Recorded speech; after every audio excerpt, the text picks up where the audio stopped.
with you, and they say that he tried to go in there, but there were armed people that essentially ran into the Capitol and tried to overthrow. It looks allegedly. And he was impeached. He was impeached.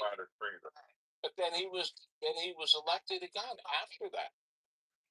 I mean, he was impeached. They tried, they did stuff to him, but there was nobody with a weapon inside the Capitol. The people outside had licensed guns, and that was that demonstration had a permit.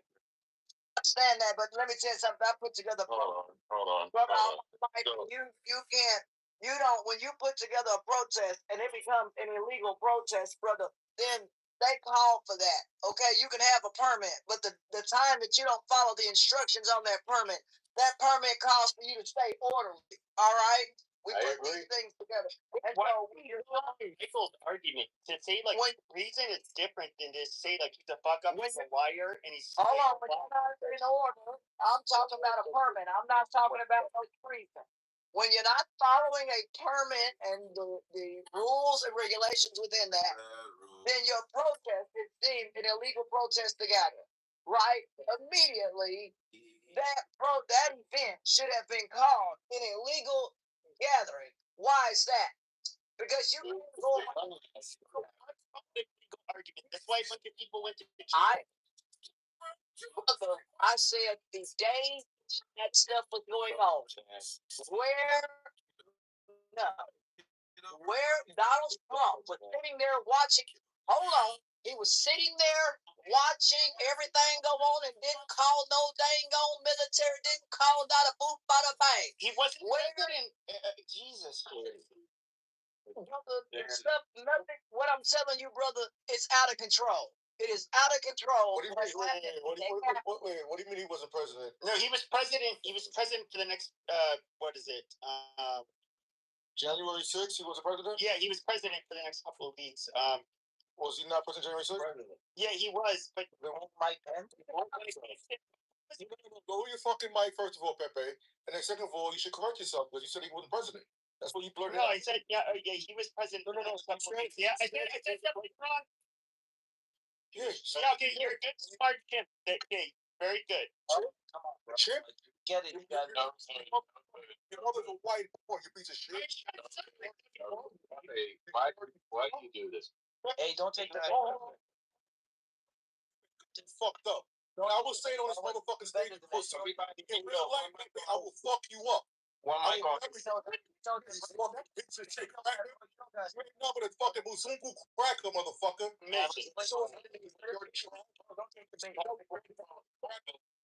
Don't let it get you on. It's all he was. Fucking cracker. I was fucking bragging.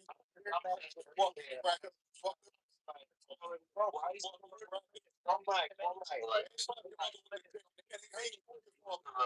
cracker. Dirty motherfucker, let you bleed outside. Let you bleed out, cracker. Don't chip it out. Very good for your shit. We can have a real thing. We can have to meet in real life, Pepe. Like a fuck. Don't fall for it. Yeah, we can do it live, Pepe. We can do it live, Pepe. We are family. Let him be cringe and You pussy motherfucker. You want to meet up over internet beef? You fucking idiot. For your bitch ass, I would make an example of your crack ass. I'm sure you would. Trump's approval rating is almost 80% of all voters. Good night, cracker. Say good night, cracker. Good night, yeah.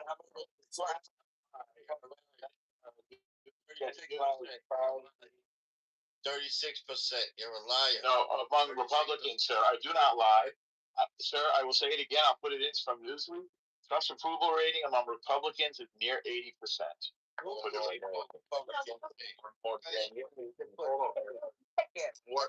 Aston. Aston, hold on.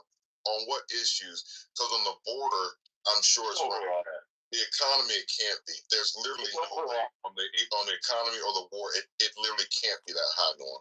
It's overall. It's a Marquette call. Put a link in the chat.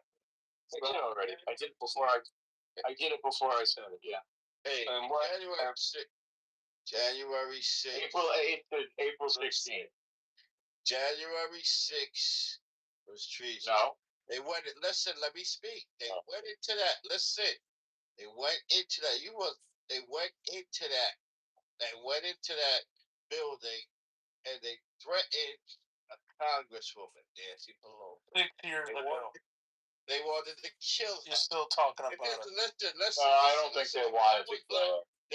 Yes, they did. Yes, they did. Why did they want? No, there's no evidence. Listen. If those are black, no evidence. Yeah. If that's Like black people, y'all know that. Black people there. Hold on, let me finish. Listen, it was mostly white. Stop it. MAGA is mostly white. And right, but there were black people there. Let me finish. If those were black people that went into that area, defecated the area, pissed in the area. There were black people there.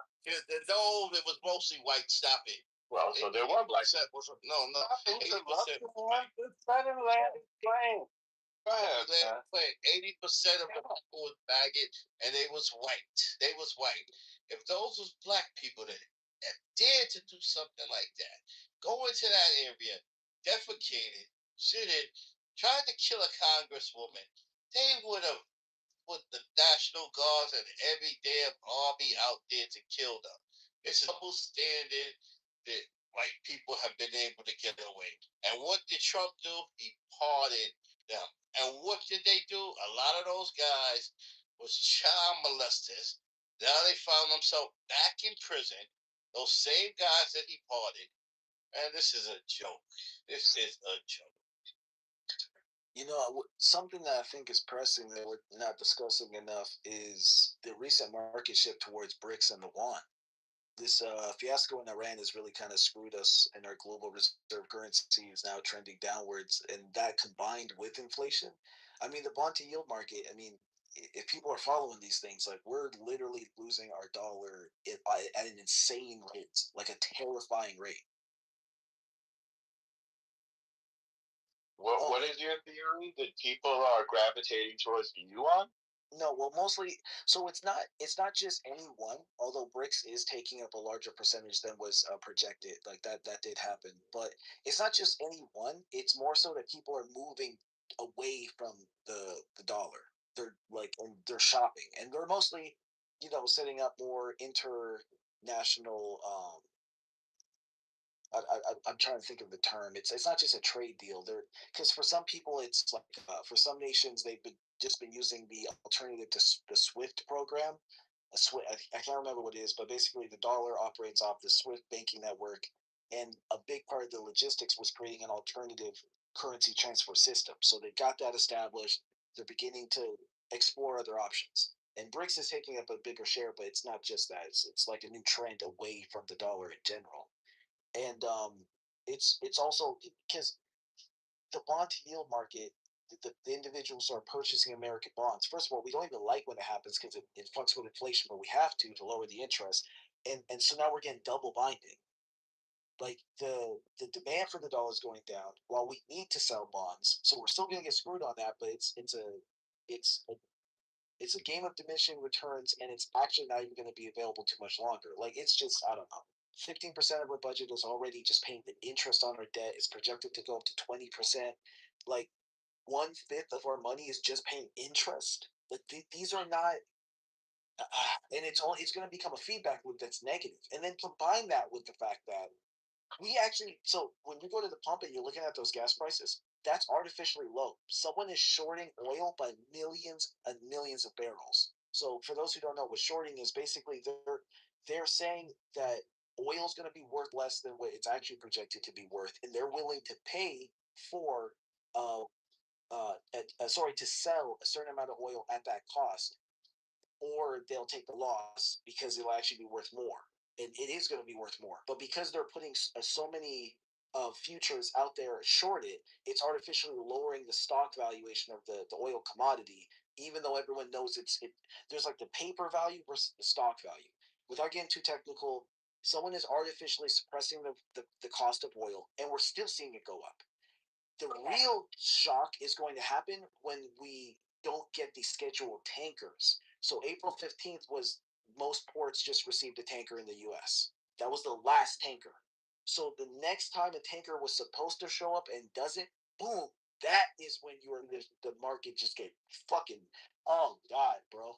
It's going to be It's gonna be so bad, and if people don't understand. It's more than just like the oil, the gas. It's also the natural gas, which we use to produce like I think over 30% of the power in the country. So energy bills, power company. Oh god, it's about to get up. Ah! You do, because right here off the coast of Texas, out of Houston, a lot of oil and natural gas here. They talked about some of the projections out here for drilling into shale rock and all that other kind of stuff to try to open up and get some of that gas that's underneath, but it's not enough. Even they talked about that. Could Texas kind of help uh, out the country? Yes, we pump oil, but do we pump enough by volume as a state to try to help shore up the country? We don't, and so we do have still dependence on foreign oil just simply because it is easier to produce and it's sweeter to refine. That's what they talk about out here at ExxonMobil. It's better to refine that oil, and that's why they essentially use that and bring it into this country. It's a lot harder to that sludge and stuff. It's a lot harder to refine that kind of stuff, and so the cost of that could also be passed on to the consumer. They talked about that if if they have to switch over to that kind of blend, and even vehicles, their types of blends could also go up in places like California and those kinds of things, just simply because of EP regulations and stuff in California and other places. So those things also affect the cost and what is passed on to consumers. I do try to follow this as well, just simply because of where I live and what Houston and what they're doing to shore up oil here and try to secure it. They've talked about that as well. We need to try to secure as much oil as we can and stockpile it. And so what they've talked about out here in Houston is possibly building one of the largest stores ever here to help store this oil. But it's going to be a slow process until that happens. We don't have enough capacity right now in this country to store oil right now. We need to boost capacity, and that going to cost hundreds of millions of dollars. They talked about that not only in this state, but other states to help make some of the things back online that shut down, whether it's refineries and those things, shore up and get that back online, and that'll help the refining problem in this country when it comes to oil. And we get a lot better. It'll drop the cost of the things. Because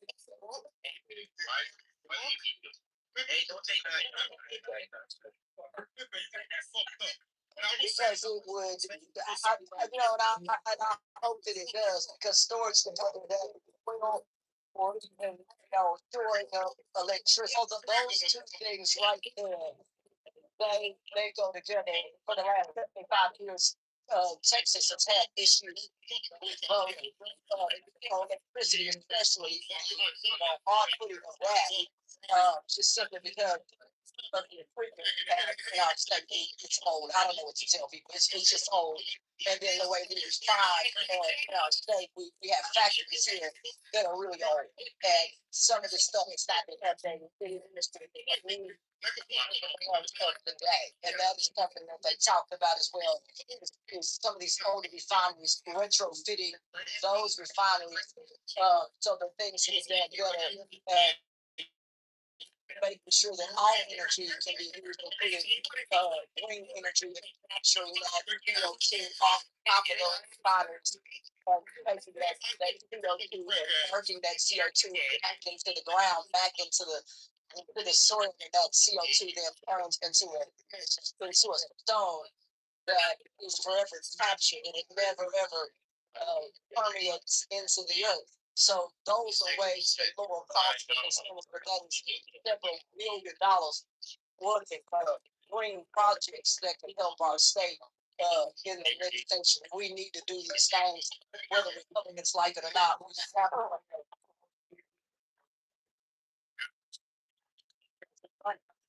What is fun about what I'm saying? No problem. What you said is what they have, what they do. I'm with that guy. We really do now need to do these things, and in our state, we have not updated a lot of our grid in the last 50 years. We haven't built an airport in this country, possibly, in the last 30 years. It's not built up our infrastructure. Those are things that will help launch our country in the right direction. I believe that the energy and oil is one of those two things that right now we'll have to balance out. Oil can't go away. Things on that. We can't totally lean on all the energy. These things have to be combined with the wraparound, with the wraparound effect of all the oil, and you can't forget the big one, nuclear. Once we have nuclear in place, then it burns bright, it burns consistent, and it burns when the wind doesn't blow, and it burns when the rain comes. So at the end of the day, we have to store up all the technology, and micro nuclear is the way to go. They have talked about that out here, and because it's small, it's compact, it can power several million homes immediately once that is fired, and it's better than coal. I just believe that nuclear just because what it can do, and it would take the dependence so much off of oil, you can still use it. But let's find nuclear and use that. In extreme weather like we have in this state, they have talked about nuclear for that very reason. And a lot of people died in this coast when the grid failed, and we did not have enough nuclear coming online. We did that, and unfortunately, we didn't prepare for disasters, and that is what we do. And nuclear will help us solve that problem. Recent market shift towards bricks on the wall. This fiasco in Iran is really kind of. Did you do any research about the water in Corpus Christi? Everyone.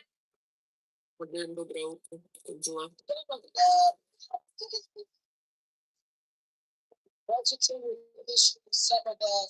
I'm trying to look at infrastructure issues, but a lot of it is even just mismanagement issues with projects and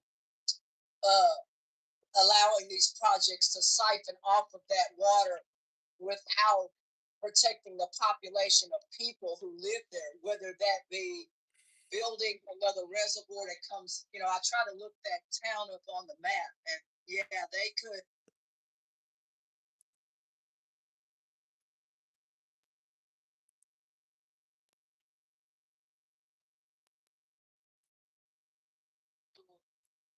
Once you are sleeping with a Kardashian, your reputation is tarnished, I think, a little bit.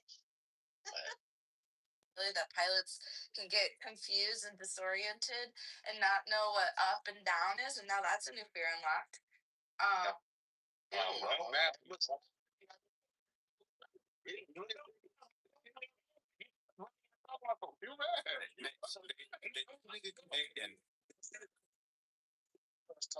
I'm disappointed because I'm giving you a hypothetical. You don't want to take it into account. Listen, I'm taking into account your reasons why you might be hesitant because it goes against what you know. That's within the hypothetical. But it's God telling you to do this. And what you shut the fuck up, bro.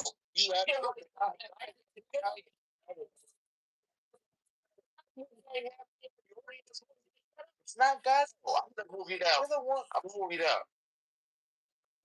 There you go. Shut up. You see that? Sometimes you gotta pop off and show. Can I say something? I ain't putting something. Be quiet. There's no. But you're saying lies right now. Ezekiel, shut up, bro. Respectfully, shut up. When I'm done talking, then you can talk, bro. Okay? Okay, please, bro. I don't want to be mean to you. I don't even know you, bro. Well, nah, Ezekiel, don't let these niggas get you fucked up, bro. Anyway, so like I was trying to, you cannot mess with you like that, bro. Anyways, like I was trying to say, Wait, Ezekiel, how old are you? 18, bro. No, he not 18. Let the guy talk, bro. I'm trying to listen to this guy talk. Let the guy talk. You seem a little too young for this. But that, Nathan, you know he's not 18, bro. Yeah. You not. You 17, bro? He don't even look 17. You 17? I'm 16, but I actually turned I down. told you. You gotta take this. You'll see you in 2 years. Yo, my fault, man. I didn't mean to talk to you that way. Yeah, you did.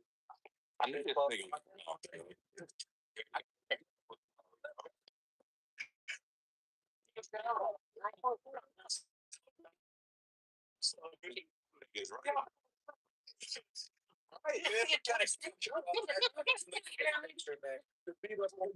High school tennis team T-shirt. This is God.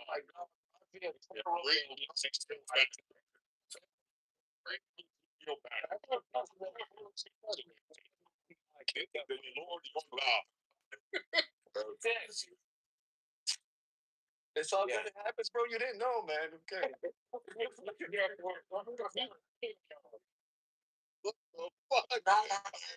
So we gonna see. Cause I'm not dealing with you taking the people off. Yeah, shut my Yo. Yeah, My look, bad. Nathan. Look, Nathan, man. Look. Let me just look. I'm taking Yeah, it, bro. I think Ezekiel kind of left the mark on you, bro. Nah, that nigga fucked me up.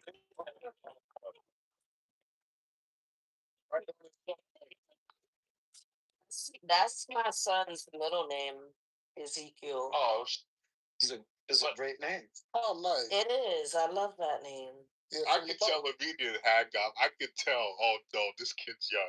Ain't no way. Yeah, dude. I heard his voice. I clicked on the PTR and the kid's wearing a tennis team T-shirt from like his high school. I was like, oh fuck, we gotta get this kid out of here. That's why I asked his name. yeah, it's terrible, bro. Shit. No, it's all You didn't look at his face. Who is that?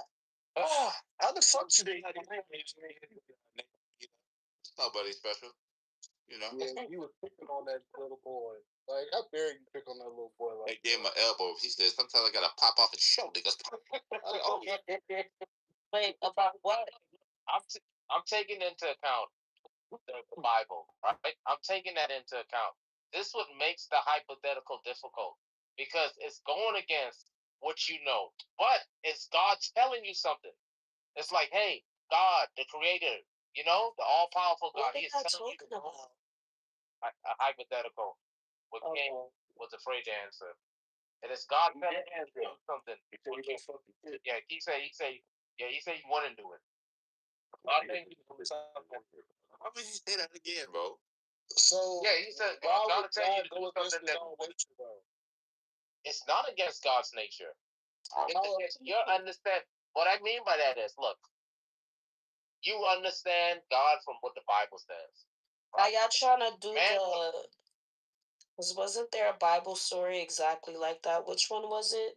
That he told that God, but he had it was Abraham. He told him to kill his like favorite son, and he took him up to the his only mountain. son. One day, It was his only son.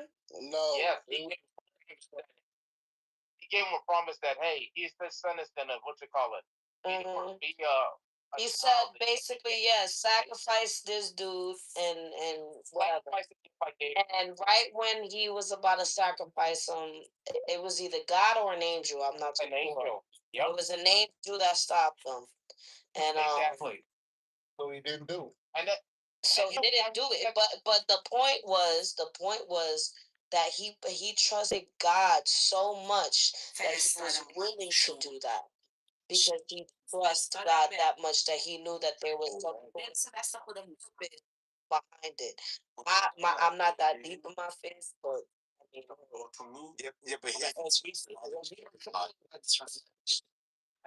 I think I'm not that deep in faith that they're willing to kill their children. People, I don't believe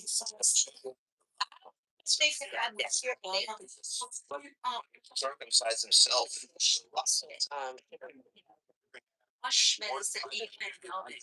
God's nature. Like what defines God? Abraham had a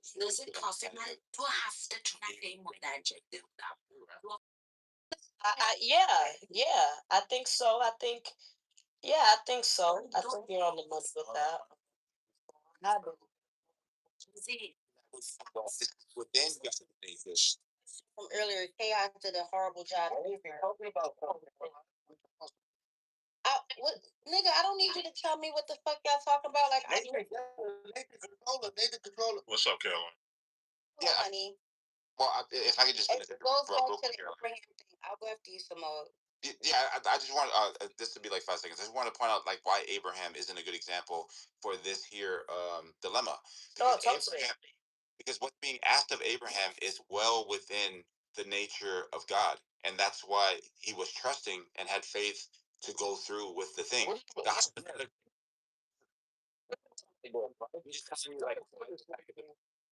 Yeah, that's No, I'm saying no wait.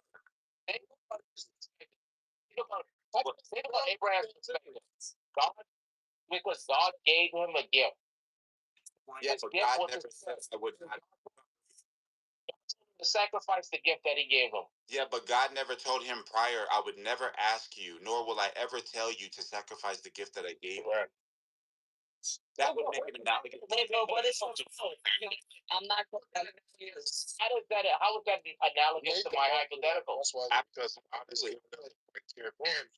Yes, so King's been saying this for the past like 3 hours, right? So God has said, I'm not going to do this in the scripture, okay? And you're asking him, hey, well, what if God comes later and says that he's going to do this? And it's like, no, God would never just say, I'm not going to do something. Tell me what King is saying. Yeah, so for example. No, tell me in the Bible what King is talking about. Yes, God said, I am not a man that I should lie. Oh my fucking, how don't you know this scripture? Nathan, I have a question about hypothetical before y'all move on. Go ahead. You got to do your thing, Jeff. Hypothetical, is God all knowing? Yes. Of course, yeah. Okay, so in your hypothetical, God is all knowing, and therefore he knows what the outcome is going to be, whether King decides to entertain a hypothetical or not, right? Okay. So then why even test King? I'm testing King. Yeah. With Wait, the what happened? hypothetical? Yes. Okay, but I'm not talking about you. Are you asking me? In the hypothetical. Why would God want it? Why would God want that? If he's all knowing, why even test King to begin with? I can give you the answer that in your hypothetical. I can give you the answer that I heard that I think touches on it the closest, even though I don't think it fully does. If you want to hear it, Sure. it relates to the human experience and how that affects you when you make it to heaven, right? So you don't essentially know what you're going to do, but the experience that you do that comes over you within that, right, contributes to like your nature in the sense of how you interact. So it's not like what God knows; it's the development of like who you become through your human experience.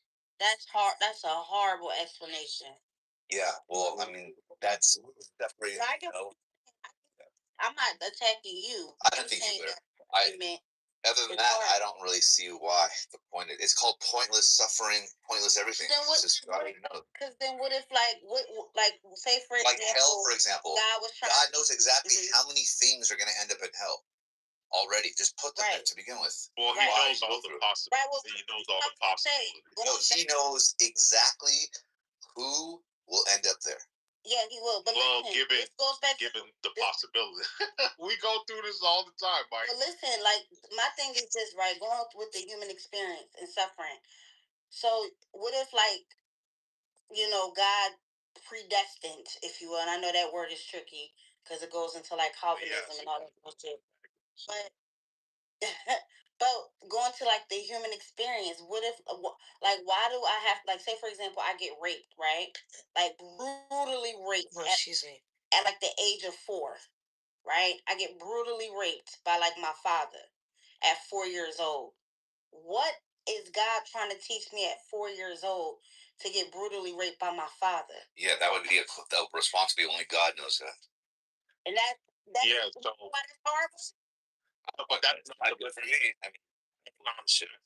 He's just telling you what he thinks. That the reality, though, Caroline, is it's funny how you can really only ask that question to the Christian. Everybody else basically is either, hey, that's part of your cycle, or hey, that's meaningless. Like Mike just said, it's really only the Christian that you can ask that to, where you could get even some modicum of value out of it, because you know we're held to a higher moral standard where there are objective moral beliefs X, Y, and Z.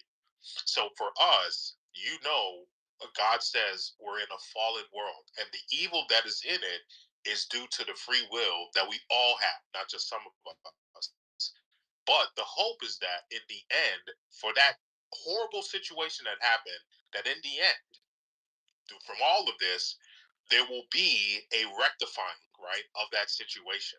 And so, at least for us, whether you believe it or not, we can give you an answer that gives you some ultimate hope, whereas nobody else is going to give it to you.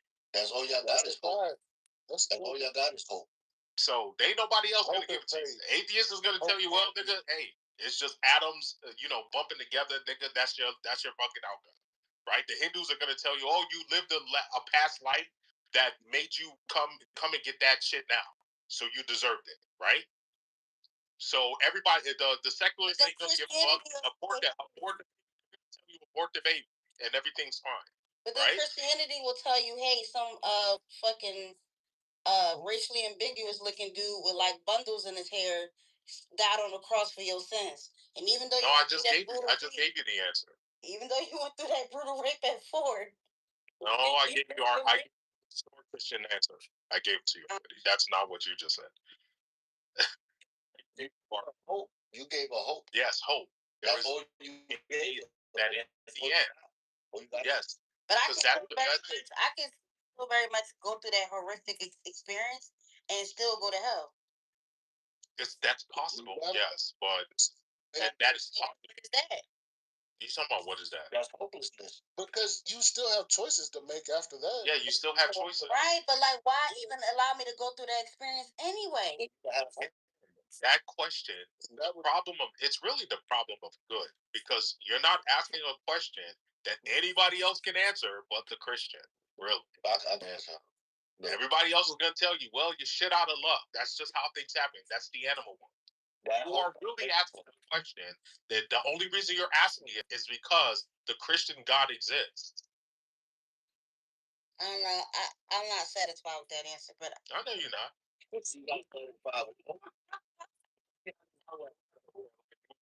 About that. Satisfaction. Who cares what I'm not? Listen, I had some horrible food earlier. I'm not satisfied with the food, but I'm just saying, like, thank God, I've never experienced no shit like that in my life, But I'm just saying, like, if somebody like that's 4 years old that doesn't have a concept of a lot of social things, right, gets brutally raped by the person that they love and care about, that's supposed to protect them, and then later on in life they find this Christian God that said, hey, like, I know you had to be brutally raped in the ass by your father, but I'm your ultimate father, and once you die and make it to heaven, I'll tell you why I had to make you go through that suffering. Well, no, we already know why, though, Caroline. I think you're kind of ignoring what I told you. At the end of the day, we all have free will, and so we are operating in that kind of world, because God made us in our image, but we also are in a fallen world where we are able to make free will choices, and a lot of those choices are going to be evil, unfortunately. But that is the cost of having freedom, having the ability to know right and wrong. We can make a choice. And so within that context, yes, you're going to have possibilities where you have this egregious type of evil that you just described. The point, though, is that God is in control in a way where that unfortunate situation that happened to you will be rectified. It will. That's the hope that we have, is that we have a God that's so loving that even for the egregious shit that you're talking about, that there is a judgment for that, and it will be rectified. What other worldview can give you that? None. I would want to take God and shoot him in the face for, and went into fucking. I want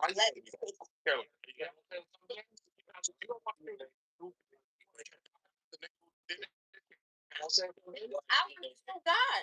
I straight up want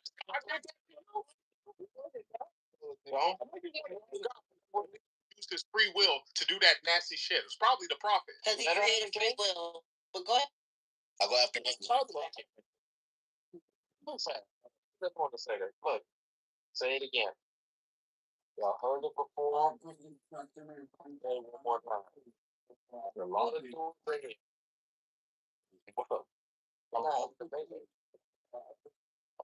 There's a lot of dudes in here. They talk that whole "I'm a Christian, I love Jesus," and when it's real, when push comes to shove, they're not willing to ride for Jesus. And not about that. When it comes to that and taking that test, right? Putting your faith on the line for Jesus.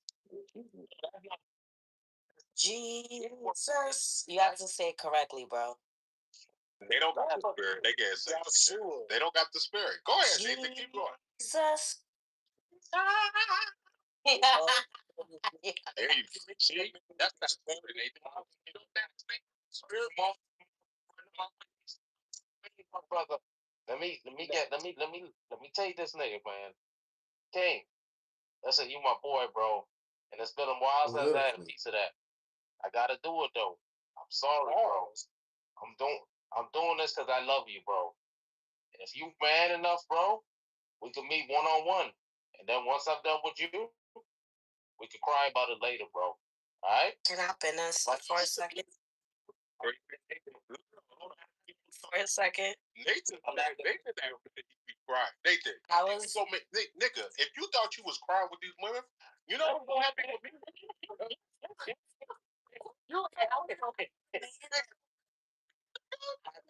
What they did?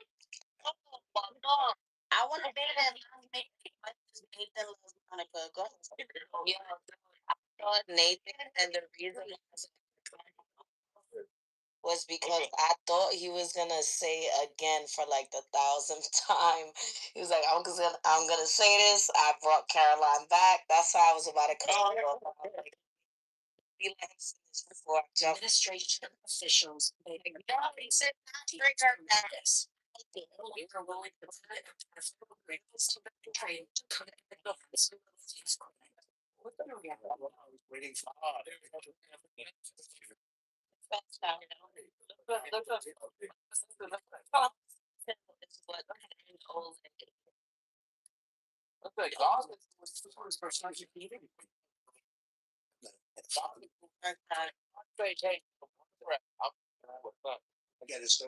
that's gonna help people make a concept. And he says, you know what? I want to kill that for you. Your friends on the other side of no, well, boy, he actually just I said to myself, you know, I'll do this interview and they'll. Yeah, that he gave him instructions. This is what saying. They're saying God can't do that. If God if God gave you something to say, hey, X is supposed to happen, and God say no, X is not supposed to happen. Well, God can't do that. That's what they're trying to tell me, and I'm saying God can do that. God can say, hey, I want you to have a kid, and with that kid is going to produce a nation. Then God say, you know what? I want you to sacrifice that kid. Y'all say, no. A lot of people's trust in God is not that strong. Like I don't think like I said, I think most people who are Christian who were put in Abraham's shoes would question, like, you get what I mean? You know what they saying? They say, oh yeah, like the same. I would do this, I would do that, but when it comes time to hello? Like They'll take things in God. It wasn't God that was doing that. Yeah, exactly. Thank you. No. They would say, no, that's not God. God want to tell me to do something like that. He told Abraham to do something like that. Well, it's different. You know what it is? Israel. That don't remind you of Ray? So what God said? It was like, when Craig was like, Why you help me and Smokey out there in the back when he tried to jump us?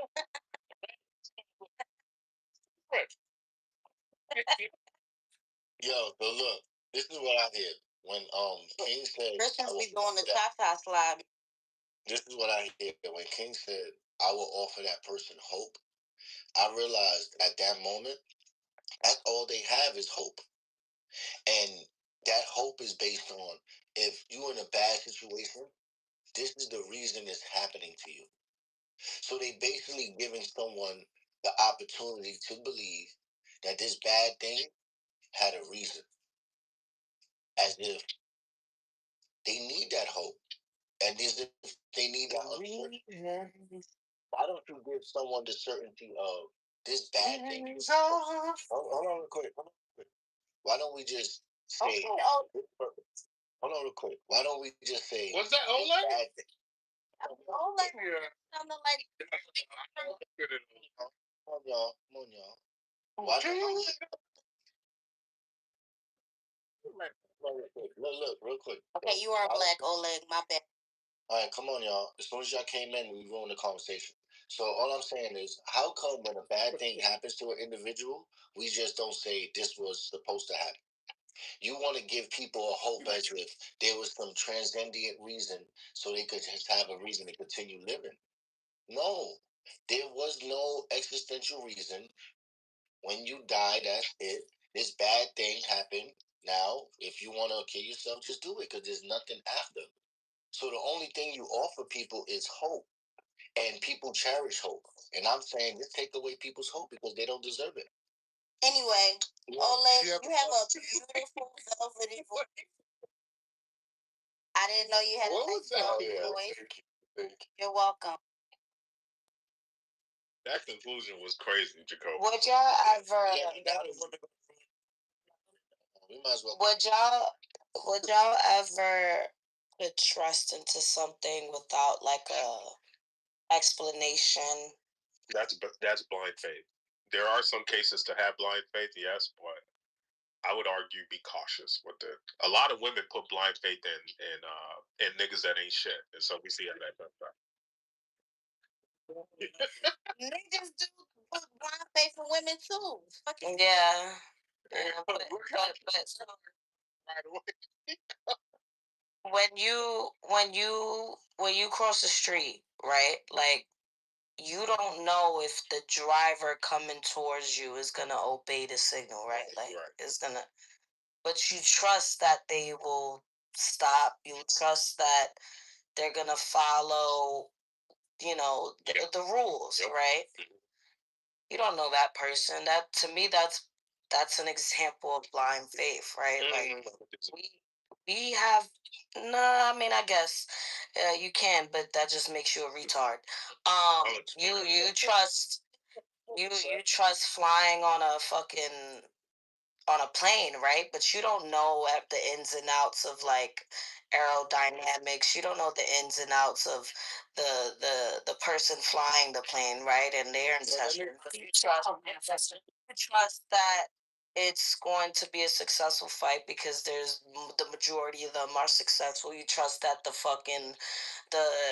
person flying the plane is not like Mr. Finley and is gonna fly the plane. I'm just fucking around. But you get that. To me, that's blind faith, right? I'll tell you why it's not. I'll tell you why it's not. It's very simple. So the Bible makes it clear why you think it's not. So-called manifestation. I think it's not. President. I don't want to have the conversation. Why you don't want to have the conversation? Because I'm right. No, you're not. I know I'm right. So you about to waste your time, waste your stank ass breath stinking up the house, talking for no reason. Because I know I'm right. I got a face for. I'm always right. All right. So you got it for a brick wall. You fucking wish. For a brick wall for a head, whichever one. Just listen, Shaja. I know you don't want to. I don't want to listen. I know you don't want to. As a matter of fact, good night, everyone. I know you. No. Why she don't want to? Girl. Wait, did she leave?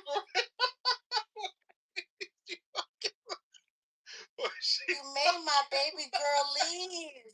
She'll be back. Oh, that's great. Oh,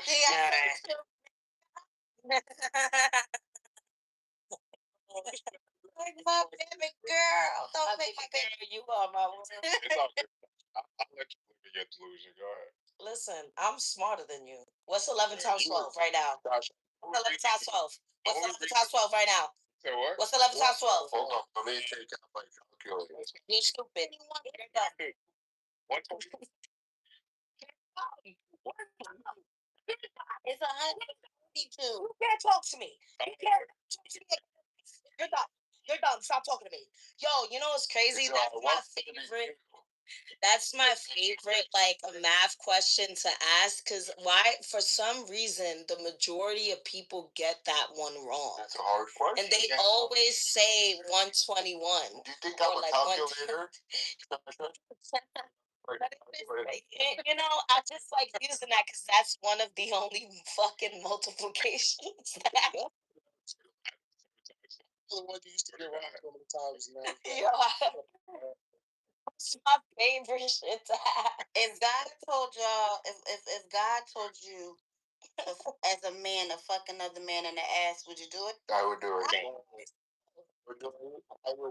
I would do anything God told me to do.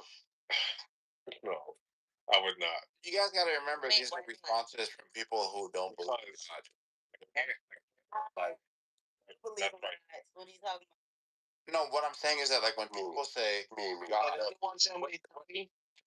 bro.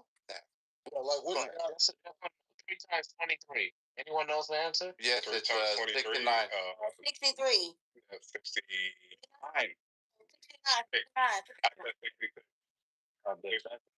Bro. 3 not 2. Yeah, like I think I said 2. My bad. Yeah, like I kind of answered that like 3 minutes. No, you didn't. But anyway, absolutely I did. But anyways, like a lot of people, like when they hear the term God, what they do is they apply this like generic, universal, like all powerful, without there being any type of like impression or of description of God. So then now it's like wide open. Like, why would you ever question God?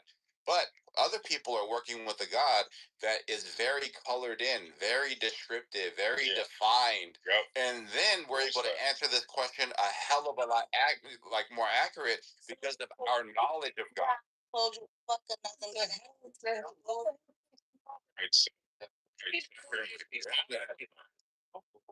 Right, so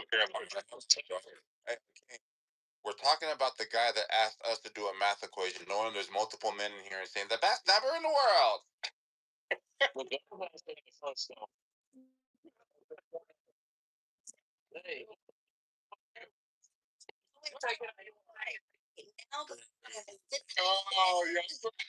Stipulation now is the Christian God ask you and come up to you and say, "Hey, I want you to fuck that man over there in the ass." Are you doing it? Yeah, so this is what we meet, Caroline. And this is why what Simone just said is important. You have to understand when you say the Christian God, that comes with context. The Christian God has already laid forth a bunch of rule sets and criteria for how we are to know what is from Him and what is from what is not. And so when you ask that question, we already know based on that criterion that that is not the Christian God. We know that Babylonian God. Yeah. They can tell you. I see Nathan. I see. You okay?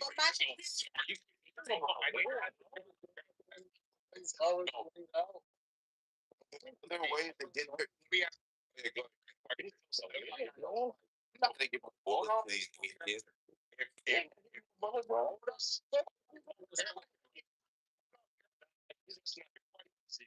I'm just on the paper.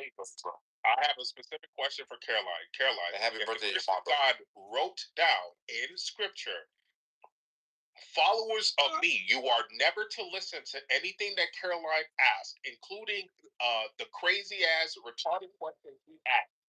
Are you telling me, Caroline, that I read that as a follower of the Christian God and then I entertain you? Hey, See how immediately you got it? That is what the whole thing is. Us to ignore the criterion that God has laid out, and I'm telling them we're not going to do that. What is You God gotta keep trying to act like you don't understand. What is Keep trying to God? act ignorance, like you don't understand. We have criteria that lets us know what's from God and what's not. Was that the criteria you asked if Abraham to sacrifice his own son? Yeah. And that's what you Oh my gosh! Because one thing is in the description of God, and the other thing's outside the description of God. Y'all not being consistent. What? All right, Oleg. Yeah. Real quick question for you, bro. Okay. When you say what you say, right? Okay. It's the hypo. What do you what's God conceding when we entertain the hypo? Excuse me. What is God conceding? Yeah. What is God conceding? Nothing, bro. What do you mean? I might not be understanding your question. Right. So, if God has the ability and has the will to do the thing that is within the hypo, is not God saying that He's a contradicting God? No. All right. So we're pointing out that in the Christian framework, as far as it being of God's nature, God says X, and you're asking us a hypothetical about God saying Y. Yeah, exactly. It's a test, bro. Look, that's what. Look. That's what I said this before. That's what makes That's what makes your test as a Christian harder, right? Because you have explicit statements from God, or whatever you believe is derived from God, stating otherwise. So this hypo is harder for you. I don't think so. I think it's easier for us. I think it's easier. The way that the King and I were kind of structuring the hypothetical, where a Christian no longer has the ability of saying, "Hey, I can use the context so that I could just say, hey, that's not my God," right? Then anybody could be invited. But see, you're stepping outside the Bible because we're already telling you this is your God. Bro. No, oh my God. No. You know what the Bible says about people like you just you don't know it. This is your God, and it's not. No, but this isn't like philosophy, bro. This is just like a random hypo on the clubhouse. But you're using philosophy in the hypo. Not at all. Not at all. What philosophy? This is just a random I drank some fucking whiskey. Let's talk about it. There's no philosophy here. Yeah, but when you say there's no syllogism, there's nothing. It's just a random. Yeah, but when it's like asking a woman questions as if she's a man. You're right. It's like, what the heck? What the fuck does that mean? Well, no. Remember when you're a woman, Samoa, and your vagina that you have right now, and don't have a vagina. No, but that's if you do have a vagina, you do have a vagina, Samoa. Oh my goodness.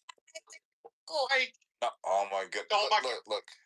What we're trying to say is, look, like when people started laughing at the lefties when they were like, "Hold on here." Y'all niggas will sit there and would you fuck a gorilla or a gay man? Y'all niggas will say stuff like, hold on, they'll say, would you suck a penis made out of a vagina or a vagina? Hypothetical. All right, so there's a difference between asking a hypothetical outside of a person's worldview of the Christian God, right? But then there's having knowledge of the limitations that you might perceive exist within the framework and staying within that framework. Then going outside of it, it's pretty easy for a person inside to look at the outside and be like, "Man, this guy's an idiot," right? Because of the knowledge that is missing from the hypothetical. You have to at least build a bridge so that people are able to engage with it, not build a firewall. The hypothetical builds a firewall. Oh my God, this is dumb. Okay. This is so dumb. Just look, I look, I get the tension, but that's the test, brother. It's like, look, God on day one goes, "Thou shalt not kill." On day two, he goes, "Kill your." There you go.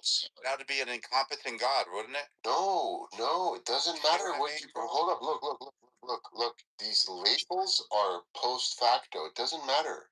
You could call him an evil God, an incompetent God, contradictory God. But the point is, would you do it? And there's no like, oh, this isn't my God. No, this is your God. So the question is, why is my God contradicting scripture or whatever? That's a different issue.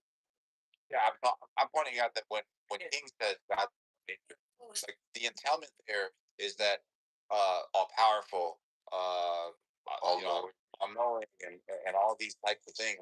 In your hypotheticals, it's the idiot God. No, brother. This is a God in the self. Look, come on, real quick. I'll let you go real quick. You're intellectualizing God from a finite point of view, right? As a human being, I agree with you, right? It makes no sense. But the other argument is, well, a finite being has a divine plan, and it's beyond your comprehension. And that's the same argument that's leveled against unnecessary pain and suffering. You might not understand why there's so much pain and suffering, but it's for a greater good. I don't even see these things being on the same. Oh, like, God damn it. No, what I'm saying is like when you say X and then you say Y, we say, wow, Caroline. It's like you're trying to recreate the rules of the hypothetical. Wait, I gave it to you in the beginning. Look, what? Hold on, God, bro.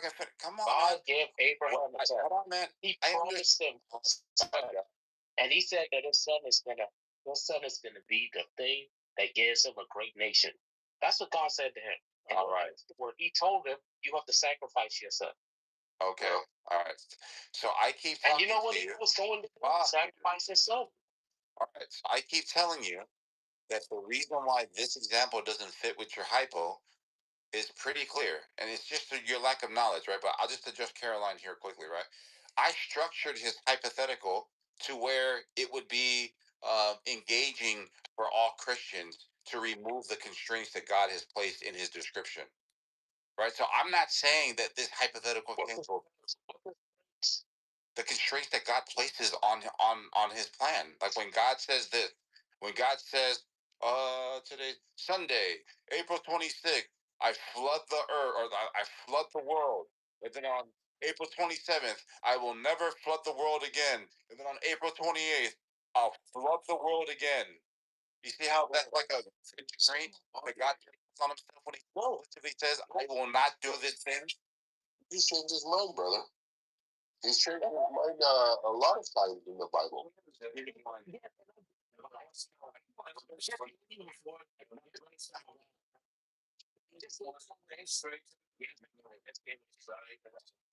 Now, hold on. I promise you a son. You know what? I promise you a son. I promise you a son. Do you have fun riding your bike? I promise you a son who's gonna give you a nation. You know what? Kill your son before the nation happens. All right, hold on, bro. So we know that in a test, God already knows the outcome, right? So God. What does that have to do with my hypothetical? Can you hold on real quick? The point you just said was there's a point right here I can give you an example of God changing. That's analogous. Yeah, that's analogous with my. Nathan, because it's analogous with. It's analogous with my hypothetical. Come on, man. I'm about to eat this barbecue chicken. Can I just finish this? Don't eat the barbecue because you got to my point.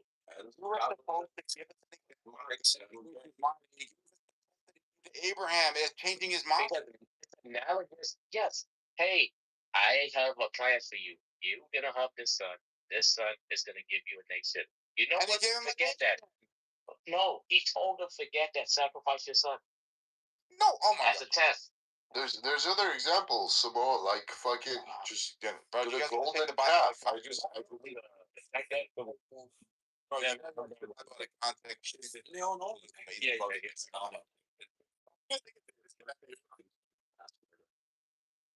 Well, I just want to say Nathan was right. You guys are all wrong, and you should have answered the question. Everyone is wrong who didn't answer the question. Yeah, I don't know. Samoa right Samoa would rather engage in a bunch of nuts. You either have to say, look, guys. That's all you had to do was interact. Check this out. Answer the question. I said I would engage. I didn't say you're going to I said answer the question. Oh, Caroline just said I didn't answer the question. I'm pointing out that I answered the question, but people that hold a worldview that I've been listening to, not only King, not only Steele, not only the lawyer guy, not only the other person, they all are from different views, and they all had the same response to the way structured. My criticism is not about the hypothetical, like in general, because it could be answered if it's actually conveyed accurately. What Oleg is saying is no. Nigga, This go eat your complication. Hold on. Oleg is saying, hey, the complication needs to be there. I'm saying no, it doesn't need to be there to engage with the people that you want to engage with. The question can still be answered. It's how the hypothetical is conveyed. Agreed. And Samoa actually asked it correctly, and I answered it correctly. Absolutely, but nobody heard that. Samoa. Lawyer guy didn't even listen to it. No. It was that Jewish dude that was putting hands like God's lawyer. Yeah. Exactly. But he lucky he left. Yo, like that white dude ran me away. I like Randy, and y'all ran him away. Yeah, I don't know, but I don't like that. Yo, Oleg. Yo, I don't know what the fuck you on, bro, but don't make me she wolf your ass, nigga. Come on, man. Oh shit. Who's Randy? She wolf, hold up. Nah, like, why do you have to be ghetto? Why they bringing up she wolf, man? I can't. So, you weren't here. So, Oleg, this is what I was gonna ask. Sasha? Nah, he's a real life sucker. Oh my god. So Oleg, brother, look at his PTR. You know what I was thinking of, bro? Like, what's your name? When y'all ruined that chicken is actually AI. He actually has something else in his mouth. Right. So, Oleg, you know what I was thinking? And it was a dick. I know the people in the audience go to another room. That's fine. It is. It's okay. So, that's him. That's low key him asking for Nathan's help because he knows Nathan's kids. Like, Nathan, help me. She's gonna ruin the room. Oh my god. Yeah. So, Fucking pussy. It's a bitch. Oleg, don't respond to him. He's a Jacob's my brother. He's the best. And what am I to you? Chopped liver? No. Oh no, I am. It's okay. Jacobus, go ahead. That's your boyfriend. Now Oleg just pissed me off. Who matters more to you, me or him? Pick. You got no. Okay. All right, take it back. My Armenian boy. Yes. Fuck you, Jacobus. You hear that? Oleg hates you. Oleg hates you.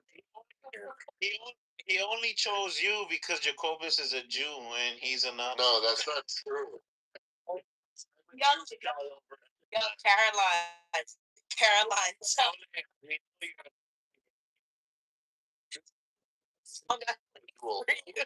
Hold up. Point of moderation. I'm challenging Abdizzle to a duel. You get to choose with fists, weapons, and you get to choose a location. Yu-Gi-Oh cards. You have 24 hours to DM me the location and how you want to do it, bro. That's right. Oh, fuck your emojis, bro. I'm gonna fuck you up. he sent me DM. Let's no do it, credible threats of violence. For some reason, the mods are not following the rules. This is the second mod to make a credible threat of violence. I would recommend fight the Grand Canyon. But it's up to you. It's up to you. Yeah, oh, like there was a day where there was none but New York, like all the New York people are here, and they were all going at it, like Eric, Shasha, it was the funniest. Oh my God! Speaking of Nazis, right? It was amazing. Speaking of Nazis, Caroline never heard Kanye's song. Oh, you never heard it? Never heard it, right? So we're on FaceTime, and I her, and I'm like, "Hello," because it was so silent. She was so silent. I'm just where we doing? Not. She was in What we doing? words, bro. And and and I'm over here loving the song, singing along, and she's just silent. She's like, "What the fuck is going on?" Yeah, man, he actually put that song out, and that's not an AI song. That is Kanye's official song. I thought it was AI at first when I heard it, but it's not. It's actually good for America. First Amendment. It's No. Kanye West is greatly treated for testing the First Amendment. Whether or not you agree with him, you should support him. The Hell Hitler song, right? Absolutely. Um, Yo, you think there's still any? My bad. no. I was gonna. Would you play the Watermelon song? And here's the thing. Earlier today, there was a foreigner. There was a foreigner Viking who said we should be able to punch Nazis, right? And you said no, and I agreed with you because what is a Nazi? If Gavin Newsom gets the fucking presidency, he's gonna consider me and you Nazis, right? So no. Wait, is he Jewish or he's just a booty clamper? No, but he's a booty clapper. But the point is, like it myself, he hates people. Same thing with the term. Same thing with the term domestic terrorist, right? I remember people calling the protester that stood in front of the ICE truck vehicle domestic terrorist. I was against it because the more you broaden the word, the more likely someone will use the word against you. So we got to be careful about people saying it's okay to punch a Nazi, it's okay to run over a domestic terrorist, because they're going to just keep broadening those words. Yeah, I have a question. So, do you guys think there's any Jews backing or behind the scenes and still being on Kanye's side? Like, do you think it is Yes, to me, making? bro. I'm a Jew and I'm on Kanye's side. Like, I don't know. Maybe I'm. You're not a Jew. But yes, I'm a Jew. I feel like there is some like behind the scenes Jews like making money off of fucking Kanye's campaign. You know, like I feel like he still has like a few on his side. Well, look at like what black people did. Look at what Jewish people did. Look at every oppressed group around the world. Like there were Irish people that sold out other Irish people. Like it happens in every group. So I mean, it's not immune. You wouldn't expect it to be immune. Was there any Jewish Nazis? Yes. Yeah, literally sold out their own. The one rich guy, the high ranking one too. Soros worked with the Nazis. But wait, what you mean? Like he was an officer of No, like? no. Soros was a young kid who would identify other Jews. That really doesn't count because he was there about interest. Whatever. Wasn't he? But wait, high ranking? No, Nazi. The Rothschilds. No, they wouldn't be it, but there were other Jews that like literally sold out. Like Anne Frank talks about it in her own diary. You had other journals, like particularly Her dad's diary. Yeah, they sold out others massively to save their own skins or to profit off of it. So yes, it happened. It's not something that's commonly talked about because it's just despicable. Did the Nazis? Did the Nazis spare the Jews that sold other Jews out, or did they kill them in the end? Yes. Well, mixture. Well, mixture. Some were down who were killed, but some like took the money and ran because they helped the Nazis profiteer off of turning in Jews and grabbing the gold teeth out of their mouth and taking out their possessions and that shit. So yeah. Ed Dizzle, Ed Hart's village, Field Marshal of the Luftwaffe, half Jewish father, one of the highest ranking officers, key in building the German Air Force. Hitler personally declared him an Aryan via exemption. So these situations happen, bro, but they're very, very rare. Yo, via exemption, that means him just. Yo, that means. Yo, via exemption, that just means that you just snatch that fucking golden necklace and shit. Pretty much on your bag is because me or good. Up there, so it doesn't matter, bro. There's you want me to.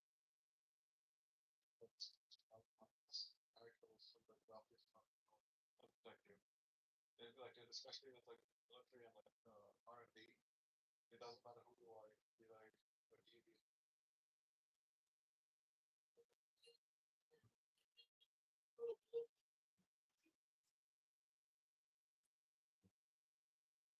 Wanted to confirm that because I've been suspecting it for quite a while. So,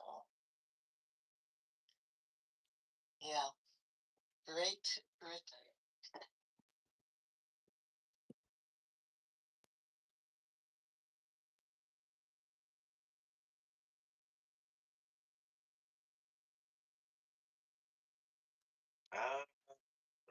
Rob is mentioning Swiss banks. You know, what do you call it? They're the Bank of International Settlements. Have you guys heard about them? Do some research. Look them up. The Bank of International Settlements. Well, you know, when it comes to the deep state central banks, they're the central banks of. But yeah. The entire system is being dismantled slowly but surely. We're going to see how far it goes. And for those of you who saw what the Bank of International currencies, that should definitely pique your interest. But anyway, we talked about it last week in our crypto room. It was pretty awesome. Oh yeah. Oh yeah, the deep state is panicking like never before, even over the financial system. Right? Changes are happening that they can't control. Anyway, you want to learn more, join us on Thursdays at 4:30 p.m. Central Time, right here in the Truth Seekers Tavern. I'm going to drop the mic. The floor is open. Any comments, any perspectives to share?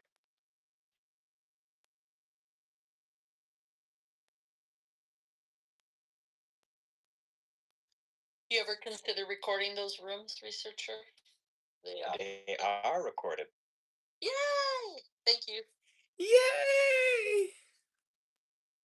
Yep, just check the replays in the tavern. You should see it. If you tap on my profile, I think if you scroll down, it shows you the replays I've done. The title of that room is called Cryptocurrency and Digital Assets 101. But if you go into the tavern replays and scroll back, you'll see them. So yeah. Thank you. Yeah, it's a weekly room, usually for 30 minutes or so. It's not a long room. I'll drop the mic. All right, thank you, Grace. Thank you, Kareen. Who else would like to share? The floor is open. You are rocking with the Truth Seekers in the Tavern. It's Sunday night. Come and join the round table discussion.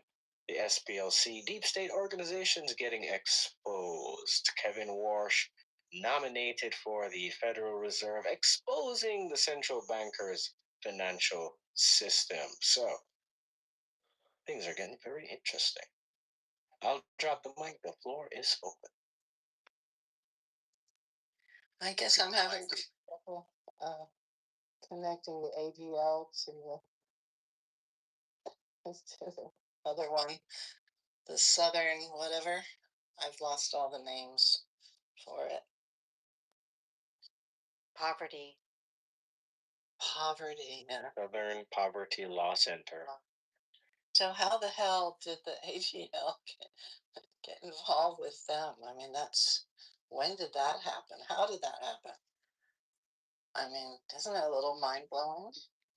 No, the ADL is pretty much, another targeting wing of the deep state, and the Southern Poverty Law Center was doing similar things, targeting people. You saw how they targeted Charlie Kirk, and the ADL does that all the time too. I mean, they're just targeting people for being, anti-Semitic. But they're run by the same set of people, Kareem. It's the same criminal syndicate that are setting up both of these organizations. And the organizations that they don't set up, they infiltrate. Just like they did your government, right? Right. Yeah, just one. Okay, dude, say good.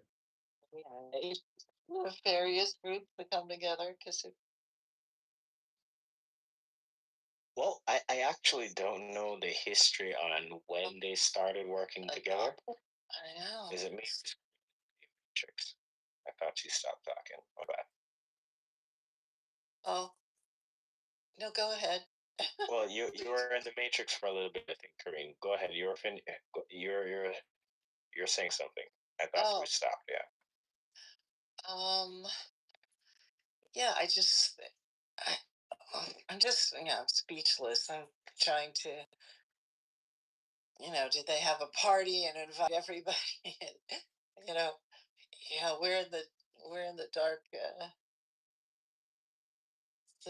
we're with the dark forces. Come and join us. And I just can't imagine those disparate groups finding each other and working together. It's blowing my mind a bit. That's all. What is it? Strange bedfellows. Let me put it that way. It's just such an odd pairing, which, it's time for us to call it out and figure out who is with who. How are they helping each other? And what can we do about it?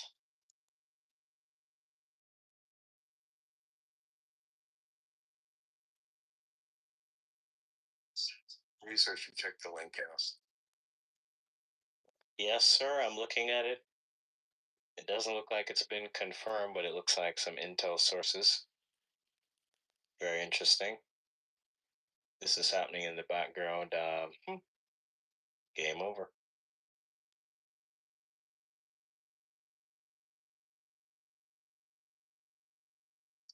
Sing like birds.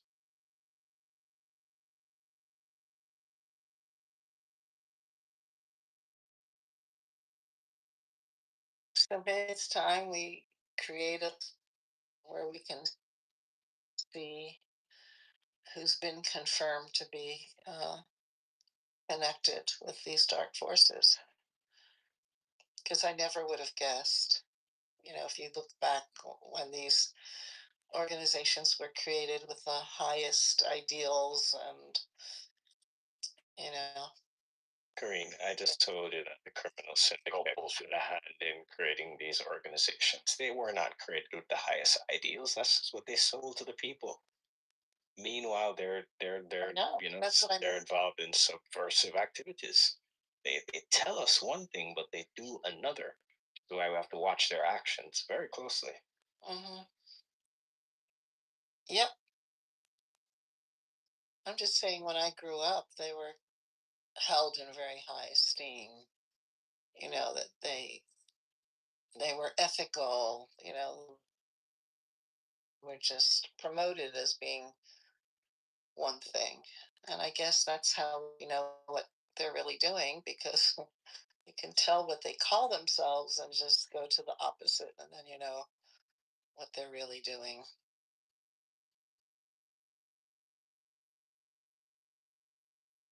Kind of reminds me of Alice in Wonderland.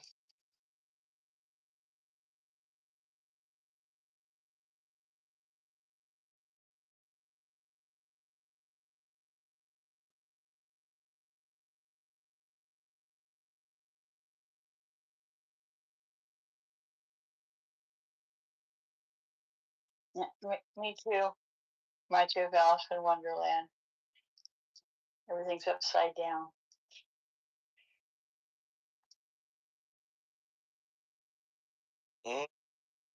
Yeah, I guess we'll talk about the ADO sometime next week in more detail. I'll make a note of that. But wow, guys, things are getting very interesting. So I'll drop the mic. Let's see who else would like to share. The floor is open. Grab your coffee, grab your tea. Welcome to the Truth Seekers Tavern Lounge. And yes, I've created a thread, so I will drop the link to that up at the top in just a bit. But in the meanwhile, let's pass the mic around. Welcome to the stage, Sam. Welcome, Ben. Thank you, everyone, for sharing. Bring a few friends into the room. Share the room out.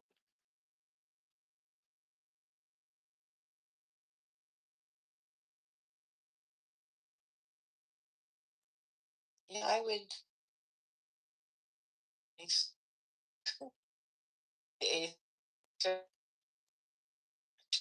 I would push my.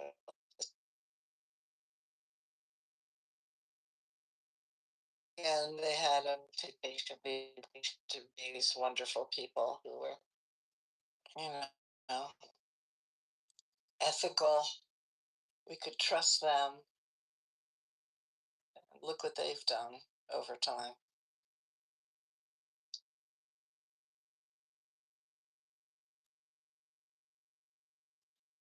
It's a good one to look into.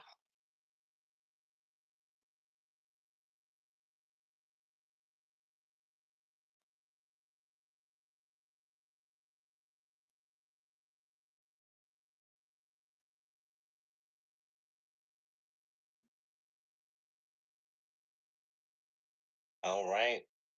Well, guys, we have a new X22 report that's out tonight. We're going to dive into the financial report. It's been a while since we gave that one a listen. So I think we'll do the X22 financial report and then maybe Dr. Kirk Elliott's report with LT and then the geopolitical report. What do you guys think? That sounds good. Perfect.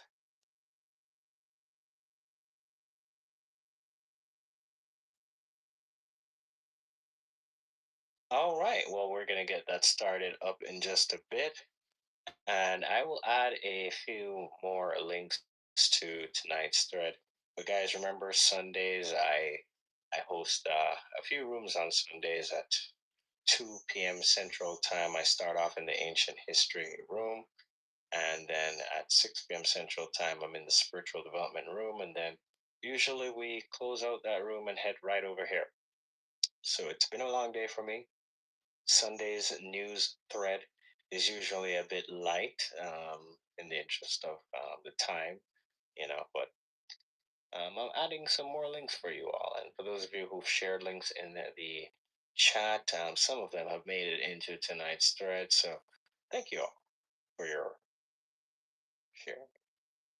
And this is what we do, guys, crowdsourcing the truth, right? So remember, the Telegram group is also open for links to be shared with the community members as well. Okay, welcome to the stage, Susan. I see Susan here with us too. Anybody want to grab the mic before we start the financial report? Just want to say hello. It's great to be here. Thank you.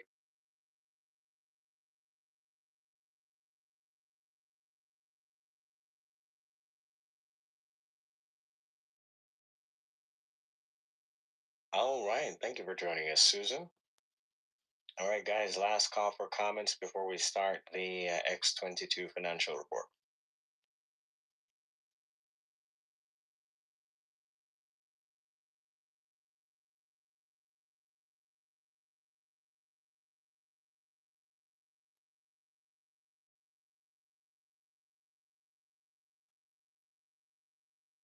All right, if we have no further comments, producer, you're up. Let's get this started. Enjoy the stream, everyone. We'll open up the panel for a little bit right after.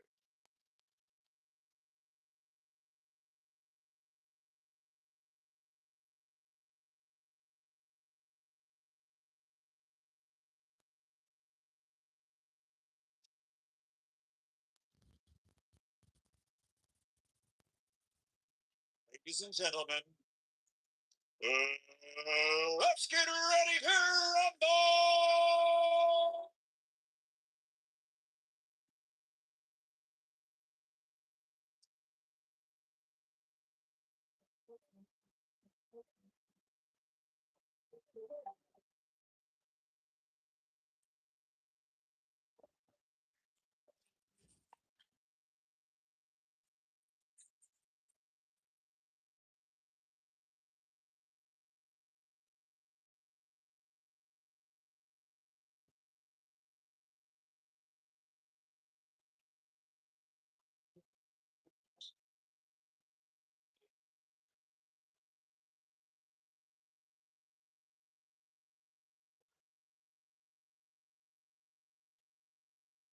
Oh, yeah, and welcome. You're listening to the X22 Report. My name is Dave, and this is episode 3891, and today's date is April 26th, 2026. And the title of the episode is D's using the same trick as the central bank. Trump makes a move to get his man inside the Fed. Now, you know, it's very interesting. If you're like me and you're getting to that age clogged and overburdened from digestion to metabolism, into detoxification. 100,000 bottles sold and has received thousands of Josh put his 25 plus years of experience into ultra. Hey, it's your lucky day because Dr. Josh is running a summer sale at ultraliver.com/X22. Let's get right into the economic collapse financial news. Now, the deep state, the corrupt politicians, the private West Central Bank, the World Economic Forum, you can see everything that they were trying to do to shift the economic system is completely and utterly failing. And everything that they're trying to do to get back control, especially the blue states, it's now being exposed to the world. Remember going back a little bit in time, back to 1913, when the third central bank came into existence? And then a little bit later on, they told everyone, listen, to keep the system running, what we're going to do is we're going to tax only the wealthy. So you don't have to worry about it. It's only the wealthy that are going to be taxed. Nobody else. Don't worry about it. And then all of a sudden, it was the upper middle class, the middle class, lower middle class. And before you knew it, everyone was taxed. So it looks like the D's, they're doing exactly what the central bank did back then. They're creating a wealth tax in the blue states, and within the bill, without approval, it says later on they could tax everybody. So once again, they're using the same exact strategy. And I think this time around, the people of those states, they're going to start to realize, wait a minute, were we tricked again? And I think they're going to say, yeah, we were. And this is why a lot of people are moving out of these states. And this is going to continue to happen. But every step of the way, you could see that Trump now, where you could see the central bank, the deep state players, were trying to push nations away from the Federal Reserve.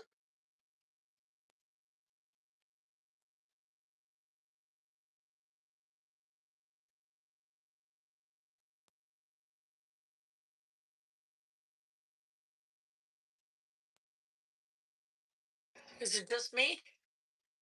No, we lost producer's audio. Hi, Dr. Mitch. Welcome, welcome. Reserve note, the US dollar. Trump now is actually forcing these nations to use the Federal Reserve note and US dollar. Now, is this because he wants to keep the central bank the way it is and he wants everyone to use the Federal Reserve note? No, what he's doing he's making sure that the United States has the upper hand moving forward. He's making sure that we still are the reserve currency of the world. Now, this doesn't mean that it's still going to be linked to the Federal Reserve. What it means moving forward is that he's going to detach us from the Federal Reserve, but everyone's still going to be holding these blips. And later on, what's going to happen is that this will be transitioned into a US dollar, and which means we will no longer have the Federal Reserve. And I think this is why Trump now is putting his man in place. And yes, is he going to have to make deals? Is he going to have to work with the corrupt Senate the way we have it today? Absolutely. But again, he's looking at the bigger picture. He's looking at this from this point going down the road. He knows he needs his man Warsh inside. He knows he needs him to start working. He knows he needs him to start restructuring and setting everything up the way he wants it, especially bringing down the interest rates. Now, we're going to be talking a lot more about this a little bit later, but first, let's just talk about how Trump now across the world is now shifting everything the deep state, the central bankers were trying to do, where they're trying to push everyone away from the Federal Reserve note. You could see at this point in time, he's pushing especially the Middle Eastern countries, even Russia now, maybe even China, back to the Federal Reserve note. Could BC Letter on X put this out and said, U.S. dollar transactions are rising amid the Iran war. The U.S. dollar's share of international payment via SWIFT rose 1.9 points in March to a record 51.1%. Since 2022, this percentage has risen 13 points. By comparison, the euro represents 21% of SWIFT payments, followed by the British pound, Japanese yen, Chinese yuan, and Canadian dollar. The US dollar also covers 89% of all FX trades and 61% of foreign currency debt issuance. Beyond that, it represents 57% of global currency reserves, excluding gold, and 54% of all exporting invoicing worldwide. The world is using more US dollars than ever. And Trump, he had to do this because remember, he needs to reverse everything the deep state players were trying to do. And this is what he's doing across the world. And you can see that it is definitely working. Now, what's very interesting is, like we just mentioned before, as the blue states continually push the agenda of the Green New scam and what the central bank wants, they're going to be losing businesses. They're going to be losing the people living in their states, and they're going to be moving out of those states and moving to other locations. And what's very interesting about all of this is that at least 10 blue states, they're now pushing a wealth exit tax. So basically, if you decide that you don't want to live there anymore, they're saying, well, if you're going to leave our state right now, we're going to charge you for leaving the state, which means they're in trouble. They're trying to collect the last bit of wealth from you as you exit their state. Peter Sagan, PhD, put this out and said, here come the blue state exit taxes. In case you're stuck in a blue state handing half your money to Somali learning centers, they're now coming for the other half. Wall Street Maverick responded to this and said, 10 blue states are pushing wealth tax and exit taxes to squeeze every drop from taxpayers so no learning center goes without. And that's absolutely true. Because remember, if you don't have your tax base and everyone's leaving, businesses are leaving, what do you have left? Nothing. All you have left is the money laundering. There's no one there to pick up the tab. And this is a big problem for them, especially as federal funds are being cut off. So let's see, you're losing businesses, you're losing your tax base, you're losing federal funds. If people decide to leave, this is another way just to squeeze some more out of you so they can keep their operation working. Now, the other thing that's very interesting is that when we look at California, for example, and they have this billionaire tax, on page 26 in this proposal, it explains how the state legislature can convert from a billionaire tax to an everyone tax without voter approval. They can also adjust the tax to be yearly tax, not just a one time, again, without your approval. Intelligence test for you. If this was meant to just target billionaires, why did they write this? Because again, they're using the same exact strategy as the central bank system. It's the same trick that they've used over and over and over.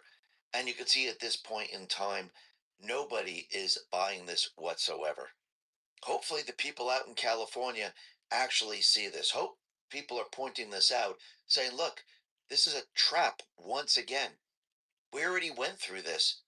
Did you know a popular looks maxing streamer said Gavin Newsom would beat JD Vance in the 2020 election because Vance was overweight and Gavin is better looking? Then Vance showed up to a recent interview looking completely transformed. Just weeks after the comment, everyone's pointing to GLP-1 type of drug, the same type of weight loss drug that 31 million Americans are on. But here's the thing, you don't need a prescription or a needle to get those results. This is why I'm obsessed with the particular GLP-1 supplement instead of a pharmaceutical override. It uses plant-based clinical studied ingredients like metabolate to help my body naturally boost its own hunger controlling signals. I get the same fullness and fewer cravings without the prescriptions, needles, or the growing list of side effects making headlines. It supports my weight management while protecting my metabolism so I can keep the results for good. To kick off spring, get 51% off only at trimwithx22.com. Every order comes with free VIP coaching for life, a 60-day satisfaction guarantee, and free implementing an exit tax. And that, once again, that is trimwithx22.com, or just click the link in the description.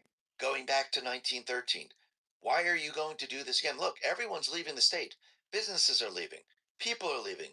They're implementing an exit tax, and now you're believing that they're only going after the billionaires? Actually, isn't this what they want to do to the nation? Let's tax the wealthy. Again, this is another trick by the deep state, by the central bankers, and they keep using it over and over and over. And I don't think at this point in time anyone's really buying this. But think about it. Since Trump is decentralizing the oil across the globe and pretty much setting everything up to actually restructure the Federal Reserve and to remove the Federal Reserve in the end, and again, he has his man getting ready to get into that position. Trump, he has to mitigate what is happening out in Iran until everything's said and done. Because you have to remember, to control the oil across the world, when they set up the petrodollar system, what did they have to do?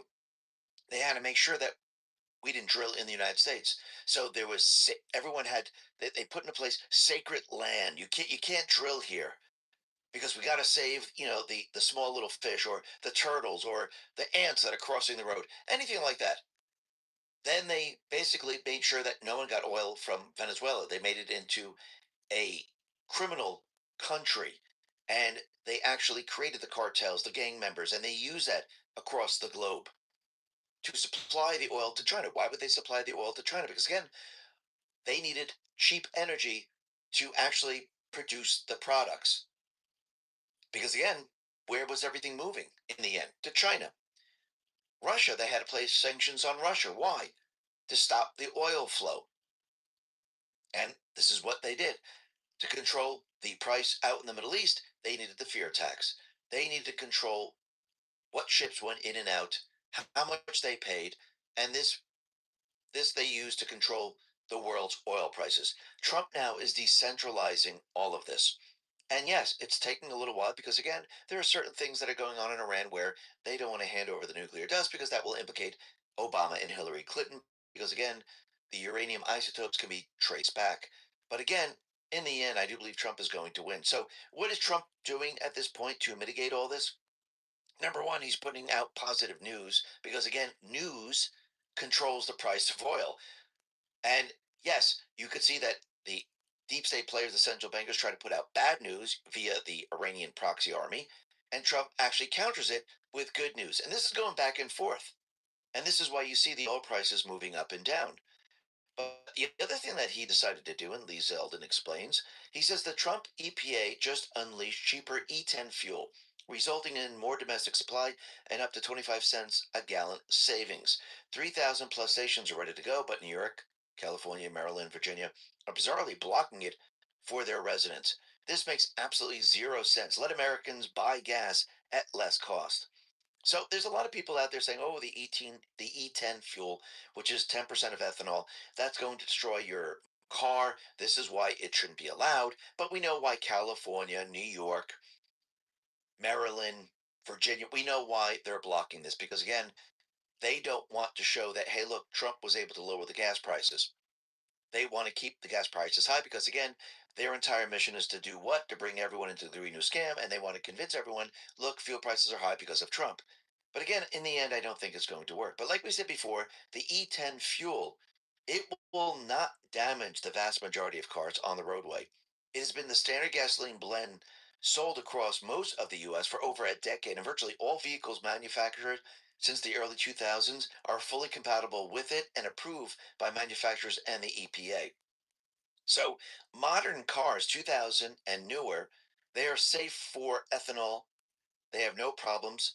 The fuel lines, the injectors, the seals, basically, they're all designed to handle this. Now, cars that are older, yes, they might have a problem.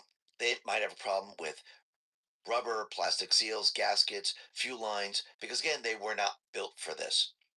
So once again, you can see they're going to try to use this type of narrative to make you believe that there's something wrong. Now, if you look at lawnmowers, boats, chainsaws, motorcycles, and generators, yes, they're more prone to the problems. But for everyday use in automobiles that are $2,000 or later, and I think most of the people have cars now that are 2,000 or later, this is not a problem.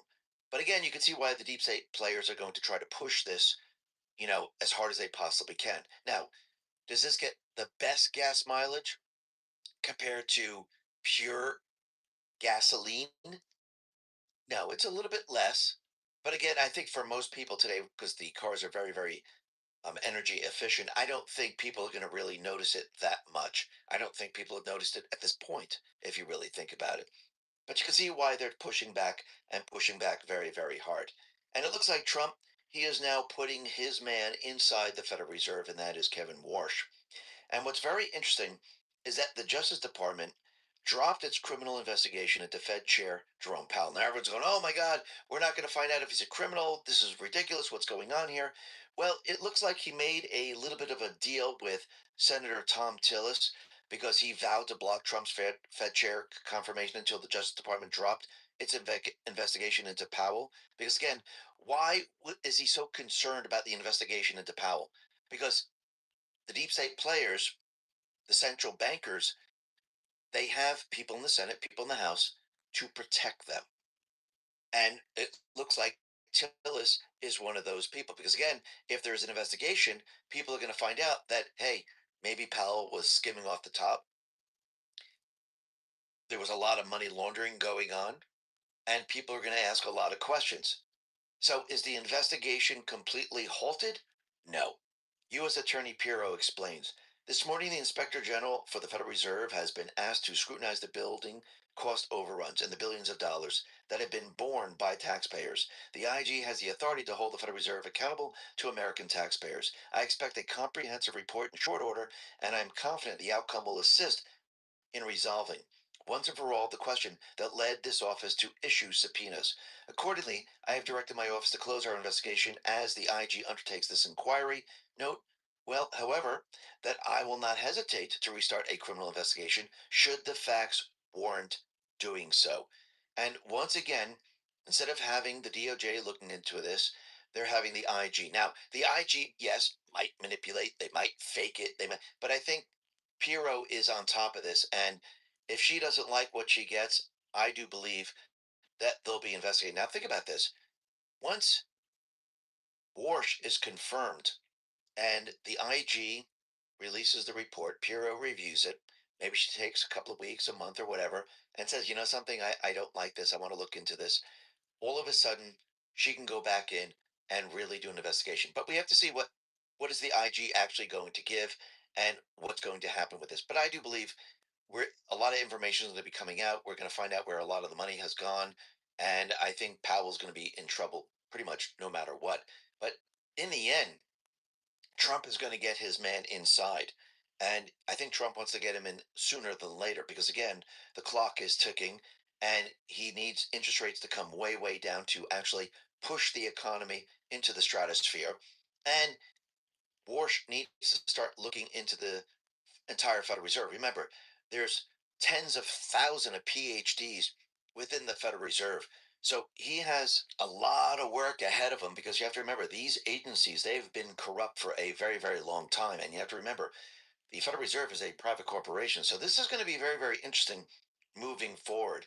And Trump is letting everyone know that, listen, we need the tariff system. We need the tariff system because, once again, I'm building a parallel economic system to compete against the Federal Reserve, to compete against this system. And basically letting everyone know that the Supreme Court was completely wrong in their ruling. He put this out on Truth. He said the following. People and companies that have taken advantage of our country for decades because of the horrible and ridiculous United States Supreme Court decision on tariffs are now supposed to be given back $159 billion. All they had to do was one little half sentence that the United States does not have to pay back monies that were already paid, and our country would be $159 billion richer. That's more than most countries are worth. Think of it. Just one half sentence, and we would have saved $159 billion. Couldn't they have done that for our nation President DJT. And they could have. But I do believe Trump, at this point in time, he got what he needed from the Supreme Court. He got the dissent, he got the path. And yes, he's showing the people of this country look, the Supreme Court, the deep state players, the central bankers, they are not for this country. They're actually working as hard as they possibly can against what he's trying to do. And what he's trying to do is he's trying to do what other presidents have done in the past. If you look at Andrew Jackson, if you look at McKinley, if you look at Abraham Lincoln, they all went up against the private what's a central bank system. And basically, they were all attacked one way or another. Most of them had assassination attempts. Some of them were assassinated. Trump is doing the same exact thing. And you can see every single step of the way, what are they trying to do? They're trying to assassinate him because they know where all this is going. They know that his entire mission is to remove the central bank system. And think about what happens when the central bank system is removed. The entire and system that they created falls apart. They know this. They lose control over the world, over this country. And this is something they don't want to give up. The entire economic system, the way we know it today, is about to change big time. And it's going to change in a way that no one could ever imagine because you have to remember, you got to go back way back in time to when we had a period of time where we didn't have the central bank system. And when we didn't have a central bank system, the money held its value. And the economy in this country did very, very well. The economy and the country was very, very wealthy. And I do believe once people start to see this, once people start to experience this, they're going to understand how bad the central bank system is. You see, when you're in their system, it's very hard to see how bad it is until you're outside of their system. And once Trump gives you a glimpse of what it's like to be outside of the central bank system where we're dependent. And when I say outside of the central bank system, I mean you're not paying income tax. I mean the tariff system is paying for those taxes, that the tariff system is paying for government. And Trump is paying back the Federal Reserve and actually giving the currency back its value. This is when people are going to start to realize how bad the central bank is because when you're in the monkey house, you really don't see that you're in the monkey house. When you're outside of the monkey house, you can see it very, very clearly. And I do believe once people see this, and this is something the central bank doesn't want people to see, once you see it, you're going to understand it. It's almost like Neo stepping outside of the Matrix and seeing the Matrix from the outside. It was very, very easy to see. He could understand it a lot better. The same thing is going to happen with the private West central bank system. People are going to understand it a lot better and what it was and how it kept you enslaved. And soon the central bank is going to cease to exist the way we know it today. Listen, everyone. Thanks a lot for listening. Be well, be safe, and especially be prepared. Thanks a lot.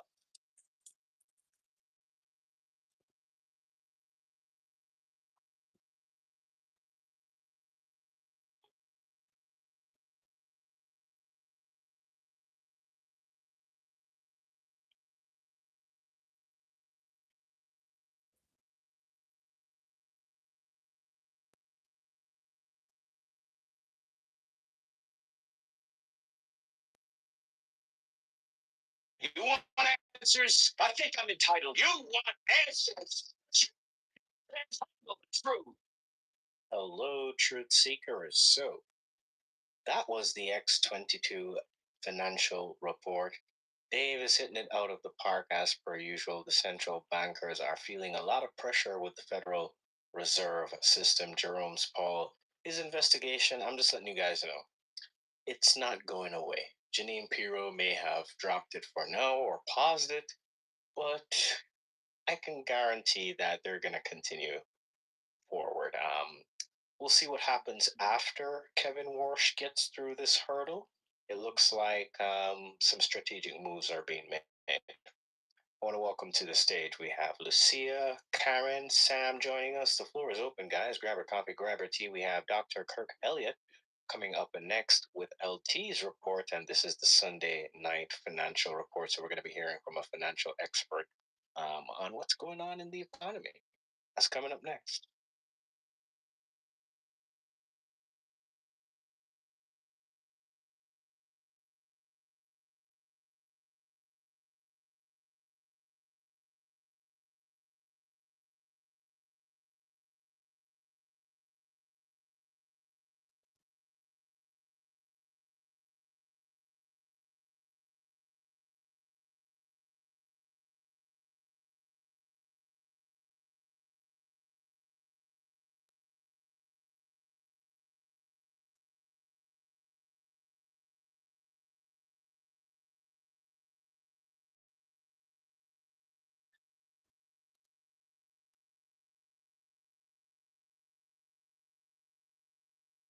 Testing 1, 2, 3.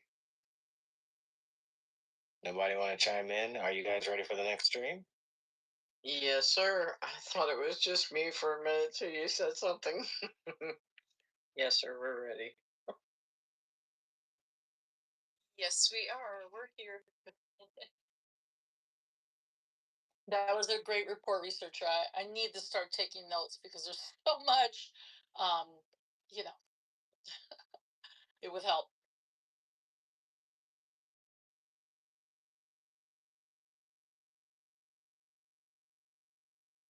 Well, I usually try to leave the panel open for a little bit for post commentary after the streams in case anything stood out to you guys that you want to discuss before we move on.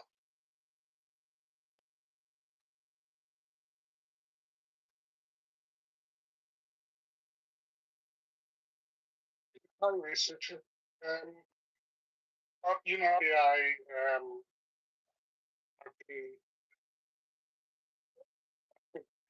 The Fed has to go. In the last report, they mentioned spotlights, which is quite interesting. Why that's been expanded. That appears to be a way of shoring up the US dollar's use and creating more stability. It, the Fed is a private banking cartel that's been in place now for 113 years. It's a product which they can produce out of thin air has been compounding that whole time. And like you said, that was the introduction of income tax. Originally for the billionaires and equivalents, and now it's a major form of slavery. In our countries, that tax we pay. I'm not sure whether we can replace it all with without having a smaller government. But there's no question in my mind that the financial system is being re-engineered, and I fear to see the Federal Reserve and thousands of PhD economists out of work. So to bring back the creation of the currency into the control of the government and treasury, I think that is the direct that the Trump administration is taking it, and I think that's a positive one. I was just looking up. Gold has been a non-monetary gold has been quite a heavy U.S. export over the last 5-6 months. So the price of gold is already becoming more of a. So basically, in the global system, the two major reserves are denominated in U.S. treasuries and gold, which is really the main competitor. And gold is becoming the BRICS. The, the, the way that they got around with US sanctions. interesting stuff. There's big moves in play. One thing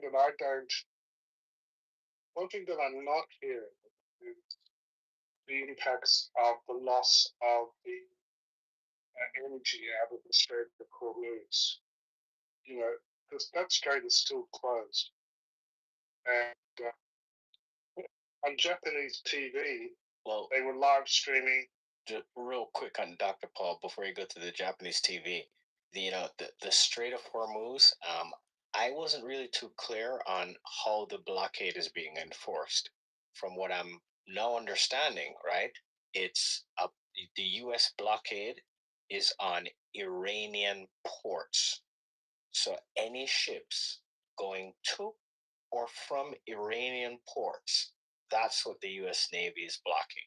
Now, let's shift to the IRGC. They're indiscriminately attacking any ships in the strait. So, when you say the strait is still blocked, there are still some definite issues that are preventing free transit through the strait. But there's an economic pressure that is now being put on Iran because they can't export oil. And that is the major, I think, impact of the U.S. blockade.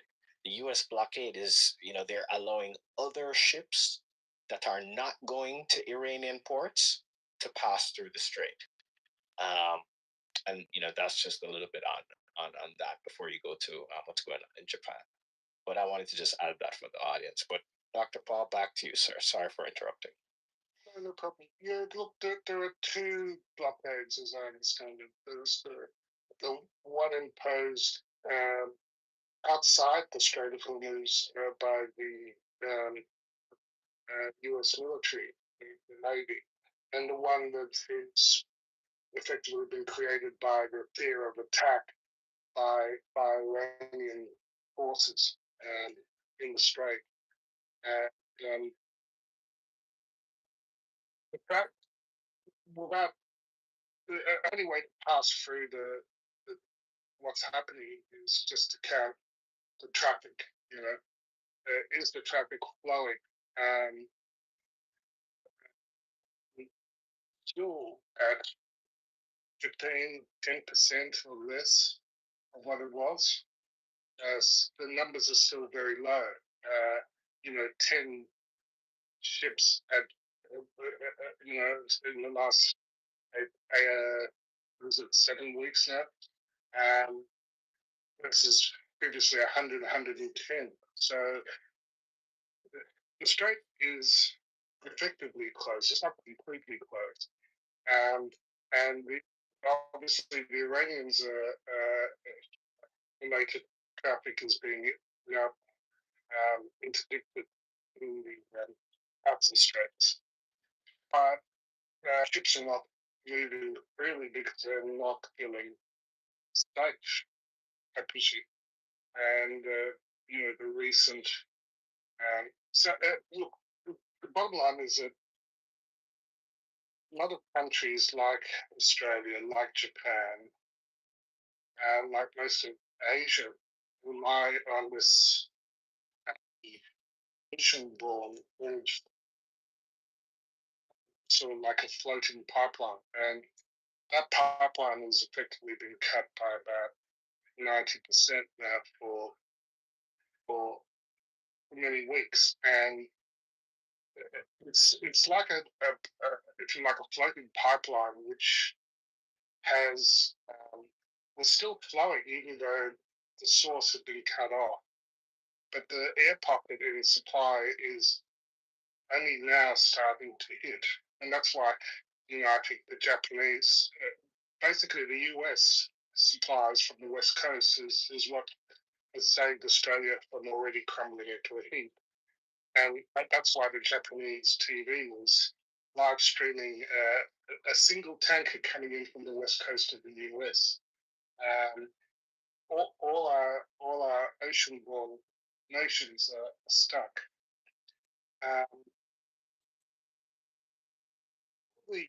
All Iran has to do is survive, and maintain closure of the strait, because ordinary shipping is afraid to travel, and we will crater the global economy.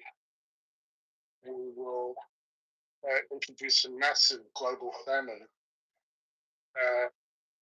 lots of which can be biblical.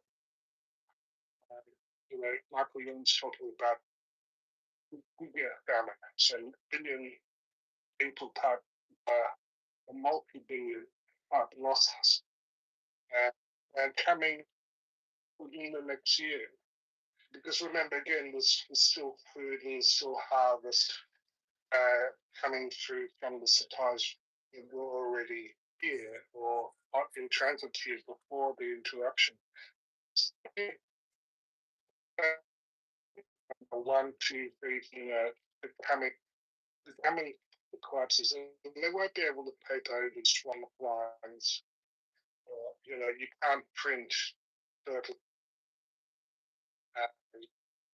Although the US does produce larger, it does produce a lot of what it needs. It doesn't, so it's relatively secure, but the rest, and especially rely on shipborne energy. We're very vulnerable, and we're hanging on by a thread. Whether or not they realize it or not, and to me, that's the biggest story. And the fact that that hasn't been mentioned shows me there's this massive blind spot in play. But what I'm saying is right, and I follow people like Luke Roman, you get a very different perspective of what's going on and or what's important. I think Jamaica, that's a pipeline, and the caveat that I haven't heard anyone mention is that Iran is not water. It's not an island. It's connected by land to the European and Asian continents. So it has rail lines that go to China. It can export its oil over land in a way that which sort of has been ignored. Even if they don't export any more oil, if they can just keep the strait closed just a little bit longer, even what they've done, I think, is enough to change the total geopolitical landscape. And I haven't heard anyone talking about it. So even my analysis is wrong, but this 20% reduction in global energy, and energy is the economy, energy is food. You can't cut 20% from a debt-based monetary system and expect that it's going to survive. It won't. It's all coming down. It's all coming down, and it's coming down with extreme prejudice. But the good thing about all this is all the complexity, all the taxation, all the deep state, all the bureaucracy, that requires excess energy that we won't have, and we won't have. So at the other end of this, we're going to have a different rule, where a lot of the stuff that we're railing against simply won't exist because we won't be able to afford it. We'll have to have a simpler economy and simpler societies. Now, where could I be wrong? Some sort of AI miracle. But I think the real miracle is going to be just in population reduction. And I think that's what the elites want. They want this in that process that we've come to accept in terms of the financial system is going to be rebuilt. And it will all be like Elon Musk said, AI might be able to replace it will make currency meaningless. But there will still be constraints based around energy and materials, which is so gold, silver, oil, and Bitcoin are proxies for energy and materials, if you like. They're just the liquid ones. So that's my rant. I'll drop it there and see if anyone wants to buy it. Yeah, I'll bite. I think there's plenty of energy out here. They haven't used it yet. They know about it, but it'll destroy our oil-based economy. They got energy. That's not the point that concerns me. The point is these car companies are plugging in where your car listens to you. It decides whether you can drive or not. Anybody can sit and watch you in your car. That kind of world that we might possibly stumble into. That's what worries me. And I land. Aaron, can I ask you, where's the energy coming from? Where is this energy you're talking? Just little things that I hear about the mineral. I can't remember it with the anti-gravity mineral that they have. If they wanted to, they could do a lot more with solar. There's atomic energy, but then there's another kind of energy where they could put in just it starts with a T, and they say they can make them small enough to fit in a car. Very safe. Foreign reactors. Yeah, none of this is going to arrive in time, and none of it will feed us. One of the differences with the U.S. derived crude and distillates is that it doesn't replace helium and sulfur and nitrates. Although the U.S. has enough for itself, and Russia has fertilizer, nitrates, but they're already hoarding it for their own use. Solar panels is not going to drive our diesel. It's not going to drive our mining. It's not going to drive our farming, and neither will nuclear. Actually, all of this will happen after the massive loss of lives that I'm talking about. They'll probably reveal that gravity and and free energy, thorium, and all fusion, all sorts of things. And it's not going to come in time because that's not how our current world is. That's for the future, and what I'm talking about is coming within the next year. It'll be obvious to everyone. So that's the same that our politicians, they talk about net zero and solar and windmills, and now they're beginning to realize, hang on, we've invested all this stuff in that, but it won't keep the lorries running to deliver the food from the farms. It won't keep the mining going. We will starve long before they get the thorium up and running, even if they could start building now. So yeah, that's my rebuttal there. Sorry, Lucy. No, it's okay. I kind of wanted to tap in. So, Dr. Paul is speaking from, Australia, guys. So, the dynamics as it relates to the Strait of Hormuz and how that is affecting energy across the world is kind of what I want to bring to the forefront, right, Dr. Paul?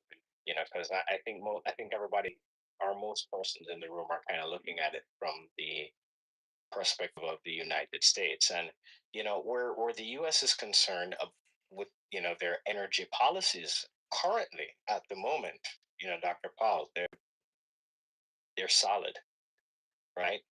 And Trump just invoked the Defense Production Act last week, right? So I agree. I think the U.S.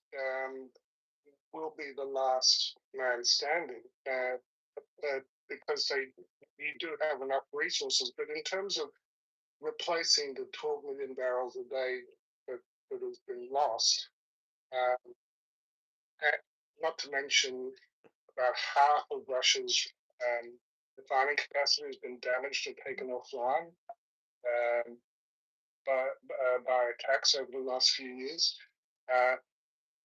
America is a net importer of crude oil, not a net exporter. It's a net exporter of distillates, which is, like I say, what was on the ships that have saved our bacon until recently, and that's what's coming into the harbour in Japan. But it's not an excess of crude oil. That's the importance of the strait. Most of the seaborne crude, uh, you know, those 12 million barrels a day, that's 20% of global energy. Fossil energy is that's been reduced 90%. So that's what I need to hear addressed. And I know Trump is talking about how we're going to export to the world. Yes, they can export the surplus refined product, but look it up. The U.S. Still is a net importer of crude. Alone. Yeah, that may be true. I mean, I'm not even gonna dispute that right now. From what I'm seeing is that the energy sector is going through some overhauls. You know, refineries are being built, stuff like that. So there's a lot of things that are going to change as it relates to the U.S. energy sector in the next few years. I mean, even recently, the start of this year, we saw Maduro got taken out. What happened? Venezuela's oil production started to go up. Deals were made between the US and Venezuela, right? Now they're taking in some of Venezuela's oil, right? As you said, they're importing it, right? So, you know, these relationships and these deals and these dynamics, you know, all of these things that are happening right now, we kind of need to pay attention to it, definitely. But, you know, I want to go back to something you mentioned, Dr. Paul, because it's like the global impact of, you know, Strait of Hormuz on the energy sector worldwide, it's can't be overstated, right? Um, so we know that the U.S. is not quote dependent on the oil coming through the strait, right? They're not, you know, they don't need the oil that's passing through that particular. They can survive without it.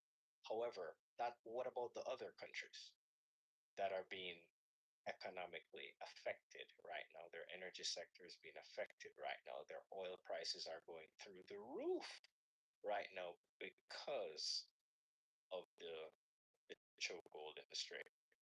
So, you know, that's kind of what I want to just for persons to take into consideration as well. You know, Dr. Paul, you had a lot of great points there. I will say that, um, you know, to kind of close, I'll say this, right? We saw the negotiations kind of fall through, right?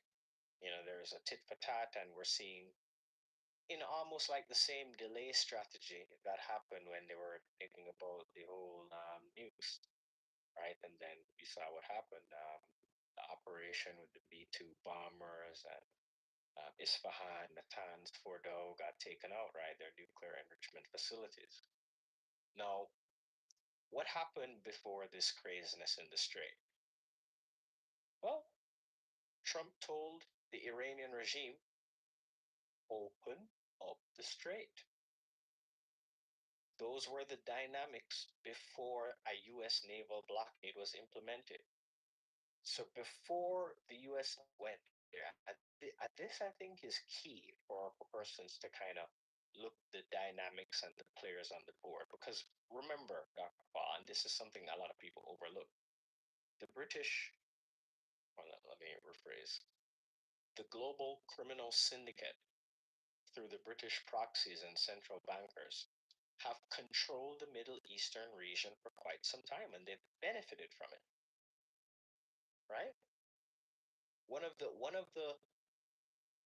hidden mechanisms, and some of you have have probably heard me talk about this before, is the insurance company, Lloyd's of London, that used to provide premiums on ships passing strait. Well, here's the kicker, Dr. Paul. The central bankers benefit from terror in the region. The central bankers benefit from terror in the Middle Eastern region. Okay, researcher, what are you talking about? Make this make sense. Well, we know that they installed this radical regime in Iran 47 years ago. And even before that, the CIA and the MI6 were hard at work in area. Right? No. The radical regime is installed. The Strait of Hormuz becomes a choke point for terrorists who can threaten the transshipments passing through this key economic waterway. So now you have a dynamic where they're funding the terror groups. Remember, Obama pallets of cash to Iran, right? This is a criminal syndicate, whether it's elements or the operatives they have in other parts of the world. And of course, Obama is one of them too, right? But I'm bringing him into the picture to show how the deep state, the global criminal syndicate, has propped up Iran, so this regime, and created terror in the region. Remember how people usually talk about the destabilization of the Middle Eastern region? Well, this is what we're talking about. Why is that being done? Well, one of the reasons we're learning is because if you have terrorists in the region, then guess what? Lloyd's of London can charge higher insurance premiums. They can control the oil passing through the strait. They can control the dynamics, the geopolitical dynamics in the region by having these terrorist proxy groups that they're all funding, by the way, Hezbollah, Hamas, the Houthis, right? All Iranian proxies, right? And then we realize who is benefiting from this terror in the region. Who is benefiting? Well, if you don't have terrorists creating chaos, you don't need to charge high insurance premiums. Plant oil. Yeah, look, I don't disagree with you, Researcher, that long leadership is under. I just think it's gone beyond that. Yeah, that was kind of going. Just because the energy is so vital to our economies, our way of life, and even our ability to feed ourselves. Having a damage to the Gulf infrastructure, taking Iran and so much of the oil, the seaborne component, depending on boats, so much of that does transit through that choke point. I just think it is, yeah. I think we're talking. This is the biggest. This is the Great Reset. This is the thing that will bring the global populations to heal. I don't know who's going to come out. I think you're right. America is well insulated, and especially with the Venezuelan supplies now, and they have helped. The shipments that we've got have been a lifeline. And I think is why everything looks normal. When I look outside, I see the jet boats going around, and the shops are still full of food, and nothing yet has hit. What I'm saying is I believe that the consequences, the air pocket in Jersey, is the consequences to that outside of America, perhaps outside of Russia, is going to be good enough. That's my concern. And I'd like to be wrong about that, but that's fine. That's how I see it at the moment. And yeah, all the actions may be true, but the problem is how much is passing through the strait, and even if it restarts now, I think the financial consequences and the economic consequences are baked in the cake already from the damage that's been done and the disruption that's already happened. Now, could I be wrong? I really do. Maybe I'm wrong, because I'm speaking fairly apocalyptic stuff. Maybe I should Dr. leave Paul, the US. you are speaking apocalyptic stuff, but look at it from this perspective, right? The only nation right now that has truly suffered unrecoverable damage, for a certain period of years is Iran. Every other nation that's been economically blackmailed by what the IRGC is doing, right? They can recover much quicker. So my takeaway point here is to reflect on what I was saying earlier. Donald Trump said to the Iranian regime in the negotiations, remember what happened? He told them, open up the strait, have it recognized as an international waterway. Let all the ships pass through freely. But the IRGC didn't want to do that. And we're seeing now that they've shown their hand. Even after the US naval blockade, even after the economic damage that they're suffering right now after the military and naval damage, right? They're still playing tough guy. What? Delay, delay, delay. This is the strategy of the deep state, the criminal syndicate. What are they trying to do, Dr. Paul? They're trying to wait Trump out. Right? So hold on. Give me 1 sec, right? So in addition to that, remember, the criminal syndicate who's controlling the terrorist regime in Iran, right, and dictating to them, right?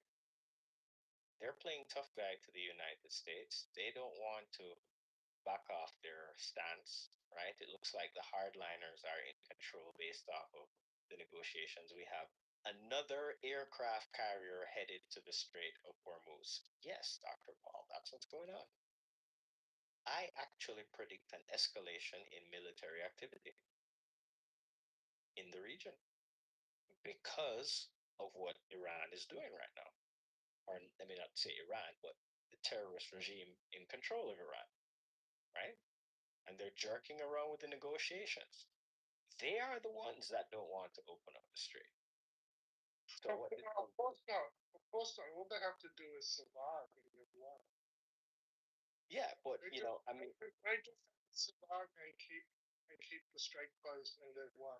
And my point is, they've had 7-8 weeks, and the Navy hasn't been able to do it. The forces haven't been able to. The bases have been made uninhabitable. The radar facilities have all been blown up, the key ones. But what they dare not bring their carriers too close to the strait for being in range of Iranian missiles. See, to me, it's not a great victory. It appears to me that the Western America has already lost. Dr. Paul, that's nonsense. Yeah. They actually got air superiority in this operation within the first 2 weeks. Complete air superiority. Yeah, but it doesn't the Iranian Dr. Paul, that narrative is nonsense, I'm telling you. The Iranian Navy is no longer in the same, it doesn't exist in the same form that it does. Right? I agree. They have let me tell you what they're doing right now. They're sending out small speedboats mining the strait. They're using guerrilla warfare tactics. Their resources have been this their ballistic missiles production facilities have been dismantled. They're digging up missiles from the rubble. They literally can't produce anymore. So what's going on right now is they're working with the economic angle. Their their their plan is to try to delay. But let's just play this out though. Let's really play this out. Game theory style. I'll pass the mic to you, Rock, because I see you want to chime in, right? But let's play this out game theory style. If they continue in this trajectory, right? If the Iranian regime continues with this trajectory, what's going to happen for them? They're the ones suffering the most economic damage. $300+ million per day, right? They're not able to export oil. So they're shooting themselves in the foot. While meanwhile, it looks like there's more uprisings in Iran. So you have different factions now who are vying for power because there's a power vacuum. The Ayatollah who was appointed hasn't been seen in public. The narrative that the Iranian regime can win this is totally ludicrous. The only thing they're doing right now is they're being propped up by the criminal syndicate who is telling them to delay, which is why the negotiations keep stalling. Right? So I understand that point, and I understand the fear of, let's call it, the economic impact on the countries all over the world that rely on the oil passing through the strait. And the reason why I'm emphasizing this is to show you guys that the Iranian regime is up to no good.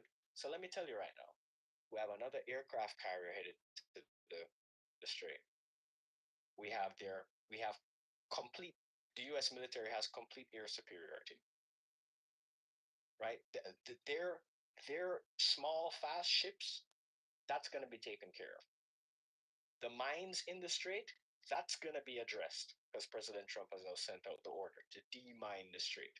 And, and that's another thing. We heard about the mines and we weren't too sure about the reports of the mines in the strait. When I checked it out days ago, the only thing I could find was like there were reports of 12 mines in the strait. And I'm like, 12 mines? Are you freaking kidding me? There's got to be more than that if they're making a big deal about this. But no, we don't actually know the dynamics. So, we need intel to check that out. So no, we're hearing about an operation to sweep the mines in the strait. And we're hearing about small fast boats that the Iranians are using to put mines in the strait. Terrorism.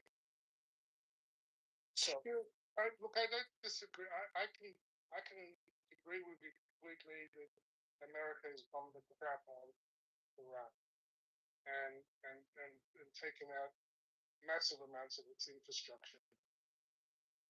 But they still have missiles and they still have means to harass and stop shipping. And if America and its coalition can't get that open, every day we're marching to consequences untold. I think we've already passed the threshold. I agree. And so even they've already got, even if they get another aircraft carrier there, I mean, you notice they're not in the Strait of Hormuz. They're way back because they fear the Iranian intermediate range missiles, and they've been shown to be very accurate. And I'll just flash back to Vietnam. Vietnam, America bombed the crap out of Vietnam. They used multiples of the whole World War II arsenal on that country,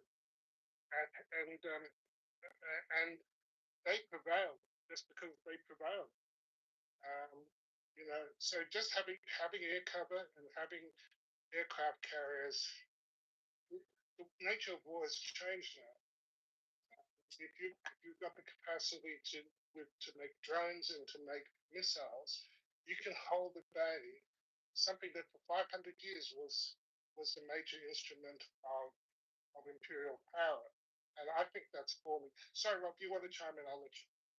Yeah, there's a number of things going on.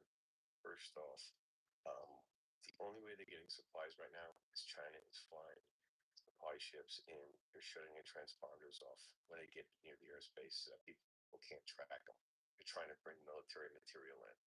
So this is why the Strait of Malacca is being controlled by the U.S. as well. Because we're cutting off any oil that can go in, or any supply information that can go into China as well. Because China's become part of this, right? Which doesn't help. But as far as and I know this stuff deeper than a lot of people.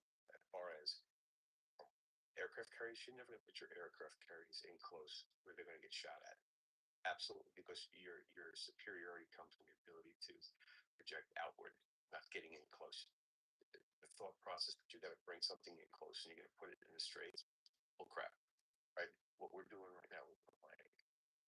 So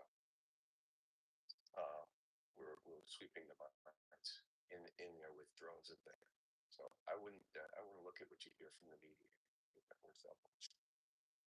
Yeah, I just, there's only one question: is the strait open or is it closed? And it's effectively closed. So all that force, all that air superiority, hasn't translated to the one metric that we can track that has real meaning. And until you show me that, everything else is just, who knows? It's the fog of war. Well, no, I agree with that. Dr. Paul. Hold on. Well, all right, Karen, before you go, I just want to say this, right? Dr. Paul, I agree with your sentiment, but it's like, well, if it plays out this way, this is what's going to happen. And I agree with that. But I honestly don't think that that's the trajectory that we're going towards, right? You're seeing right now a display of military force, right, to put this Iranian regime into submission. It's more than just about the strait, right? It's more than just about the terror proxies.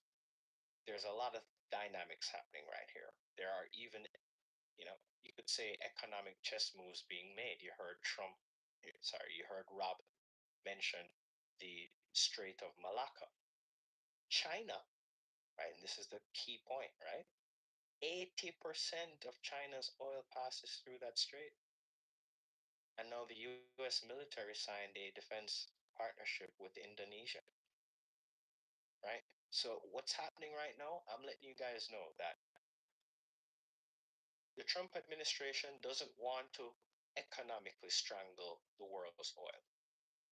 But they are putting their forces in key positions to monitor what's going on with these transshipments. Right? So why would they want to control the Strait of Malacca? Well, you heard what Rob just said.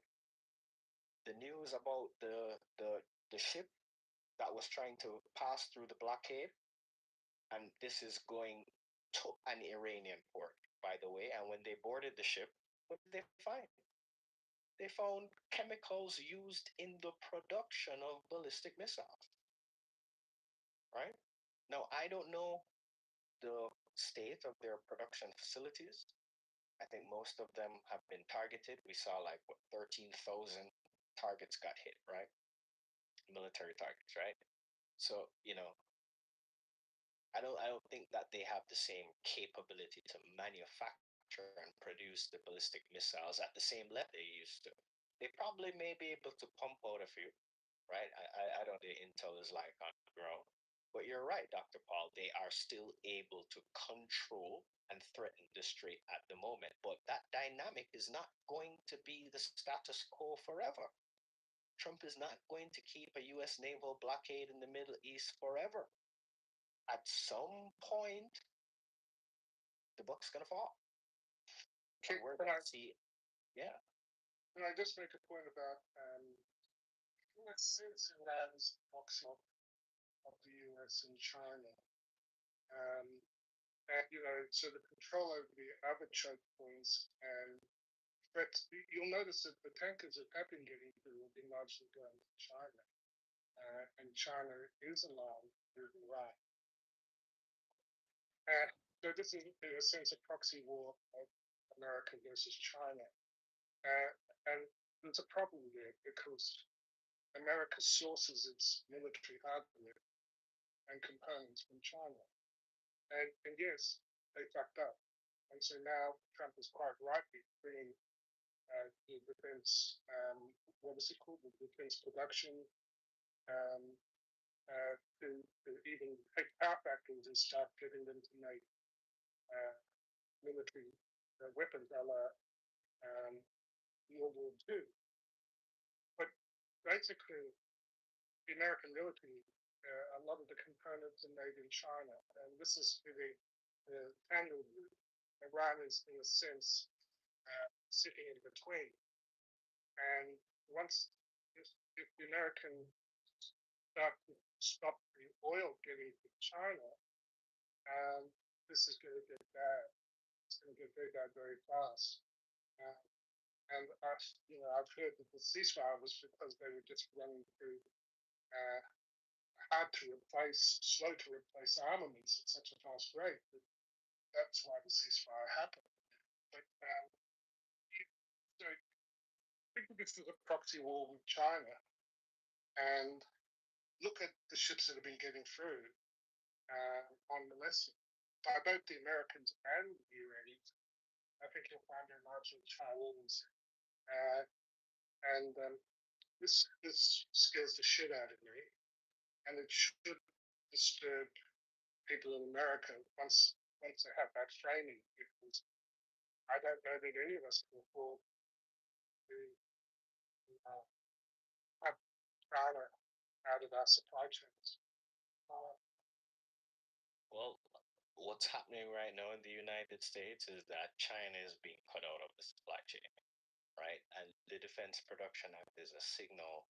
I mean, there's even other stuff because we've got to go to Dr. Kirk Elliott's report next. But Karen, you wanted to chime in, so let's go to Karen, and then we'll take some more comments if we have any, and then we'll get to the stream. Yeah. Karen, sorry about the hold up. Okay. The longer we sit there, the less loss of life, although there is life loss right now in Iran, but a lot less than if we have to bomb them. The longer we sit there, the more we starve out China. So just sitting there isn't a bad thing either way. What Putin said a while back, he warned the bankers very strongly, and he says all these extra money, he didn't use that word, but all this extra money you're making off of this gas right now, you better be paying off your debts. Use the money to pay off the debt.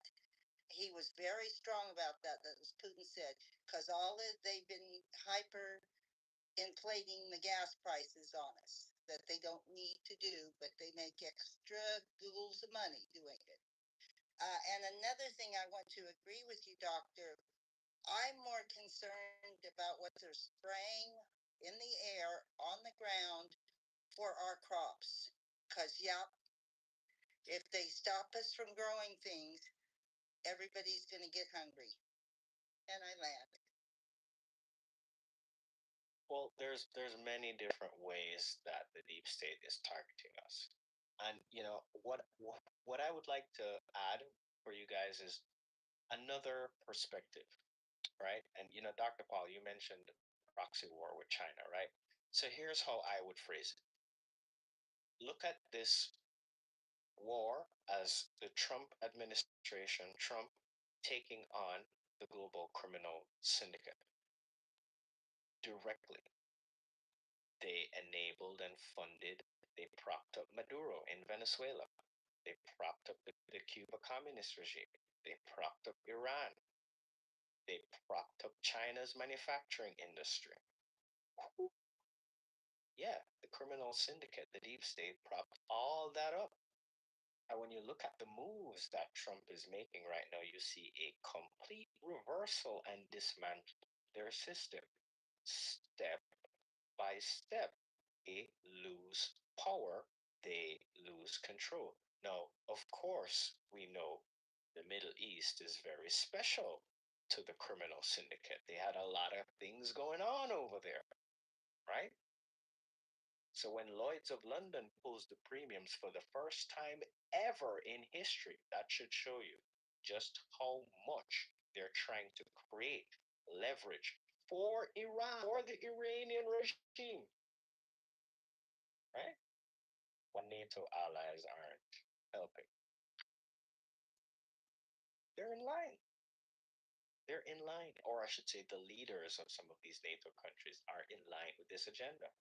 Oh, we'll wait till Trump finishes up the strait. Bullshit. They're just delaying. They don't want to give a helping hand. They want to drag this all out. If they're working with the delay strategy of the Iranian regime, almost like they're coordinating together. Why am I pointing all of this out? You see, guys, the real war is not Trump versus China or Trump versus Iran. The real war is Trump versus the criminal syndicate. That's what's going on. We're seeing him take it to the global stage. You saw it at 2020, the start of this year, right? So when we think about what's happening in Iran right now, yeah, there are many dimensions to it, right? The economic aspect, the pressure on China, the pressure on the criminal syndicate's Middle Eastern charade, right? The pressure on the terrorist proxy groups. I mean, think about this. We're talking about the president of peace, and now we have a military operation going on, large scale combat operations, right? No joke, right? But what is the end goal? The end goal is peace. Think about the Abraham Accords. Think about all of the Gulf states who have now aligned against Iran. Iran is isolated. On the world stage, they need to negotiate very fast, or else something's gonna happen. And we're talking more military operations. And you know Trump is not gonna play. So to close, and I will reiterate some of Dr. Paul's points, because Dr. Paul, you have some great points, right? This is the threat of that key economic waterway being held hostage. This is the threat, right? The entire world can be put into an energy, shock. So, do we want to allow a terrorist regime to have control over that particular key waterway? No. No, that's not wise, especially with the current activity that's going on right now. You know, so I definitely hope that this wraps up sooner rather than later, because even though some of us are looking at this from the perspective of the United States and what's happening in America, other countries are being severely affected by what's happening. And with that point, I'll close so that everybody kind of understands the dynamics and the importance of the region and why this situation needs to be resolved um, as soon as possible, right? So we'll see how it plays out. But stay positive, guys, right? We know what some of the goals are and some of the objectives are, right? We have their messages on the record stating to us what they want, right?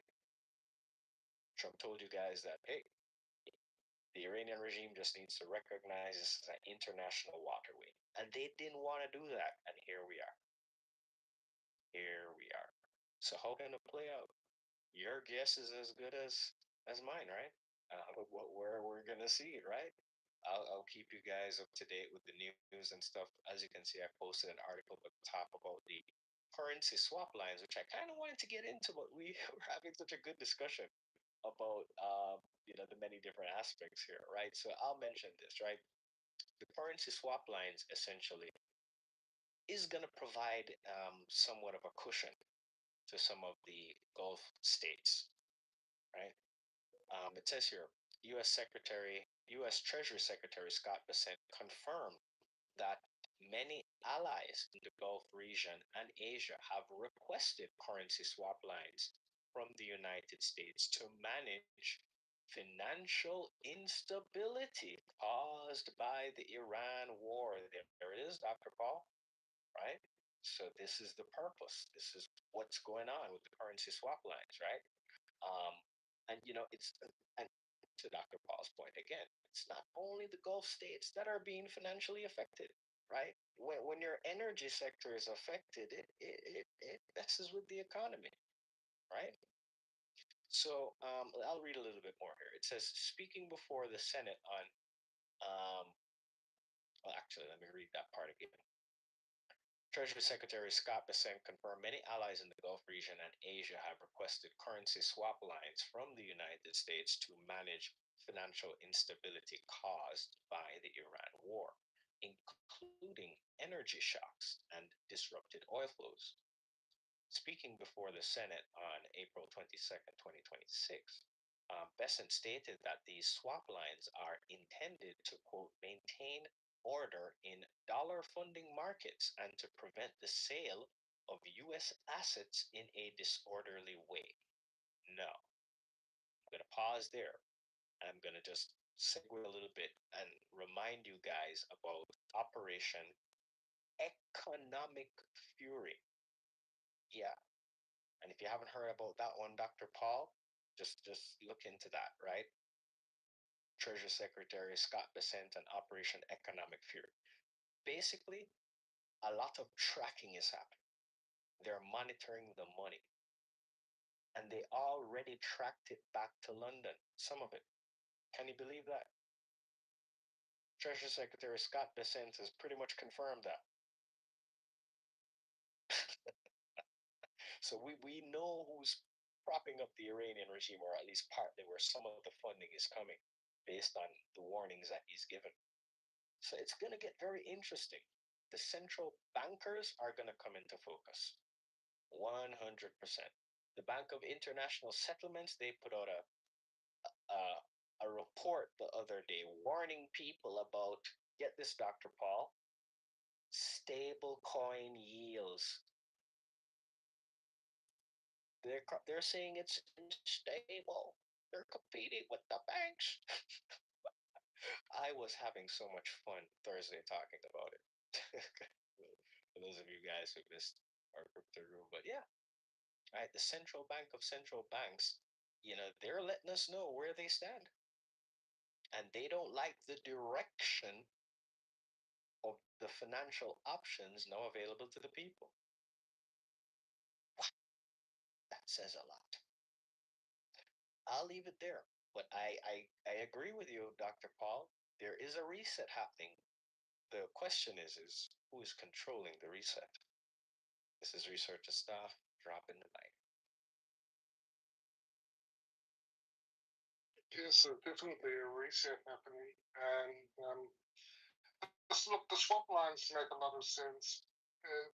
Like the Gulf countries lost income and they relied on their oil revenues. So rather than selling, um,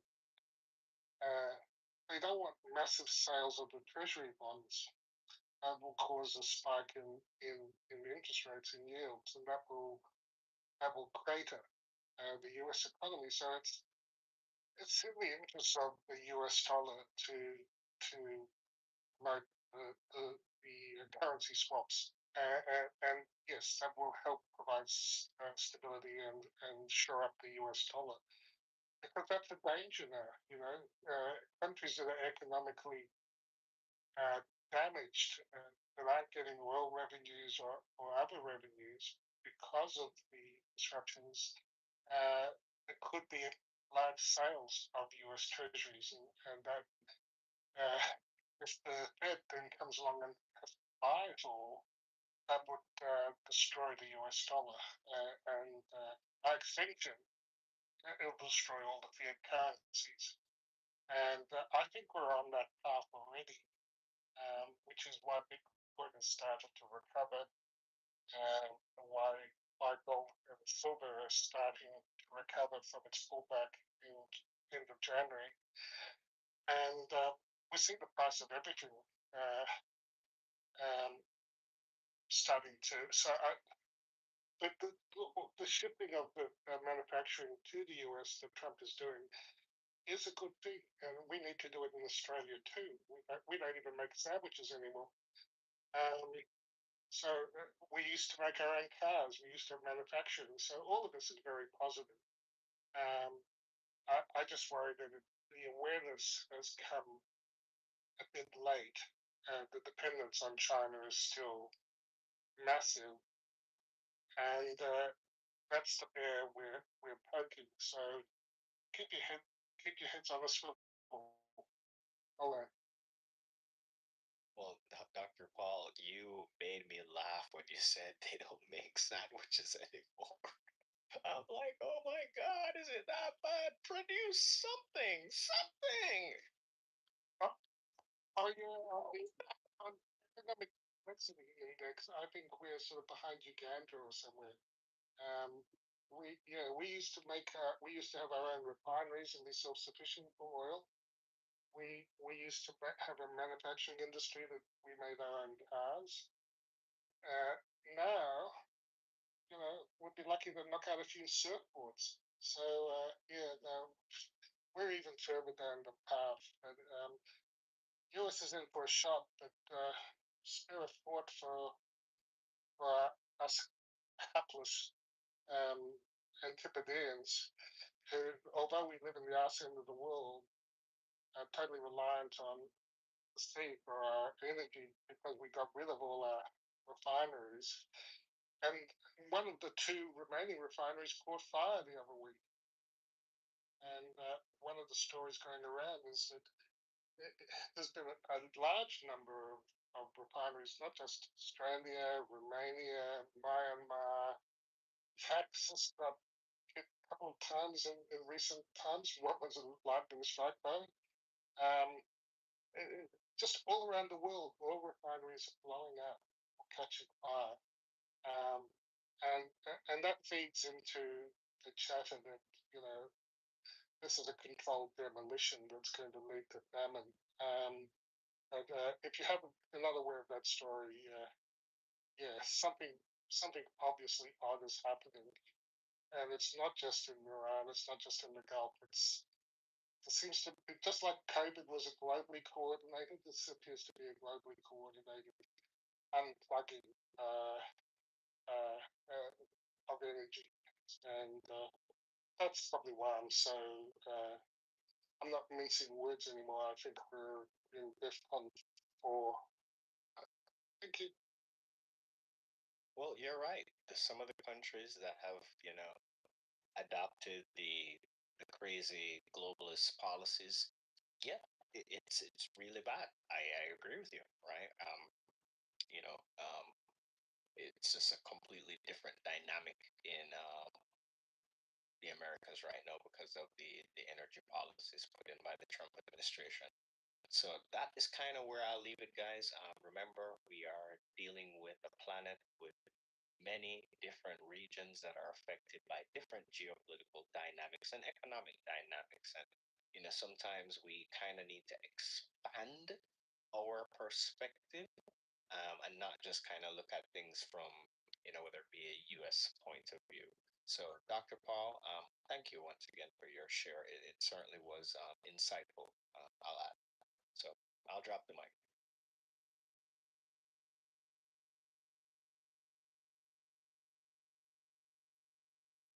I was surprised. I found out fertilizer. We just started a new plant in Utah or Zion Park, uh, out of ash. I didn't know they could make fertilizer out of ash, but that was new and something we hadn't done for a while.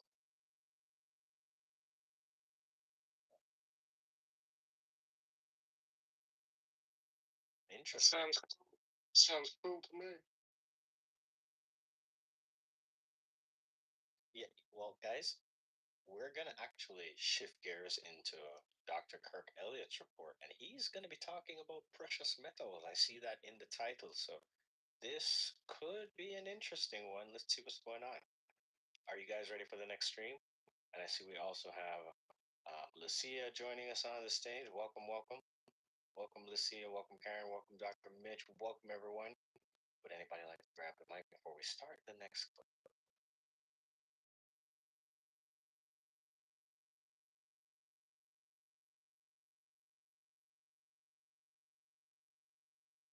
Calling Dr. Paul.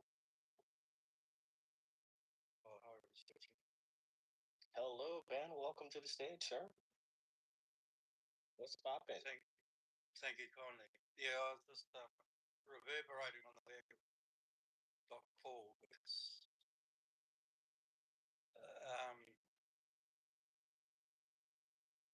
don't understand why their refineries are burning down.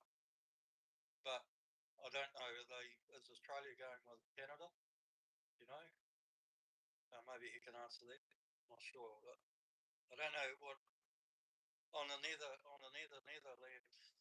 what the lineation is and to what perspective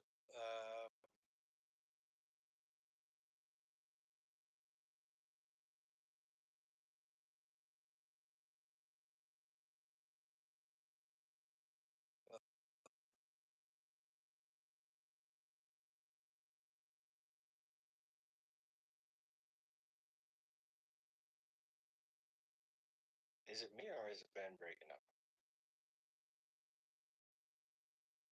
Yeah, I can't hear him at the moment either.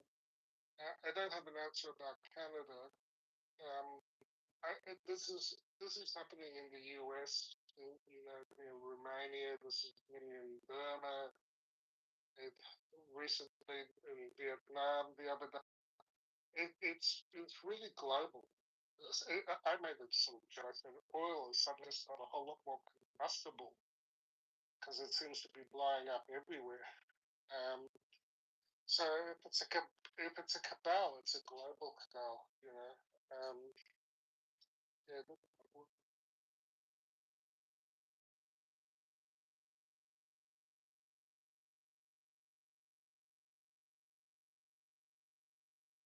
It certainly is.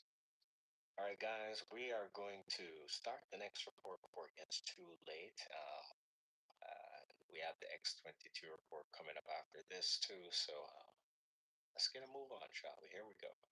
Producer, your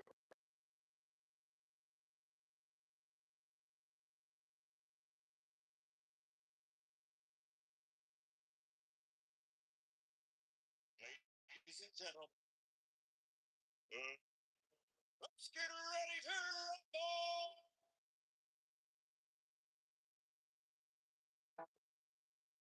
But what we do know is how do you protect yourself against it? With gold and silver, because it goes up during times of crisis and inflationary pressures, and it actually protects you. So first and foremost, look at gold and silver as your insurance policy against a collapsing currency. Another amazing week for us. It just doesn't get any easier, but I tell you what, exposing the deep state and their evil through the Southern Poverty Law Center was the big one this week. Dr. Kirk Elliott, while this is all playing out, we continue to watch silver make moves. And man, we just appreciate it. And we know.com/gold in the description box below. And we thank you once again for joining us, Dr. Elliott.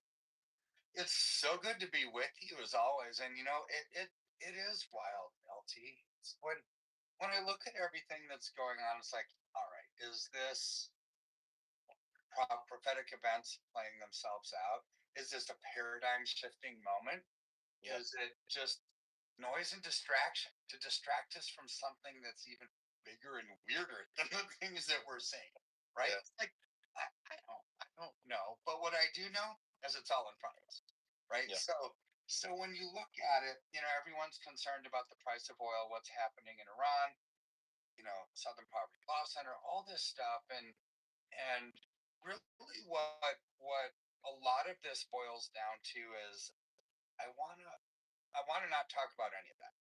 Mm-hmm. I want to just talk about our money, right? Because I'm an economist, right? I help people invest for their retirements, and everyone's always concerned. It's like what are the three big F's, right? Faith, family, and finances, right? And in that order, they should be in that order. If they're not, you've got things out of whack, right?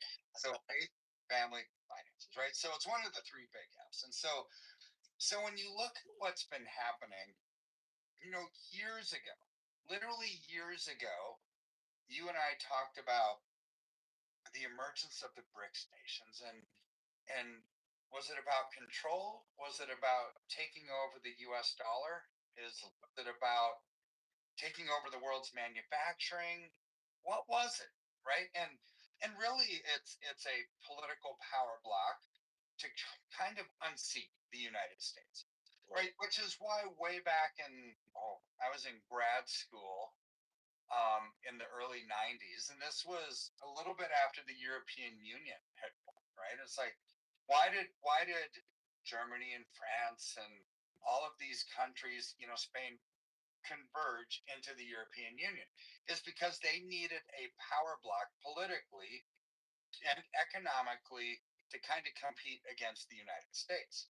Right. So you look at what's happening with the BRICS nations. Why did they do it? Well, they're doing the same for the same reason that the European Union did, because India, massive population, China, massive population, right? But these economies, they were still kind of like just they were just kind of like communist countries and socialist countries, and they weren't really all that powerful, although they had a ton of people. So they put together a trading bloc, an economic bloc, and started to form this economic political union to where we see it today. Right.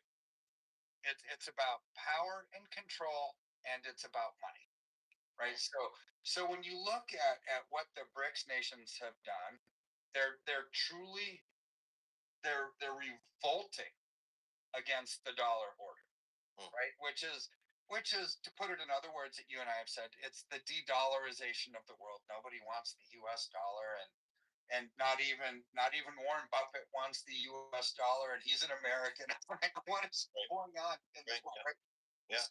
So how did they do this? This isn't a new thing, right? So you go back to a decade ago, right? Let's go back a decade. What did they start putting together? They've already started working on electronic payment messaging systems in Iran, of all places, right? CPAM, it's SEPAM. It's their system for electronic payments messaging.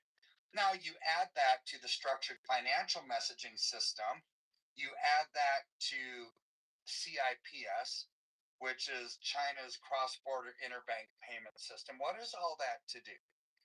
Get these countries talking electronically, economically, to get rid of SWIFT. Right. What is SWIFT? It's the mechanism where all money goes from bank to bank globally. Like when you send a wire, it goes through the SWIFT system. When you send a wire internationally, there's actually a SWIFT code, right? So the global transfer of money has always been dominated by the West, by Europe and the United States. China's wanting to change this, right? So this goes back to the Russia-Ukraine conflict when it started, which is really accelerating this because Biden was a buffoon, and he did something that was economically devastating when he said, "Hey, Russia, we're going to kick you out of the SWIFT system and we're going to starve out your population, right? So you're not going to get any money in." Well, did he really think that Putin was that stupid and not have Plan B? So Putin went to China and said, "China, Biden kicked us out of the SWIFT system." China says, "So what? We have SIPs. Why don't we just like really tie economically together under the BRICS nations?" And so it amounted to a problem for Russia for maybe 30 minutes, right? It's like, okay, not a problem, right?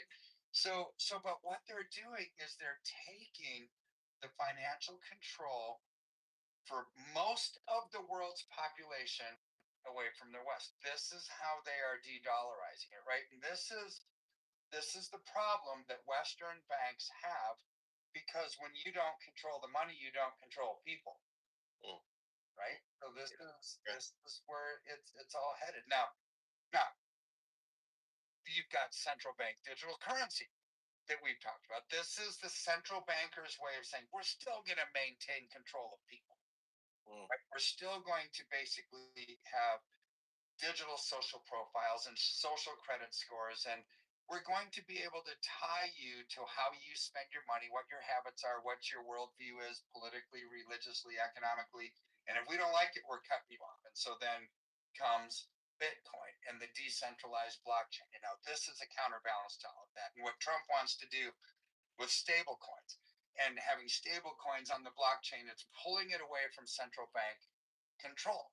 You see, what Trump is doing is fighting this economic battle, and everyone thinks he's just fighting this battle against Iran or against the left and the hardcore left or against China. It's like Trump is fighting a battle to save the dollar from the world who doesn't want the U.S. dollar around. Right? And he's doing a good job at it, right? So here's where remember Judy Shelton when she was one of Trump's economic advisors in the first administration.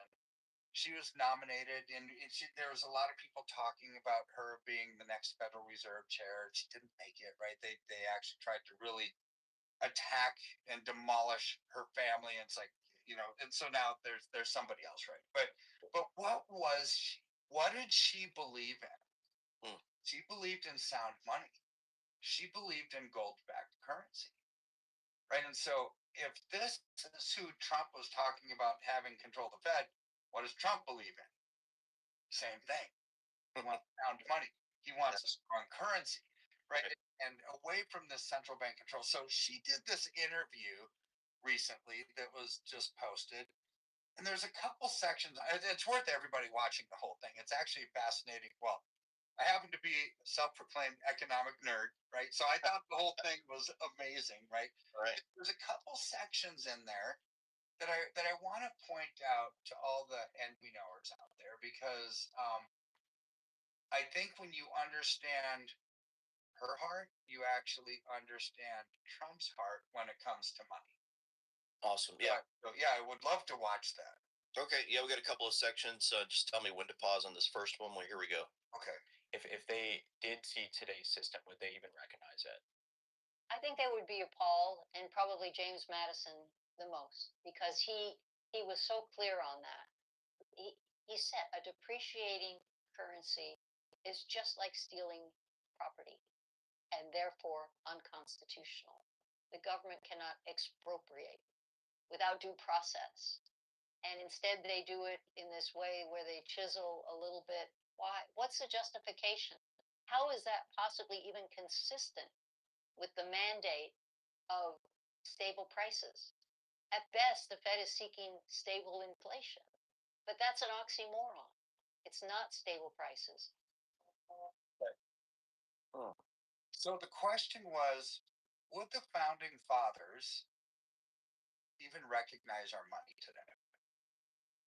And you know, when you go back to what James Madison, some of the founding fathers said, what was money back then? It was actually gold or silver, right? This is what the Constitution says, right? It's like gold and silver coinage are the only true money, right? And so they warned against where America is today. They said never, ever, ever should politicians write bills that cost money that can't be paid off during that generation, because it's not fair to future generations. So what did we do? When they couldn't abide by that way back in the early 1900s, it's like, wait, we want to expand further. We want to use debt to expand. Oh, how about the Federal Reserve? Let's just start that, where we can print money without discretion, not have it gold backed anymore, not have some kind of tangible backing, which puts discretion on the printing, and they could just print willy nilly. So then it's easy for politicians to just march over to the Fed and say, hey, you need to buy more of our U.S. treasuries, because we need U.S. treasuries to fund our expansion. And it's all debt, right? With money that's being created out of thin air. This is what happens when you get away from a tangible currency. And this is what Judy Shelton is talking about. They would not understand. They would be rolling over in their graves if they saw what we had now, because one of the mandates, there's two mandates that the Federal Reserve has. Number one is to create full employment. Number two is to create a stable economy. The only thing that they've done, LT, is create stable or unsustainable, not stable, but constant inflation. Yeah, yeah. That's all that they've done. That's right. And there's boom and bust cycles, and they print too much, and then they have to decide, all right, we're going to have to raise interest rates to slow that down, and then the economy, just slows down too much. It's like, well, how about we lower interest rates to stimulate it again? And it's just this vicious cycle, right? Which would all go away if you never got rid of tangible backed, gold backed money. Right. We wouldn't have that problem, right? So the system right now is broken, right? It's absolutely broken. So something needs to change. And we talked about this 2 weeks ago. Is the change going to be going to gold backed money, or is the change going to be going to cryptocurrency? Don't know. All we do know is it's not going to stay the same. So a lot of times people will say there's going to be this monetary reset, right? And people get all excited about that. It's like, and conspiracy, people say, well, that's a conspiracy theory. It's like, it's not a conspiracy theory. Resets happen all the time. Right. I can tell you probably 4 times. Okay. So we used to have Confederate dollars, right? And so then we went to gold backed money, and then we went to the Federal Reserve, and then we went to the Bretton Woods system, and then we took gold off of our money altogether, and then we went to the petrodollar. Every single one of those could be considered a reset. Yeah. Right. But nobody would say that that's actually a reset. They'd say, oh, it's just a change. No, that's a reset. So she's saying right now something needs to be reset because the system is broken.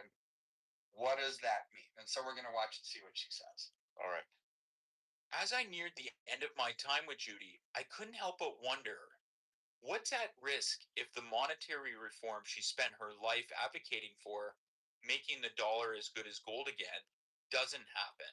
I think what's at risk is this sense of people increasingly that they are victims of monetary favoritism, that the Fed maintains policies that increase the inequality of wealth and income, that they reward people who are already wealthy enough to have financial assets. I think we need a revolution of valuing honest work, honest government, and honest money. And by that I mean celebrate people who actually make goods, who produce goods and services, not just people who arbitrage the anomalies of financial markets. I think we have to insist on honest government. I think deficit spending is unacceptable. That's immoral because you're robbing from future generations. You're putting liens on goods that have yet to be produced, and it just enhances the likelihood of ever increasing government. And I think that we need to guarantee honest money.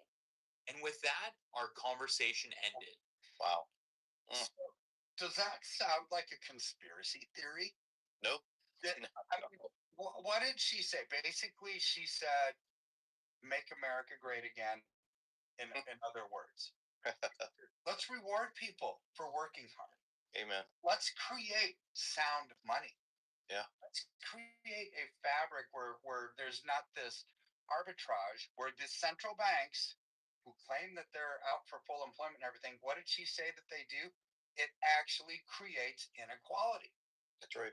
Right. So when you have something as simple as gold and silver, it's the great equalizer. Right? Because it protects you against the inflationary boom and bust cycles that the Federal Reserve brings. Right. When you have it. So let me give you an example. Right. So back in the early 1900s, 1 ounce of gold, so all of you like coin collectors, right? You'll have these old Liberties or St. Gaudens from the early 1900s, and on there it says $20. That was the face value. Now they're a collectible coin, right? Which I don't sell collectible coins. I would never do it because you don't actually get out of it. But it's what it was worth back then was $20. 1 ounce of gold or a $20 bill, equally interchangeable. So what would that buy you, right? is the purchasing power of what we're looking at. Right. $20 or 1 ounce of gold would buy you a finely tailored men's suit, a shirt, a tie, a belt, shoes. Right? So it's a lot. Fast forward to today. $20, you're lucky to get out of Chick-fil-A. No, right. For less than $20. But 1 ounce of gold at somewhere between $4,000 and $5,000 an ounce would still buy you a finely tailored men's suit, a shirt, a tie, a belt, shoes, right? It has, and then some, right? Oh, right. So That's right. totally maintained its purchasing power. This is why she says that going back to stable, sound money, like a gold-backed currency, is the great equalizer. Moves the inequalities that inflation brings. And so, how do you protect yourself against these stupid inflationary policies of printing money without discretion? You invest in something that goes up during times of inflation, which would be a tangible asset. All things go up with inflation. I don't care if it's groceries or eggs or bicycles or gold or silver or oil or whatever. It just happens to be an easy thing to purchase to protect yourself. First and foremost, it's your insurance against a collapsing dollar, which is why we started the show. What did the BRICS nations want to do? Destroy the dollar. Yeah. Comes up against a lot of political headwinds, right? Yeah. And ultimately, we can hope and pray how it turns out, but in the end, we don't really know how it's going to go for the dollar short, medium, and long term. But what we do know is how do you protect yourself against it? With gold and silver, because it goes up during times of crisis and inflationary pressures, and it actually protects you. So first and foremost, look at gold and silver as your insurance policy against a collapsing currency. Secondarily, it happens to grow amazingly well during times like this, but it's like you're fulfilling a dual mandate in your own portfolio, growth and safety all at the same time. Yeah, which is, I wish every policymaker would think like Judy Shaw. Yeah, amen. What she said was so reasonable. I can't believe that people grilled her when she was, sitting for the Fed chair. It's like, oh, you're crazy. What? Nothing that she said sounded to me like anything that was radical, even off the wall. It was just wisdom. That's right. It was just wisdom. That's all that it was. Yeah, yeah. But we know that these folks that are behind the scenes that control us, they love their Federal Reserves, and I gave you that list I showed you on the cue board that we follow. Rothschild's control of all the central banks around the world. That laundry list is so long. And my favorite quote in the Q drops is "Gold will destroy the Fed." So how about getting on top of gold? We're being told that, and most of us do understand it. And you told us that a few weeks ago, and that's the important thing. And I think she's on to it. And my hope is that she'll be a part of this in the future. That's for sure. I sure hope so. And when you showed me that list, yeah, it's shocking to see how from one family, the Rothschild family, it's about 90% of all banks in the world. That's right. That's a lot of accumulated hidden wealth, right? That's right. From one family, right? That's too much control concentrated in one place. So you don't have to buy into that system. Oh yeah, we all have banks, but be your own bank. Have your own gold and silver. Be out of the system. Be out of that digital system. Have something that's real and tangible. And you know what? You can have a smile on your face. And all of this noise, everything that we hear about right now, financially, economically, not going to bother you. It's not. Amen. Amen. We're so glad we brought our IRA over to you back when it was about $20 an ounce. Now we're looking at close to 80, and it's we've been just watching changes in our own life. Many people have told us that they came over to you, Dr. Kirk Elliott, and their lives have changed. Many on the cruise ship told us, "Hey, thank you. Tell Dr. Kirk Elliott, thank you. He has changed our life and our future forever." And so again, just that reminder for folks, amweknow.com/gold. Below this video, click on that, and you'll be able to have your life change forever. Thank you so much, Dr. Kirk Elliott. We appreciate you. It's my pleasure.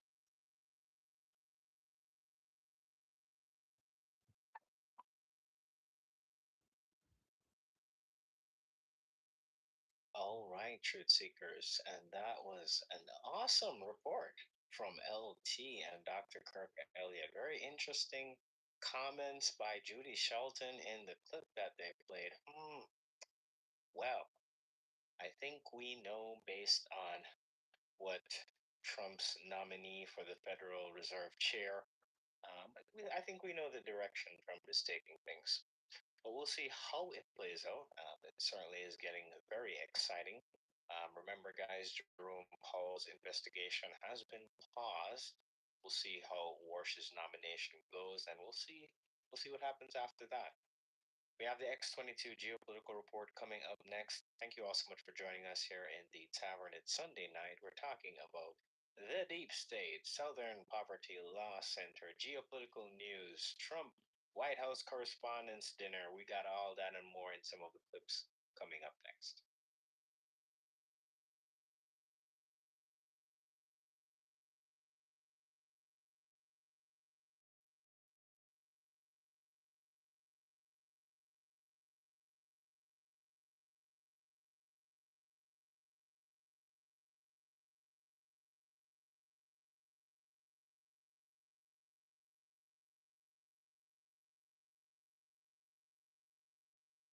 Testing, 1, 2, 3.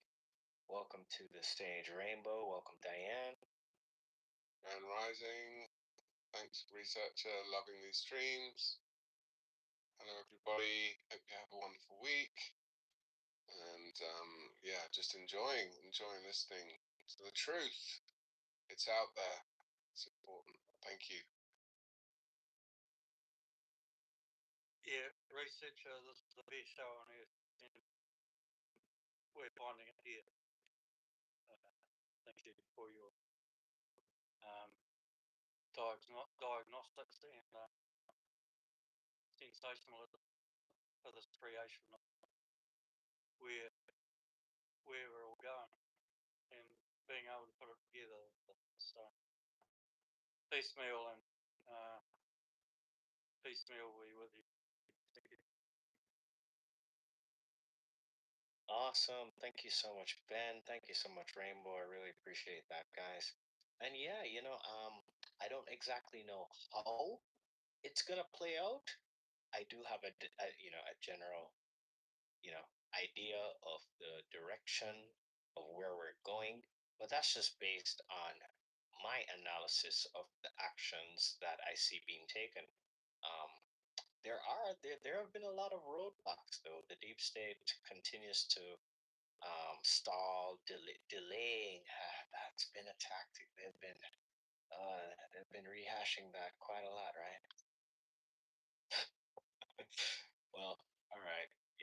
It's been very interesting, but as it relates to the economy, I thought that report was very insightful as well. So yeah, I think we have some very interesting things to look forward to. Let's see what else Trump does with the global economy as we watch the realignment occur. And thank you, Ben. We have the X22 report coming up next, guys. Let's see who else would like to grab before we start.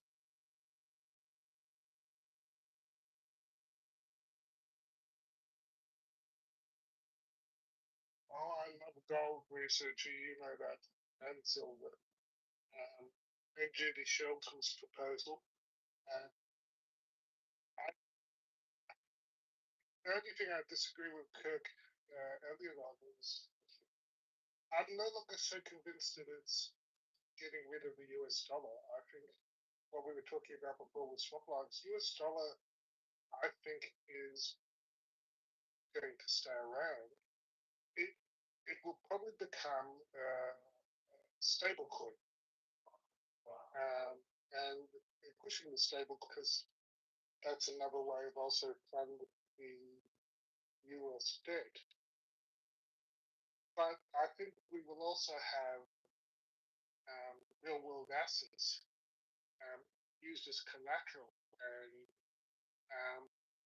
gold and silver and likely Bitcoin, which is not a stable coin, will all be part, I think, of the future. So I don't think it's the US dollar going away. I think it's going to change form at some point to a stable coin, which will benefit the debt market. But people will learn very quickly that you can't save in dollars or save in currency, that that's a losing thing. And the money that they want as store of value, they will put in gold and silver, and that could be in physical form in your pocket, or it could be in a tokenized form, which will allow you to effectively pay in gold or silver with instant settlement, not like we currently do it. So and I have some evidence that that's the direction it's going. The Genius Act, um, the fact that the HSBC introduced a tier one bank that introduced gold tokens 2.5 years ago, and it coincided almost exactly with the uptick in the gold price. It's been on a tear ever since. So that's where I see it going. It's going to. I don't think dollars are going away, but I think they'll more will be used as the off ramp for purchasing short term and real world assets, particularly gold and silver, will become the premier real world assets.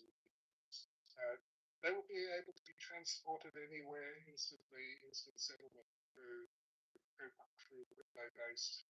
Um, that's my take. Well, just real quick, Ben, I agree with that assessment. I think that, Judy Shelton's comments as it relates to the dollar, I can see that trajectory, but I don't see it happening in the, let's call it the immediate future, right? That may happen sometime down the line, right? After certain things have already, because, everything is a process, right? But I don't see that happening right now. I find that the dollar is going to stay around, definitely. We're going to see also the stable coins play more of a role in the economic system as it relates to another investment opportunity for persons. But I think that because of that relationship, would they do they really need to create another stable coin for the US dollar? This is kind of what I'm thinking right now, because there's quite a few of them, right? There's the USDC and USDT. So there may be some changes that occur with that. So okay, I remember now. The Clarity Act, right? So you mentioned the Genius Act, Dr. Paul. There's another crypto bill that we need to pay attention to, and that's the Clarity Act, and that's going to basically address some of the classification of the different cryptocurrencies, right? And I think I'm not sure. I don't remember the name of the regulatory bodies, whether it's the SEC or FTC, might be both, but or CFTC, but basically there is some talk about who's going to have jurisdiction over certain securities, and they're trying to classify it so it's completely clear as what is a token versus what is a security, etc., etc. So I think because of even the Clarity Act, Dr. Paul, and the fact that they shot down CBDCs in the United States, I think it's actually a very promising dynamic that's playing out right now. So the dollar is going to stay, crypto is going to stay, these stable coins are going to get regulated in a good way, right? Where we can actually get some legitimacy in the crypto space for these particular tethered digital assets, right? So it's interesting, right? So that's my only caveat, right? Judy Shelton, I agree with the direction and what she's saying, but I don't see the dollar disappearing right now. Not with some of the dynamics that are happening. Maybe we can revisit that conversation in about a year or so. I don't know. We'll see what happens. What the dynamics are like right there. But I agree with your assessment on that, Dr. Paul. just wanted to add my 2 cents. Yeah. Look, in general terms, I think it's the SEC regulated, but basically, I think the dollar will become digital. All our fiats will become digital, and $1 of token is the same as $1 of paper or $1 in our bank account now. So in that sense, it's stable as it will be stable with whatever our current fiat currency is. And there may be different providers. I don't know if it will matter to our fiats, US, which company is providing it. And the US, Trump has said he's executive order blocking the central bank. So he doesn't want to put it in the hands of he'll put it in the hands of other institutions. And at the moment, like I say, another model, what I would see was in Australia, other countries, it may well be a central bank digital currency. We're already piloting Australia. In general, they're building the infrastructure, so I think that's good. And things like futures go away. Well, the gold can be transferred in tiny fractions, and you get instant. But once everything moves to the blockchain, that will be a manual distributed ledger technology.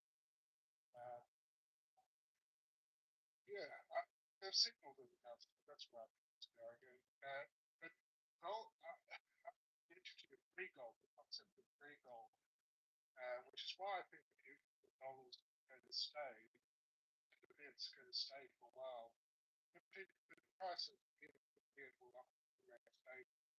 And so if you want to actually preserve your wealth, you want something you can't conjure out of the air by bankers. And even commercial banks, they create our currency that they run. It's a debt-based system. So people will get religion on gold soon.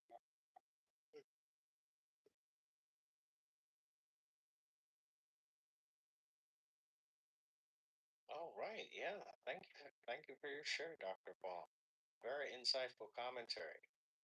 All right, let me check in with the panel, guys, because it's getting a bit late here before we close the panel. Who else would like to grab the mic? It is 1:18 a.m. here in Kingston, Jamaica, 1:19 right now. And thank you, Dr. Paul. Yeah, it certainly was a good report, though, Dr. Kirk Elliott. So, yeah, and Judy Shelton's comments, I guess, in her defense, it might be a bit outdated and not. Well, no, he did say she did that interview the other day, so yeah, I guess we'll see how that plays out. But I don't see the dollar going away for right now. How the things happening. So, all right, I'll drop the mic. The floor is open. Any comments, any perspectives to share? We have the X22 geopolitical report coming up next, followed by the overnight playlist. I'm going to be getting an early night's sleep tonight, guys. So let's check in with the panel. Last call for comments before we close the panel. Gee, I was just gonna say, researcher, you sound like you got a second wind.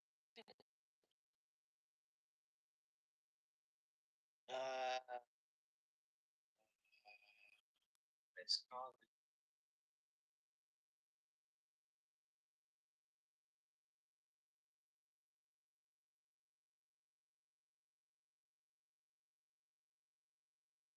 Yeah. So my energy levels have been good. I must admit. I don't know. I don't know what I'm doing. Doing something differently, but I don't know what it is. But anyway. But I still do need some sleep, guys. So it's been a long day for me, and I've had 3 awesome rooms here on Clubhouse today.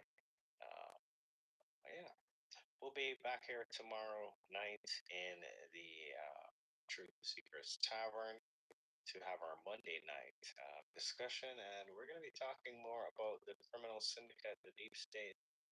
Look forward to that, and there may be some recorded rooms next week on Clubhouse. Aside from that, I'll keep you guys up to date. Any final comments, any perspectives to share before we close the panel? We're going to hand it over to producer. We're going to dive into the X22 report, followed by the overnight playlist. Yeah. It's been an awesome day hanging out with you, researcher. It always is on Sundays. And you're welcome, Grit. I'm glad you enjoyed it. And weekdays too. Thank you, researcher. Good night. Thank you, Mafedia. Good night to you too, sir. Good night, everyone. And for those of you in other parts of the world, good morning. Thanks for joining us. The show isn't over yet. Thank you so much, researcher. Good night. Yay. Thanks, researcher. Dr. Paul, he brought up the interrogative, the question, HSBC, but I was wondering which lineation he was talking. Whose side are they on? Are they on the deep state, or are they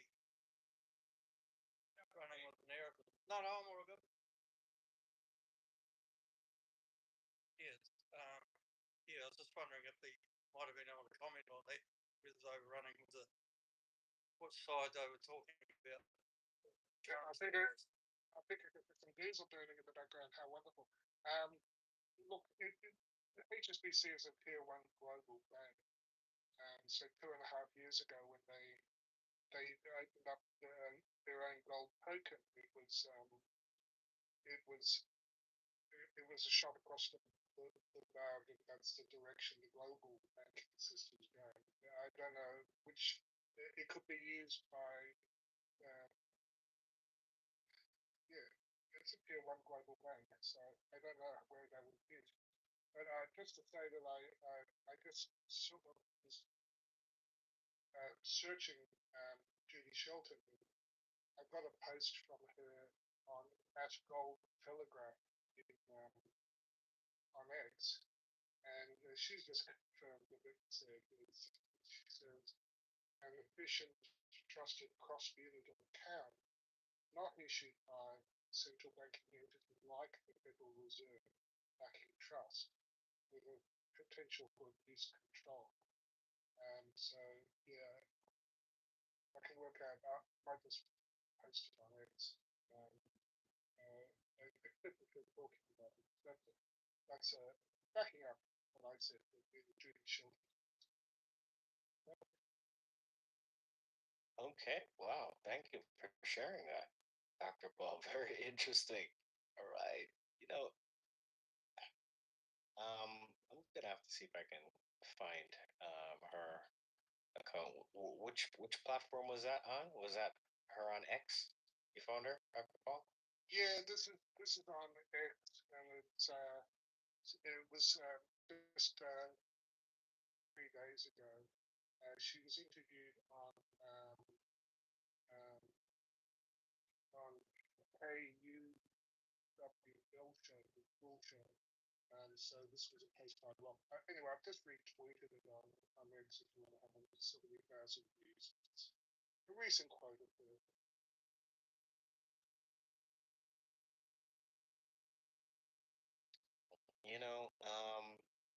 To kind of circle back to Ben's question as well. Ben, what side is HSBC on? Is that the question that you had asked? I'm looking here. Yeah, pretty much. Yeah, that was pretty much the basic question of it. Well, I'm looking here on their Wikipedia page just to kind of get my bearings on what I can surmise about this banking financial shit here. What I'm seeing, my brother, is that this is a deep state bank. 100%. Just by looking on the Wikipedia page, I'm able to determine this. Maybe like, what are you seeing on their Wikipedia page, researcher? Yeah, you go take a look, guys. This is some interesting stuff here. All right, let me read a little bit for you. History. Here's how the history of the HSBC starts off on the Wikipedia page. After the British established Hong Kong as a crown colony in the aftermath of the First Opium War.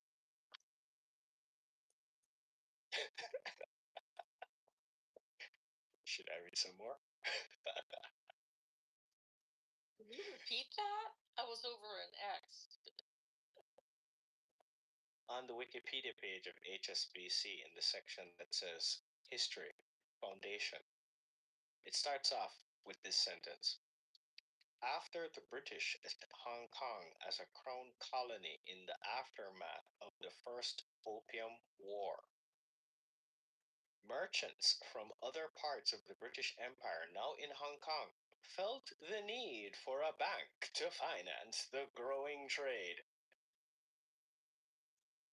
Through Hong Kong and sometimes also through Shanghai between China and India, the rest of the British Empire and Europe of goods, produces, and merchandises of all kinds, but especially opium, cultivated in or transited through the Rash. Interesting. The founder, Thomas Sutherland of P&O. Interesting. Sutherland. Ah, interesting. Interesting. Well, there's another name. All right, I'll drop the mic. I'll drop the mic. But yeah, Ben, this is a deep state bank through and through with roots and going back to the London financial empire. Specifically, it looks like they took advantage of the War destabilization, which we know was also created by this same network, this global criminal syndicate. So my answer to that question would be yes, state bank. That's it. I agree, researcher. I agree. Thank you. That sounds spot on. Yeah, and sometimes, I didn't really know the answer to your question, Ben, when you asked, but I was looking it up just to see what we're dealing with here, right?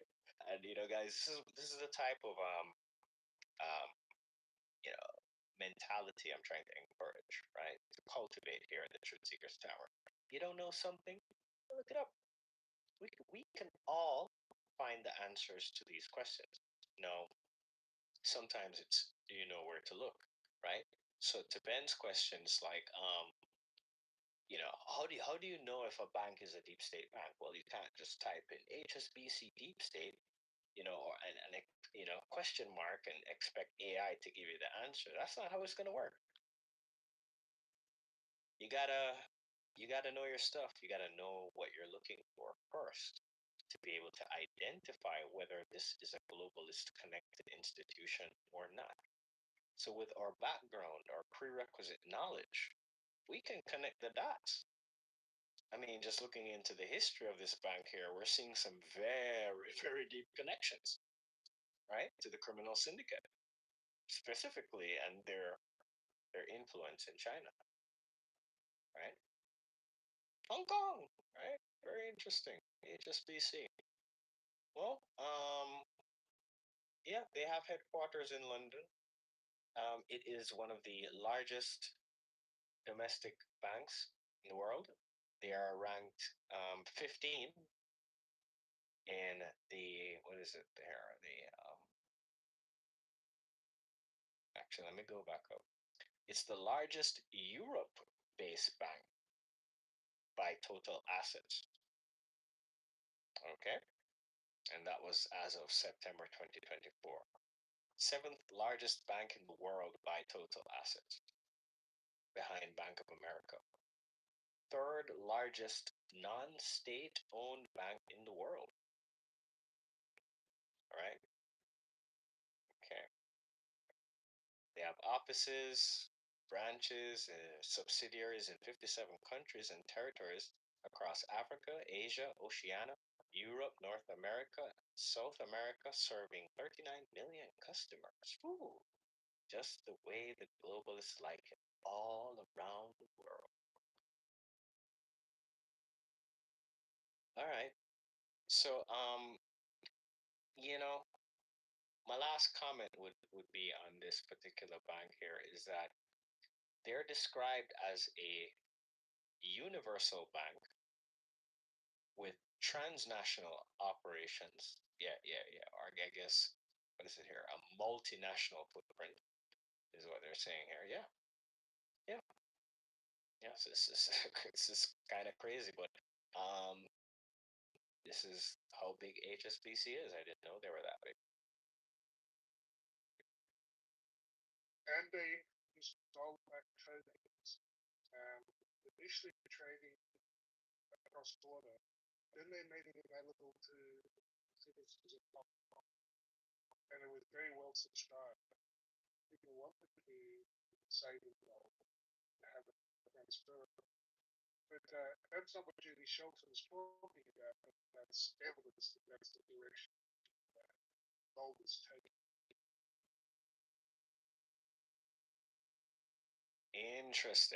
Interesting. Well, we're gonna keep an eye on the precious metals too. Thank you so much, Dr. Paul.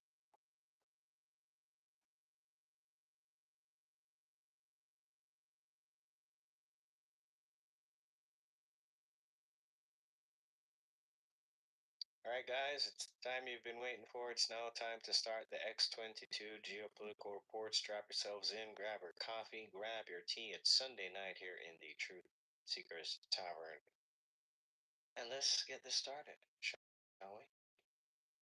Enjoy. Producer, you're up.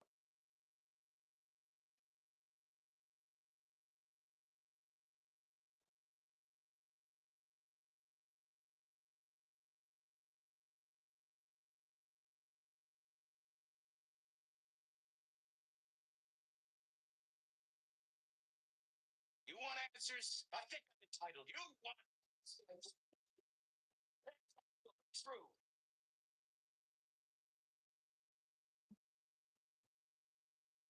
No one has ever done anything like this. That's why it's going to work.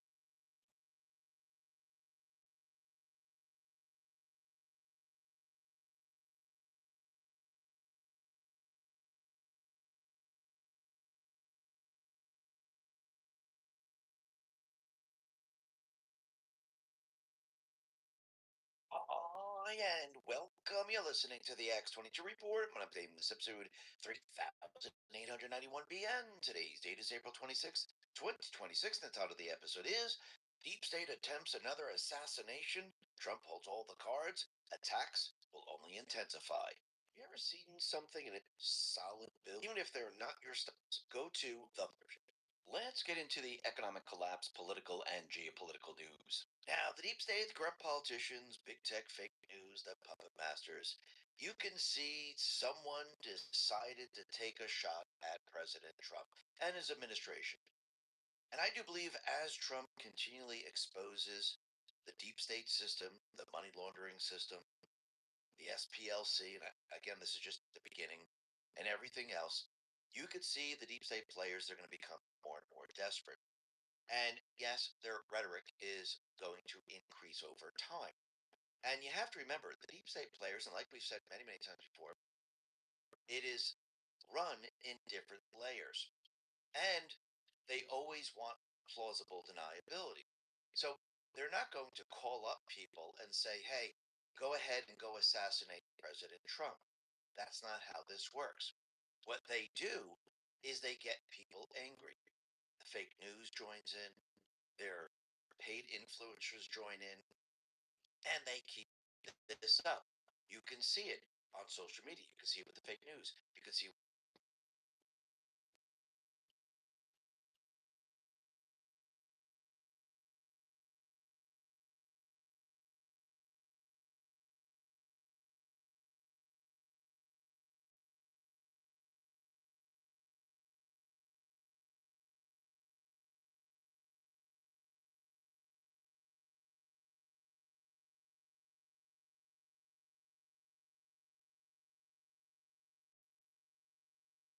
Hello.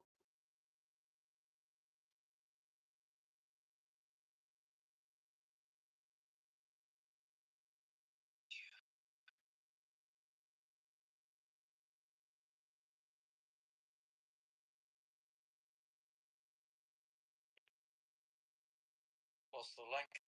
Is there anybody out there?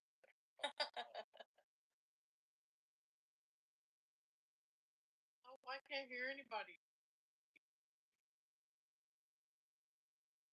And the boy.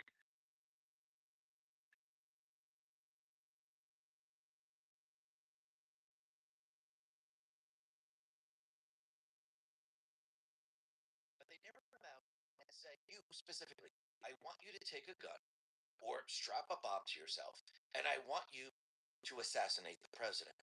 Because again, go ahead and go assassinate the SPLC, and again, this is just the beginning, and everything else. You could see the deep state players, they're going to become more and more desperate. And yes, their rhetoric is going to increase over time. And you have to remember the deep state players, and like we've said many, many times before, it is run in different layers. And they always want plausible deniability. So they're not going to call up people and say, hey, go ahead and go assassinate President Trump. That's not how this works. What they do is they get people angry. The fake news joins in, their paid influencers join in, and they keep this up. You can see it on social media. You can see it with the fake news. You can see it with the D's. But they never come out and say, you specifically, I want you to take a gun or strap a bomb to yourself, and I want you to assassinate the president. Because again, that's not how they work. Instead, they keep pushing and pushing and pushing until those people snap. That is what we are seeing. So when you see an individual go after the president, these are the people that have weak minds. They're easy to manipulate. Some of them are on medication, maybe some of them are on the spectrum, and it's much easier to do. And like we've seen in the past, a lot of this has to do with trans people. So again, you could see how this is being done and how they're pushing this, and they're pushing it very, very hard because you have to remember, President Trump holds all the cards. Now, are attacks going to die down? No, they're going to increase over time because remember, as Trump and his administration, and remember, this individual just didn't want to go after Trump. He wanted to take down different people in the administration because his administration, they're now looking into the criminal syndicate. And as they expose the criminal syndicate, it gets worse and worse for the deep state players. So as Trump and his team go deeper and deeper into the system and expose the system, you can expect that attacks will only intensify. Plus, as Trump gets closer and closer to removing the Federal Reserve System, because remember, that is the source of all their funding, the attacks will only intensify. Remember, we are still at war. This has not ended. And they are fighting back with everything they have. And yes, along the way, what is Trump doing? He's dismantling their system piece by piece, making it very difficult for them to operate their system. Are we finished dismantling everything that they have? Absolutely not. And you can see they're trying to stop this before he does that. And I do believe they'll continue to do this as time goes on. Because think about what Trump has done already. Out in Venezuela, he set that country free. He arrested the criminal the deep state players put into place. to control the oil, to control the drugs, to control human trafficking. Out in Iran, we have the proxy army out there that is doing the bidding for the deep state, the central bankers. They're pushing back right now because what? They don't want to hand over the nuclear material. Because again, what is the nuclear material? It's the uranium. Uranium can be traced. Who's it going to lead back to? It's going to lead back to Obama. It's going to lead back to Hillary Clinton. Plus, they don't want to give up control because if they give up control, their entire economic system goes down the tubes. Remember, they established this back in the late 60s to 70s, and they took us off the gold standard. And now Trump is removing the system that they set up. He's setting Venezuela free. The oil can hit the market. He's setting the United States free. He's removing the regulations so we can drill for oil.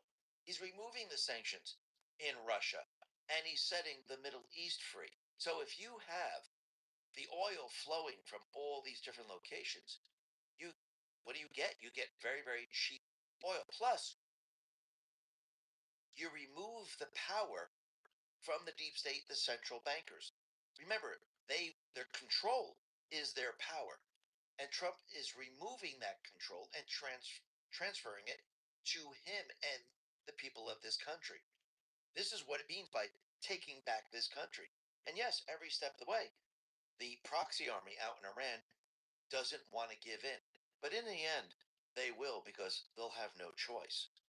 And you can see every step of the way, as Trump breaks down the deep state system, they're going to become more and more desperate. Why do you think Nancy Pelosi has already started the narrative of Trump switching votes during the election? Now think about it.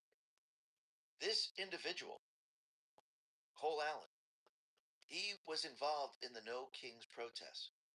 He was getting very, very angry with Trump. He was believing the narrative that they were pushing. Think about all those people across the country who are brainwashed. And yes, there are militants, which is Antifa, the illegals, and the rest. Once they put out the narrative that Trump cheated in the election and he switched the votes via the machines, and they start calling him a king, what do you think is going to happen? The people are going to be angry. The people are going to be pissed off. Do you think they will attack? Absolutely. Go back to 2020 for a second. Did they try to attack him in D.C.? Yes, I do believe they were testing at that point. They were testing to see what could they get away with, what can they do in these instances, and they were collecting that data. I'm talking about the deep state players because they knew later on that eventually they would have to go up against President Trump. You see, at this point, we've seen an information war.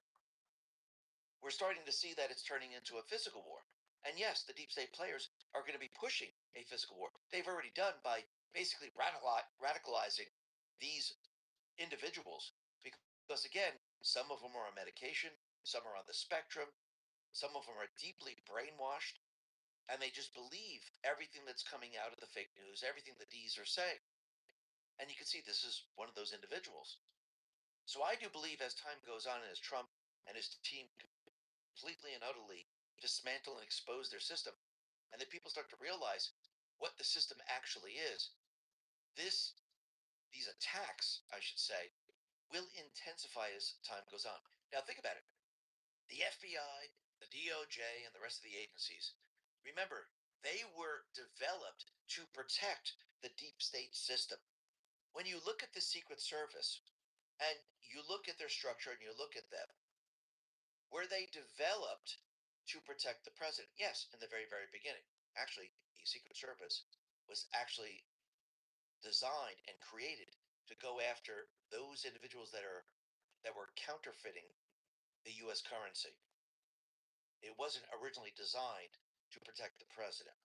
That came later on.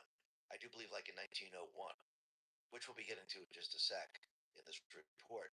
But again, the Secret Service, just like all the other agencies, were they there to protect the outsider presidents? Now think about this for a second. Think about all the presidents where there was an attempted assassination or an assassination. Were these presidents Were they there to take down the deep state players? Were they there to go up against the system? Yes, they were. Why didn't, most of the time, why did the Secret Service actually protect the presidents in these incidences? Why were certain assassins able to remove those individuals like Kennedy, Abraham Lincoln, Andrew Jackson? That was an attempt. McKinley, one of the tariff men, he was taken out. Think about this for a second. So again, the agency itself, was it there to protect the old guard? And if there were any outsider going up against the deep state players, were they there to protect them? So you have to think about their training. I'm not saying people are doing this on purpose, but you have to think about their training and think about how they were trained. Because again, the FBI was not put in a place to go after criminals. I mean, that's clear as day. All you got to do is look at what Cash has been doing. He's been arresting criminals. The FBI before that, were they arresting criminals? No. How about the DOJ? Was it put in a place to prosecute actual criminals? No, it was put in a place to protect the deep state system. So when you look at the Secret Service, you have to ask yourself a very simple question. Was it designed to allow for the assassination of the outsider presidents? Yes, they might get training. Yes, they might feel like, oh, I have the skills that I need. But were they being trained in a certain way where they actually couldn't protect the outsider president? Because remember, those presidents that are part of the system, they have nothing to worry about. It's the outsider presidents that have to worry. And were they being trained in a certain way? And maybe we need to go through the entire Secret Service system and maybe retrain all of them. That's very, very interesting. We're going to be talking a lot more about this a little bit later and what is happening with the shooter. But let's go out to Iran right now, because it looks like the proxy army out in Iran, they really don't want to make a deal. But you can see there's major, major problems within the Iranian country. Because again, Trump and team, they've removed a lot of the leaders. There's chaos there. And I do believe you have different factions right now. You have one faction where you have like Obama, Hillary Clinton, and the deep state players telling them, stay in control, don't lose control. I don't care what it takes. You have the other factions where it's probably being driven by the people saying, I think this is our chance to remove the old guard. And you're seeing a lot of this happen right now and a lot of confusion that is going on right now. And I think Trump is pretty much waiting it out right now. And yes, he might be speaking to those individuals that are actually trying to take over the country, but I think they're not there yet. And I think Trump is just waiting that out. And he's also starving the deep state players every step of the way. Trump, he put this out on Truth. He said the following: I just canceled the trip of my representatives going to Islamabad, Pakistan, to meet with the Iranians. Too much time wasted on traveling, too much work. Besides which, there is tremendous infighting and confusion within their leadership. Nobody knows who's in charge, including them. Also, we have all the cards. They have none. If they want to talk, all they have to do is call President DJT. And you can see every step of the way, Treasury Secretary Scott Bessent, he's putting a lot of pressure on the IRGC, the deep state players. And basically, they're basically strangling them if you really think about it. Treasury Secretary Scott Bessent said, I'm amazed that the IRGC has forced the invention of a completely new type of oil trading in cooking oil. As IRGC leadership tries to funnel more and more money into their offshore accounts, the regime's colossal economic mismanagement of Iran has forced the proud Iranian people to barter to feed their families and to become dependent on their neighbors. Under Trump, the United States is committed to supporting the freedom and dignity of the Iranian people after 47 years of corruption. Absolutely. And I think Trump is waiting, and he says, listen, I have all the time in the world. Our Navy's not removed. Our leadership is not removed. Iran is the country that's in trouble. The deep state proxy army is in trouble. And you can see within the country, you can see there's different factions right now that are now moving towards removing the IRGC. Ida Turan explains. I've been scrolling through the IRGC regime channels and their social media lately, the same ones who brag about hunting down protesters on Khamenei's jihad orders. Slowly, it's sinking in for them that they got played hard. They're getting extremely paranoid and keep accusing each other of being coup plotters, spies, or traitors. The funniest comment I read, and something I haven't even thought of myself, was this one comment. Those forces they brought in from Iraq and Afghanistan weren't for the protesters. They were for us. Otherwise, why would Israel not hit them during the war when they were right in the line of fire? It was a sharp, spot on observation, and I think it's true. Over the past decade, the regime brought in millions of Afghans to act as a people's army defending them. The IRGC trained Afghan Shia fighters and sent them to Syria to fight for Assad. Then, after Assad fell, they brought many of them back inside Iran to help suppress the protesters. Right after the 12-day war last summer, they suddenly started deporting them en masse. At least 1.5 million kicked out quickly and forcibly accused of spying for Israel. Clearly, they got scared because they know a mercenary army isn't truly loyal to them. Now, since the war started, a fresh wave of Afghan Shia militias has been coming in anyway and didn't get hit by Israel or US. The besieged are finally doing the math. Too bad. Get ready for a coup. One led by defectors inside the regime, coordinated with Israel and the US to purge the hardliners at the besieged. It's coming. And it absolutely is. And Trump is just sitting back and he's just waiting it out. Just waiting for the deep state proxy army to fall. And that's all he has to do because remember, they cut off all income from them. They control the strait. No oil is being sold. They're in trouble. And they know this. And you can see Trump just has to wait it all out.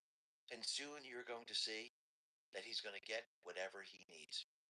And when you look at the Strait of Hormuz, you can see Trump's strategy. James Thorne explains. Trump's new great game at sea. Donald Trump's maritime strategy is often caricatured as nostalgia.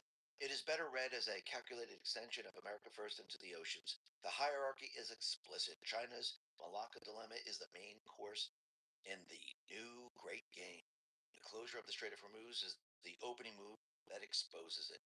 Hormuz shuts. Old Iranian tankers are now shuttled to Karg Island to buy time as storage tanks reach capacity, and markets are reminded how a few miles of water can reorder prices and politics.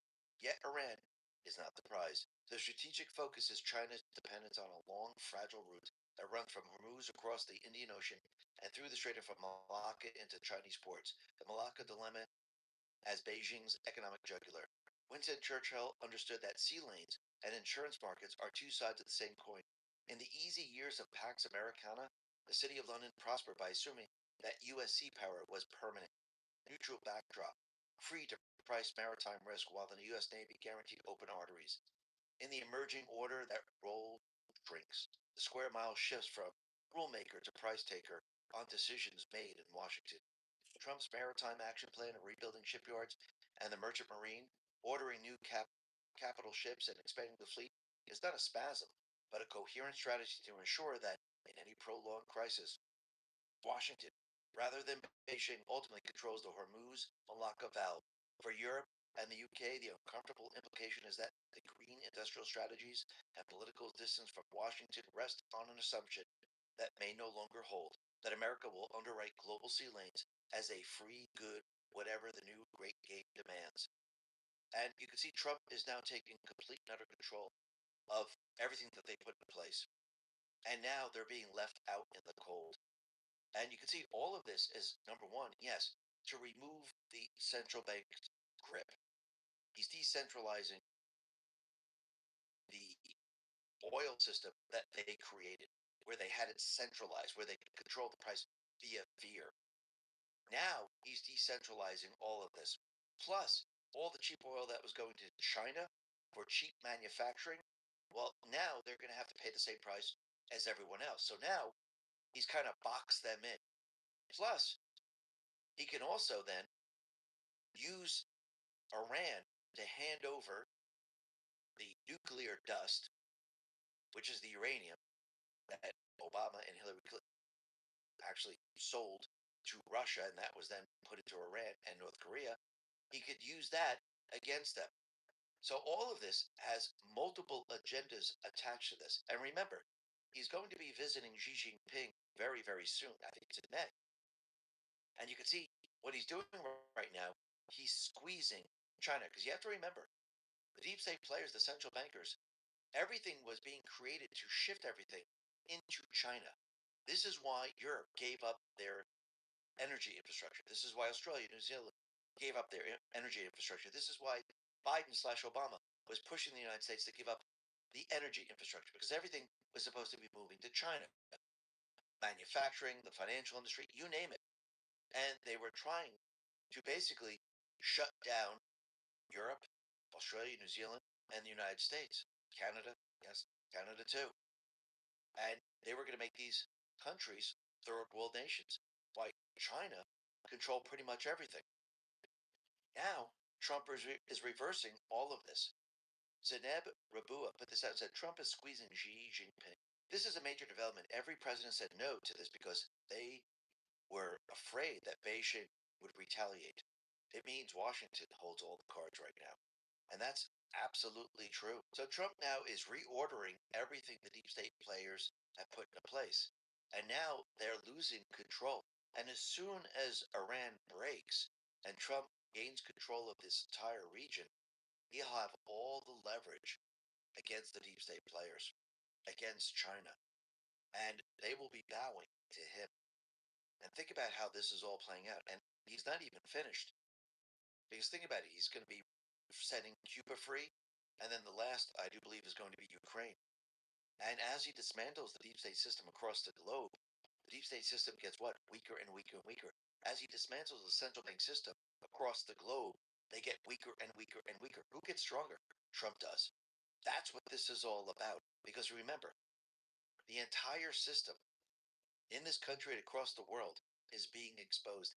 And if you think like the SPLC is the only organization that was pushing hate across the country, well, it's not the only one. There are thousands of them that were in line with all of this. Remember, the deep state players, they set up a system with backup systems. Remember, it's done in many, many layers to make sure that they are always protected, to make sure that they always can push out their agenda. And Trump now is shutting it all down step by step. And this is why they want Trump and his administration removed. This is why they tried to stop Trump every step of the way. And they're still doing it.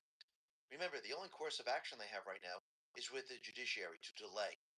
The other course of action is to try to get those brainwashed people, those people that are on medication, those people that are on the spectrum, to get them to go out because they're full of anger to do their dirty work. And they're depending on these people to do this. And this way they can say, we have no knowledge of these people. We have no idea that these people were doing this. Remember, it's plausible deniability. They're never going to say, hey, we're the ones who were involved. Here's the paper trail. That's not going to happen. So, yes, they're going to use violent rhetoric. They're going to keep repeating it over and over. The fake news is going to keep repeating it over and over. The protests, they're going to keep calling Trump Nazi, Nazi, Nazi. They're going to keep putting out the idea that we should 86-47. That's why Comey put this out there.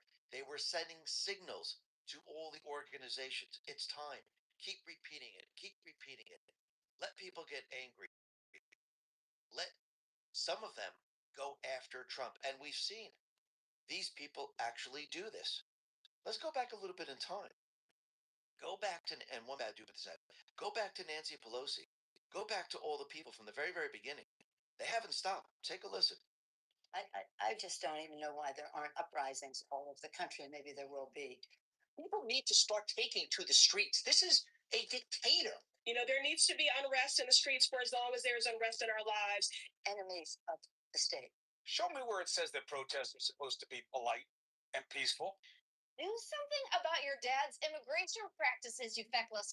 They go low, be kidding. How do you resist the temptation to run up and wring her neck? Biggest terror threat in this country is white men most of them radicalized right up to the right. I thought he should have punched him in the face. I said, even if you lost, he insulted your wife. Yes. He's on the escalator, called Mexicans, rapists, and murderers. He said, well, what do you think I should have done? I said, I think you should have punched him in the face and then gotten out of the race. You would have been a hero. I'd like to punch him in the face. I said, if we were in high school, I'd take you behind the gym and beat the hell out of him. Punch some people in the face. When was the last time an actor assassinated a president? They're still going to have to go out and put a bullet in Donald Trump, and that's a fact. Look, as his character is stabbed to death. Where is John Wilkes Booth when you need him? I have thought an awful lot about blowing up the White House.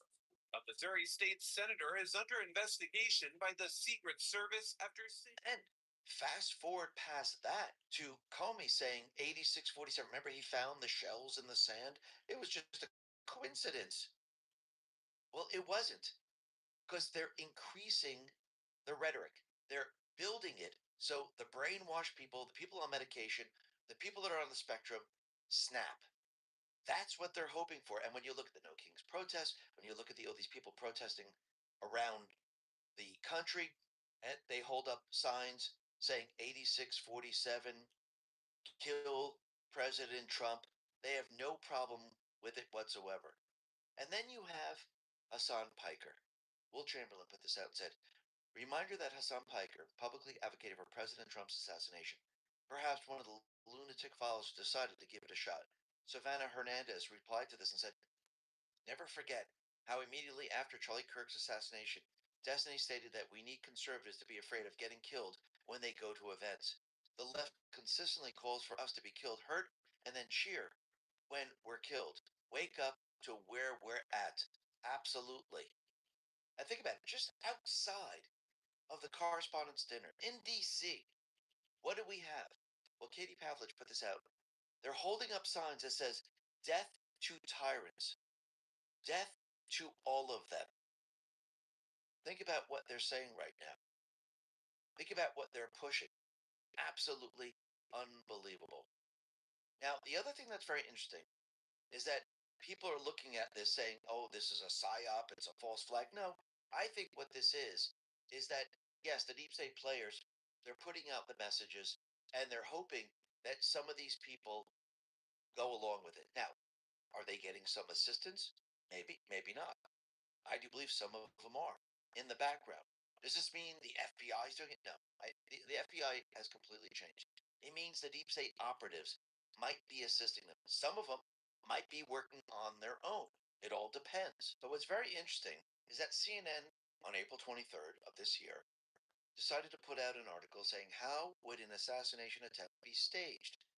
Now, the whole article goes into the conspiracy that these assassination attempts are being staged. They're being, these people are being helped. Now, I do believe that, yes, some of them are. But I also believe that the deep state players, they are pushing their agenda very, very hard. And when you look around it, we just mentioned a couple, like 8647. Yes, Comey has sent a signal out. Yes, with the No Kings protests, they're getting people very, very angry. With Nancy Pelosi mentioning the elections and how Trump is going to manipulate the elections via the machines, they're actually driving the people to do all of this. You ever seen something and instantly know it's going to turn heads? That's exactly what happened when I saw the Trump Never Surrender gold sneakers. These aren't subtle, and they're not supposed to be. Gold finish, red, white, blue details, never surrender right on the shoe. We put these on, people notice, period. What surprised me most, they're actually comfortable, solid build, lightweight, and wearable. Not just something you buy and leave in the box. These are made to be worn, not hidden, and the message hits, never surrender, isn't just branding, it's an attitude. Whether you're out running errands or showing up somewhere you want to make a statement, these do exactly that without saying a word. Even if they're not your style, I bet there's someone in your life that would support these in a minute, and they make a great gift. If you got a Trump supporter, a collector, or someone with an unapologetic style, this is a win. They're unique, they're different, and they're bold. If you want to grab a pair, our amazing audience will get a 30% discount while inventories last. Go to themagaoffers.com/X22. That's themagaoffers.com/X22. Don't wait on this. Inventory is moving fast, and once these sell out, that's it. Grab your pair, make the statement, and wear something that actually stands for something. Or just click the link in the description. And when anyone looks into it, they really don't want it coming back to them in any way, shape, or form. And they want the brainwashed lunatics to take out the political opponent without people looking into saying, hey, they did this because of what you were doing and what you were saying. Now, there might be others that, are helped along in doing all this, but you could see what's happening. I mean, look at the poll right now that Kenneco the Great put out. A September 2025 YouGov poll found that 26% of liberals under 45 say political violence is acceptable. 7% of conservatives under 45 said the same thing. The U.S. has a growing problem with violent left-wing extremism that corporate media largely ignores. Recent examples include the assassination attempts on Donald Trump, attacks on Tesla facilities, and the murder of Charlie Kirk. It needs to stop, but it's only getting worse. So think about it. The deep state players, they keep pushing this, and the left gets more and more violent. Now, are there organizations that assist in this? Yes. Antifa assists in this. The illegals assist in this. Those people that are pushing the No Kings rallies and other protests, they're assisting in all this because they want their base to become very, very angry. They want certain individuals to take the next step. And you can see that some of these people, they do it. They basically go after those individuals that are either on some type of medication because they have mental problems. Maybe they're on the spectrum, but they get to these people in a certain way to push them down a certain path. And I do believe that's what we're seeing right now. Now, could this person have assistance from someone? Maybe, maybe not. But you can see that the security within the White House Correspondents' Dinner was actually not that great. Tony Saruga put this out and said, Co-Pink was allowed to breach the ballroom before the bullets flew. The Hinckley Hilton 2026 edition, when ideological allies get a pass and real threats get in. Before the gunman, armed with a shotgun, handgun, and knives, charged the Secret Service checkpoint in the Washington Hilton lobby last night, sending President Trump and senior officials into evacuation, Code Pink had already infiltrated the White House Correspondents' Dinner ballroom itself. Medea Benjamin, her pink-clad cadre, weren't stopped at the red carpet or the metal detectors. They protested inside, live, decrying war crimes, while the press corps dined with the very administration they claimed to scrutinize. Not the first time. These same activists have crashed Trump events before, from cabinet dinners to this year's war crimes correspondent dinner rebrand. History repeats at the very hotel where John Hinckley tried to assassinate Reagan in 1981, except this time the radicals were inside first. This isn't mere protest theater. Kopik's funding trails lead to Neville Roy Singham, the billionaire, bankrolling far left networks with not just documented ties to CCP aligned causes, but he gets his marching orders from Xi Jinping himself and adversarial narratives on Iran, Palestine, and U.S. foreign policy. They've disrupted military events, cheered selective peace, and now waltz into the most high profile presidential gathering of the year. Meanwhile, a lone gunman, Cole Thomas Allen, 31 from California, nearly reached the ballroom. One officer took a round to the vest. Chaos in the halls. And you can see, again, look at the security. Look what they've done here. Look at the training. Does it make sense? Actually, Trump put out a very, very interesting video showing the Secret Service standing around because everyone was in the ballroom already. And you had the metal detectors, you had the place where you put your belongings on the belt. Now, upstanding citizens, they will follow the rules. They will go through the metal detectors. They will show all the objects that they have.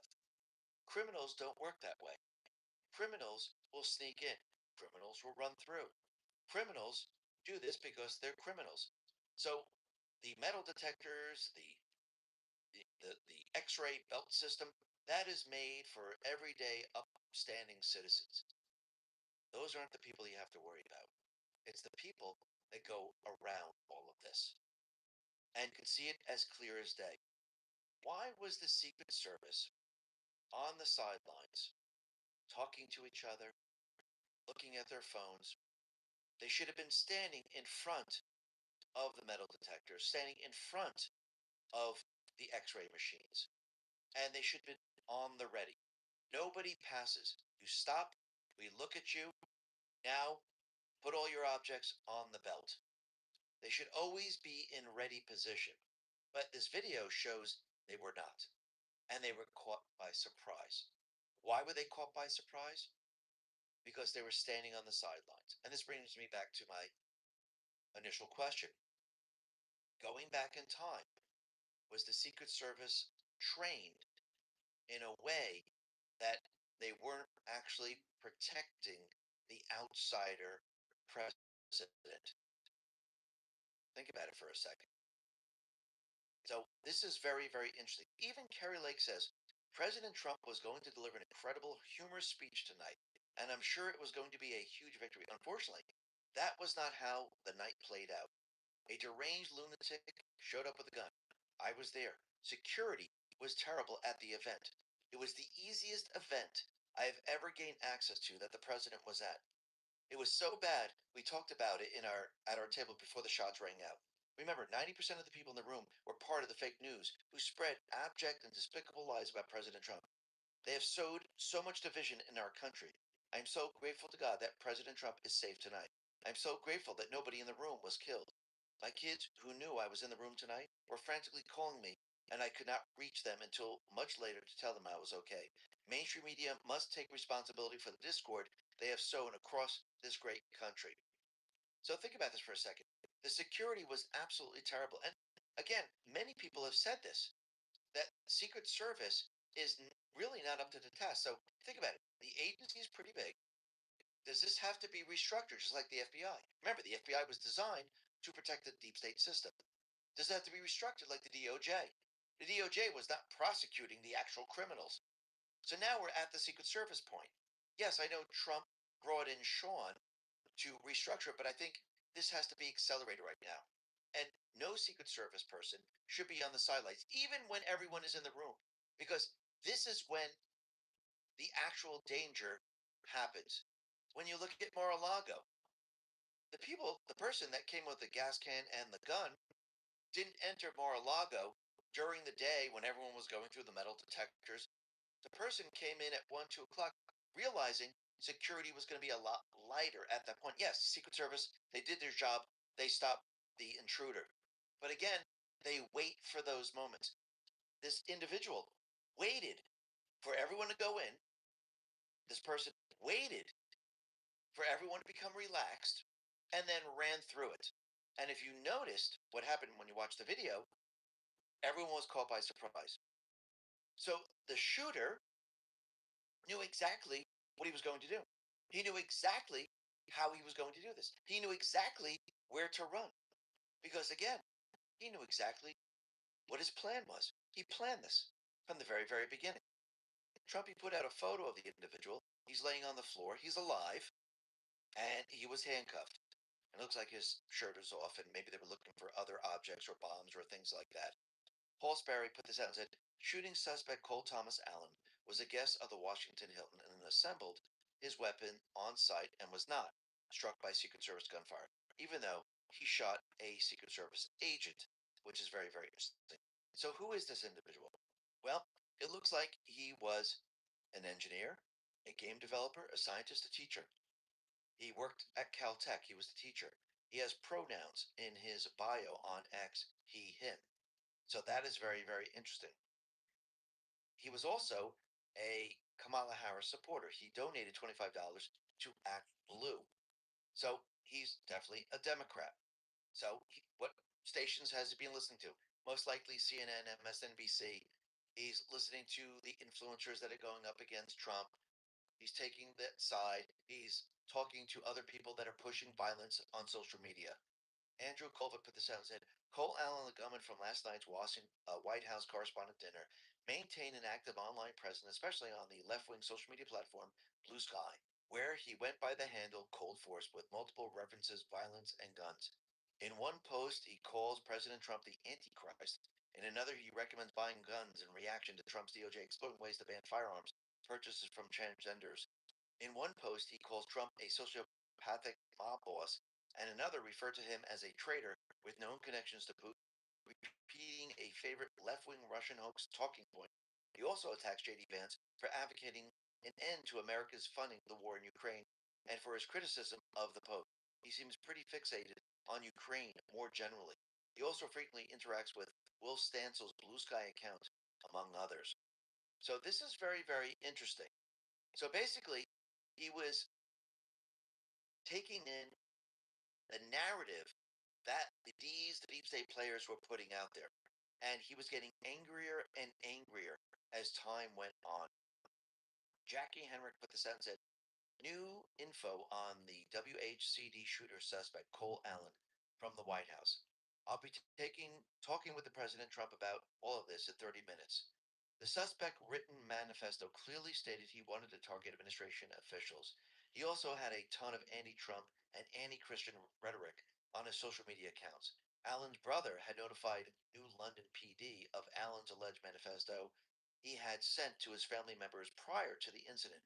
Secret Service and Montgomery County Police interviewed Avriana Allen, Allen's sister, at their residence in Rockville, Maryland. The following highlights from the interview. Allen said her brother had a tendency to make radical statements, and his rhetoric constantly referenced a plan to do something to fix the issues with today's world.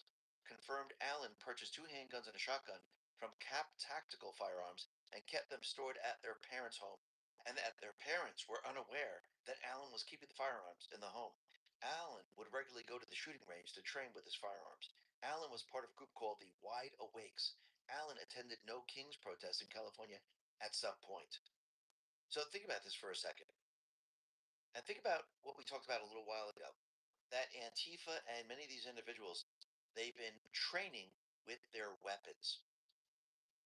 Now think about, as we apply terms, what Nancy Pelosi said, that Trump is going to manipulate the elections via the machines. Now, think about the No Kings protests. Think about what the deep state players are planning for. I think it's becoming clearer and clearer that they're planning for riots, and yes, they're going to want to push a civil war. And I do believe on top of that, they'll probably use some type of cyber attack to actually shut power. Because again, when you have fear driving something and there's an invisible attack, remember the virus was invisible, people are afraid. When you hear gunfire, when you hear these people on the streets, you're afraid. And you can see that they are going to try to push some type of civil war. Now, is this going to work? Absolutely not. Does Trump and the Patriots know the playbook? Absolutely. They know that this is coming. So let's unpack what's going on here. And Eric Schwalm put this out. He left California and was in D.C. at the hotel where the White House correspondent dinner was being held. So he took an Amtrak train. He didn't fly. He took an Amtrak train from LA to Chicago to DC. He packed his weapons in his suitcase, according to the law, and it was stored in baggage. Number 2, imagine the intent he had to have in order to travel that distance, all the while thinking about what he was going to do. He either moved several weapons or procured them in and around DC and figured out a way to get them in proximity. No, he brought them with him. Very simple. He brought them with him, put them into baggage. You can do this with your weapons. You can fly with your weapons. You can bring them on trains, as long as you follow the rules and the law. That's what he did. So he brought them to DC. He took the time to load the weapons onto his body, and nobody noticed. Well, he assembled the weapons in the hotel. He was a guest of the hotel. So he walked into the hotel with the weapons because they were in his luggage, and he was able to keep them there. Not that hard to do. Now, again, if the White House correspondent dinner was going to be held at the hotel, I do believe, since the president was going to be there should have been metal detectors, there should have been security, and everyone should have been checked coming into the hotel, right? Because how do you know what people are bringing in there? Maybe they had a bomb in their suitcase, and maybe they were going to blow up the entire building with the president in there. I mean, just think about this for a second. Number 5, now here's the kicker. In his hidden location, he was somehow aware that the president was in the room and was seated. How, when was he aware of this part? Well, this was televised. This was televised to the entire country. He could be watching the broadcast. Okay, I see Trump. He's there. The administration's there. Everyone's sitting down. Now is the time. Number 6, if he wasn't a guest at the WHCD and he couldn't see the president from where he was, how did he know? Again, the television. Number 7, it's not like he could go look into the room. He didn't have to. So basically, he already cased the joint. He was the guest there. He knew how to get into that area. He knew what direction to run. Very simple.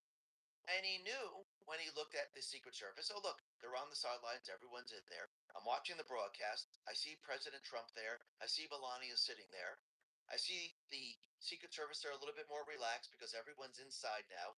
We've done our job. We scanned everyone. Everyone's clean. So we don't have to do that much more. So we can go on our phones. We can sit on the side and we don't have to pay attention anymore. This was his chance. He ran in there at full speed, ran right past them. They were caught by surprise. They didn't know what the hell was going on. Yes, they drew their weapons, but if you notice, they were hesitant to run. And then all of a sudden, they started to run.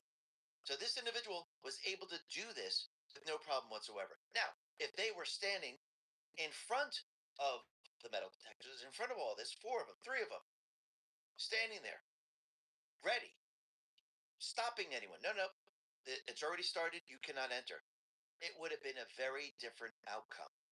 So this goes back to the training once again. Now, the other thing that's really, really weird is that this account, Henry Martinez, it was created back in 2023. There's only one post on it. And check with AI. Grok said there is no manipulation whatsoever. It has the name Cole Allen. That's it. December 21st, 2023, Cole Allen. Now, on top of this account, the header is a very interesting piece of art. It's Distinct Mind.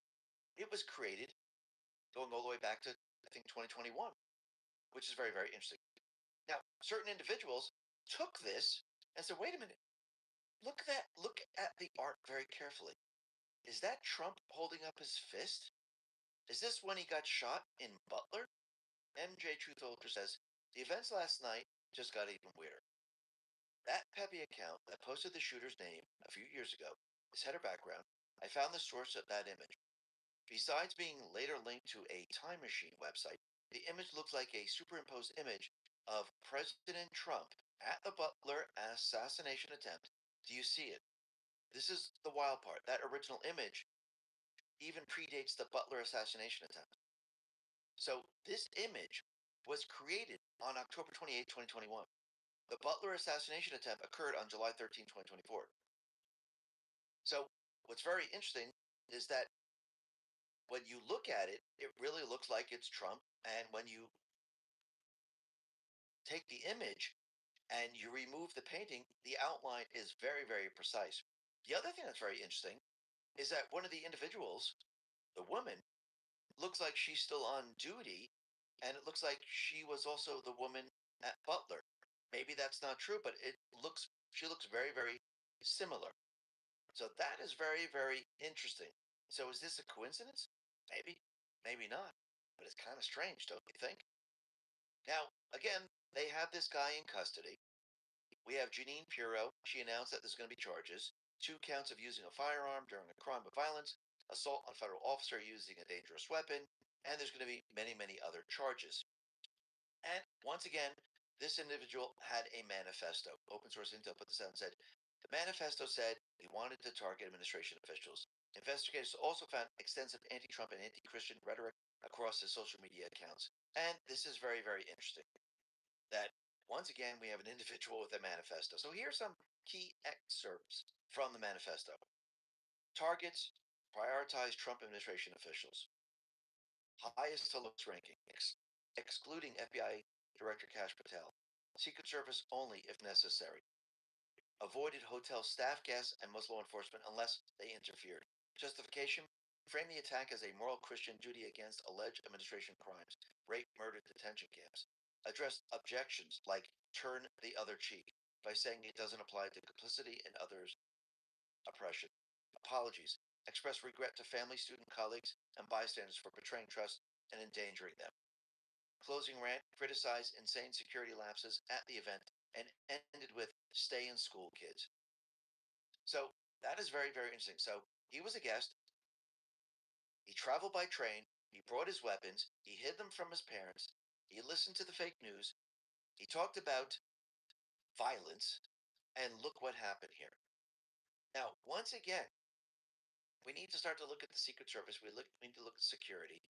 And once again, I think this has to be ramped up because, again, the attacks are only going to intensify as time goes on. Because as Trump continually breaks down the entire deep state system, they're going to become more and more panicked because, again, they lose leverage when they're exposed. When everything's made transparent and the truth is shown, they lose control. But let's go back a little bit in time. Let's go back to the Secret Service and how this all began. So it was established as a division within the Department of Treasury, with William P. Wood sworn in as its first chief.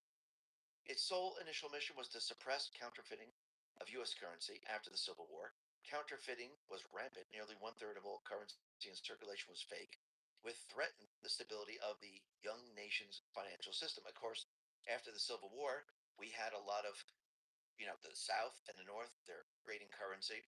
I do believe the central bank was also involved in this because, again, Abraham Lincoln didn't want to borrow the currency from the central bank system and created the greenback. And you can see at this point in time, what were they trying to do? They were trying to infiltrate the system once again. So Abraham Lincoln signed legislation authorizing the Secret Service on April 14, 1865. The same day he was assassinated, but officially began operation under the Treasury Secretary Hugh McCullough a few months later. So basically, it was created, the Secret Service was created to control the counterfeiting. And once again, this had nothing to do with protecting the President of the United States at that time. But in 1901, after the assassination of President William McKinley, now that's interesting. William McKinley, he was all for tariffs. 1901 was right before 1913. They removed William McKinley. And then all of a sudden, the Secret Service was brought in to protect the presidents, to make them feel like they're secure. That's interesting. Why did they want to remove McKinley? Because they wanted to set up a central bank system. What did McKinley do? He had a tariff system. There was no central bank system. The country was very, very wealthy. I think Trump mentioned this many, many times before. So that is very, very interesting. So think about what they did here. And remember, the Washington Hilton is the site of the White House Correspondents' Dinner. And this is the same hotel where Reagan was shot in 1981. So let's go back a little bit in time. Abraham Lincoln pretty much went against the central bank system. Then you have Andrew Jackson, got rid of the central bank system, the second one. Then you had McKinley, who there was no central bank system, but he was using tariffs and the country was very, very wealthy. They removed him, and all of a sudden the tariff system, slowly but surely, was being removed as the central bank was pushing to come in. Then if you fast forward to Kennedy, you can see he was going up against the deep state players, going up against the central bank system. Reagan, the same thing. Now, here we are with President Trump. So when you start to look at this, you start to see some type of pattern that's going on right now. And as Trump continually goes after the central bank system, because you have to remember the central bank system, this is where they get their funding. Without the central bank system, this system that you see out there today, it doesn't work because you need the money to fund it. Now, think about this. Since this happened, we can see there are many people out there trying to convince everyone that Trump did this. This is his psyop. He set it all up. Now, I don't believe that whatsoever. Again, Trump is not going to stoop to the level of the deep state players. And people are saying, well, he's doing this because he wants the ballroom to be built, so he needed an event to push this. No, he didn't need an event. The ballroom's already being built. And every step of the way, no matter how much the deep state players try to stop him, he's going to win. He doesn't need the event. Can he use the event to push the ballroom? Yeah, he can convince the people that's why we need it. Matt Walsh put this out and said, just to be clear, the theory that leftists are running with is that the Trump administration somehow convinced a registered Democrat to volunteer to go to prison for the rest of his life so that they could use him as a patsy for a third stage assassination attempt, one that they apparently believe was concocted mostly to justify building a White House ballroom that's already being built anyway. That's their theory of the case here. And it's absolutely ridiculous because Trump, he already got approval to build it. Yeah, the fake judge, the fake news, the activist judges, the corrupt judges, yeah, they're going to try to delay it. But again, they're going to fail every step of the way because they don't have the rule of law on their side. But is Trump going to use this to say, listen, this is why we should never have this in these hotels? This is why we need a bulletproof area. This is why we need a bomb-proof area. This is why we need security set up all the time in the location where we don't have to come in and set it up.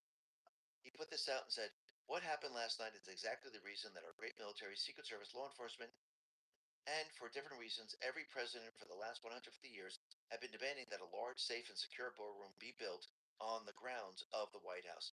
This event would have never happened with the military top secret ballroom currently under construction at the White House. It cannot be built fast enough. While beautiful, it has every highest level security feature there is. Plus, there are no rooms sitting on top for unsecured people to pour in, and is inside the gates of the most secure building in the world, the White House. The ridiculous ballroom lawsuit brought by a woman walking her dog, who has absolutely no standing to bring such a suit, must be dropped immediately. Nothing should be allowed to interfere with this construction, which is on budget and substantially ahead of schedule. Thank you for your attention to this matter, President BJT. And he's absolutely right.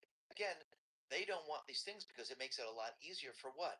For the deep state players to go after the presidents they don't want, the outsiders. And I think this is becoming apparently clear. Elon Musk says, if they're willing to die to assassinate, imagine what they will do if they gain political power. Absolutely. Now, once again, the D's and the fake news and everyone else, they're all trying to just defend themselves. Oh, no, we need safety. Oh, no, we need to protect. But again, they're saying one thing while their actions are doing another. And you can see they're going to be pushing and pushing and pushing. And they're going to continually push against Trump. And yes, the fake news, the D's, certain influencers, they're all going to be pushing violence against Trump. Because the name of the game is what? To take back control. Trump is trying to take back control of this country, and they're trying to take back control from Trump. So you can see there's a definite war going on. Now, Trump said something that was very, very interesting. He says that he has studied assassinations, and the people that do the most, the people that make the biggest impact, they're the ones that they go after. So Trump is saying, historically, those presidents that go up against the deep state players, those presidents that push against everything that they have in place, they're the ones that are being assassinated, or there's attempt assassination on them. Now, why is he saying that? Because he's letting everyone know that he's the outsider and the deep state players are coming for him.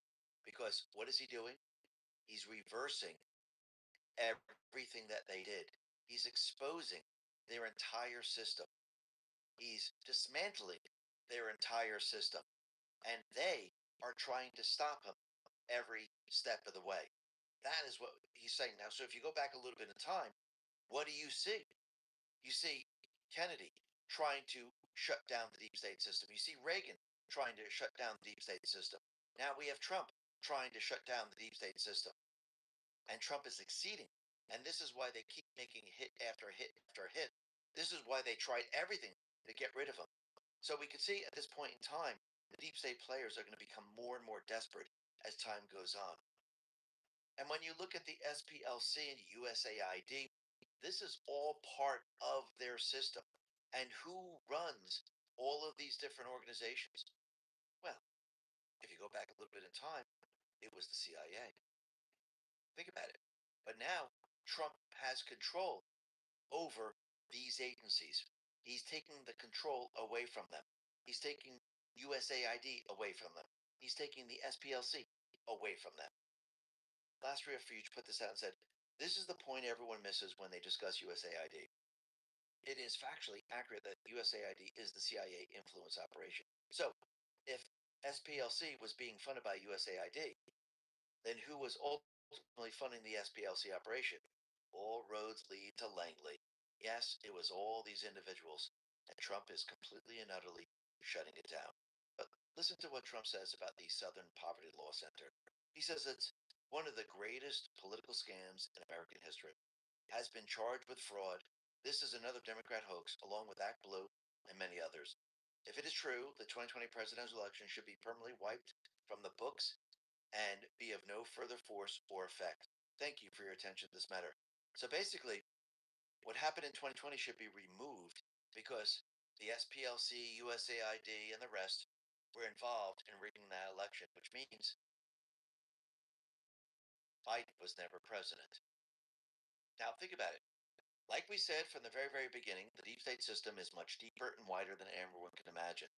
And they built their system up in layers. So think about this for a second. Just because you see USAID being dismantled and SPLC being dismantled and brought up on charges, do you think that's it? Well, it isn't. C3 put this out and said, the SPLC is only one of 16,551 civil rights, social actions, and advocacy nonprofits, NGOs in America. Think about what they did. They built all these systems to do what? To protect their system. So they built layers of protection, and they used the protection to divide the people, to send them in the wrong direction. So you never know where the enemy is. This is why Trump, at this point in time, is exposing their system, dismantling their system, because if you're going to go after the king, what do? You got to remove all the pawns. You got to remove the pieces on the board, the pieces that are protecting the king. Who's the king right now?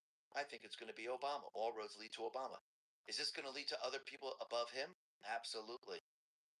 But you can see at this point in time, he's dismantling it so there is no problem once we go after these individuals. Because, again, if you remove all the pieces, what are you going to use? There's no false flags. There's no ammunition. There's nothing. They got nothing. And think about this.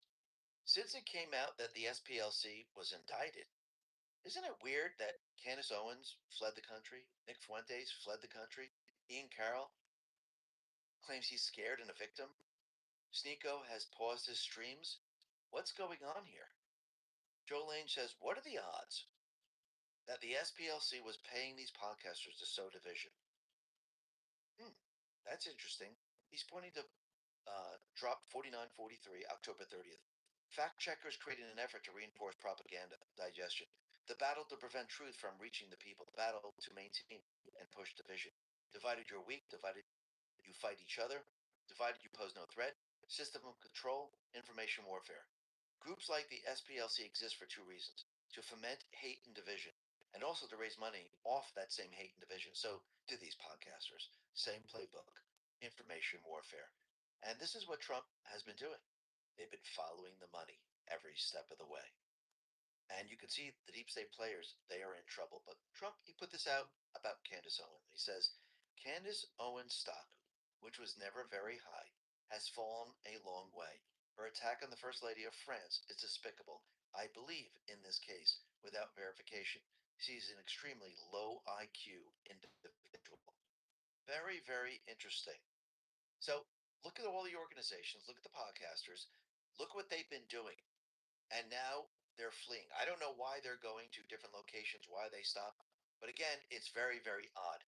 And you're going to see other organizations that have been pushing the same exact thing. And very interestingly, Stephen Miller put this out and said, speaking as a Jew, ADL is not a Jewish organization. It is an ultra-left activist org that pushes radical transgenderism, border erasure, police dismantlement, and the demolition of free speech, deploying rank, slander, bullying, and character assassination to achieve its aims. Elon Musk says exactly. So when you look at all these different organizations, everything that they set up, I think it's becoming very, very clear that the deep state system set all of this up to protect their system, to keep everyone divided, to make everyone believe there was hate everywhere. Now think about it. These organizations became much, much larger when Obama came into office. Basically, he set up everything to begin dividing the country on a scale that we have never seen before. Think about that for a second. And think about how Trump now is setting it up so he can go after all the deep state players. Think about what's happening out in Iran. Think about how he's removing the protection of the deep state players by removing their system. This is all to get to Hillary, all to get to Obama. So this way, all the pieces are gone. They have no protection whatsoever. And once we have all the leverage, actually, when Trump has all the leverage, the House and Senate, we replace the judges in the judiciary, Iran's gone, Venezuela's gone, all the organizations, all the NGOs stripped down, they got nothing. The money shut off. At that point, Trump has all the leverage to go after these people. Trump, he put this out. He's pointing to Juliet Schwartz, and it says the skiff. Hillary Clinton funded, approved, and created the Steele dossier. Barack Obama called the shots, and Brennan's CIA did the dirty work. The evidence is clear. Treason was committed, and now they must pay, or they will do it again. Americans demand it. Trump is continually putting this out, letting everyone know this is our direction. And remember, we need to dismantle this system first so they can't do us harm. They can't confuse the narrative.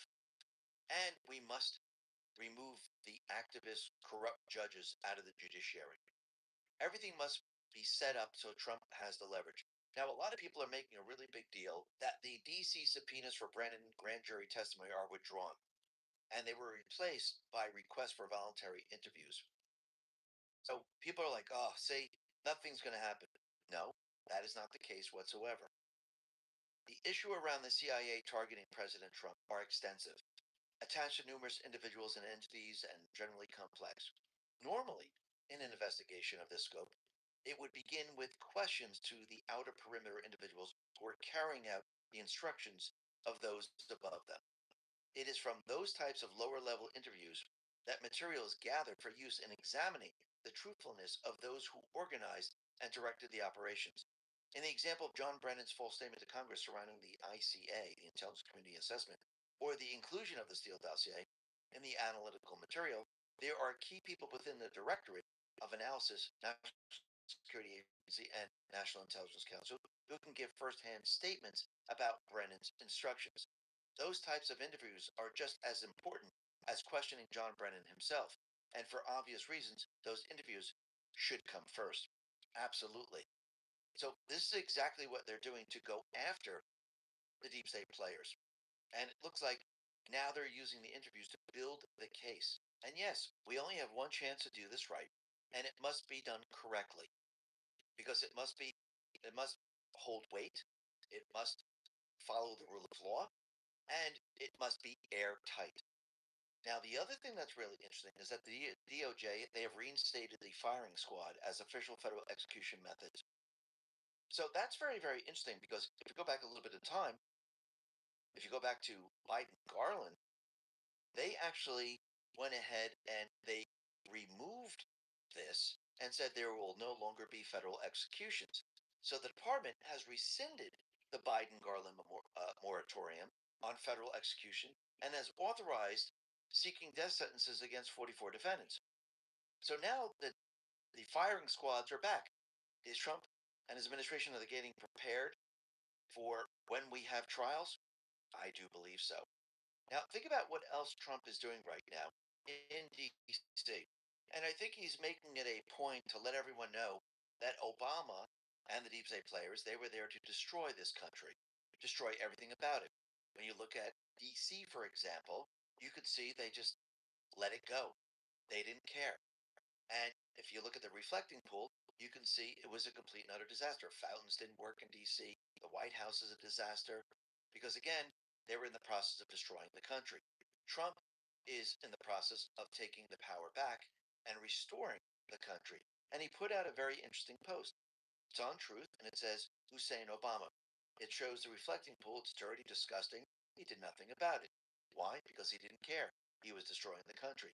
Trump shows the new reflecting pool. It's all cleaned up, and it looks absolutely amazing. And he writes, coming soon. So Trump, he put this out and said, this is the reflecting pool at the Lincoln Memorial, 2,500 feet, the length of the tallest building in the world, starting the final phase of renovation that was supposed to cost $301 million and take 3 years, and was instead done with the help of Secretary of the Interior Doug Burgum and the entire department, and a much better final result. $2 million in 1 week. I do many such things for government, and as president, it is my honor to do so. This is just one of them. Another, and one far more exciting, is most favored nations for prescription drugs. For the United States pay the highest price in the world, and now they're paying the lowest, with the drop of 50 to 60, 70, and even 80%. President DJT. And then he was able to get fountains working. He put this out on Truth. The first time Lafayette Park fountains opposite the White House have worked in decades. My great honor to have funded this project and many others and helped President DJT. So let's see. He got rid of the crime. He's restoring DC, restoring our capital, because again, what was Obama doing? What was the deep state players doing? They were destroying this country. And he's letting you know he's reversing everything that they have done. And he's letting everyone know that we must pass the Save America Act and we must terminate the filibuster. I think the filibuster is much more important than the Save America Act because, again, Trump has the ability to use the executive order to show that it's a national security threat to make everyone use voter ID, one-day voting, and paper ballots. But he did put this out. He said, not passing the Save America Act will lead to the worst results for a political party in the history of the United States Senate. An unrecoverable death wish. Likewise, the filibuster. Terminated now, President DJT. At this point in time, we could see the deep state players, the rhinos, they're not going to pass the Save America Act. Because again, if they do, they're never going to be elected again. If they do, the unit party is going to be exposed. It's going to show that the rhinos and the D's, they have nobody that's going to vote for them. People are going to see a very, very low turnout for them. And this is going to destroy everything they've done. So do I believe they're going to push back every step of the way to make sure that the Save America Act is not passed? I do believe so. Trump keeps pushing them to do this because he wants the people to understand who they are. Now, maybe they will pass it, but at this point in time, I don't think so. And Trump is letting everyone know if we don't get rid of the filibuster, the D's are going to do it no matter what. And they're going to take complete and utter control. This is why he has the executive order in his back pocket, because he knows what he's up against. He knows the deep state players are going to try to stop him every step of the way. He's going to keep pushing because he wants them to do the right thing. But in the end, if they don't do the right thing, he will do the right thing. Because once again, he knows how important it is for us to get control of the House and Senate. Because once again, without the House and Senate, the plan can't move forward. We need the House, we need the Senate to push certain laws forward. We need to remove a lot of the judges. And in the end, we need to remove the Federal Reserve and most of the laws that they put in place. So once again, we could see how important this is. And Trump didn't leave it up to chance. He didn't leave it up to the rhinos. He didn't leave it up to the D's. He always makes sure that he has another plan to make sure that no matter what happens, he can stop them. Why? Because the Patriots are in control. Listen, everyone. Thanks a lot for listening. Be well, be safe, and especially be prepared. Thanks a lot.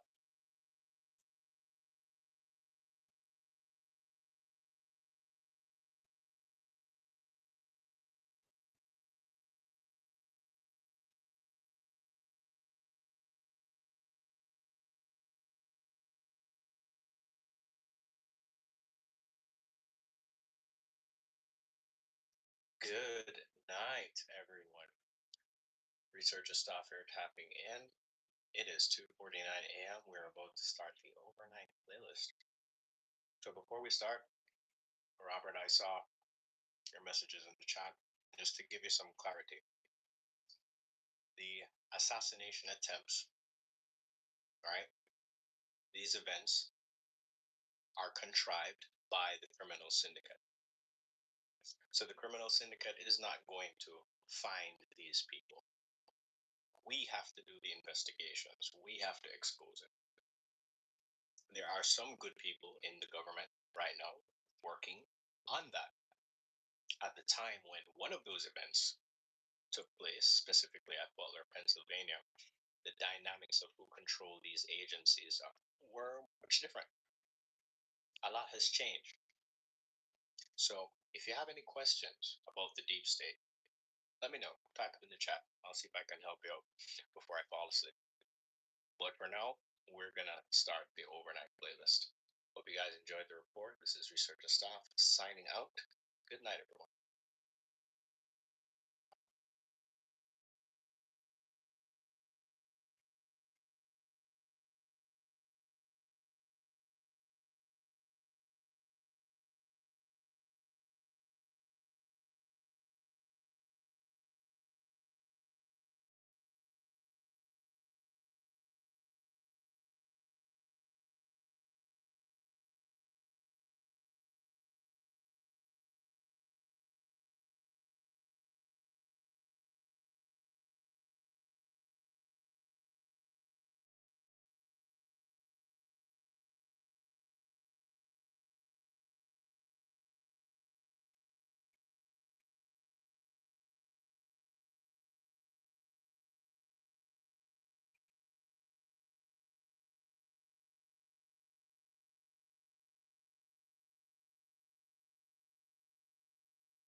You want answers? I think I'm entitled. You want answers?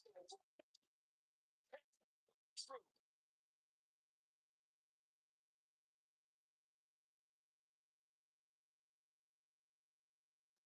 This is your last chance. After this, there is no tomorrow.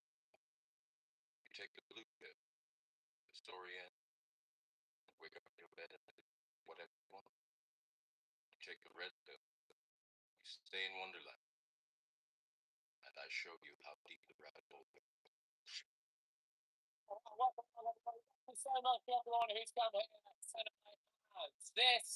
This has been Keir Starmer's week from hell. It began with him hauled into Parliament so he could be laughed at for serving up a load of tripe about Mandelson.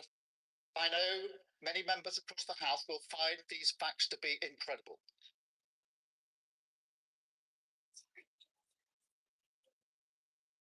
Then he was called a liar twice.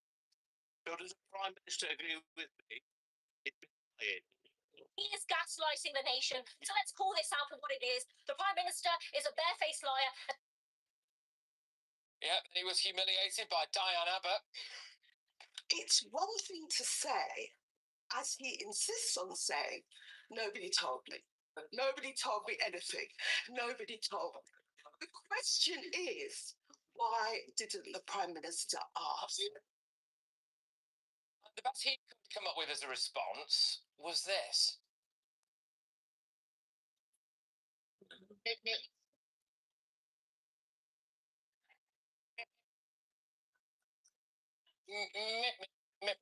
It's like the Roadrunner, wasn't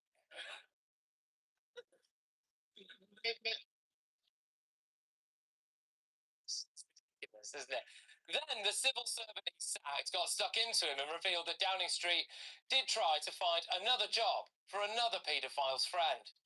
I walked into a situation in which there was already a very, very strong expectation coming from number 10 that he needed to be in post and in America as quickly as humanly possible. Then one of his own MPs called for him to go. It's got to the point now where I genuinely think that, you know, as far as the Prime Minister's concerned, it's not a case of if, it's when. Then another MP called for him to go. As dignified a way as possible. Dignified for the sake of the country, for the sake of the Labour Party. Then he faced allegations that he may have misled Parliament by saying this. He said, I could say with certainty it was never put to me in that way. No pressure existed whatsoever in relation to this case. Yeah, I mean, actually what Ollie Robbins said was this. Throughout January, honestly, my office, the Foreign Secretary's office, were under constant pressure. They are clever people. They would have been very aware of the pressure. I also have complete confidence that their recommendations to me and the discussion we had and the decision we made was rigorously independent of that pressure.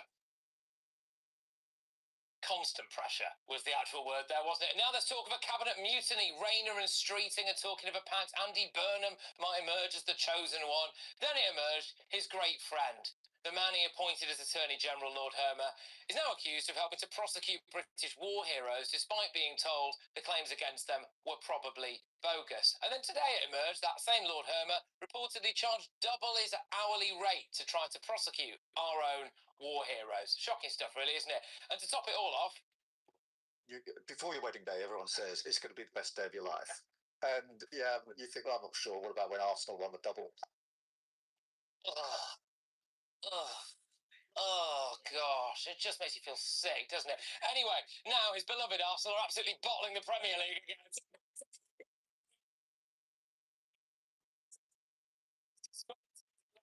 His time as Prime Minister officially died this week. Nobody backs him. He's totally isolated. But it's a terrible week.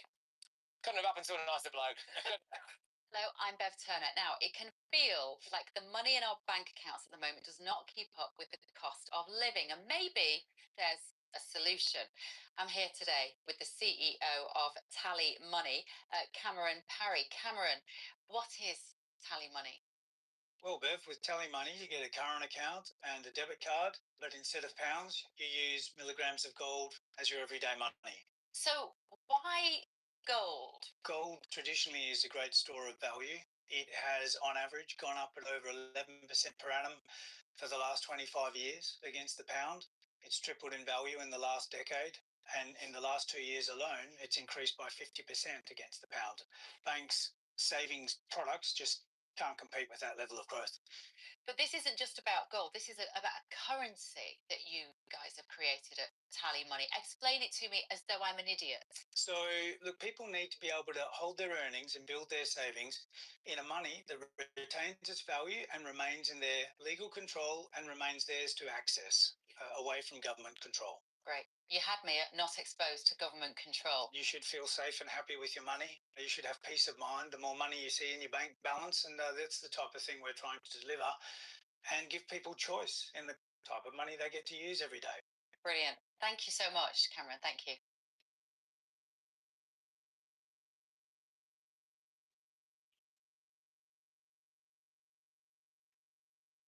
All right, let's get the views of my panel.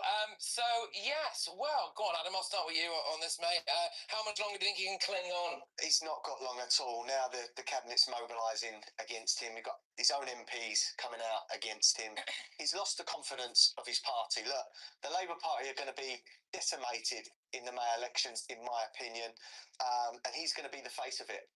And everyone I speak to, whether it be in the street, in the pub, or online, absolutely despises this man. He's almost become the face of this country's demise over the last 2 years. And even though I know and everyone knows what comes next could be worse, we just want to see this man gone, because I can't even bear to see his face or hear his voice. And I think that reflects many people's opinions as well, and experiences with Well, he's here tonight. From the people I'm speaking to, and I've got a few Labour sources, they want him gone. And so once that starts, the herd starts to move, he's a goner. Well, Barry, tough week for your gaffer. Yeah. It was a tough week for him. Look, let me just correct some of the stuff there, okay? Because at the start of the week, Kemi Badenoch and Nigel Farage both said he must have known, he did know, and he's lied to Parliament, right? And that capital offence. So they agreed with him that he ought to have known. The next day, what happened was Ollie Robbins went into the select committee and said, no, I didn't tell him. He didn't know. So actually, Reform and the Conservatives agreed with the Prime Minister on the central charge that they made against him, that he must have known, which he didn't, and they also agreed that he ought to have known. Yeah. So, in that sense, Tuesday was a relief for him. Now, it came out with a whole load of other stuff pursued oil and all the rest of it, which was unspeakable. You asked a question. How long has he got? Yeah. Do you want a quantitative or a qualitative answer? Truth, really.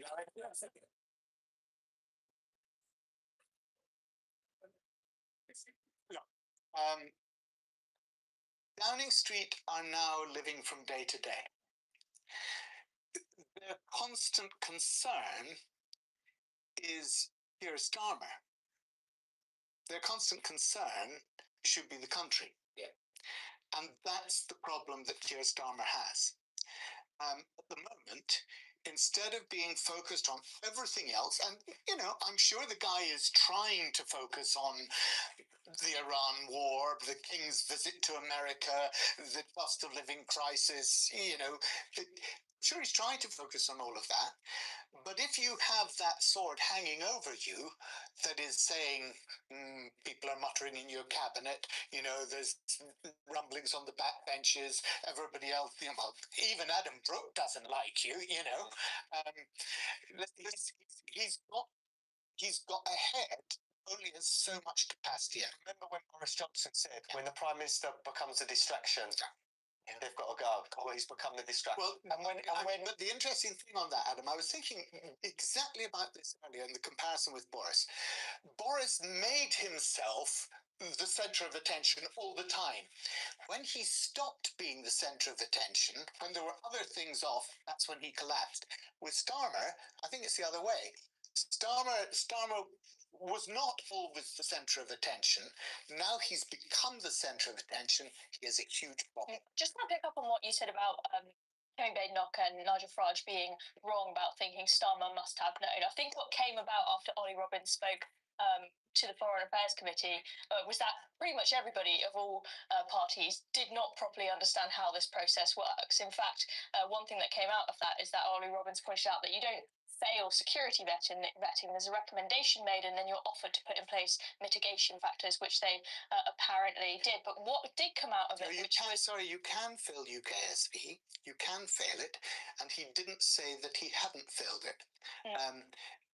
So he said, what I did was Ollie Robbins basically had the right, it's the only department that does have that right, so when somebody does not pass UKSV, they have the right to grant clearance. That's what Ollie Robbins did. But at that point, everybody, Kemi Badenoch, Starmer, and Nigel Farage were all in agreement. At that point, he should have told the Prime Minister, because the Prime Minister had already been out there on the airwaves saying, yeah, Mandelson's the man. It comes to something when Zara Sultana, Diane Abbott, and even Ed Davey talking sense. I mean, that is a understand. I want to have Diane Abbott. Again, I can't believe I'm going to say this. I'm sticking my finger. A really good point this week, which is why didn't he ask the question? It would be like Keir Starmer going to the doctor and the doctor saying, we need to do some tests on you because you could have a very, very serious life-threatening illness. And they do the tests and then going back to the doctor says, well, would you like to know the results? No, I just want to know the process was followed. Yeah. And that's it. Because he doesn't ask the question. And it's ridiculous he didn't ask the question. Now, the point here, just really quickly, is that I think that this government are an absolute shambles and that we've had the highest tax rates in history. I could list the things that are terrible about the country since they came in and that they've made worse. But actually, I don't want that to be the case. Although Labour isn't my natural home for voting, I actually want them to do well. I do. I want good government. And all of this is distracting from that. These self-induced crises all means that the country is suffering even more. It's time to put a stop to it, and it's time to put someone competent, I don't know who that would be, in his place. All right, as a lady who'd like to make the point here, what would you like to say? You've come all the way from Cardiff, I believe, haven't you? Thank you very much.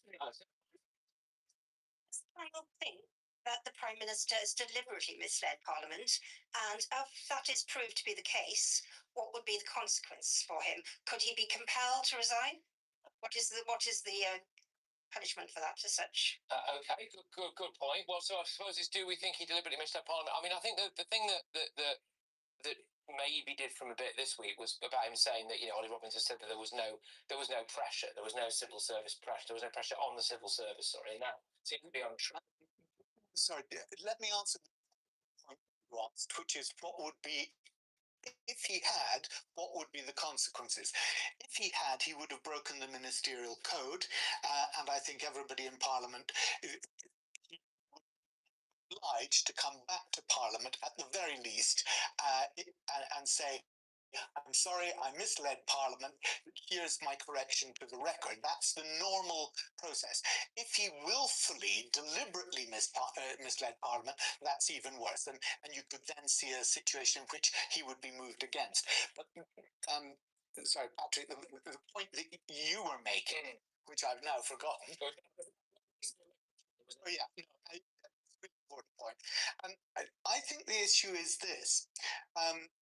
I think there was a culture in number 10. I'm not saying it was the Prime Minister, but certainly in number 10 with Morgan McSweeney, to get Mandelson appointed at all costs, right? And that was totally wrong. There's also a culture in the civil service. And that culture is don't give ministers uncomfortable truths. Don't give them information that they don't know if it's going to gum up the works. And knowing that number 10 wanted this to happen, when the DV was failed, right, or as Chloe would put it, would only be passed with workarounds. At that point, Ollie Robbins had a choice, in my view, and that choice was either I tell the Prime Minister, look, you're going to have to row back here, because you've already announced this, and he thought, I'm new in the post, why would I want to do that? Sweep it under the carpet. And it would never have come out unless there had been this humble address. The Independent last year. Yeah. Why didn't he ask the question? Even sorry. Were going on in the background, they were not believed. Even if Ollie Robbins made the wrong decision, what is clear, or at least from what he has said, is that number 10, whether that was from Starmer, McSweeney or other people, is that they were essentially bullying the Foreign Office. And what Ollie Robbins said is even if Starmer knew that Mandelson had failed his vetting, he probably wouldn't have cared. They didn't seem to care whether he was... There we go. Well, the jury's out on exactly how long he can cling on for, but I think reading between the lines, it looks as though the herd has moved, doesn't it, when it comes to Keir Starmer? So there we go. But in a statement by an ally of Lord Hermer, who I mentioned earlier, is in a little bit of trouble. The Daily Telegraph, he said the Daily Telegraph deliberately misrepresented different legal claims and key facts in an attempt to improve their story, and they were warned of this pre-publication. Their investigation simply shows the attorney's minimal involvement in the Al-Swedi claims, limited to a small number of hours between 2008 and 2013, and there is no suggestion of any wrongdoing on his part. Right, okay, well, that clears that up, doesn't it? Anyway, right, we've got loads more coming your way. He only charged 450 quid an hour. I mean, it's beautiful. 30 years ago when he was charging clients. The allegation being, of course, for the willful prosecution.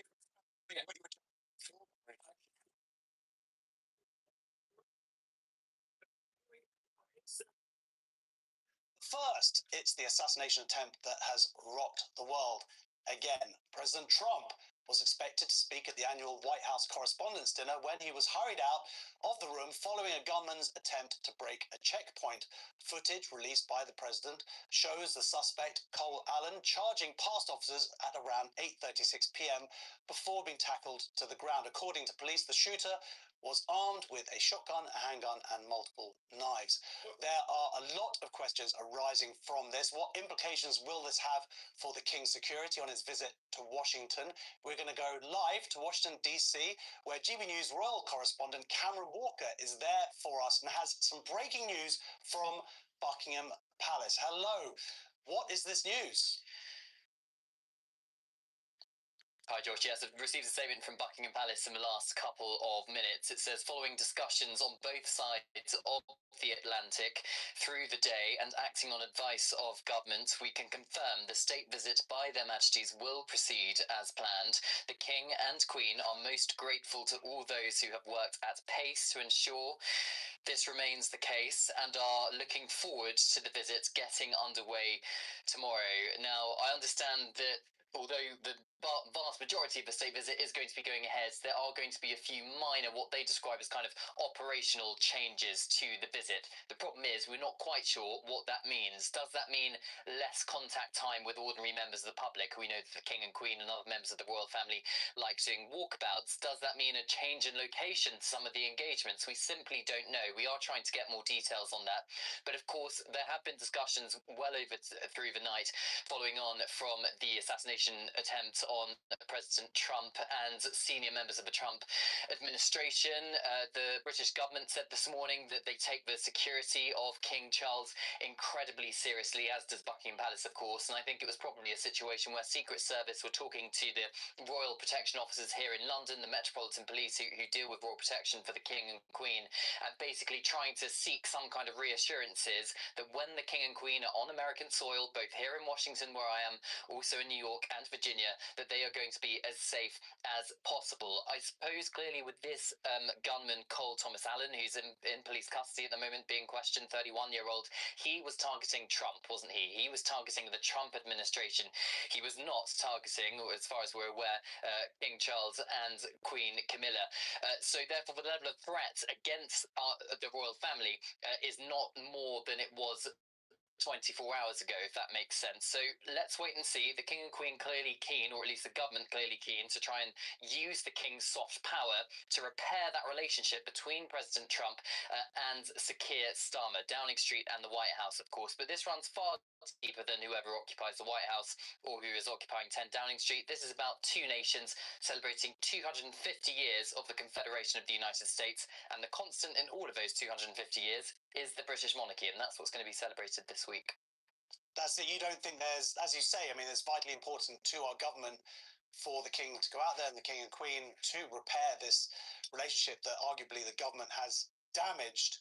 Do you think there was really ever any question of the King and Queen not going out there? It's really hard to say. I think it would have been incredibly embarrassing for President Trump if the state visit was pulled at such quite so last minute. I think he probably would get on Truth Social straight away and start criticising the UK government, because remember, it's the UK government that is sending the King on a state visit. So if the government says you're not going, the King is not going to be going. President Trump always describes the King as a friend, so I think he would have done everything within his power to make sure that the King and the Queen was going to be safe while they're here in Washington. And in fact, in his press conference yesterday, President Trump said he was battling with the Secret Service, wanting this White House Correspondents' Dinner to continue once that gunman has been apprehended. But due to protocol, the Secret Service said, no, sir, you've got to go back to the White House, you've got to stay safe.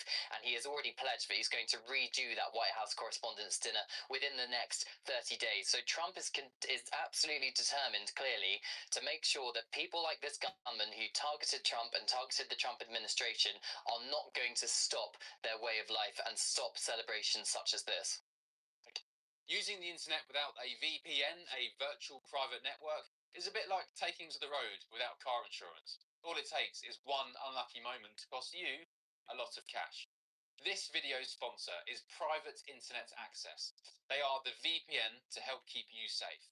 Click the link in the description below to find out why over 30 million people have downloaded PIA to protect themselves online.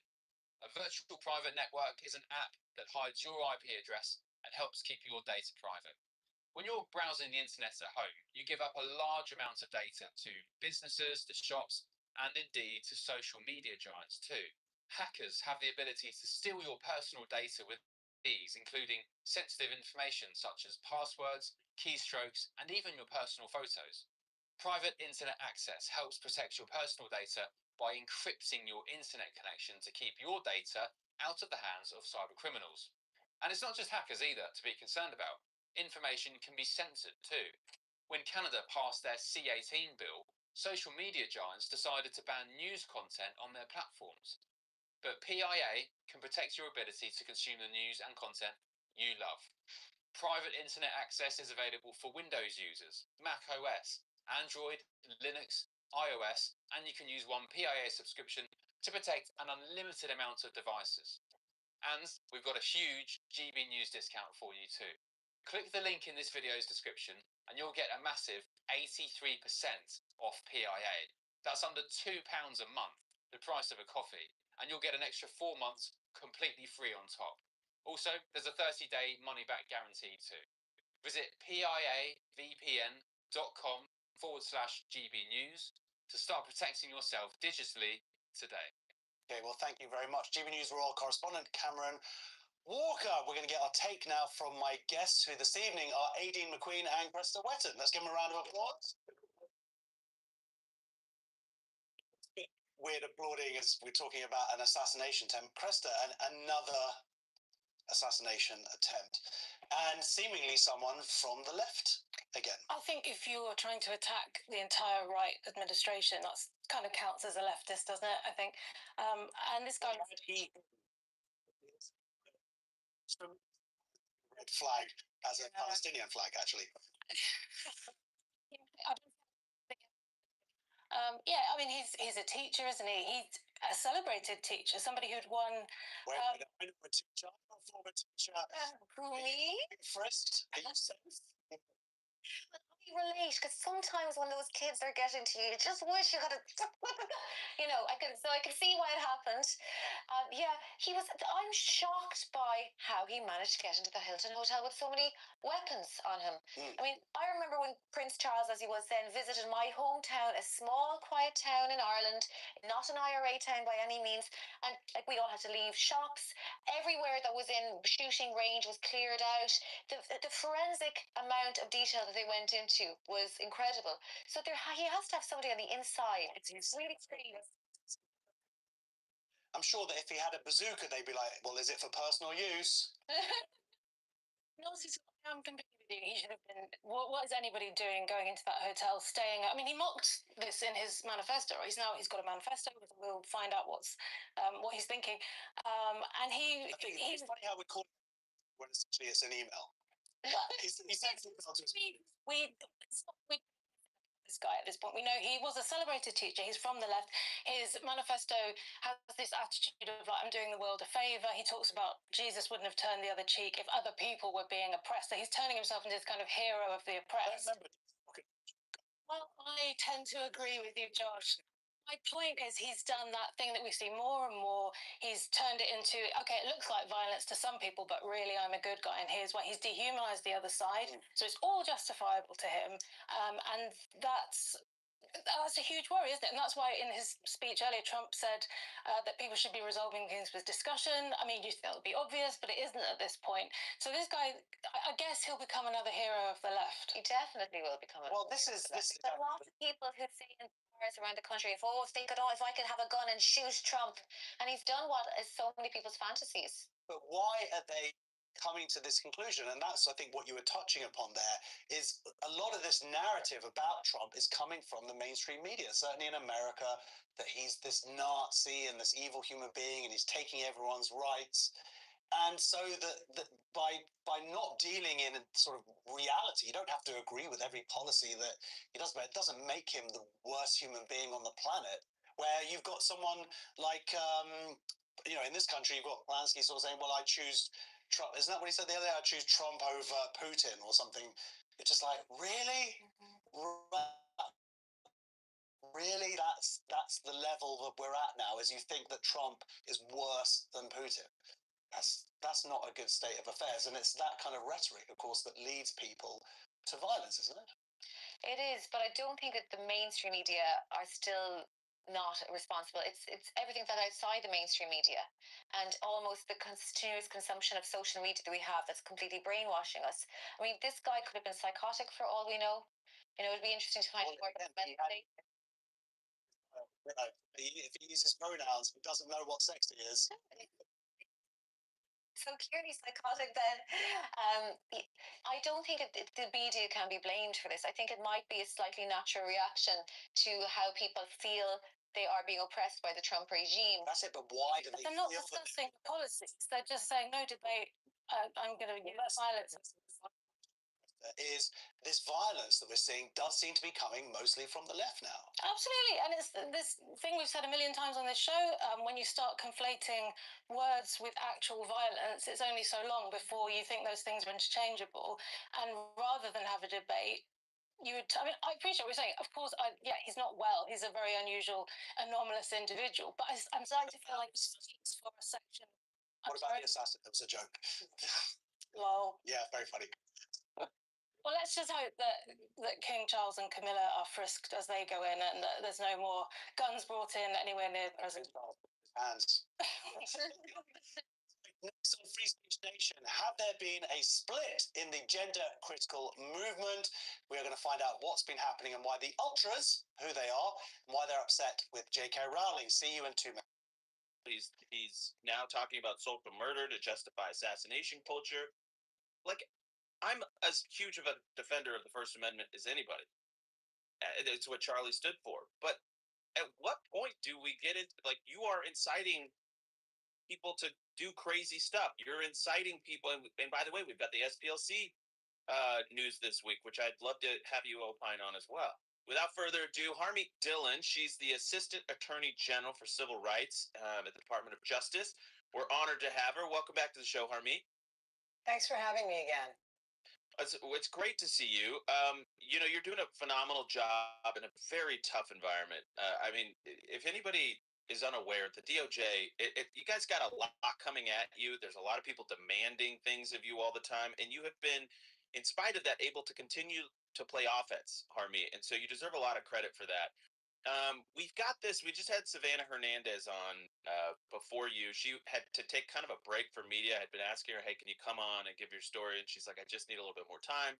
Today, she said she was ready to tell kind of where she's at. And, one of the things when you talk to her, she's pretty upset that Hennepin County has not been more aggressive. It's basically misdemeanor, slap on the wrist, kind of we'll update you when we know more kind of thing.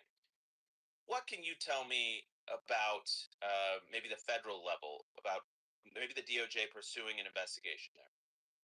Well, thanks for asking. And what happened to Savannah is really outrageous and should never be permitted in any American city. But we have been seeing this kind of thing happening for years. And as you know, Andrew, before I joined the DOJ, I was a lawyer for many conservative journalists, including Andy Ngo and others who were attacked in this manner by Antifa and other sort of these so-called black box and anti-fascist groups. So this recent thing that we're seeing with regard to ICE is just an outgrowth of all of that.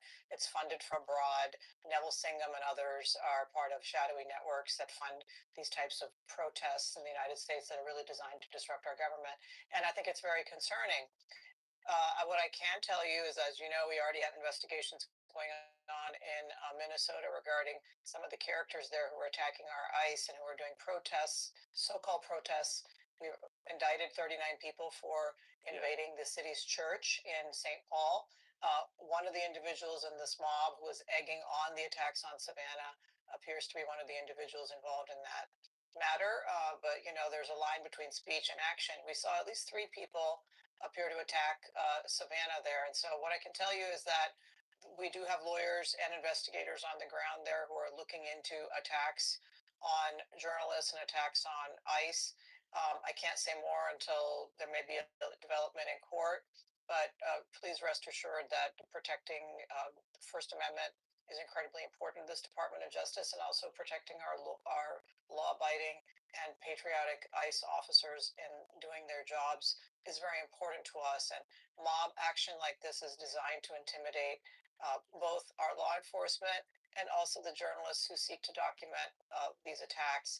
And it's important to America that we shut it down, not only in Minnesota, but everywhere we find it. We're committed to that at the Department of Justice. So, Harmeet, I'm assured because I know you, kind of the subtext of what you're saying there.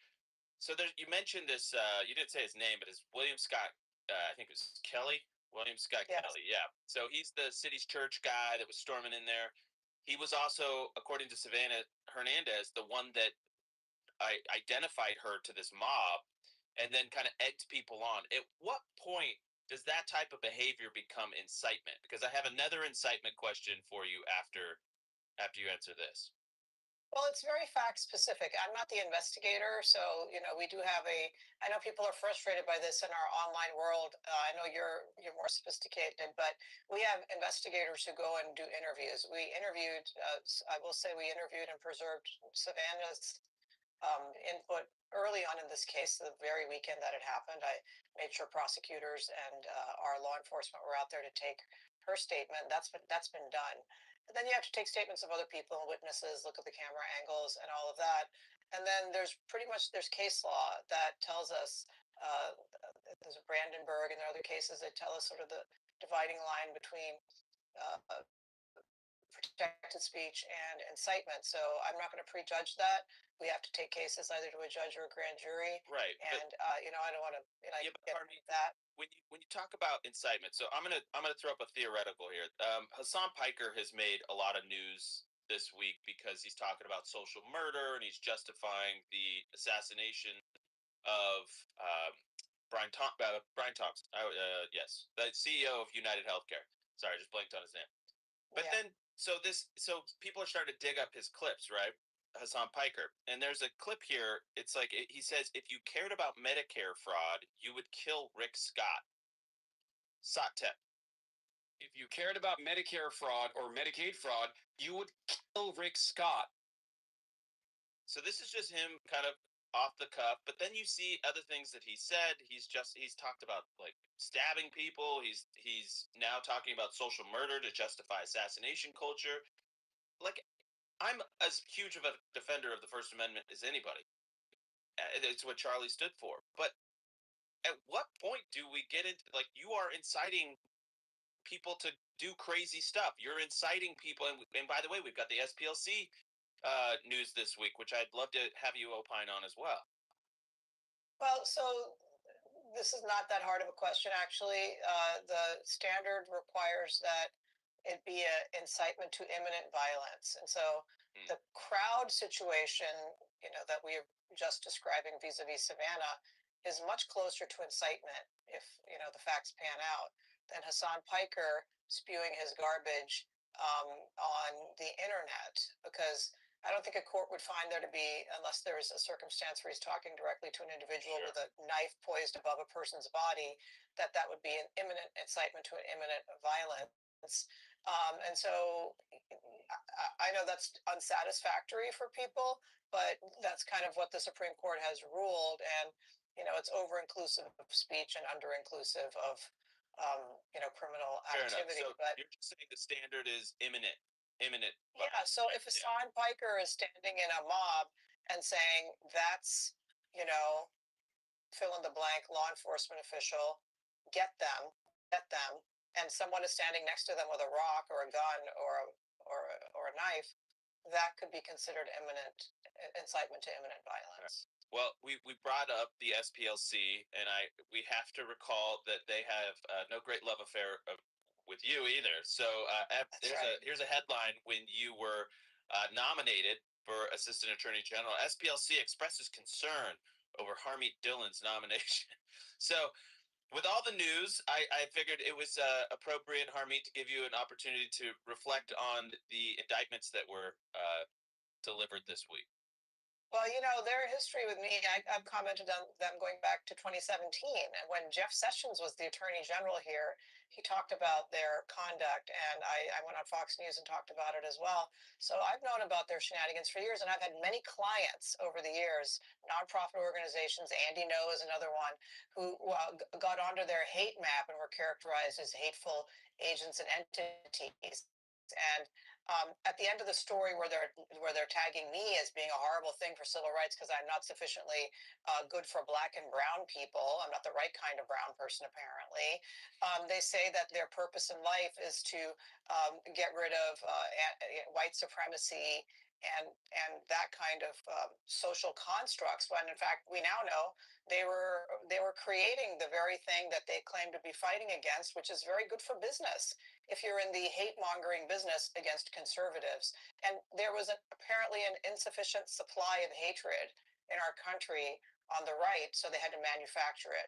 It is a truly shocking story, and I tend to believe that this is only the tip of the iceberg. SPLC gets money laundered through various different channels. So, you know, you might see an Obama foundation give money to some intermediary, Tides, Ford, some others, and then they launder that into SPLC. And I believe there are probably plenty of others, much less prominent than SPLC, and who are getting this kind of money. SPLC has a huge amount of money offshore, by the way, as well. So I'm sure my colleagues who are looking into money laundering and financial crimes are very interested in that. And I think we're just scratching the tip of the iceberg here. I feel vindicated in this regard. Yeah, so we have one minute before the break. Could there be additional things just against SPLC? I know they've had complaints against them for decades. People on the left have said the organization is a con. Morris is left under a cloud, and they said this will totally be investigated, and nothing was ever heard again. Is this maybe just the beginning of what we have against the SPLC? Could more be forthcoming in that case? Look, again, we never tried to tip our hand about what we're doing, but you know, we've started with the type of crimes that eventually took down the mob in the United States. You know, Elliot Ness kind of started out with tax fraud, and then you know it went from there. And so sometimes things start out with what looks like a less sexy approach, but I think you start unraveling the thread, and you're going to see a lot there. A lot of us on the right knew that there was shady stuff happening there. Nobody had the will until this DOJ, starting under Pam Bondi and now continuing under Todd Blanche's great leadership, to actually do something about it. Harmeet, can you stay one more segment? I want to ask you about this DEI case in Colorado that just broke right before you came on the air. So hang right there. Okay, perfect. That's a big one. DEI and AI. It's a lot of acronyms that can mean a lot of bad things if it's not handled correctly. I want to tell you about All Family Pharmacy. The good folks at All Family Pharmacy have flipped the entire pharmaceutical industry on its head. So if you need medications, if you need your daily maintenance meds or antivirals, you can go straight to allfamilypharmacy.com. All Family Pharmacy lets you be proactive in your healthcare. So don't get sick and wait in line and ask a doctor for permission. You don't have to do that. You get prepared ahead in advance, and then you have them ready if and when you do get sick. I have just started using them myself, and I will tell you, I am impressed. They're an amazing company. Allfamilypharmacy.com. Use promo code KIRK10 for 10% off your first order. That's allfamilypharmacy.com. Promo code KIRK10 for 10% off. Check them out. We'll be right back.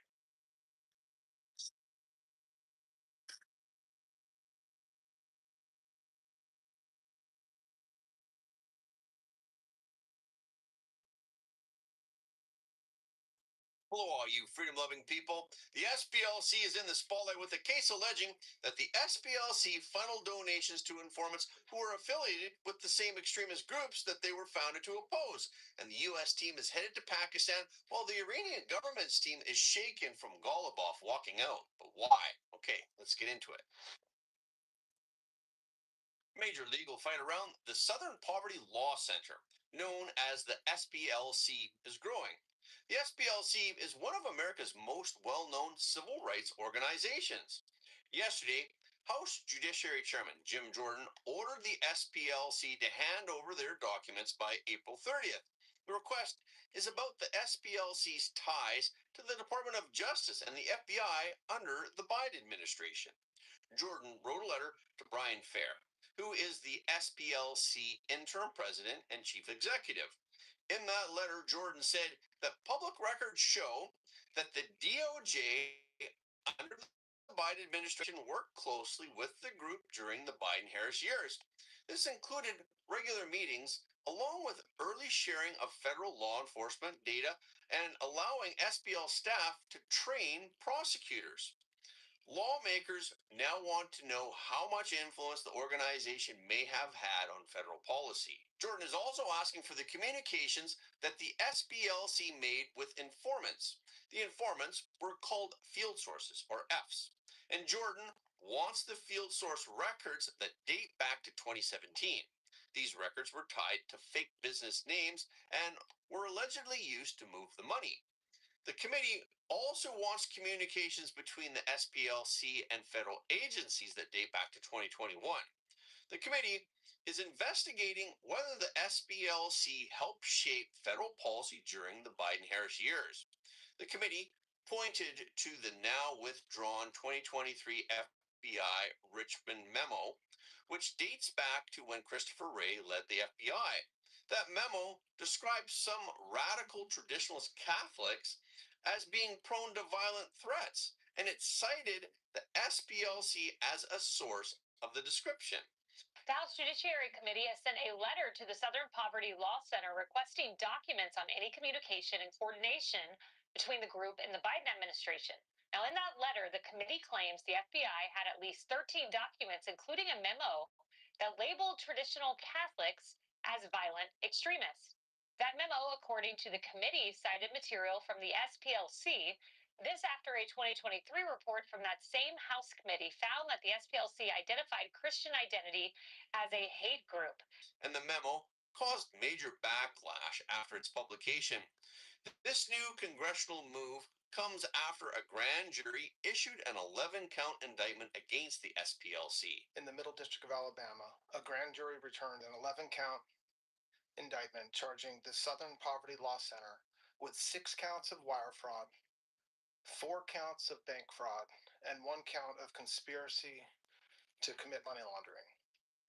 According to the charges in the indictment, the SPLC is a nonprofit entity that purports to fight white supremacy and racial hatred by reporting on extremist groups and conducting research to inform law enforcement groups with the goal of dismantling these groups. As the indictment describes, the SPLC was not dismantling these groups. It was instead manufacturing the extremism it purports to oppose by paying sources to stoke racial hatred. The indictment describes the SPLC's conduct in detail. In one case, they paid a member of a leadership group that planned the 2017 Unite the Right rally in Virginia. A member of the leadership group that planned the Unite the Right protest in Charlottesville, Virginia in 2017 that resulted in the death of 1 person and injured dozens more. This particular person being paid by the SPLC allegedly received approximately $270,000 over the course of 8 years. The SPLC is also alleged to have paid a separate informant more than $1 million between 2014 and 2023 to leak information about the neo-Nazi organization that is called the National Alliance.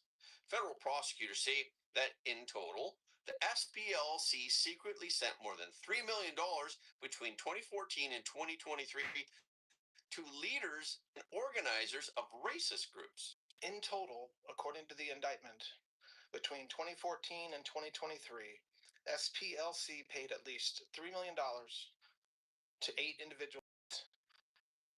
These individuals were affiliated with the Ku Klux Klan, United Klans of America, National Socialist Movement, Aryan Nations affiliated Sadistic Souls Motorcycle Club, the Nationalist Socialist Party of America, Nazis, and the American Front.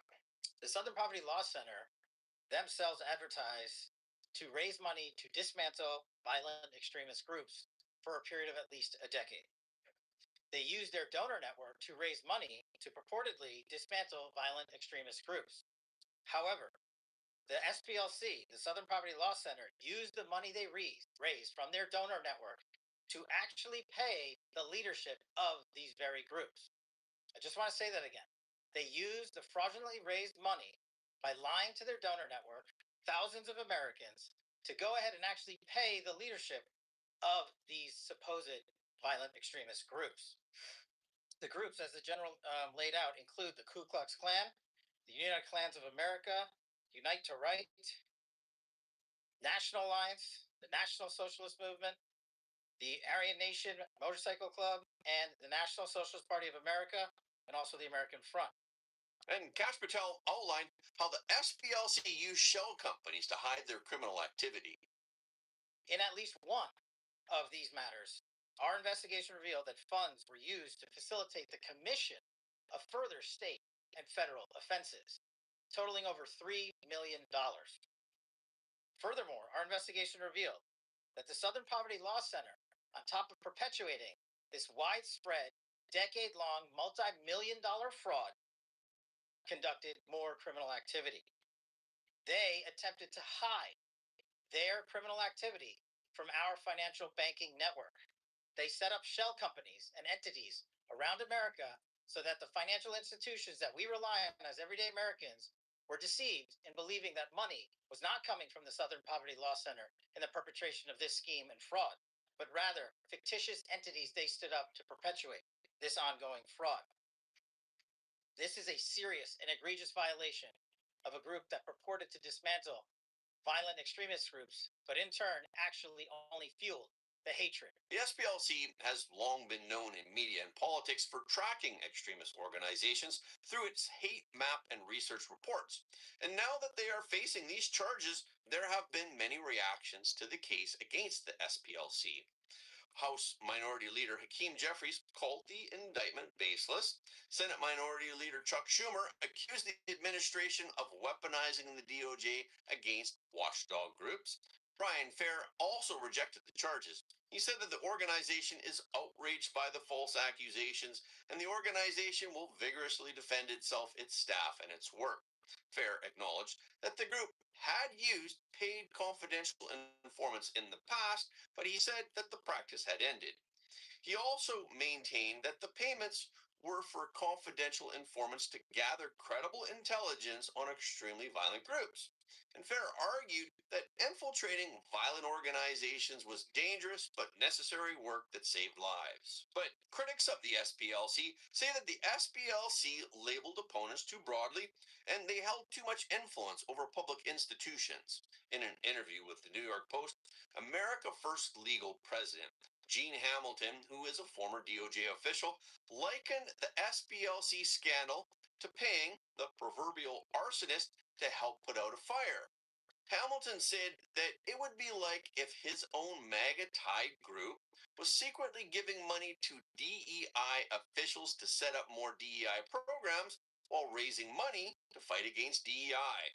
Leora Rez, the founder of Stop Anti-Semitism, said that it's unimaginable to us that a civil rights group would gin up fake bigotry in order to solicit donations from concerned Americans. If this is what the SPLC did, it is shameful and outrageous. And the SPLC even labeled Turning Point USA as a hate group on May 27th, 2025, and Charlie Kirk reacted to the move at the time. They're literally putting high school chapters of ours on a hate group next to the KKK and next to neo-Nazi groups. And I mean, we can laugh this off. There's an element to this. Remember that there was a shooter that went to the Family Research Council years ago, inspired by the SPLC list. This is them trying to make us basically surrender at Turning Point USA. We're going to do the opposite, and our students are only going to lean in even more. But they can't debate us on our ideas. They cannot have dialogue. They cannot actually go onto the merits of why they are right or why we might be wrong. Instead, they must smear us with the age-old one-liner that you are a racist or that you are a hater. And they're finally realizing the power of Turning Point USA, which is why they put us. Well, when you're effective, you're a threat. And the SPLC case has drawn a sharp response from President Trump. In a post on True Social, President Trump wrote that if the allegations against the SPCL are true, then the 2020 presidential election should be permanently wiped from the books and be of no further force or effect. And President Trump questioned, how do you defend the SPLC when they are giving money to the KKK while pretending to fight hate groups? A few days ago, we reported that Kash Patel said that there would be news coming out about the 2020 election. Then today in our research, we noticed that the SPLC was funding ballot boxes in Fulton County. Back in October of 2020, the SPLC announced on their website Georgia-based actions to fund ballot drop boxes in Fulton County and mail 1 million absentee ballot requests to meet voter needs in historic election. So could this be what Kash was talking about? The temporary ceasefire entered its 17th day today. White House Press Secretary Caroline Leavitt announced that Steve Witkoff and Jared Kushner will be sent to Pakistan tomorrow morning to participate in talks related to the Iranian government. As you know, and I spoke about it earlier this week, the president was flexible in granting an extension of the ceasefire throughout this time. The president has decided to dispatch Special Envoy Witkoff and Jared Kushner back to Islamabad. The Iranians want to talk. They want to talk in person. And so the president, as I've said many times to all of you, always willing to give diplomacy a chance. So Steve and Jared will be heading to Pakistan tomorrow to hear the Iranians out. We hope progress will be made, and we hope that positive developments will come from this meeting, and we will see. And the president, the vice president, the secretary of state will be waiting here in the United States for updates, and the vice president, I understand, is on standby and will be willing to dispatch to Pakistan if we feel it's a necessary use of his time. We've certainly seen some progress from the Iranian side in the last couple of days. Again, the president has made the decision to send Steve and Jared to hear the Iranians out. And so we'll see what they have to say this weekend. Today, President Trump said in an interview with Reuters that the Iranian government wants peace talks, and President Trump intends to see whether reaching an agreement with Iran is possible. He also said that the Iranian government is preparing a proposal that is aimed at responding to U.S. demands and at resolving disputes. Two Pakistani government sources told Reuters that a delegation from the Iranian government, including Abbas Araghchi, the foreign minister of the Iranian government, has already arrived in Pakistan today. Earlier today, Araghchi said on X that he is also traveling to Moscow, but Mohammad Ghalibaf will not be attending. Israel's Channel 12 claimed that Ghalibaf stepped away from the Iranian government's negotiating team. This apparently was because of interference from the Islamic Revolutionary Guard Corps, the IRGC. The report said that Ghalibaf had been handling secret contacts with the United States and managing negotiations in Pakistan, but he has now left those roles. Channel 12 said that Ghalibaf opposed the growing influence of IRGC commanders, including the head of the IRGC. Apparently, their involvement limited Ghalibaf's ability to move talks forward. The report also said that the dispute between Ghalibaf and an IRGC head came to a turning point after a Qatari proposal failed. Under that plan, the United States would allow 20 Iranian ships to pass through Iranian ports, while the Iranian government would guarantee safe passage for 20 ships from Arab Gulf countries through the Strait of Hormuz.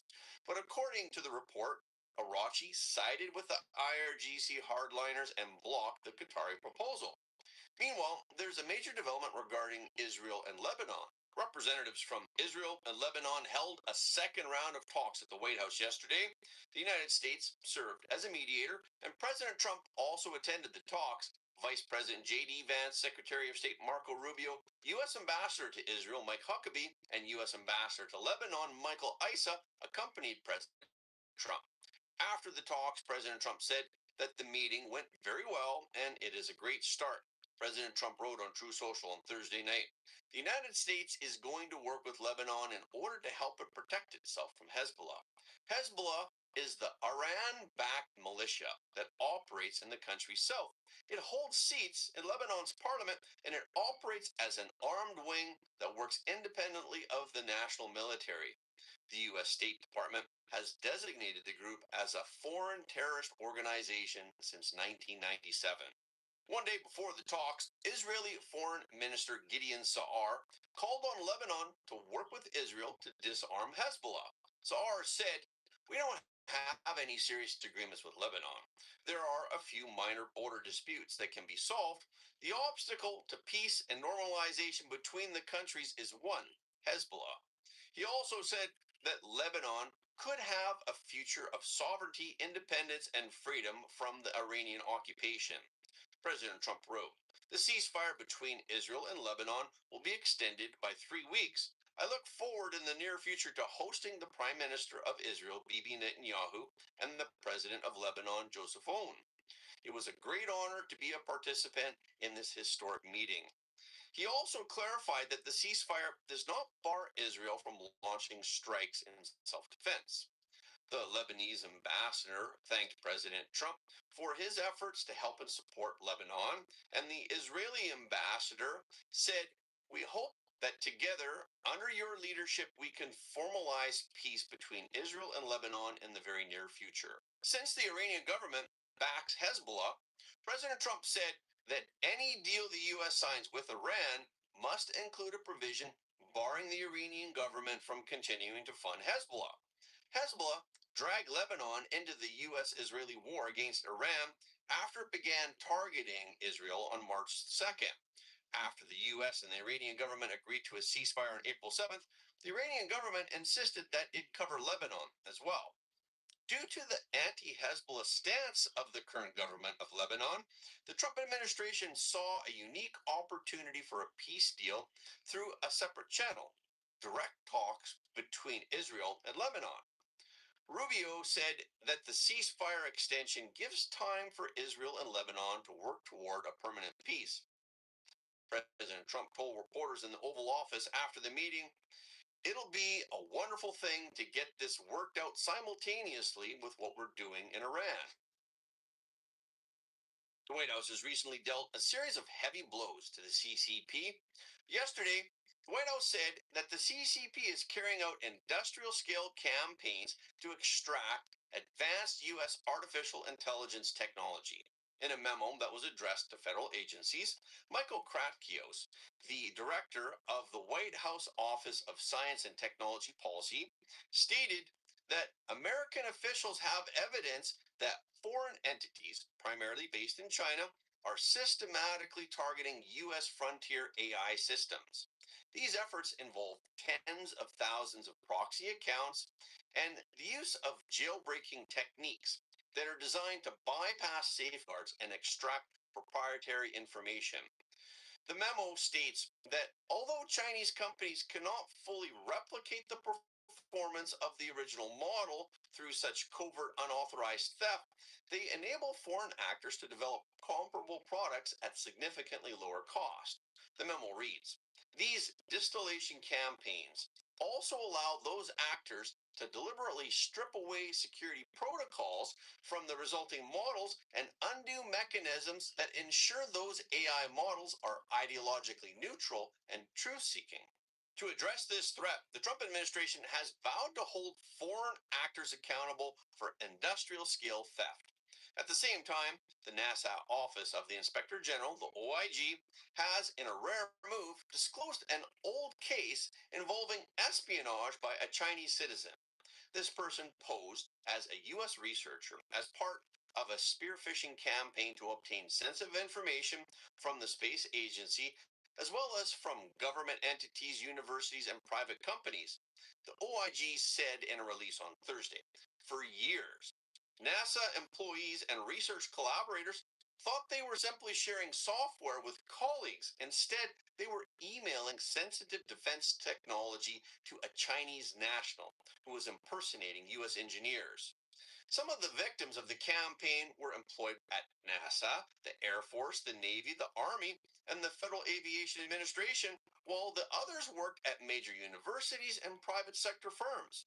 With the assistance of the NASA Office of the Inspector General and federal partners, this long-running scheme was uncovered, thereby preventing further leaks of classified information to hostile foreign entities. The individual linked to the campaign was outed as Chinese national Song Wu. Between January 2017 and December 2021, this individual repeatedly targeted American professors, researchers, and engineers. According to the 2024 indictment, Song was formerly an engineer at a state-owned aerospace and defense conglomerate in China that manufactured both civilian and military aircraft. He and an unidentified accomplice attempted to obtain modeling software that is used in aerospace design and weapons development.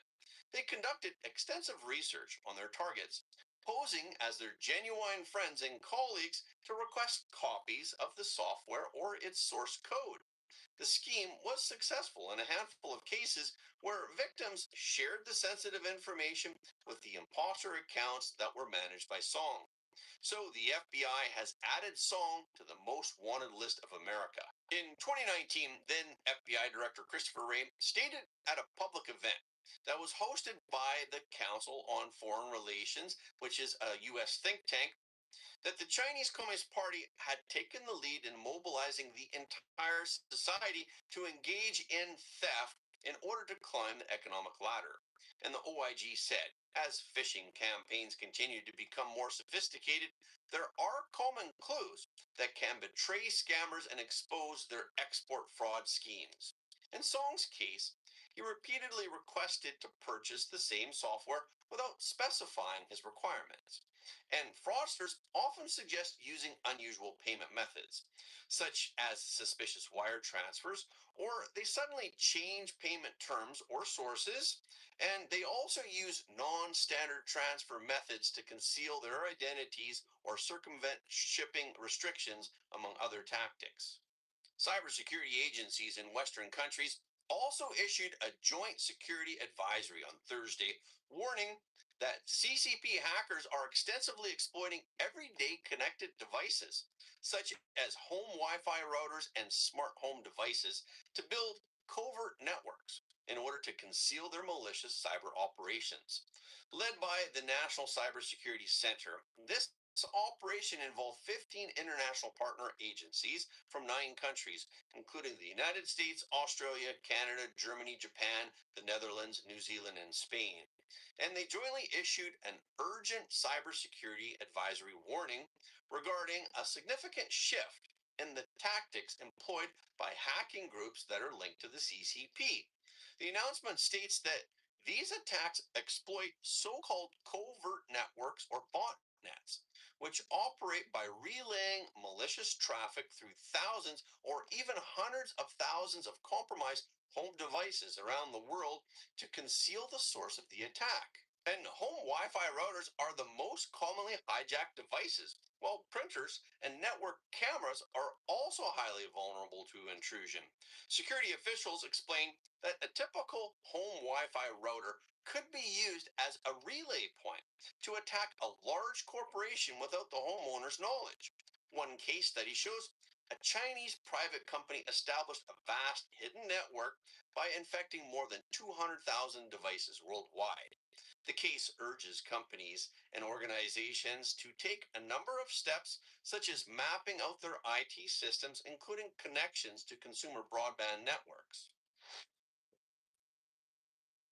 Political scene in the UK has also been turbulent recently, as controversy over the appointment of the ambassador to the US continues to escalate.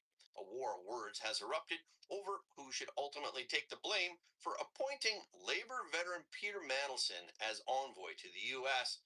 Previously, media coverage of Mandelson's case focused on his relationship with Epstein. However, newly revealed information shows that Mandelson has had business dealings with CCP-affiliated companies and Chinese capital in the past. According to investigative reports and disclosures by think tanks, Global Counsel, the consulting firm founded by Mandelson, has been involved in transactions and lobbying activities related to CCP-funded enterprises, including assisting with investments by CCP capital in the UK's technology sector. Keir Starmer has faced questions these days at Prime Minister's questions from MPs regarding Mandelson's appointment 7 months after his sacking from the top job in Washington.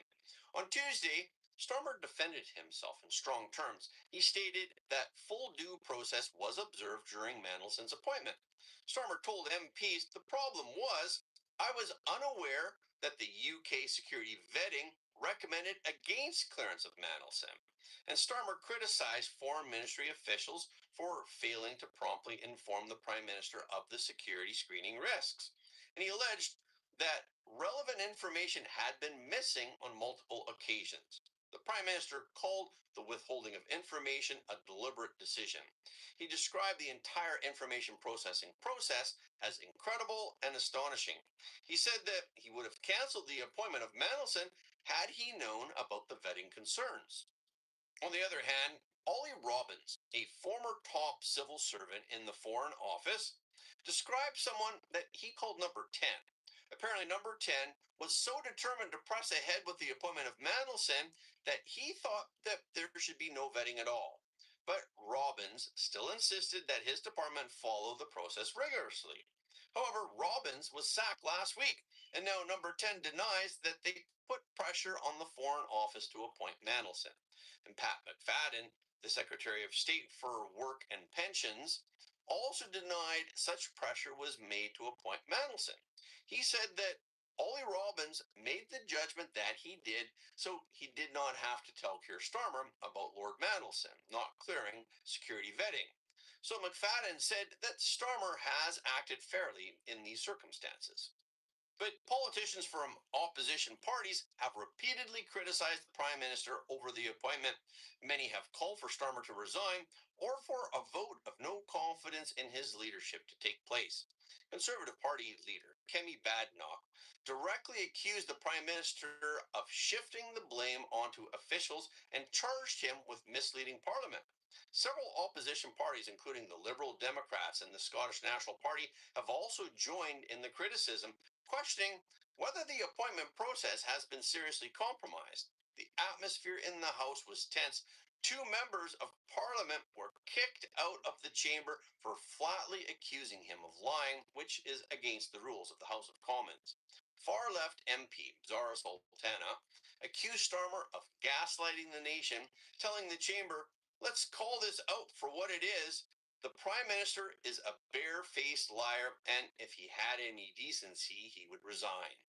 On Wednesday in the Commons, Tory leader Kemi Badenoch repeatedly pressed Starmer on whether the full due process was observed. But Starmer says that he stands by his statement. He admitted that the appointment was a mistake, but he again says that the Foreign Office officials granted security clearance to Mandelson against the recommendation of UK security vetting.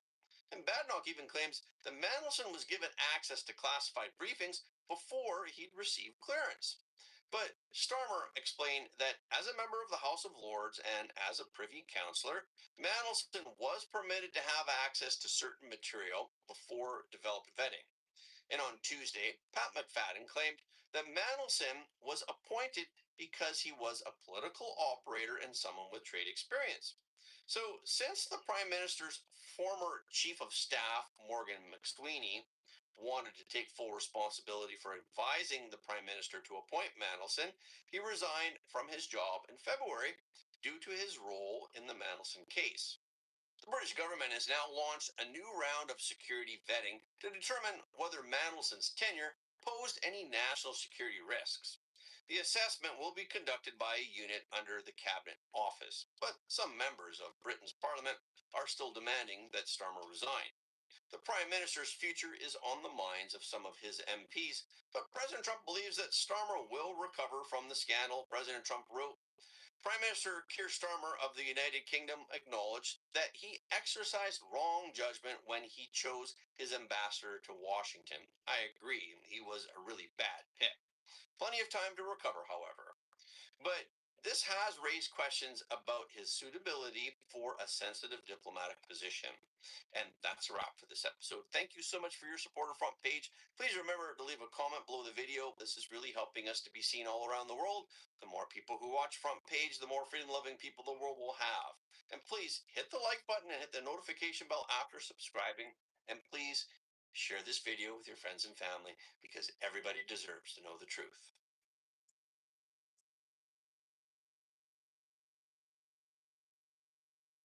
Right, time for the papers at 7:47 with Suzanne Evans and Kevin Schofield.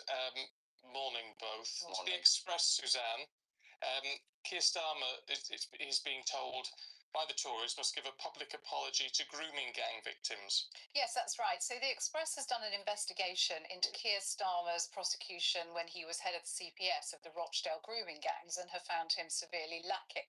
And now Chris Philp, the shadow Home Secretary, is saying that there needs to be an investigation into this as part of the current inquiry into the scandal. So this is much more pressure on Starmer, this time from the Tories than from regarding a case that, of course, has got huge emotions around it. So basically, you might remember Maggie Oliver, the police officer who blew the whistle on the whole scandal. She resigned because of the way the Crown Prosecution Service handled the cases at the time, saying that the victims deserved much, much better. She's long been critical about how it was handled. So, for example, there was a one perpetrator called Adil Khan who was charged with a lesser crime of conspiracy to commit sexual activity with a child, a 13-year-old, whereas in fact he raped her, made her pregnant. Is what apparently, and so they got the DNA they from the baby. That's how they caught him. So basically, the idea is that Starmer was finding lesser charges to convict these men, but his leadership rival, Mayor Andy Burnham of Greater Manchester in 2024, did a report into this and talked about the CPS's behaviour basically amounted to deplorable further abuse of these children because their appalling suffering was basically dumbed down. So, much more pressure on Keir Starmer now. And arguably, if the CPS didn't prosecute to the full extent of the law, and we know there are other perpetrators who are still out there who have evaded justice, then I can quite see why the Shadow Home Secretary is calling for him to be grilled as part of the inquiry. Well, and who knows, it may not be prevent stuff by then, if that ever was to come to pass. I don't know, can we move on to something I'm feeling a little bit schadenfreude about today? I have to say, I did have a little bit of a giggle when I saw this headline about EU chiefs investigating Peter Mandelson over Epstein corruption. Here we have Mandelstein, it's a Freudian slip. Arch Remainer, EU lover Mandelson is being pursued by the very thing that he loves. So I have to say, as an arch Brexiteer, I did have a little bit of a giggle about that this morning. Basically, what happened is earlier this year, Sir David Davis, the former Tory cabinet minister, used parliamentary privilege to claim that Lord Epstein, Lord, I've done it again. Oh my Lord Epstein, you put it in my head now. I put it out of my head. Mandelson's relationship with a Russian oligarch called Oleg Deripaska could be as bad as the one he had with Epstein. When he. That's right. So he was EU Trade Commissioner. He put basically contracts worth £148 million a year into his pocket. So David Davis wants this investigated, as does Nigel Farage. So I did have a laugh. Shout out for it again. All right, you two. Thank you. Here's what most people don't realise. Your personal data isn't just floating around. It's being bought and sold every single day by data brokers. That means employers, strangers, scammers, and even criminals can access it. And that's how identity theft, fraud, and harassment starts. Now, sure, you could try removing it yourself, but it takes hours of forms and emails, and even then, it usually pops right back up. That's why this video is brought to you by Incogni. Incogni contacts data brokers on your behalf and demands your information is deleted from their databases. And they keep on doing it to make sure it stays gone. And they've just launched an unlimited plan with custom removals. So if your info appears on some random website, you can paste the link and their privacy team will personally work to get it taken down. It's simple. Click the link in the description, create your account, give permission, and they handle the rest. Head to incogni.com/GB News. And with the code GB News, you can get a huge 60% off an annual plan. Click the link in the description or scan the QR code now. It works out at less than a coffee a month. It's also totally risk-free for 30 days. Take back control of your personal data today with Incogni. And a big thanks to them for supporting the channel.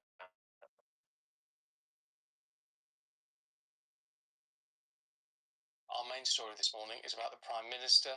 Is he heading into another week of turmoil? Well, reports suggest that members of the Cabinet are holding private talks over who should ask him to step down, following, of course, the Peter Mandelson and other scandals. Yeah, what does that remind you of back in the 90s? Well, it comes ahead of Morgan McSweeney, his former Chief of Staff, appearing before the Foreign Affairs Select Committee next week, where he'll give evidence on his dealings with Peter Mandelson and this whole job in the United That's States. how he lost his phone and nobody could find it.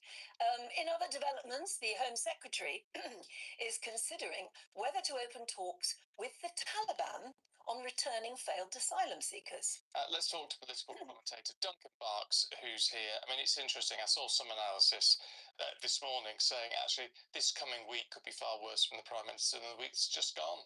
Yeah, it could be. I think it's in a very critical period. I suspect there are conversations going on behind closed doors and will be continuing over the weekend regarding what do we do with a problem like Keir Starmer. I think if there was an obvious successor to take his place, someone who was able to strike, he would be in a lot of danger. But at the moment, the only obvious person is probably Ed Miliband. And it's whether or not he would actually want the job, because some of the other people who potentially could replace him, Angela Rayner, there's a challenge there until her Texas investigation has been completed. Wes Streeting seems to be off the ball a little bit, and Andy Burnham, the King of the North, is often cited as the future leader of the Labour Party. He's not even an MP, he's the Mayor for Greater Manchester.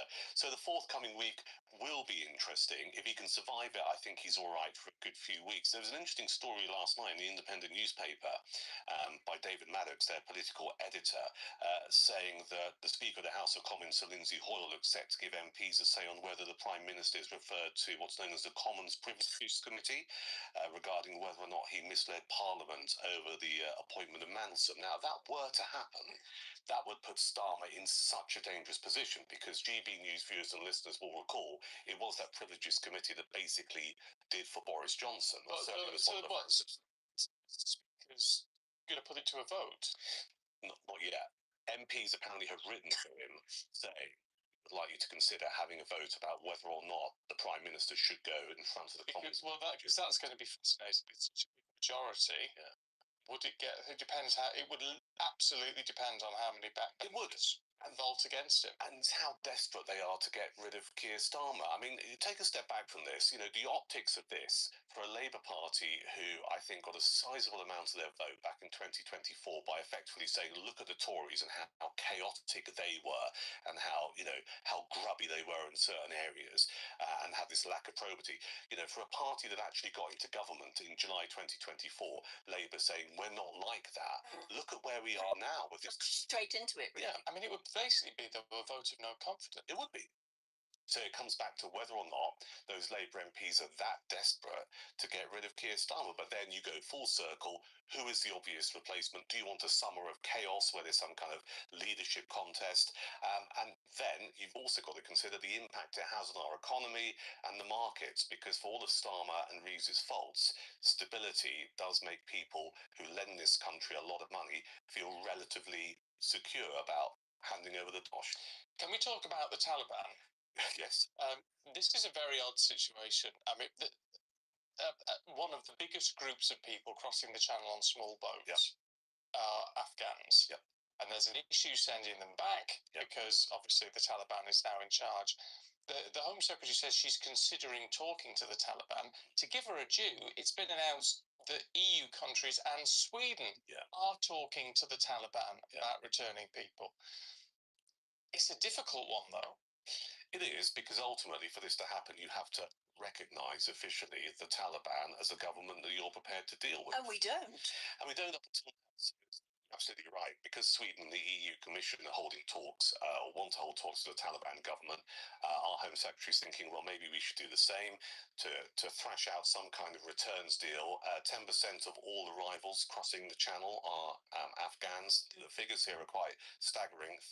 36,000 Afghans claimed asylum since 2020 in the United Kingdom, most of those arriving on small boats.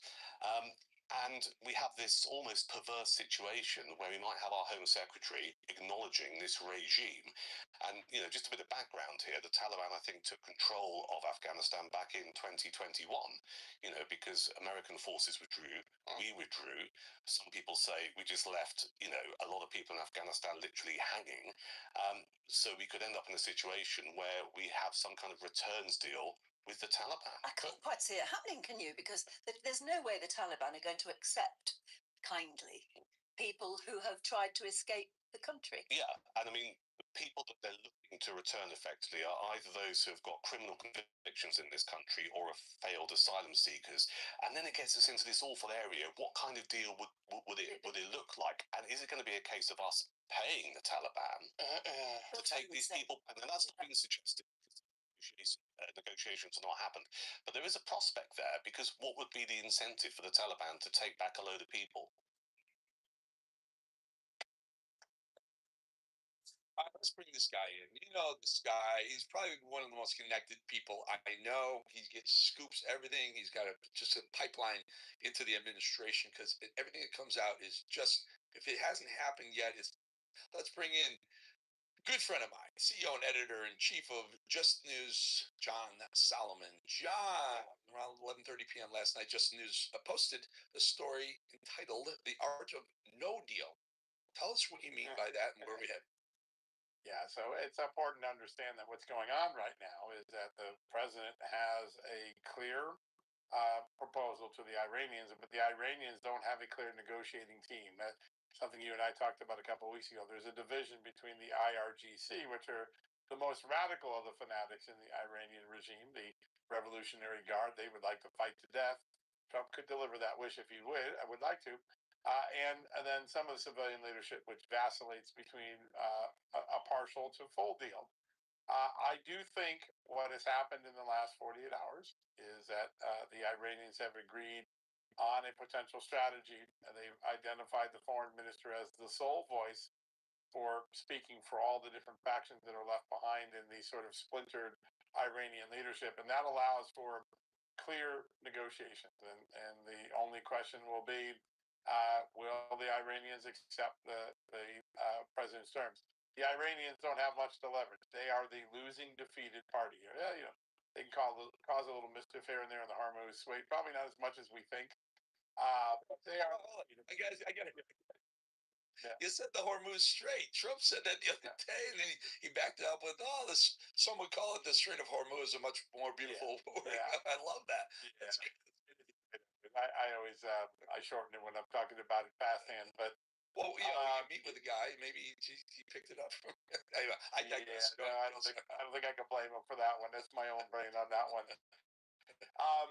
I do think that this is the last round of negotiations. A little while ago, Senator Roger Wicker said that the time for negotiating is over. The Iranians are never going to make a deal, and I think that's a general assessment inside the intelligence community right now. That said, I think the president wants to exhaust every possible option here.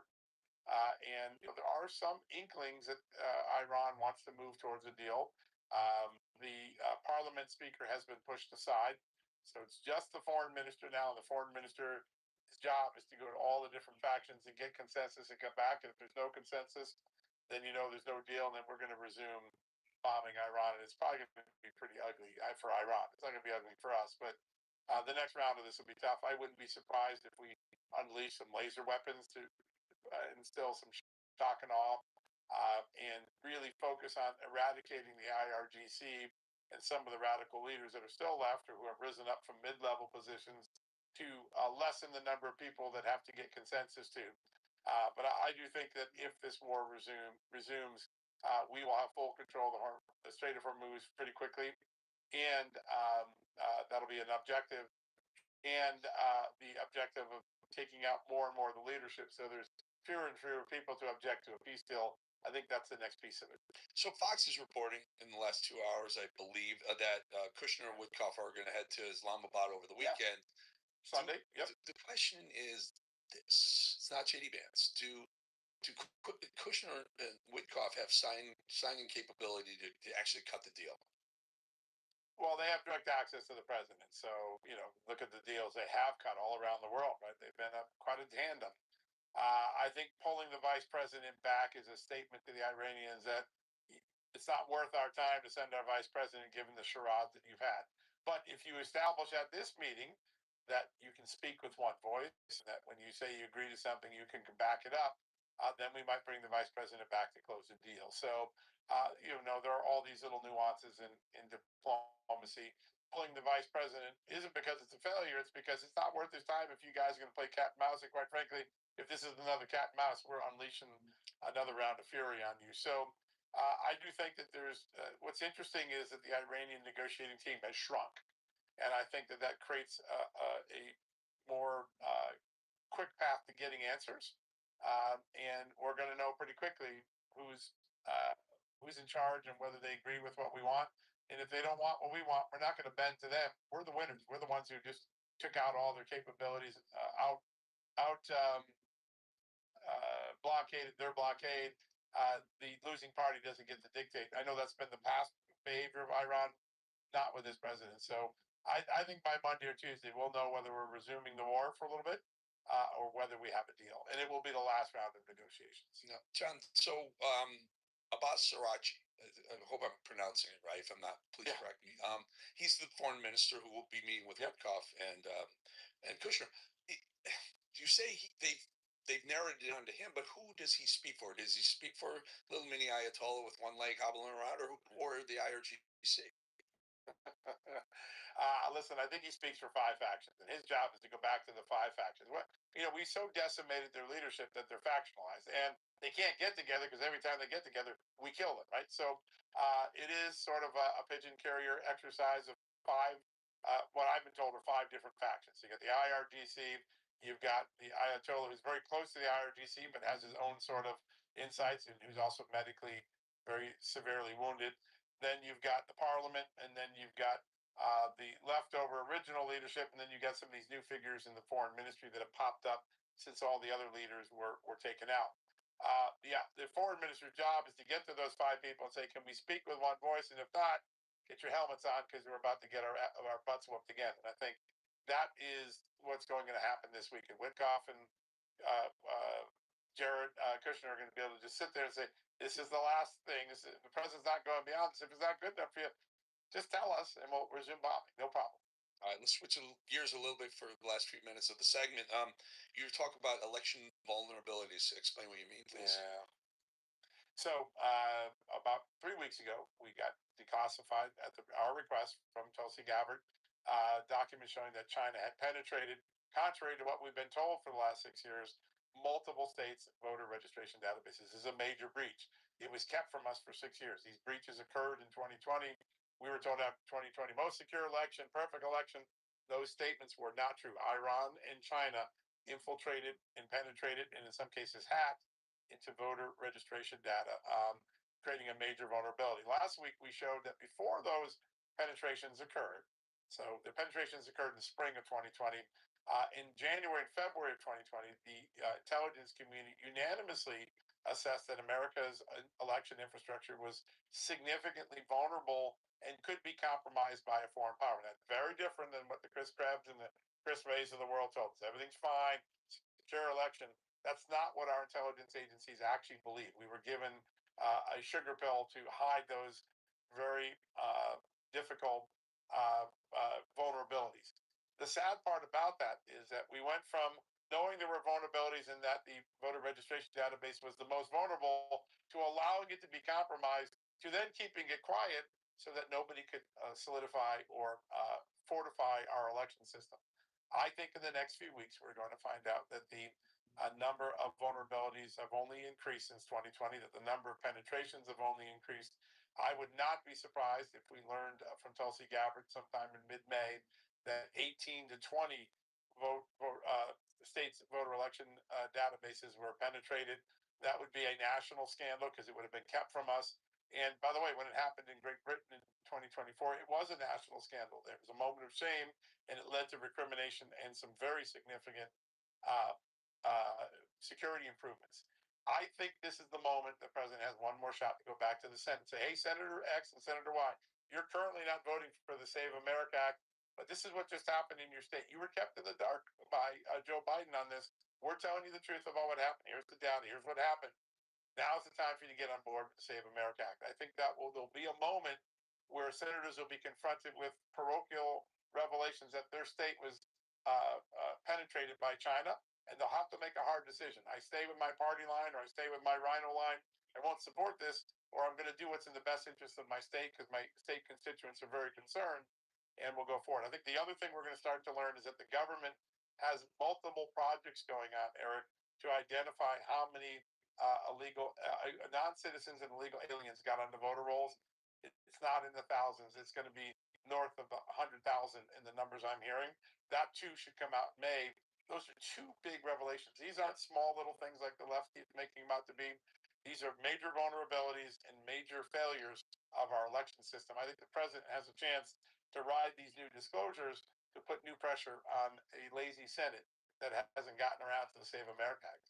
John, let me do this very, very quick. We're really tough on time, so we'll kind of rapid fire because I'm going to ask you, I'm going to put you in a spot to ask you what you know. I'm going to ask you what you think because the left loves to spread rumors. And the left is spreading rumors that this one's out, this one's out, this one's out. Yeah. Tulsi Gabbard, do you think she's safe for the near term? I do. Yeah, I do. Okay. All right. How about Kash Patel? Definitely safe. Okay. And Howard Lutnick? To be determined. I think there's a fondness for the president for him, but I think there's also a question of just what sort of success he's had. And at the end of the day, the president could like you, but he's a bottom line guy, and if he doesn't like the bottom line, sometimes he makes a chance. In Donald Trump's world, making changes isn't a failure. It's just an effort to get improved, right? It's like what you do in the football training camp, right? You may have a good athlete, but maybe there's a guy a little bit better. You move to the better guy before you get to the regular season. Yeah, the quarterback's not winning. You bring your backup, see how it goes. Yeah, of course. That's in business, John. That's why I've been a Trump supporter since 2015. Yep. Completely altered, never varied because the business guy in him says if it's not selling, let's get another one. Let's find someone who can sell. I agree. I think it's nothing more profound than that. He looks at things analytically and he just wants to keep getting better. And most people in politics today will see an iceberg coming and they'll say, "Oh my God, we're going to crash in the iceberg." Donald Trump sees an iceberg and is like, "Who's going to be the captain? If he can't do it, get a new captain." And so it's just it's interesting to watch how politics is so inert, and Donald Trump isn't. That's what drives, I think, most politicians. That guy right there, John Solomon, runs Just the News, RAV 6 o'clock, and make sure you check out the website as well. John, thank you. Thanks, guys. 2.5 minutes, folks. We'll be right back.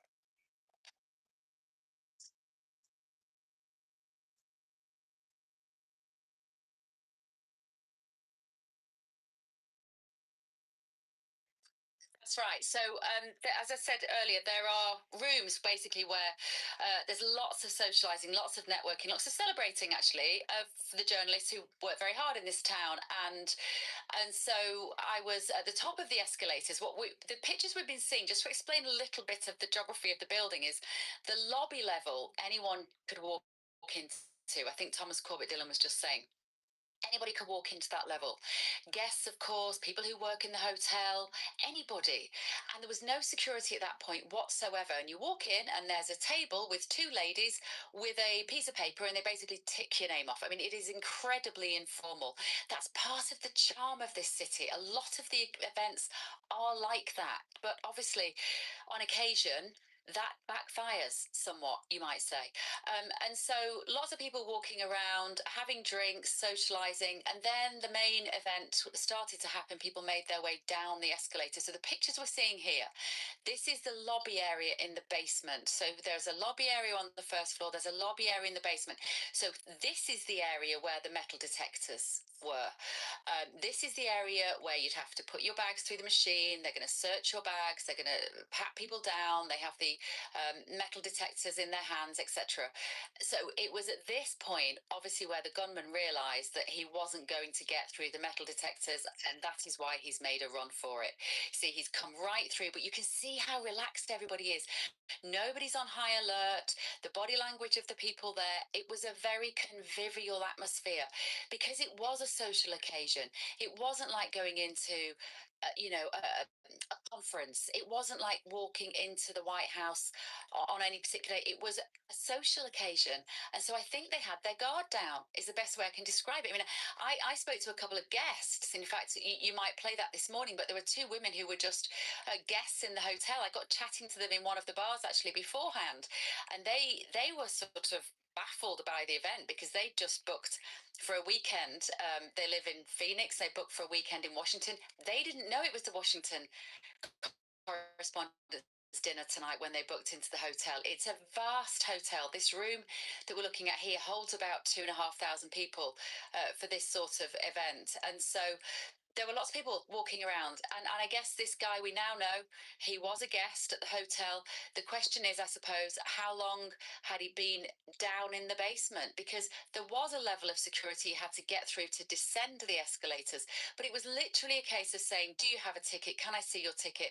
And if you showed a ticket, you went down the escalators. And when I say a ticket, guys, it was a tiny little white piece of paper, easily replicable, nothing distinguishing about it. There's no QR code, there was no ticket on a phone. Again, it's part of the charm of Washington. It isn't quite so technologically advanced that maybe these events would be, and a lot of us rather like that, but it does mean that on occasions like this, if you've replicated a little white ticket, I guess you can get down the escalators and you can get down to the lobby area. We're seeing the gunman here, obviously once he was apprehended, and we know a little bit more about him. I've got Ben Leo sat here with me as well, if you want me to hand it to Ben. Hello, guys. So this chap here on your screen, he is called Cole Allen. He's a 31-year-old from California. He's been identified as a teacher. Unbelievably, not so recently, he was crowned Teacher of the Month. So it does beg the question how you go from being Teacher of the Month, educating the future generations of Americans, to traveling all the way across the country from the West Coast to the East Coast, armed with not only just a pistol, as we first thought was the case when this story first broke in the early hours this morning. I think it was around 1 a.m. UK time, armed with a shotgun, a pistol, and multiple knives as well. As Bev said, he was staying at the Hilton Hotel, which again raises more serious concerns and questions about security for the president and indeed his cabinet, because how can you have a massive event like this, the White House Correspondents Association dinner?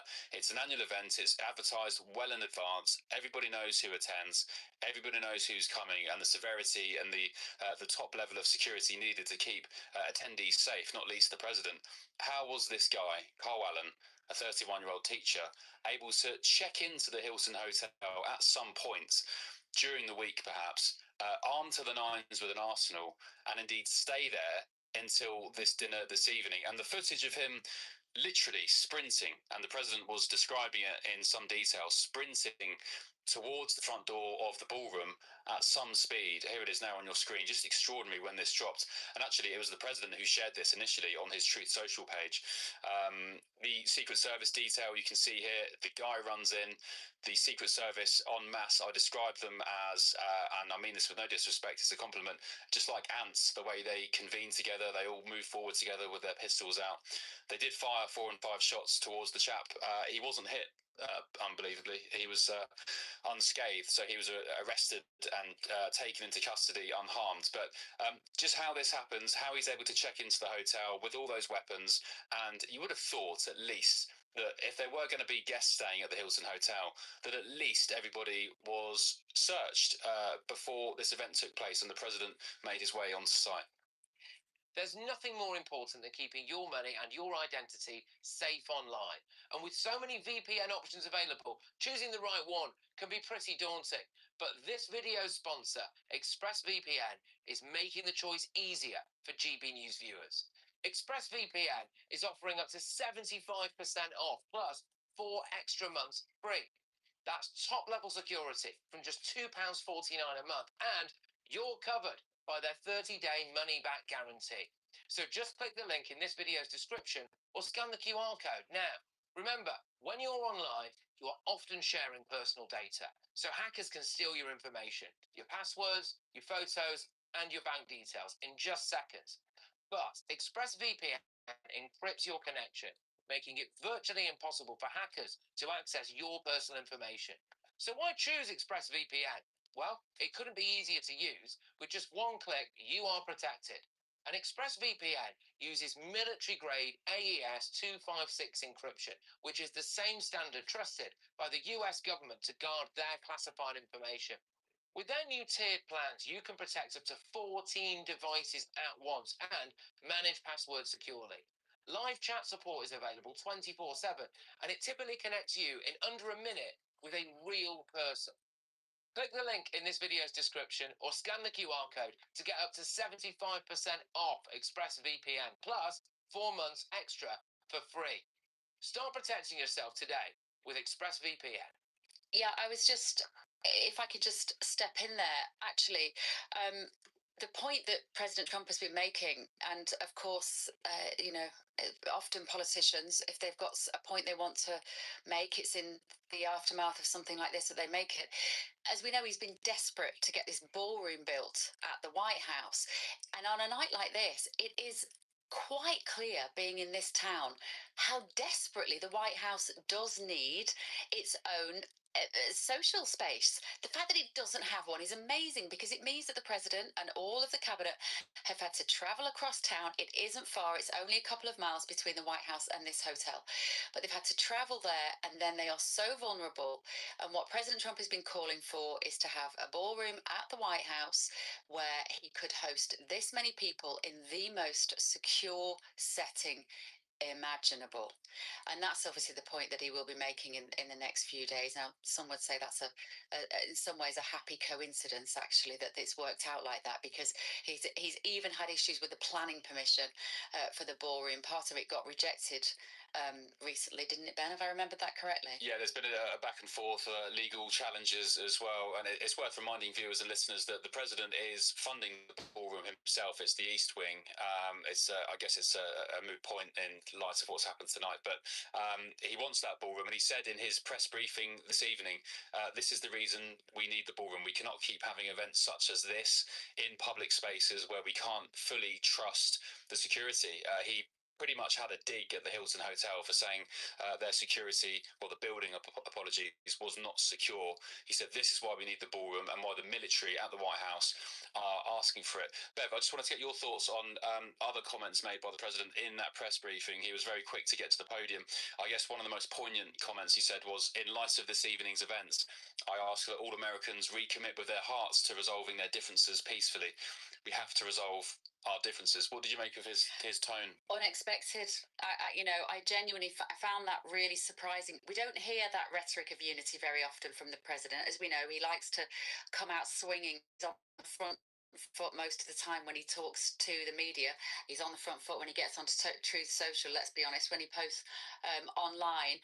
And I would hope also that he would heed some of his own advice, because he doesn't help with the temperature. I understand why he does it. I understand his frustrations, having been in those briefing rooms. You know how it is, Ben. We've been in that room. We've seen the information be given firsthand to the media. And then we've seen how it's been misinterpreted sometimes by some elements of the left-wing press here in America and in the UK as well. And so I do understand the frustration of the way that he, particularly as an individual, is demonized repeatedly and cast as evil. We've heard people say that he's evil. In fact, there was footage online this weekend, just a couple of days ago, of a preacher in a church praying to God, please take President Trump, to ripples of laughter from the congregation. And when you've got church leaders, I think it was a Christian, maybe it was a Catholic church, asking for him to die, don't be surprised when vulnerable onlookers take that advice literally. One of the things I think is probably worth reflecting on, actually, on this occasion, is the fact that the shooter, the guy that had the gun, as Anne said quite rightly, we don't know precisely why he was there. We can hazard a guess, but he hasn't been killed. So it's one of those rare occasions where actually we might get some understanding about what his motive was. Yeah, it could have been the president himself who was after, or it could have been just talking about the rhetoric and the kind of political toxicity we see both sides of the pond. It could have been, we've heard about what the left tend to say, the pictures outside, placards, death to all of them, death to tyrants were some of the placards. But on the flip side as well, Bev, President Trump, he will say things such as the media enemies of the people, so on and so on. So it could be, it's not been struck out yet, that possibly maybe this man was heading towards journalists. Yeah, Who knows? absolutely. Maybe he was after journalists or broadcasters. Maybe he was a right winger. Maybe he was a left winger. Yeah, it's a very good point because, in fact, I'm glad you've reminded me, Ben. Some of the heckling when I was walking into the building this evening was directed at the press, no doubt about it. And they were saying, "How can you support him? How can you report on him?" They were shouting, and so clearly in their mind there were several targets in that room tonight, not just the president or members of his cabinet, but also the media. It was a group of individuals who will just find somebody to hate and find somebody to yell at. Some of the pictures, Ben and I are just sat here now with the laptop open here, but actually some of the pictures of the protesters, and that was what I saw very much, masked up, all of them with their faces covered. Almost none of the protesters there tonight would show their faces. We see it all the time in particularly the Antifa, particularly the left-wing protesters and political agitators. They always have their faces covered up.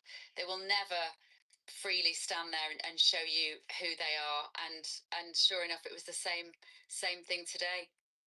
Stephen, and just before I throw back to you, Christian Turner, the new ambassador here, the UK ambassador to the United States, has posted on X not so long ago. He says the UK embassy team attending tonight's White House Correspondents' Dinner are grateful for the swift and professional response of the Secret Service. We're thankful that the President and all those in attendance were unharmed, and our best wishes are with the injured officer. Bev, just finally, they'll have some questions to answer, I argue, sort of heightened security detail to consider ahead of the King's visit on, well, he's here on Monday, isn't he, ahead of Tuesday. They will be thinking about this now. Well, we are both at the Ambassadors tomorrow. There is a huge event in town tomorrow at the British Ambassador's residence. It was meant to be the morning after the night before.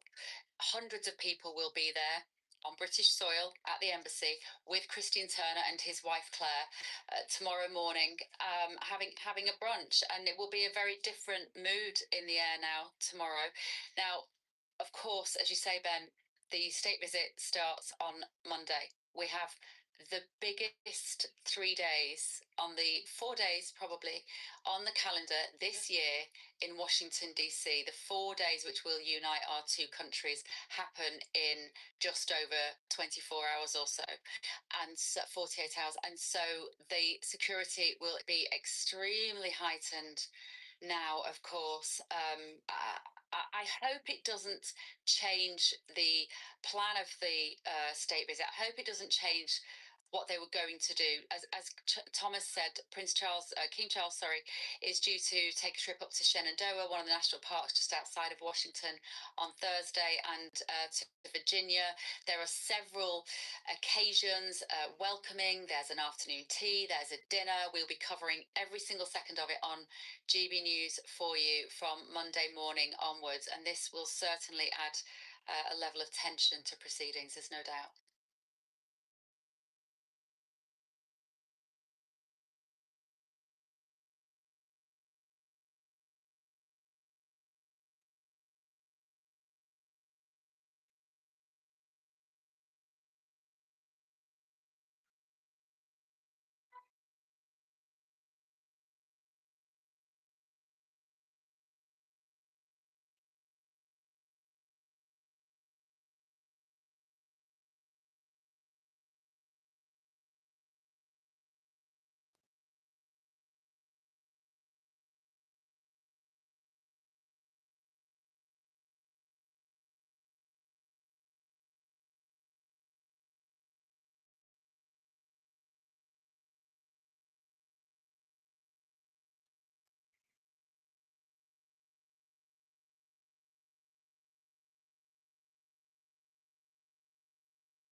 Well, thank you very much. That was very unexpected, but incredibly acted upon by Secret Service and law enforcement. And this was an event dedicated to freedom of speech that was supposed to bring together members of both parties with members of the press. And in a certain way, it did, because the fact that they just unified, I saw a room that was just totally unified. It was in one way very beautiful, a very beautiful thing to see. A man charged a security checkpoint armed with multiple weapons, and he was taken down by some very brave members of Secret Service, and they acted very quickly and have just released, for purposes of transparency, clarity, I've ordered it to be put out. You probably have it by now, put out on Truth and put out on many of the platforms. A tape showing the violence of this thug that attacked our Constitution, and also showing how quickly Secret Service and law enforcement acted on our country's behalf. Really did a great job. One officer was shot, but saved by the fact that he was wearing obviously a very good bulletproof vest. He was shot from very close distance with a very powerful gun, and the vest did the job. I just spoke to the officer, and he's doing great. He's great shape. He has very high spirits, and we told him we love him and respect him, and he's a very proud guy. He's very proud of what he does, Secret Service agent. And we looked at all of the conditions that took place tonight, and I will say, it's not a particularly secure building, and I didn't want to say this, but this is why we have to have all of the attributes of what we're planning at the White House. It's actually a larger room, and it's much more secure. It's got drone proof, it's bulletproof glass. We need the ballroom. That's why Secret Service, that's why the military are demanding it. They've wanted the ballroom for 150 years for lots of different reasons, but today's a little bit different, because today we need levels of security that probably nobody's ever seen before. But everyone owes a tremendous debt of gratitude to the courage of law enforcement, the law enforcement, and working with the DC police. And we just spoke with the mayor. And when we're finished, the police chief is going to take over and discuss it also from their viewpoint. But they also performed exactly as they were supposed to. And you see the attacker in different positions, but you also see the attacker totally subdued and under control. So as you know, this is not the first time in the past couple of years that our republic has been attacked by a would-be assassin who sought to kill.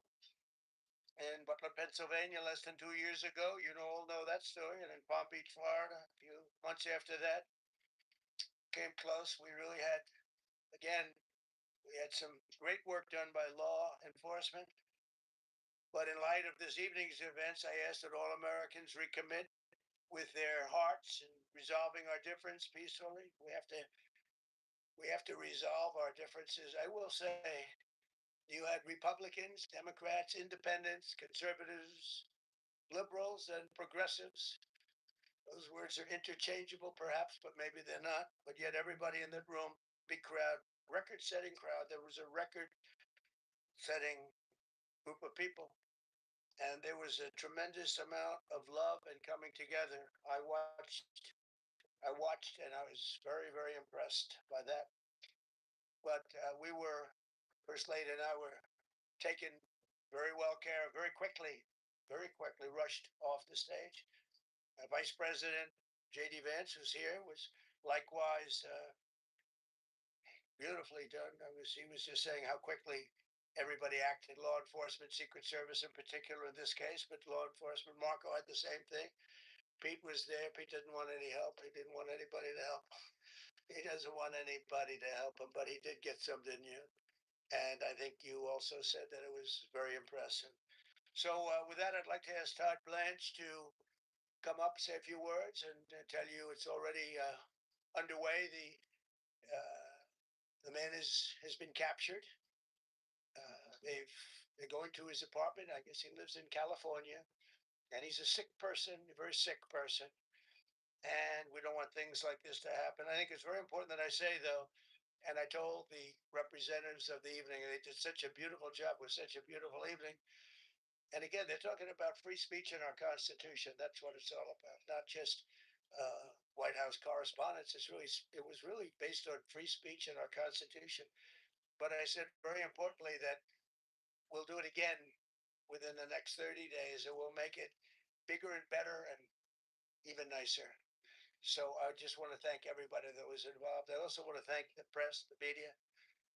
You've been very responsible in your coverage. I will say I've been seeing what's been out. You've been very responsible. So Todd Blanche, I'd like to say a few words. I know we're going to have cash, and then you're going to go on. And we can ask. I guess we can take a couple of questions. I want to thank the First Lady for. That was a rather traumatic experience for her. There was a lot of action taking place up there very quickly. But again, the response time was really incredible. And we're going to reschedule. We're going to do it again. We're not going to let anybody take over our society. We're not going to cancel things out because we can't do that. We wanted to stay tonight. I will tell you, I fought like hell this day, but it was protocol. They said, "Please, sir," because they didn't know there was a lot of action going on, and they didn't know could there be probably a lone shooter, but we'll find out. We'll find out very quickly. They have it very well under control. So I want to thank everybody very much. And Todd Blanche, please. Thank you very much, Mr. President.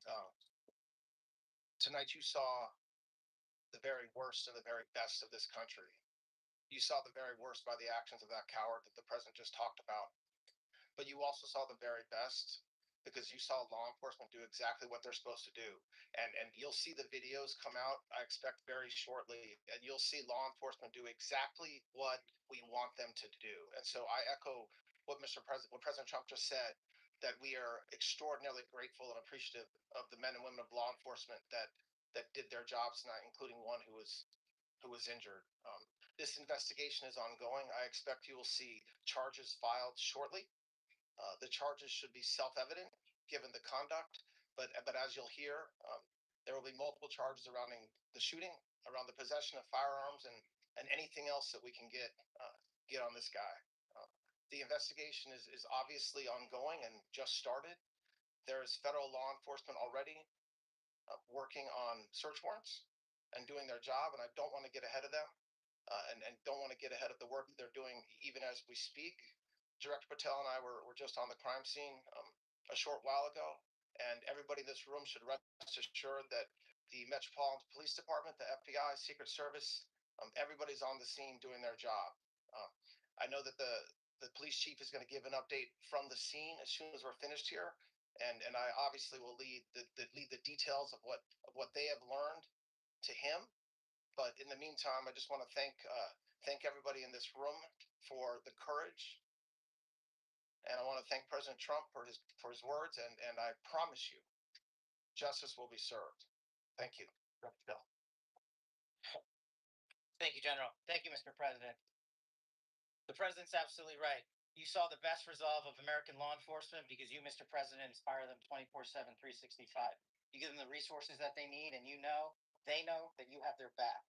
And that is a changing dynamic in this country. And that's why you saw brave Secret Service agents respond immediately, swiftly, subdue and take down the suspect, and safeguard the lives of thousands of individuals at that hotel. Thanks to our interagency partnership with the Department of Homeland Security and the Metropolitan Police Department, the FBI was rapidly deployed onto the scene, took over the evidence response unit, is examining all the ballistics that were found on scene to include the long gun and the shell casings. We are conducting witness interviews as we speak. You will hear from our team on the scene there with the mayor and the head of the FBI field division there. But please know what the Attorney General has just said rings no truer. You saw the very best of America tonight. The very best unite us at a time of uncertainty because we have leadership here with the president, the vice president that backs law enforcement, and the men and women that I shook their hands on the scene today could not have been prouder to show up on scene. And as the Attorney General said, make no mistake, We are conducting witness interviews. If you have any information whatsoever related to this event, 1-800-CALL-FBI. 1-800-CALL-FBI. No piece of information is too small. No piece of information is inadequate. We will evaluate it all. We will also be conducting interviews of those that were there. And if any of those individuals have information, please come forward to law enforcement or the FBI or the Metropolitan Police Department. We will be examining this individual's background thoroughly. That process has already started, and we are going to ensure that he was either a lone wolf actor or anyone else that was responsible. We will analyze all evidence immediately to make sure that we safeguard this country. Mr. President, Mr. Vice President, thank you for your leadership. Attorney General, Homeland Secretary Mullen, thank you for your partnership in law enforcement. Thank you. Okay, we'll do a couple and then we go to the chief. Madam Chair. I just want to say you did a fantastic job. What a beautiful evening, and we're going to reschedule. With that, it's very tough for her to ask a killer question, right? But you have done a fantastic job, please. Mr. President, I appreciate it. As you mentioned, it all happened so quickly. And I wonder, especially because fortunately you have experience with these sorts of threats, in that moment when you realized there was a threat and service agents were telling us to get down, can you describe what was going through your mind, how you were feeling in that moment? That's a very good question. Actually, it's always shocking when something like this happens. Happened to me a little bit, and that never changes. The fact we're sitting right next to each other, First Lady on my right, and I heard a noise and sort of thought it was a tray. I thought it was a tray going down. I've heard that many times, and it was a pretty loud noise. And it was from quite far away. He hadn't breached the area at all. They really got him. But so it was quite far away, but it was a gun. And some people really understood that pretty quickly. Other people didn't. I was watching to see what was happening. Probably should have gone down even faster. Melania was very cognizant, I think, of what happened. I think she knew immediately what happened. She was saying, "That's a bad noise," and we were whisked away along with other people, but we were really whisked away. And again, the performance of the Secret Service and the police, all of the law enforcement, I thought was really good. So it was very quick. There wasn't a lot of time to be thinking because it was a matter of seconds before we were out the door and gone into an area. We very much, and you wanted to too, we very much wanted to continue it because I don't like to let these sick people, these thugs, these horrible, horrible people change the fabric of our life, change the course of what we do. So we held out. We were there. We held out right till the end, but they didn't want to take a chance, and I understand it was protocol.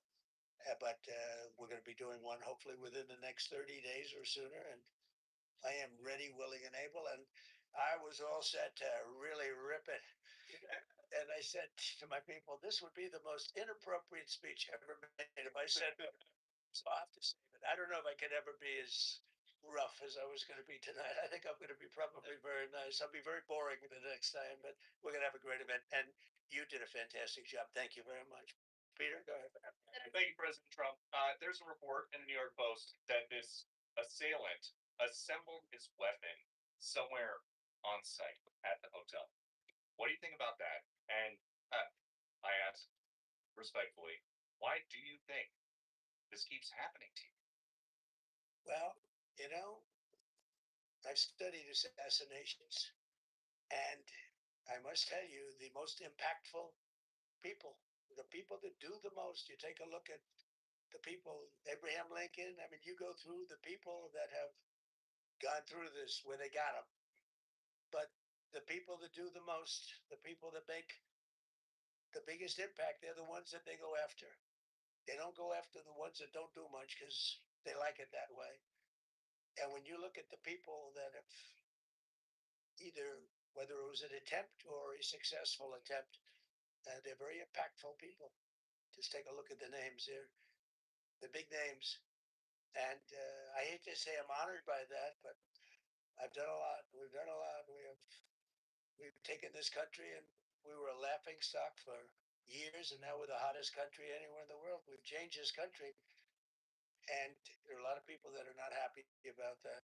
So I think that's the answer, Peter. And for after Butler, your team for a while rethought outdoor events. Yeah. Do you think that you now need to rethink No, indoor? well, but then you just don't do events. No, I can't do that. I have to, it is what it is. We have to do it. The room was very, very secure. He charged for 50 yards away. So he was very far away from the room. And what do you think when you saw the video of how fast he was running? He was moving. He was really moving. And the reaction time was great. Boy, those guys, they had their guns drawn literally by the time he was there. They were shooting. I thought they were very impressive. And if I didn't, I'd let you know, I'm not going to be, I would not stand for that. No, I thought they were very impressive. Thank you, President Trump, and thank you for updating us on the Thank you. suspect earlier. Were you aware of any threats? Was your team aware of any threats beforehand? And do you believe you were the target of this tonight? I guess. I mean, these people they're crazy. They're crazy. And, you never know. He was very far away from me. I had to go through a lot. We had resources all over. We had resources sitting at tables, literally in disguise, sitting maybe at your table, who knows? But we had people all over the room, so he had a long way to go. That was really a first line of defense, and they got him. And they really, they acted incredibly. No, we've had no, there was no notification. We had no idea. Go ahead, Kate. From this. Well, you never know. Now we'll be able to tell you that maybe by tomorrow or the next day. He's in custody, and they're asking him a lot of questions. I guess they're going over Todd, and they're already at his apartment. He lives in California, and they're over there, so they'll be able to tell you. Thank you, Gabe. Suspect say anything, or was he wearing anything that would allege some type of motive here? No, I mean, he was a guy who looked pretty evil when he was down. They had him down. He was fighting hard. He was in my opinion, a sick person. Who would do that but a sick person? But I think you're going to find everything about him. No reason to talk about it now. But tomorrow at this time, long before this time, you're going to know a lot of things about him. They seem to think he was a lone wolf, and I feel that too. Are you concerned about U.S. Secret Service protection ability? We saw several of the detainees take minutes to be escorted out. No, they acted very quickly. No, I was very impressed by Secret Service. I mean, I'm the one, and Mark Wayne, you would agree with that, I think. I'm the one that would complain. You don't have to complain for me. I would be complaining. I'd be up here right now saying they didn't do their job. Oh, believe me, because, it's my life. And I want to live because I want to make this country great. That's why I want to live. But when you're impactful, they go after you. When you're not impactful, they leave you alone. Okay, a couple of more. Indication that this shooting could have been linked to the war in Iraq. I don't think so, but you never know. We're going to know a lot. We have the best people in the world working on it, and we're going to know a lot. Please. You, as well as some of us who have covered Butler, experienced another horrific day 2 years ago. Yeah. What felt similar? You had the First Lady with you today. What felt different? And you have another 2+ years in office. Are you concerned about something like this happening? Well, I can't be concerned. I can only get great people. They did the job, in my opinion, a much better job than Butler. Butler had one weak spot. We all know about. Somebody should have been up there. But even Butler, we had our sniper on our side within 4.2 seconds from a distance of about 400 yards. One shot, and he was gone. And if he didn't do it now, he's David. His name was David. I say, hello, David, every time I see him.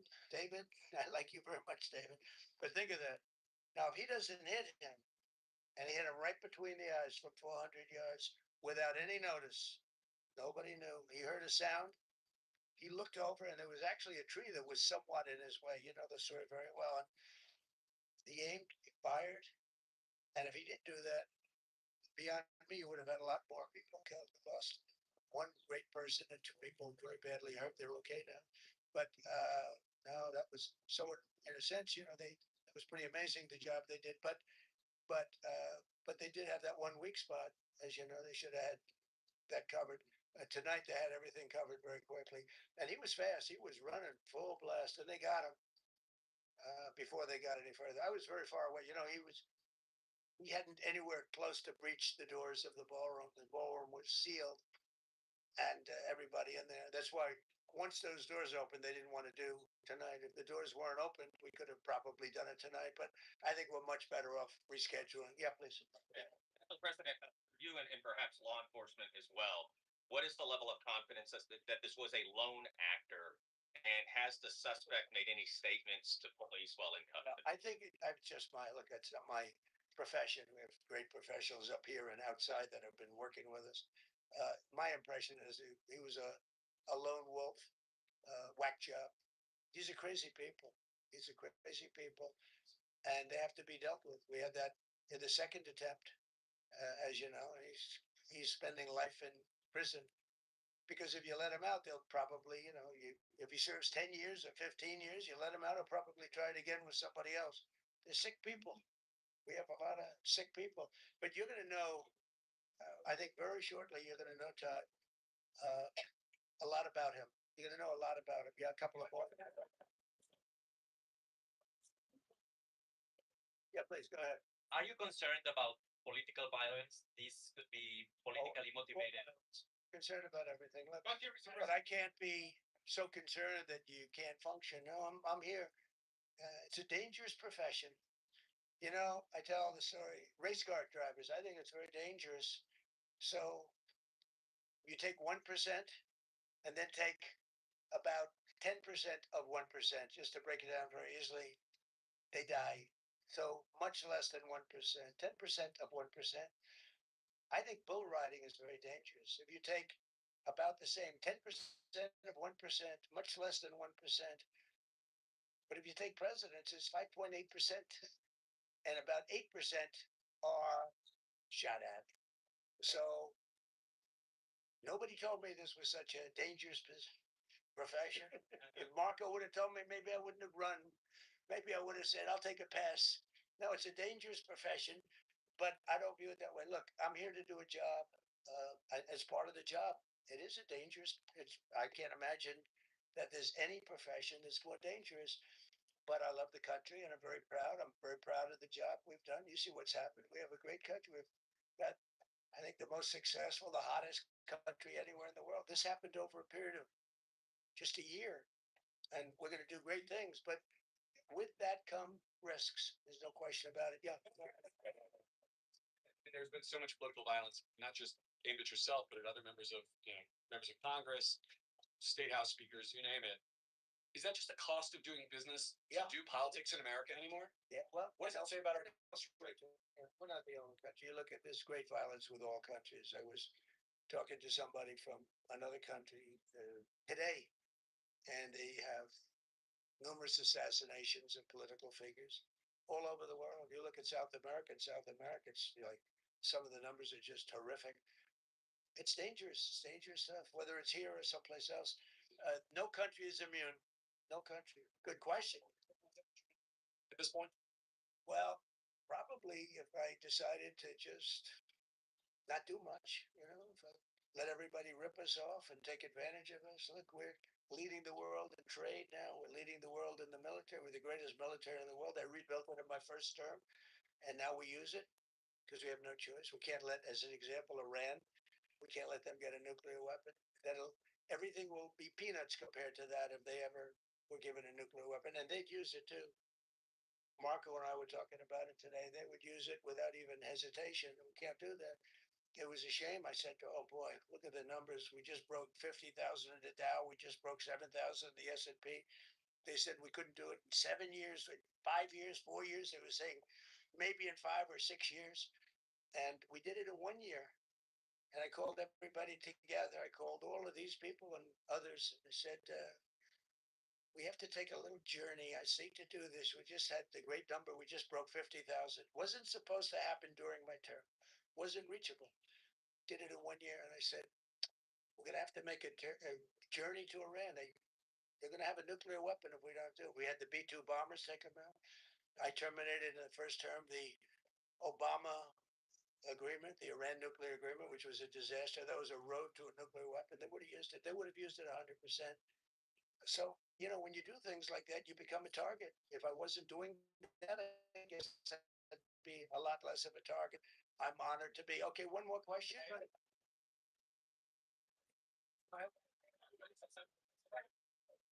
Yeah, go ahead. Thank you, President Trump. Do you know how the gun was brought into the hotel? And also, how does this event impact you as the leader of our country? Do you think it will change? I like not to think about it. I lead a pretty normal life, considering it's a dangerous life. I think I handle it as well as it can be handled. I think a lot of other people, you read stories where they become basket cases. To be honest with you, I'm not a basket case. I really take it as it is. I do it for the country. I'm not doing it for any other reason. I have a first lady who's doing a terrific job. She loves the country, and she recognizes it better than anybody. She's told me numerous times. She said, "You are in a dangerous job," but that goes along with her too. I mean, it's dangerous for her too. We sat there tonight. We heard that noise, and it was either a tray or a bullet. I was hoping it was a tray, but it wasn't.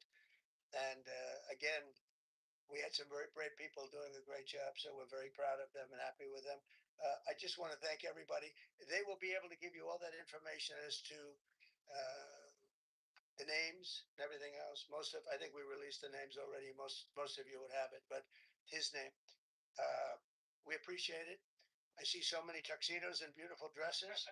It was a little different evening than we thought, but we're going to do it again, and we have a great chairman who we're so proud of, and we have to make it better. We'll make it safer, I guess, right? But we're going to make it even better. Okay, thank you very much. Thank you. About how impactful this is. What did you hear from her about? Well, you were just saying something?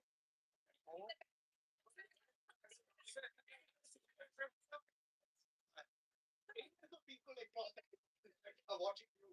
You demonstrated courageous leadership, and thank God you're alive. All of us are alive today. What is the message that you want to give to the world that this should change? What corrective measures can we take from here on? Well, all you can do, look, I don't care how many people you have, how good they are. They can be the greatest people. You have the greatest security in history. If you have a whack job who's got a brain, but it's a little bit distorted or a lot distorted, they can make trouble. I would say, Pete, right? They can make trouble. Some of these people are of genius level IQ, and they're nuts. So it can be trouble. So you do absolutely the best. You get the best. We have the best people. Well, look, it was proven tonight. He started running from 50 yards, and he was fast. He was like a blur on tape. He was moving. It was very impressive the way they got him. Because a lot of people would be looking and saying, it's like a weird feeling, and they would let him get through, but they didn't let him get through. They drew those guns so fast. They looked like Matt Dillon. They looked like somebody that knew what they were doing. What do I do? But it comes with the territory. And if you want to do a great job, I really believe that. And you take a look at what's happened to some of our greatest presidents, and it doesn't happen to people that don't do anything. And it's not going to deter me from winning the war in Iran. I don't know if that had anything to do with it. I really don't think so, based on what we know. But we're going to continue to do a great job. That's all I can do. Thank you, buddy. See you tomorrow. Thank you. Thank you.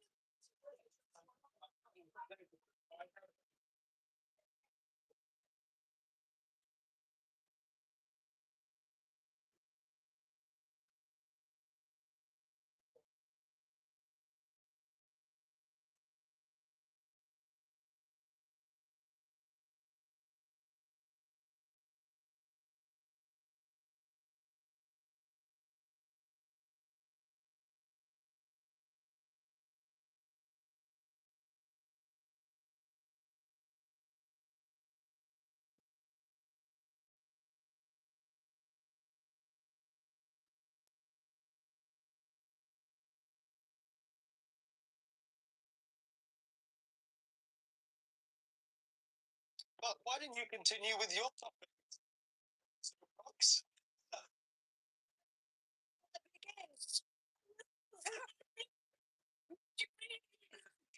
we're giving more money to our French allies. We are indeed. Pourquoi? Pourquoi? No, for us. 662 million, that's what. In fact, the total amount that we have given to the French so far is going to be 1.3 billion. That's right, folks. What for? They haven't even got their feet wet. And who's paying for this? Shall I tell you? Yep, it's you and me and the panel.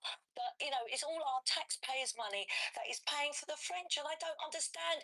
Because remember, Starmer said in the Rose Garden that we've got troubling times. They're really tough times ahead. Yet he seems to find the money to pay the French police. Even Trump has waded in to Starmer saying, you know what, you've got to get on top of those immigration policies or else you're toast. Well, I tell you, Starmer, you are toast. And if you give more to the French, well, I tell you what will happen. Rien, which means nothing. Using the internet without a VPN, a virtual private network, is a bit like taking to the road without car insurance. All it takes is one unlucky moment to cost you a lot of cash. This video's sponsor is Private Internet Access. They are the VPN to help keep you safe. Click the link in the description below to find out why over 30 million people have downloaded PIA to protect themselves online. A virtual private network is an app that hides your IP address and helps keep your data private. When you're browsing the internet at home, you give up a large amount of data to businesses, to shops, and indeed to social media giants too. Hackers have the ability to steal your personal data with ease, including sensitive information such as passwords, keystrokes, and even your personal photos. Private internet access helps protect your personal data by encrypting your internet connection to keep your data out of the hands of cybercriminals. And it's not just hackers either to be concerned about. Information can be censored too. When Canada passed their C18 bill, social media giants decided to ban news content on their platforms. But PIA can protect your ability to consume the news and content you love. Private internet access is available for Windows users, Mac OS, Android, Linux, iOS, and you can use one PIA subscription to protect an unlimited amount of devices. And we've got a huge GB News discount for you too. Click the link in this video's description and you'll get a massive 83% off PIA. That's under £2 a month, the price of a coffee, and you'll get an extra 4 months completely free on top. Also, there's a 30-day money-back guarantee too. Visit piavpn.com/GB News to start protecting yourself digitally today. It's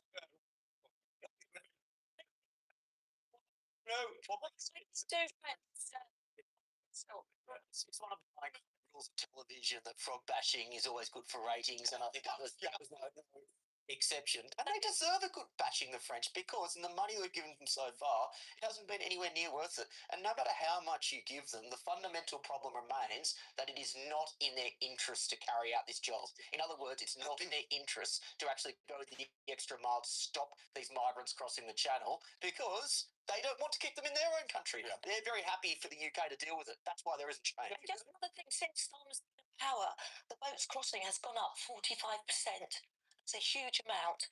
So what are the French doing with this money? Or in hitting something else, it's calmer waters, so it means more boats crossing. Yeah. The one in, one out deal, which is related to this, that's been a total disaster. People within government privately say so. People who work in the Home Office have said to me, funny enough, there are people in the Home Office who say, draw it back to the conversation we had about Herma. There are people in the Home Office who say, you know what, the Refugee Convention, ECHR, we've actually got our hands tied here, and we're never going to be able to solve this properly unless we tackle those problems. What about the convicts? Happened to one in, one out. I mean, they're just a joke. Smash the gangs. You couldn't even smash the whole gang. 42,000 migrants from crossing. That's better than the alternative.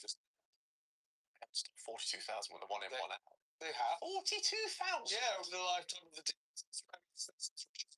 Yeah, I think they're hugely up. those numbers are very debatable. But the fact of the matter is, even if this was successful, and it obviously hasn't been, people will find different ways to get into the country. So we heard the other day that people are coming from the Netherlands, for example, as opposed to coming from France. If you don't change the ECHR or the Human Rights Convention or the Refugee Act, the fundamental barriers to solving this problem, then these people smugglers will just find new ways to get in. Look,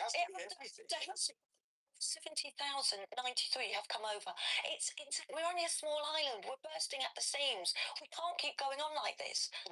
Should we look into the actual detail of this deal, right? 100 million quid can be rejected, withdrawn if they actually don't succeed in getting journeys stopped. They're getting a removal centre finally in Dunkirk, focusing on the top 10 migrants of the top 10 origins for where illegal migrants are coming, of drones, camera systems, helicopters, police officers on the beaches trained in riot control. I mean, this has to be, we've been covering on this channel, been taking her time with this. She's been trying to get the best deal for this country. I think we give her a good crack at No, it. she's stitching us up. And the French can see a weak government. Let me tell you, the French know their onions. The French coastline is somewhere between 3,000 and 4,000 miles long. Do you think if they monitor those top 10 spots, the people smugglers aren't smart enough to go, oh, you know what, we'll find from Eritrea started. All the point remains, you're not going to solve this problem by tinkering around the edges of policies like that. This is right, that you need a whole system approach. That's what this government has been committed to. And these ideas that you come up with, these silver bullets. you know the silver bullet that worked in Australia?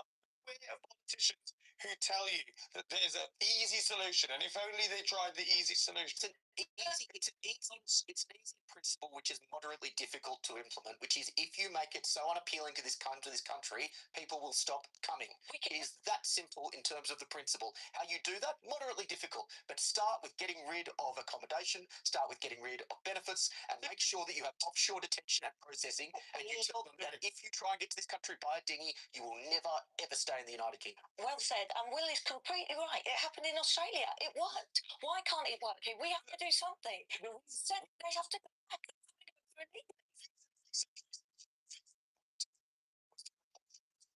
It's not any other policy. Anyway, Trey, you haven't said anything. If it's surprisingly quiet, do you want to?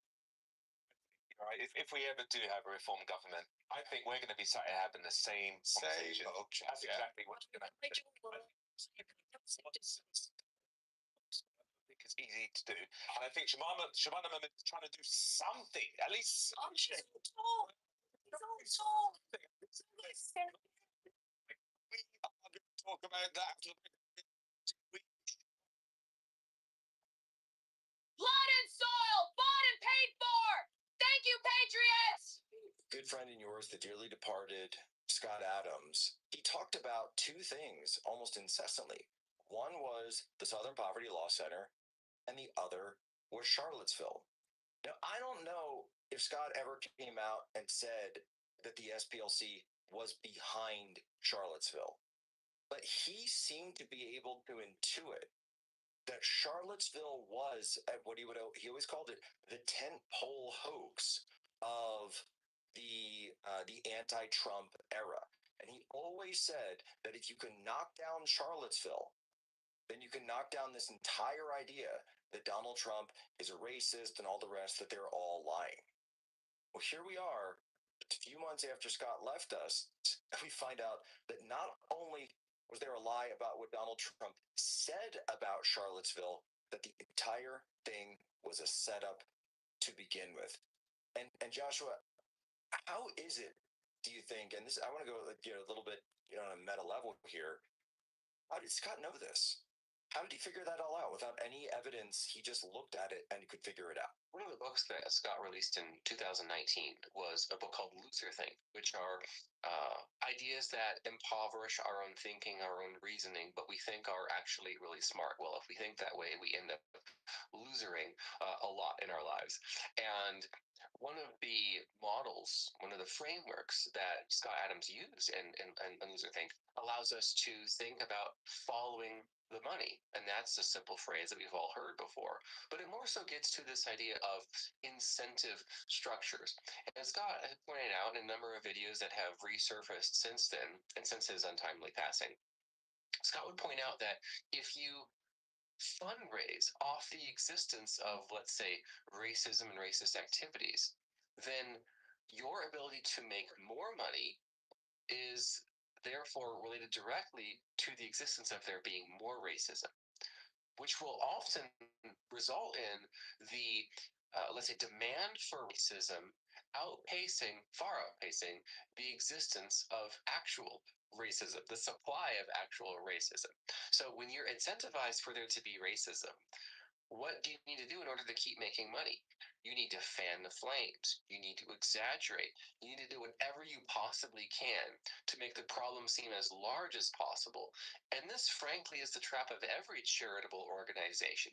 If you're dedicated to fighting a specific cause, your ability to make money is directly related to the existence and the perceived trouble that that causes.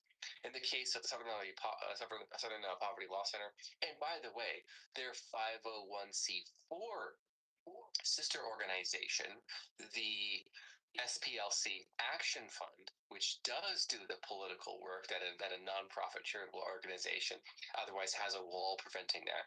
But they can work kind of in tandem unofficially. We actually have the tweet. We have the tweet here from Scott Adams, where someone said, you're disregarding this guy, Andy Brohard, who says, you're disregarding the formation of racist groups and uptick in hate crimes since the election. Of course, he's referring to this data set that the SPLC in the narrative that it puts out. Maybe the public is less racist, but giving rise to dangerous extremism completely outweighs that. Scott says, politely, both can be true, but also consider that when you pay someone to identify racist organizations, they find more than if you don't pay them. And that is what happens with the SPLC. So it might be a measurement incentive issue too. That was 7 years ago. Scott Adams called it all out, and Elon Musk had tweeted this out. A bunch of us were quote tweeting it, where this is just how far ahead Scott was. And it's really simple. He followed the incentives, he followed the money, and when incentives and money align, that is when you're going to find hoaxes. Now, I don't know if he ever tied directly the SPLC to Charlottesville, but my goodness, I think he knew. I think on some level he just knew. I think he also knew with regard to all of the claims that were being made. Look at the extent to which Democratic candidates fundraise off of the Charlottesville Fine People hoax. Scott Adams was also one of the first to call out the explicit, but at first barely mentioned, barely made attention in the mainstream. But remember candidate Joe Biden, when he was asked in 2020 why he was running for president, what did he say? It was because of Charlottesville, the Fine People hoax. So we had for 4 years a hoaxocracy. We had a hoaxer in chief because of this one event that, if you added it all up, collectively billions of dollars likely changed hands as a result of this lie, the Charlottesville Fine People hoax. And now that the SPLC's funding of it, partial, whole, still figuring all of that out yet. But what the SPLC has done to basically increase the supply of racism so that their services can meet the demand, so to speak. It does look like a bit of a racket, but it follows the structure description that Scott Adams laid out in Loser Think, the book, and elsewhere. Joshua, where can people go and remind people the name of the book again? Yes, I'm at Joshua Isaac on X, and you can get the book by me and Cliff Maloney at runrightbook.com. And the guy who represented Kerry Lake in Arizona, he sent a formal criminal referral to the DOJ before Che Alexander even filed her motion to dismiss. So if your whole hang up is about, well, they were going to dismiss the case, that's why you initiated the criminal matter. No, we didn't, idiots. We said explicitly to you that it happened before that was even filed. So they then filed the motion to compel. They say, Judge, this is ridiculous. Rule 41G, it's a civil case. It's not a discovery tool. And that for that reason, courts have repeatedly denied discovery requests. They call it being tantamount to extraordinary pre-indictment discovery of the government's investigation. Before someone is charged, you can go get the case file. That's not how it works. And that was dictated back from the District of Arizona in 2006.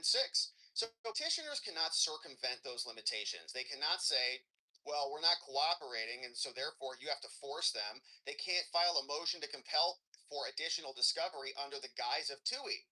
And in any event, these TUI regulations are governed under the arbitrary and capricious standard, which we are well beyond. Nothing that we've done is arbitrary. Nothing that we've done is capricious at all. And moreover, the information they seek is irrelevant to their claim. When we are receiving their complaints, we will consider it. To establish our equitable jurisdiction to grant pre-indictment relief, they must show a callous disregard of their constitutional rights. That comes from a Trump case in 2022. They say that the information they want would be relevant to whether the search warrant was a pretext to acquire records that they couldn't get in the civil court. As we've already explained here, Judge, this theory could not possibly establish callous disregard. They have not even tried to identify what constitutional right is at stake. They cite no authority, no case law that suggests that obtaining a search warrant from a judge violates a constitutional right. We went and got one twice. To the contrary, civil and criminal investigations regularly happen in parallel. And it would stifle law enforcement if they only had to pick one. They're not alleging any due process problems. They're not alleging any bad faith collusion. They're not alleging any affirmative misrepresentations or trickery or deceit. Nothing. Instead, they can't. The United States used a criminal process, okay? In a civil case, there's a civil standard, but we actually imposed upon ourselves a higher burden, went and got a search warrant, and then seized the records. So the information they seek is also irrelevant. They don't even need it. The county director said literally during the seizure in italics that the United States could make paper airplanes with the records for all she cared. We don't need them. Now they need them because they're being investigated. So they desperately need that murder weapon back, or else the forensics might come back and show, oh, their fingerprints are all over this. In this case, it's not a murder weapon, it's the ballots, and the fingerprints are on the election.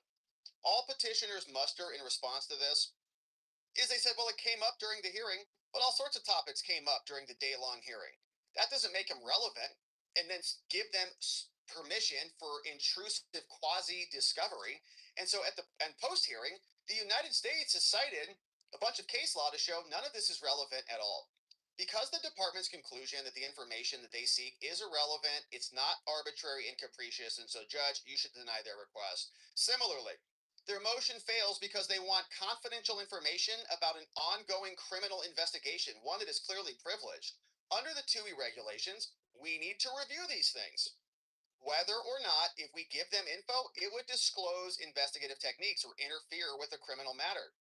And so that's another reason we denied these. There are two reasons why. Law enforcement investigatory privilege, which we need to safeguard to prevent the disclosure of law enforcement techniques and other matters, and also executive privilege called the deliberative process privilege. We're allowed to talk about these things and have debates about who should be charged, what should they be charged with, when should they be charged, how does it work. We can have those conversations without having to splay them all out for you to read. Now, this is all quantified in case law. There's a balancing test, and we've explained this in our TUI denial over and over, that this would interfere with our proceedings. It would disclose sensitive techniques, but they continue to seek information about this. They want the date of the referral, the formal opening of the investigation. They want to know when an FBI agent began drafting the affidavit. That is in addition to their demands for meetings and communications about the search warrant and all of the other things. They literally said whether there were DOJ officials discussing using a search warrant. That is knowing the knowledge of the criminal case. Now, regardless, Any information about criminal referrals, meetings, or communications, to the extent it does exist, would plainly bear on our enforcement techniques, our procedures, internal deliberations. All of that would chill executive branch officials from discussing these things, parallel or not. And so we're not giving them to them. Petitioner's contrary argument also falls flat. They say that the United States declined to even identify what privilege they were invoking, but their arguments fail. They primarily rely on a case discussing the indefinite application of a privilege, but they go through Swanner and they say that case is not even relevant to this matter. They also do not support their statement that the need for the document outweighs the government's interest with any argument. As discussed above, the information is not relevant, so there is no need for it. If it doesn't matter and apply to this case, then they don't need it. They also wrongly claimed that the government needed to satisfy 3 procedural requirements in order to establish privilege. They say they resort ultimately because they can't invoke those procedural rules. They then talk about a waiver. They say, oh, you waived your privilege when you gave them this little nugget of information. But that's not true at all. First of all, we said we're not waiving anything.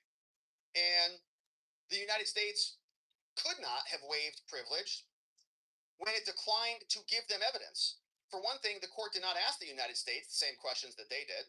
So they're trying to kind of bring the court into the conflict. And the United States could not have revealed any privilege to either side. Furthermore, as demonstrated next, the United States made a limited disclosure, and that limited disclosure is showing how illogical they ultimately are. Now, since this happened, since the hearing, they've been arguing the courts should then inquire. In other words, the judge should go in and force the government to release this information. We sought to avoid further resource-intensive briefing on this issue. We confirmed the criminal referral occurred. The judge may have been concerned about this, so Judge, here we're telling you too, saying we started it before the civil case was in the motion to dismiss stage.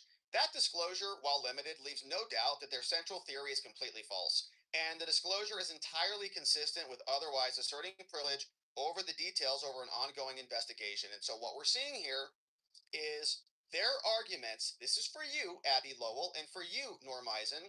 Your theory is not only legally frivolous, but it's also unmoored from reality. It's true. We explained the denial. We read that yesterday. And they don't dispute that. Instead, they argue that this impact is nonsensical and totally unsupportable. But they overlook the 11th Circuit case and the precedent, saying that the cumulative impact of allowing their request is relevant. So, in other words, if we give it to you, if you can sue to get your evidence of your criminality back into your possession, every single prospective criminal defendant who's under investigation will do the same. And we're allowed to look at this on a cumulative basis, and that's what we're doing here. And so here it is dispositive. And so, Judge, you should deny their motion to supplement this record, and you should dismiss this entire case and tell the Fulton fraudsters that their pallets full of ballots will stay in FBI possession. Here's the TUI request, and they articulate all of the things that they wanted. Here's the response to the TUI request. We read both of those yesterday.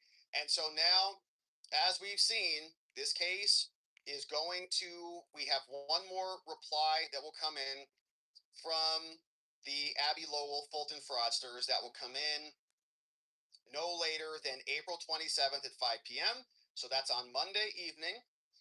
We also saw that's where evidence will close. Okay, so the court also said they may submit any final evidence no later than April 27th. At that time, the period for submitting evidence will come to a close. The court will take all record evidence into consideration before issuing a decision.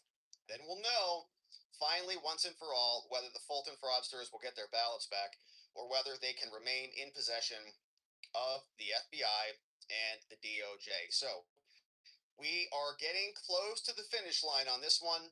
We'll see what the judge does very soon. Thank you for subscribing and joining as we do. All right.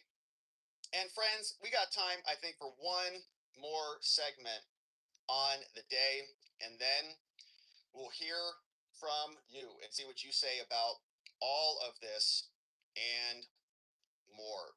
A United States soldier now charged with using classified information to profit from those prediction markets that you've heard oh so much about.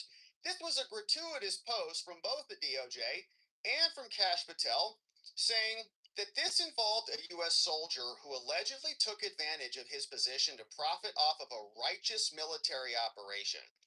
Bill Malugin reporting the DOJ announced it arrested a U.S. Special Forces soldier who took part in the raid of the captured Venezuelan dictator called Nicolas Maduro after the soldier allegedly pocketed 400 G's, bet $30,000 on Maduro's removal on Polymarket, and, did a little inside betting, had some of that classified information, and made a wager on it.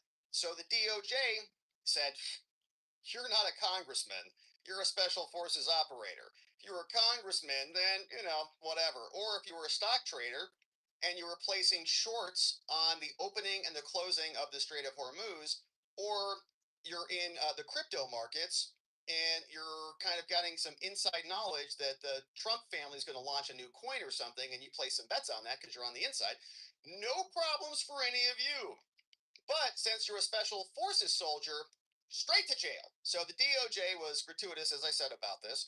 And they said he made more than $400,000 trading on Polymarket on the basis of a classified information about the timing of a U.S. military operation.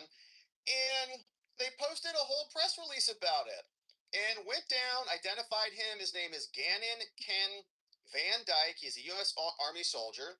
Charged him with a bunch of different offenses. I've got the indictment queued up. And there's some backlash to this. It kind of feels like it's going after the little guy. Not to endorse insider trading if you're a soldier or a congressperson or a stockbroker or a crypto bro. But it's weird how only some people get hit with charges for this, while other people, for them, it's an entire business model and they operate with impunity throughout the entire United States government. Feels a little bit off, but they wrote a whole thing. Lots of statements from Todd Blanche, lots of statements from Kash Patel, all of them celebrating this. Active duty soldier in the U.S. Army stationed in Fort Bragg. And Polymarket, we know all about it. We got the indictment queued up. But now people are calling for this man to be pardoned and maybe for a little bit of leniency and a new resetting of the standards, right? The baselines. And I understand the risks here, obviously, right? If you have inside information and you make a big bet and your adversaries are monitoring the markets and they say, whoa, there's a weird bet going on. Maybe somebody knows something that we don't. In fact, there are bots and things set up for those purposes explicitly. But here feels interesting that this guy gets taken out when there's probably at least 100 other people in close proximity to Congress, to the White House, to all of the other agencies who all just kind of sneak away without any repercussions for them at all. So here's the indictment that dropped. Came out of the Southern District of New York. They're infamous for all of their charges. They say Gannon Ken Van Dyke misappropriated classified non-public information when they went to go capture Nicolas Maduro and Sicilia. He made more than $400,000 in illegal profits, which, like, compared to those oil shorters or in the oil longers when the Strait of Hormuz opens and closes and opens and closes, that's like tit money, man. That's like there are like hundreds of millions of dollars in the swings that are absolutely being placed based on insider information. But 400,000, that's not enough. If he would have gotten like 400 million, then he might, I don't know, get a raise, like maybe put him in the Treasury Department or something. It's just not enough. You got to add like 3 zeros to that, and then all of a sudden you're like, you go to work for Goldman Sachs or something. Now, at the time, Van Dyke was an active duty member of the U.S. Army. He had sensitive access to non-public classified info. Rather than safeguard that information, he used it on a prediction market. And then, after he thought he was going to get caught, concealed his unlawful use of classified information. Wow, amazing. So they'd say, since this, he's been an active duty soldier since 2008. Since 2023, he's been a master sergeant at the top of the U.S. Army Special Forces. He was stationed at Fort Bragg. He housed, there they housed the 82nd Airborne. And Dude's a badass. Okay, it's a unified command assigned to Special Operations Command and more. In September 2018, he signed sensitive compartmented information documents, non-disclosure agreements, and they placed the government special confidence and trust in him. But apparently not Nancy Pelosi or Ro Khanna. Have you seen Ro Khanna's portfolio? It's incredible. Van Dyke also promised to never divulge anything, and he said he wouldn't do stuff like this. We got it. So on or about December 8, 2025, he signed a non-disclosure agreement about the Western Hemisphere. He said, I'm not going to say anything about any of this stuff, okay? From then, at least about December 8th, he was involved in the planning and execution of Operation Absolute Resolve. So you get the point. He's not going to disclose anything, never publish, reveal, writing, or anything else. And I guess legally it's important or otherwise, right? So, or otherwise, because it doesn't specifically say, like, if you're a defense attorney, as I am, attacking this, you say never divulge, publish, or reveal by writing, words, conduct, or anything, any classified information related to our operations. Well, is a bet on Polymarket divulging information? It's divulging maybe his analysis of the odds of this happening, like he knows it will happen, but he doesn't know if it's going to be successful. Let's see what the bet says. Publish, reveal by writing, words, or conduct. Okay, so maybe that's the one. Conduct. He made a bet on his site that he's intending to win. So the conduct is not divulging words. He didn't tell anybody this was happening. He just did something and moved some numbers around on a market. So then he further agreed that this information would remain the property of the government. So we got it. So then he was aware of his association, gave him access to his classified materials. Then in 2025, he uploaded to his Google account a screenshot displaying the results of an AI query. The results said that the military special operation divisions have numerous classified files, records that are not available to the public. Even when some information is released, many sensitive details are withheld.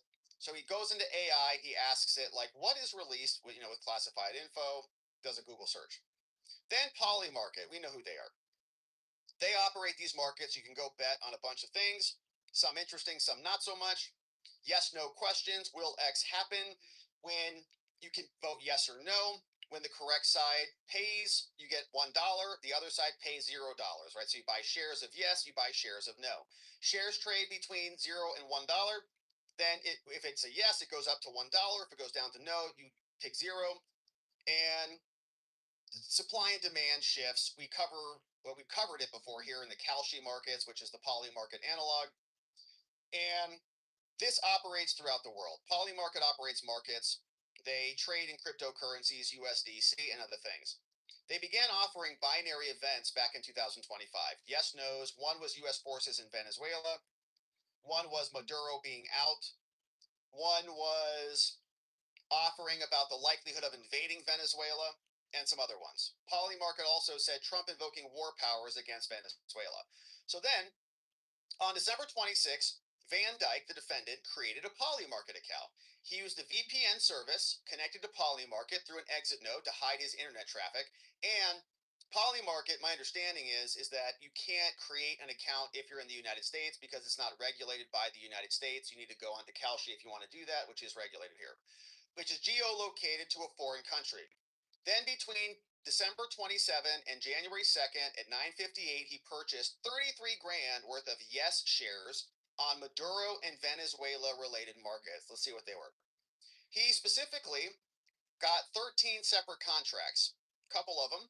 December 27, he purchased 637 Yes shares of U.S. forces in Venezuela by J3126. 15 cents a share, buys them at 15. Then that will go up to $1. So he buys them at 15, he'll sell them for $1, and he'll make the difference. Then he also purchased 13,000, so he gives a little test buy at 634, a little test buy. Then he goes up to 13,700 Yes shares. Maduro out by January 31 at 9 cents a share, and that's about $1,200. Then 850 additional shares at about 10 cents on another bet. Then it goes up. So on J1, 17,800 Yes shares. Will the U.S. invade Venezuela? On the Yes market, will Trump invoke the War Powers Act? 73,000 Yes shares. All those were low, like very low. Okay, 06, 06, 007. So the market is saying it's not going to happen. On or about the morning of J2, boom, buy some more. 3,600 yes shares of the Trump invokes the War Powers Act. 90,000 yes shares of Maduro out. 6,100 that evening. Another 82,000 yes shares of the market Maduro out. And you get the gist of it. So 564, 87,000 yes, and they're all low prices. He's buying in super low, 0.07, 0.08. Then 45 minutes later, he goes and buys another 88,000 shares, and they're not $88,000, right? So whatever that 7,200 shares is like $7,000. So he starts adding those up. Boom, he gets up to about 33 grand. So then Gannon was involved in planning and the execution, and he possessed material, non-public information about this. He received that information as part of his employment. We trusted him not to use this classified information for personal gain. He misappropriated this and executed the trades and violated his duty. Then in the pre-dawn hours of J3, 2026, he's dropping bets like right up to it. Special forces apprehended him, Maduro, and his wife in Caracas, Venezuela. Trump announced the operation, and just hours after this, they put him on the USS Iwo Jima. There's a photograph of Van Dyke, the defendant, was taken and uploaded to his Google account. He's in there in the operation. That photograph depicts him on the deck of the ship at sea, wearing U.S. military fatigues, carrying a rifle and more. Following the announcement, Polymarket resolves a bunch of those to yes. So his 7 cents, 8 cent shares all get bumped up to $1 a share, and he wins the contract. So he won the wagers on those contracts. Then on January 3rd, he sold his position for a profit on the other markets, like the War Powers Act and U.S. invade Venezuela. So Maduro gets picked up. Those other ones don't close and resolve to yes. They don't go all the way up to $1, but they go up dramatically because everybody goes, oh, crap, we're going in there. So then he sells those. And ultimately, will the U.S. invade by January 31? That resolved to no, but he sold when they were up. So in total, he made $409,000. So following these trades, he then transferred and disguised the profits. He withdrew his funds, including his unlawful proceeds from Polymarket. It was in crypto. So he sent them to a cryptocurrency vault, which advertises that it generates interest by lending cryptocurrency out. Transferred all of his USDCE from the vault into his cryptocurrency account, then withdrew $444,000 to a newly created brokerage account. Then, now that's got a balance of $415,000, all traceable back to the trades. Shortly after the announcement of the capture, reports of unusual trading circulated on the press. Okay, we remember reading that.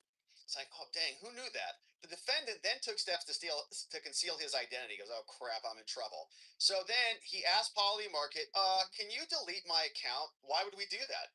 Well, I lost access to the email address. Like, okay. Same day he changed his email registered to his cryptocurrency exchange to an account that was not subscribed into in his name, and so starts swapping out the email addresses.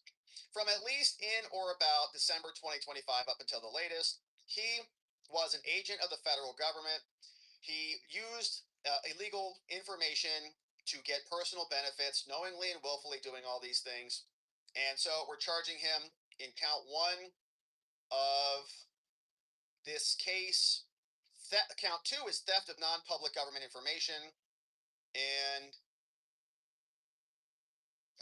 we'll continue. It says the allegations contained herein, same thing, misappropriations. Obtain material, non-public government info, count 3, commodities fraud. Bunch of the same stuff. Making or attempting to make misleading statements of fact. Wire fraud.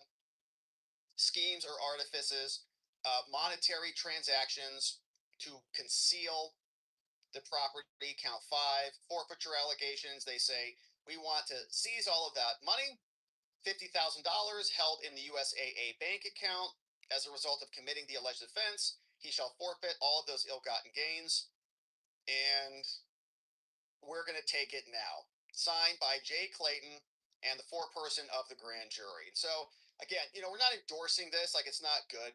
Obviously, you don't want your servicemen and women to be doing this, but you obviously don't want this happening anywhere in our country. And it feels a little bit strange that rather than seeing some Congress people who have a lot of legislative immunity, essentially they are allowed to trade on stocks with insider information. You can't prosecute them for that. So they can do it openly. We've seen with the price of oil going up and down, you see major longs and shorts on the stock market that know stuff that the rest of us definitely do not know. Nobody gets charged for that. Tons of weird crypto stuff going on. Right when before Trump and his family were announcing these things, a bunch of people knew about it. Then they bought in early. Then boom, that goes up. So it feels a little bit interesting that they're coming out and targeting just a special forces guy who is, one of America's finest, truly, and making an example out of him. Whereas by the way, if he's going to get charged, maybe all of the rest of them should. And then we could all just say, okay, well, the law's the law. No one's above the law. But that's not how it is. This guy gets caught for doing something that was, maybe he didn't even expect it to happen. You can kind of just call it a kind of a dumb mistake.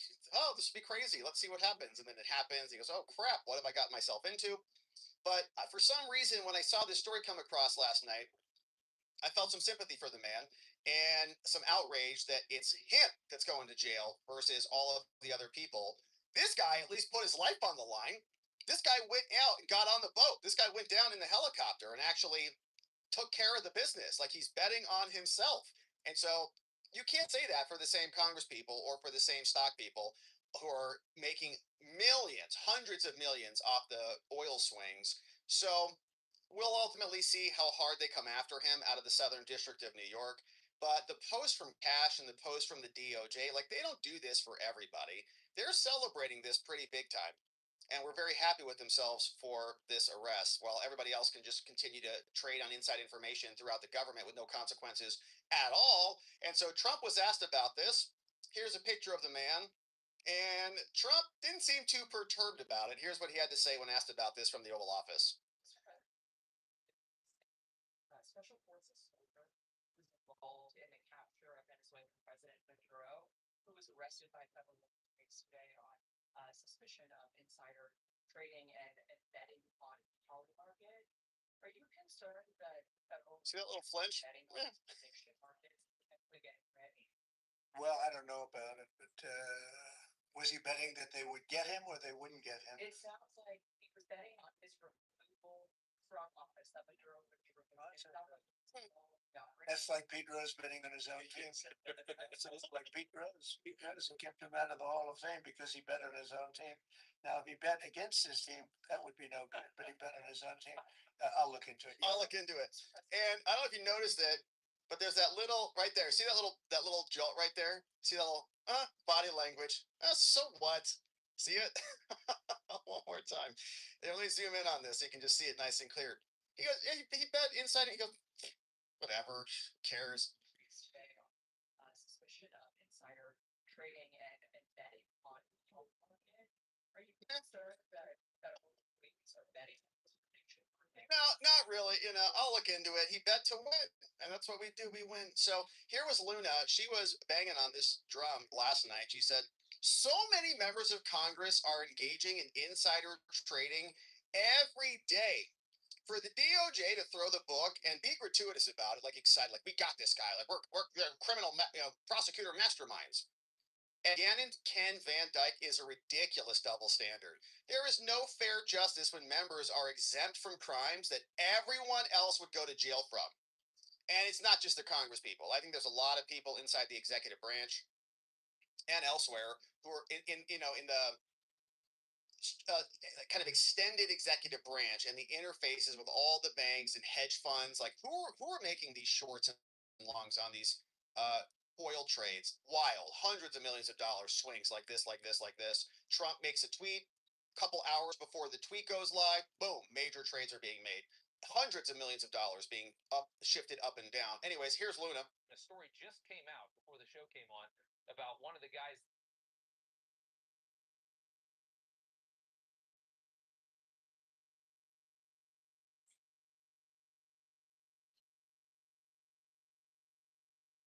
Can you hear this?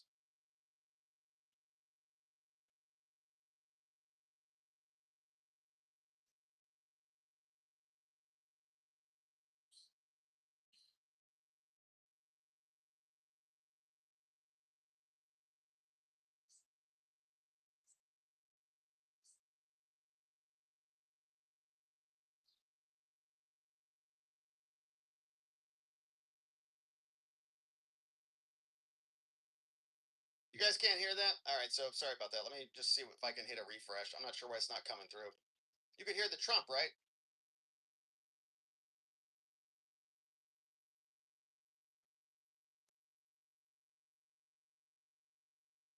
All right, well, I don't know why that's not coming through, but you can't hear it.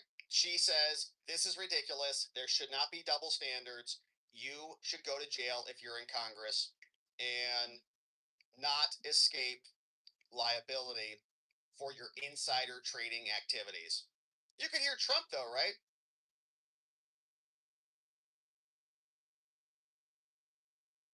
Maybe not. All right. So, anyways, I don't know if my sound driver just crapped or whatever, but that's the story. So, Van Dyke now been arrested for some insider trading. We'll see how hard the DOJ goes after him, whether he gets a plea deal or what comes next, but we'll keep our eye on this one.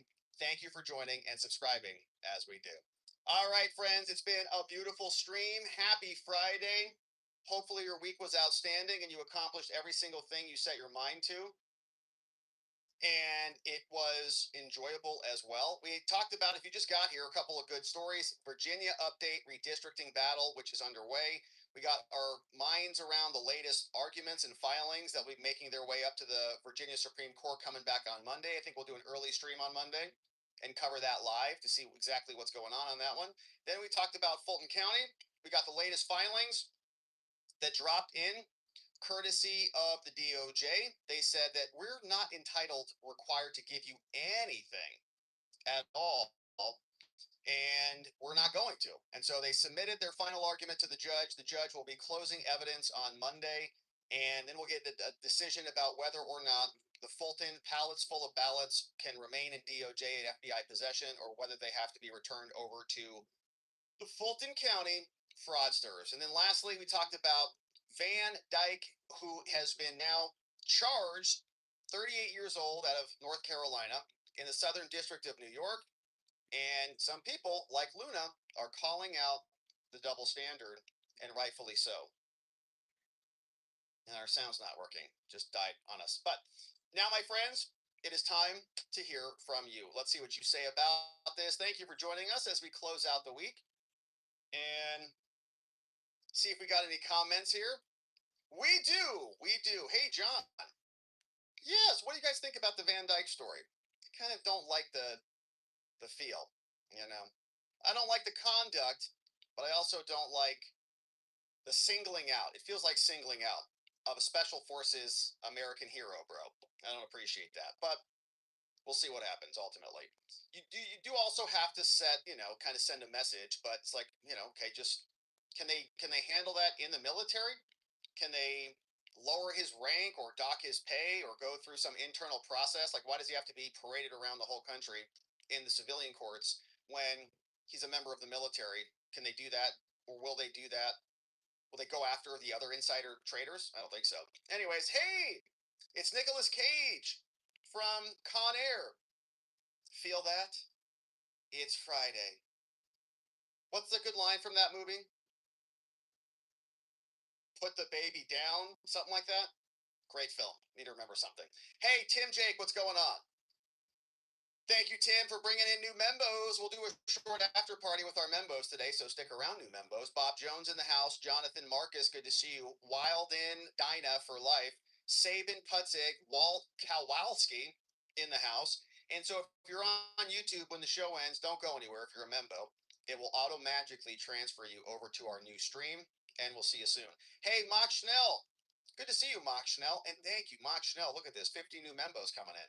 Hey, good to hear you live, Rob. I'm slowly recovering the loss of my mom in 5 weeks. Man, Mark Schnell, I'm sorry, brother.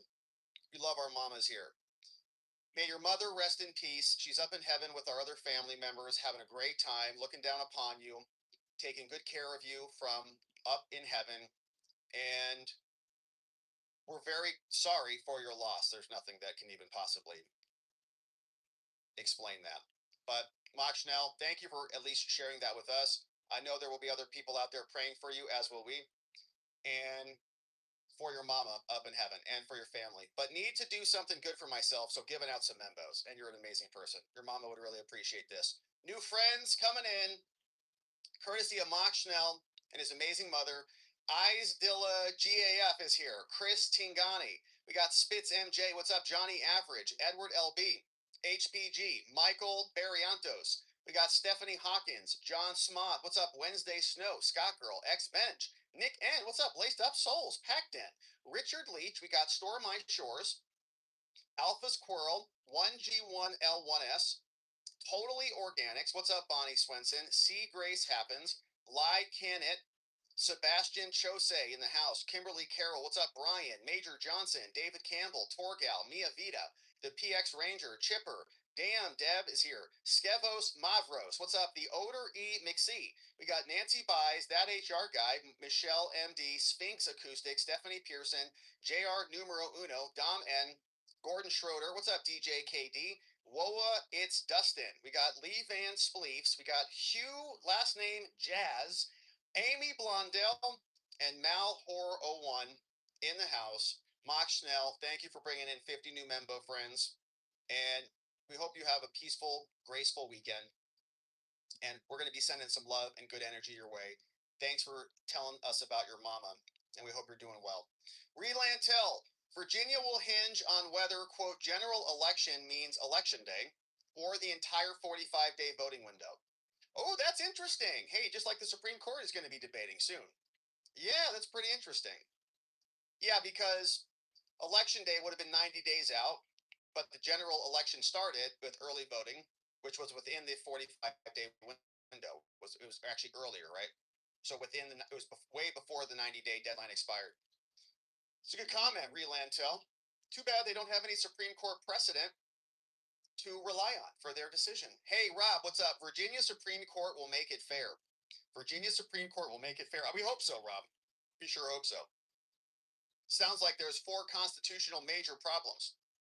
And hopefully they get the right outcome on that one. Off-label pod. Hey, good to see you, Off-label. It's Friday. Slow news. It's been slow in our jurisdiction yesterday and today. Pretty dang slow. Been waiting for some good stories, but it's okay. However, we got to talk about these missing scientists. I live close to Huntsville, and the 2 stories from there make no sense. Man, I saw another one, right? I saw they found like another guy who's like dead, like burned up in his Tesla or something. Very strange, man. Yeah, very strange. Hopefully you're doing a full audit on that. There's like so many, I can't even keep track of them now. Off-label podcast right next door. Check it out. Hey, Gauntlet KI, what's up? Bet DC residents claim Virginia's second house as primary to ballots. Claim the Virginia second house as primary to. Oh, I see what you're saying. Yeah, maybe there's some overlap between the two. Interesting, Gauntlet. Well, if DC takes back over Northern Virginia, then we just don't have a real problem anymore. Virginia becomes a lot more red. E. Texley, the redistricting project is Eric Holder in action. He started the National Democratic Redistricting Committee a few months before Obama left office. The wingman has a plan that goes state by state. The website presents his current priorities, very informative. Democratic redistricting. Yeah, and I saw that other dork, what's his name? Bill Kristol, I think. He was saying that now redistricting should also go into the Supreme Court. And so they want to add a bunch of Supreme Court justices because it's to save democracy, just like these are. Founded by Holder, wingman to Obama, and they never said that was political retribution at all. Remember that? Interesting. Thank you for the heads up on that. I did not know that. Holder behind the Democratic redistricting. They're all just power-seeking maniacs. Hey, who's that? Who's that knocking on the door? Oh man, you guys can't even see my. Oh, look who it is! It's Joey in the house. What's going on? What do you have to say to your all your fans out there? Well, I just thinking about being at the ocean really shipwrecks. What do you think about this right here? Oh, cool! I love it. All right, so let me see if I can fix. For some reason, I think my OBS is just kind of crapping out on this. Think that's pretty cool? I am a Terminator. You think you are the Terminator? Sometimes. Yeah. All right, let me fix this. Let me show you what Joey's seeing. As soon as I can fix this, let's go to whatever this is. Let's go back to this. So this froze, and then let me show you what Joey's seeing right now. Let's pull this over here. What do you think of that? That's cool. It's pretty cool, huh? Yes. So this is it here. Come in the frame so they can see what you see. It's pretty cool, huh? Yeah. Where'd that one go? Yeah, you got it. It's pretty cool, huh? I think that's from John. John McGarvey made that. Oh my God, thank you, John. I love it, man. He loves it, man. That's awesome. Yeah, he made that. Big moment, like T7 to T6. Yeah, T7, T6. Yeah. Those are good ones. Yes. Pretty cool. Thank you, John. Thanks, buddy. Pretty amazing. Well, what else? What else is going on? Any other updates? Did you have a good day today? Oh, yes, very good. What we do? Beach day. Got some sun. You got some ice cream. Yes. Fun stuff. Yes, I do. Having a good time. Yeah, I'm gonna wait for you, buddy. All right. I think we're at. What are we having for dinner tonight? See, I'm waiting with ketchup inside. Pizza and wings with some ketchup on the side. Yeah. All right, man. Well, I'll save that. I'll send that to you when we're done. I just sent you my force. All right. Love you, man. Always, I'd be back. He'll be back. All right. John, amazing. Thank you for that. As you can see, he loved it. Here's another one. He just left. But hey, Joe. All right, he's gone. We'll see if he comes back. Jigam just made another one. Super cool. You guys rock. He loves those. How cool is that? So awesome. Thank you for that. That's my brother. He loves those face swaps. And he loves being Terminator. Arnold in the house. All right. And so, friends, thank you for doing that. Shout out to my brother. Thank you for saying hello and sending some love over to him. He loves his fans out there. Hey, Lenny Melly, don't do it for me. Do it for Lenny. Like, share, and subscribe. Share on all social media platforms. God bless you all. Please and thank you. Thank you, Lenny. And it's for Lenny. It's not for me. But thank you, Lenny, very much. Hey, King of Biltong, are you craving a snack that's bold, authentic, and packed with protein? Biltong boasts over 50% protein, B vitamins, creatine, iron, zinc, and more. Check out BiltongUSA.com. Use code Robert for 10% off. Amazing. King of Biltong, thank you for the dono. Hopefully that Biltong's flying off the shelves over there. Firebox Guy, what's up? Welcome aboard. Our newest supporter, Membos on YouTube, stick around to the very end. It will forward you in to our new members only after party happening today. What's going on? John, I am pissed at the overcharging of this Patriot. I think a lot of people feel that way. Yeah, it feels a little gratuitous. It feels like you got to do all these social media. Like, if you're going to indict him, can you just do it kind of like, under the radar? Like, we got him. Like, all right, come on. Everybody sees this happening all over the country, everywhere. But you're going to go get this guy? All right. NC November Girl. Yeah, Schiff can divulge secrets with no consequences at all. They can make up.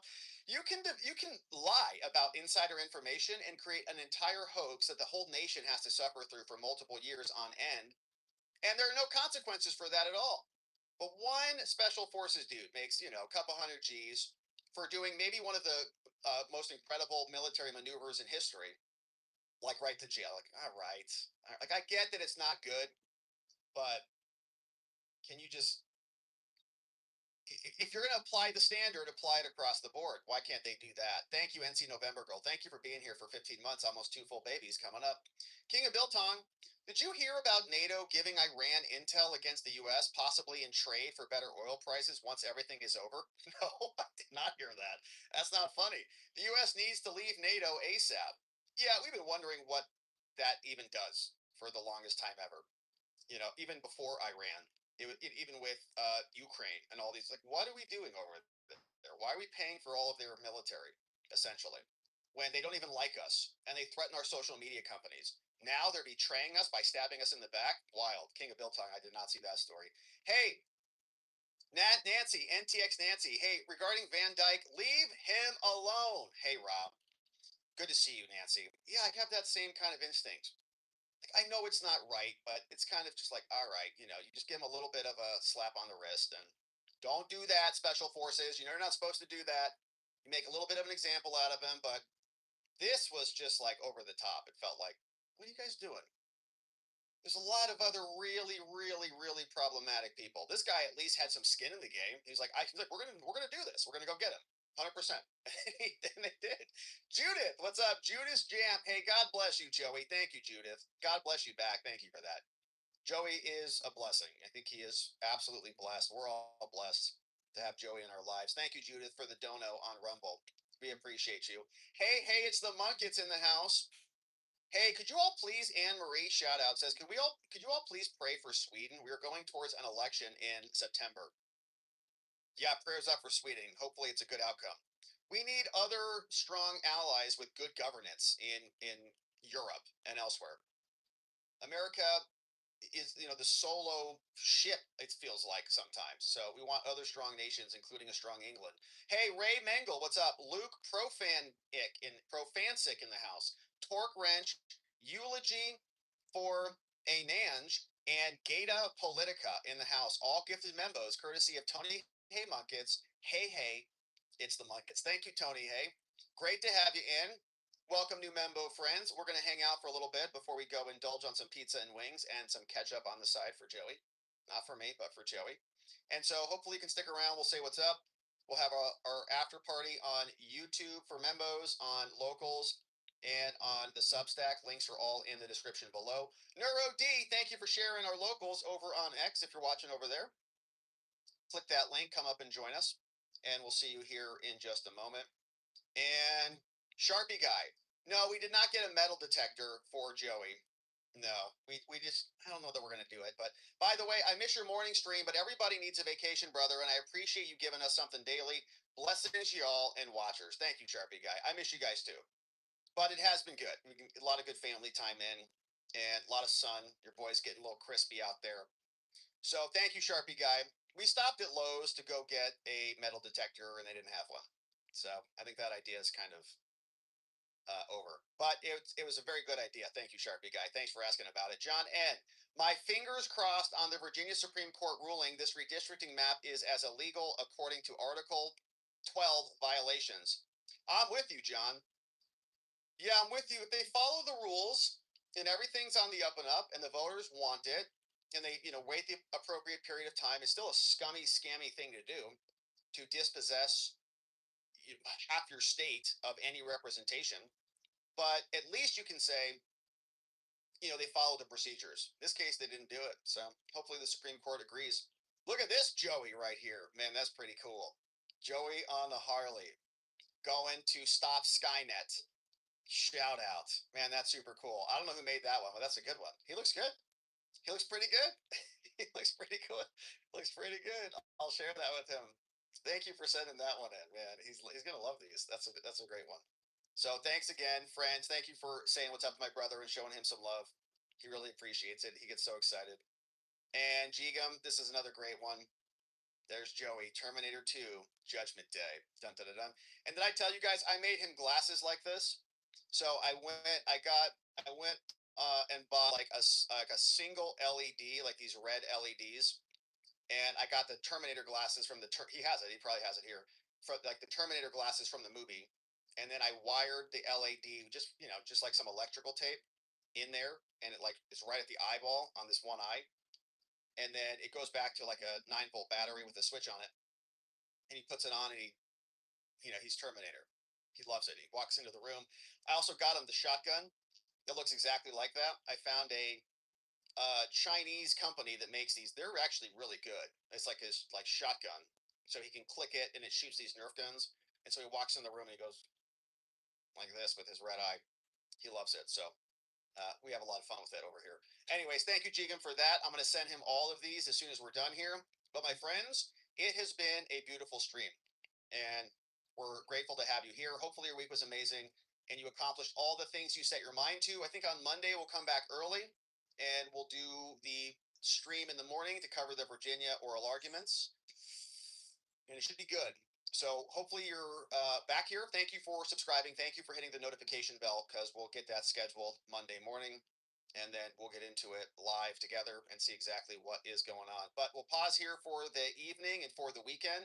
We, of course, are happy to have you here. Shout out to our amazing mods and meme smiths who mod the fort down for us and keep things nice and orderly. We got Muffin Rando in the house. Donut Mind Me. Thank you, John. We got K-Bean, Carrie B, Neuro D, Janek, Dog Digger, Geegum Geegum, Meme Smith Extraordinaire, Just Rhonda, and Doc Master Elliott. all keeping things nice and beautiful around here. Thank you, amazing mods. And friends, thank you for joining us. Thank you for subscribing. Thanks for sharing the show with a friend or family member. Thanks for inviting them to come over here and join us when we go live 5 days a week, because we got business to attend to here and we can't do it without you. So we'll pause here for the evening. We'll come back on Monday. We'll get into it again. And in order to do that appropriately, we are going to need to see you right back here so that together, with your help, we can shine that big, beautiful spotlight of accountability and transparency down upon our system with the hope of finding justice. Hopefully the outro song works. We're going to see if it does. But we'll be back here on Monday, my friends. Until then, make it a great weekend. Do something fun. Get outside. Get some fresh air. Spend time with friends and family, all the people that we love. And we'll see you right back here on Monday. Bye-bye.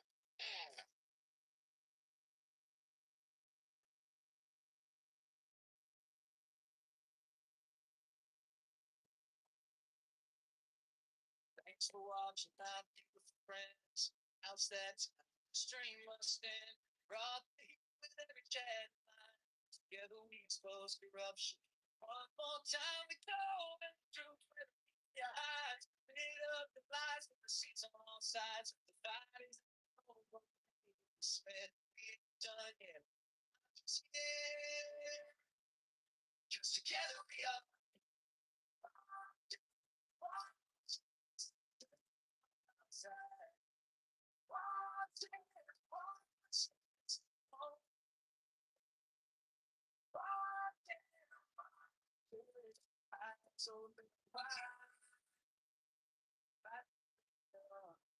Nothing to hide.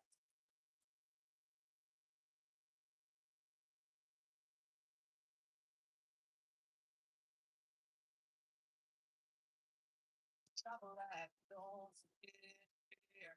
Bring a friend who's ready to dare. Tomorrow's lies are just today's news. Here we together we are.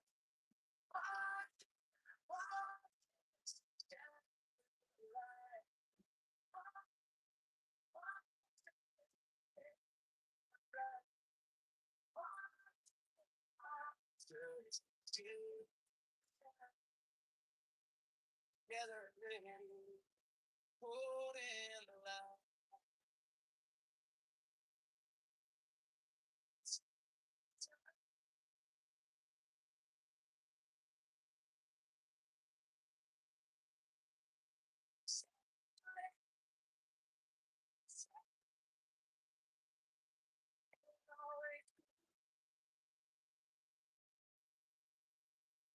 Watching.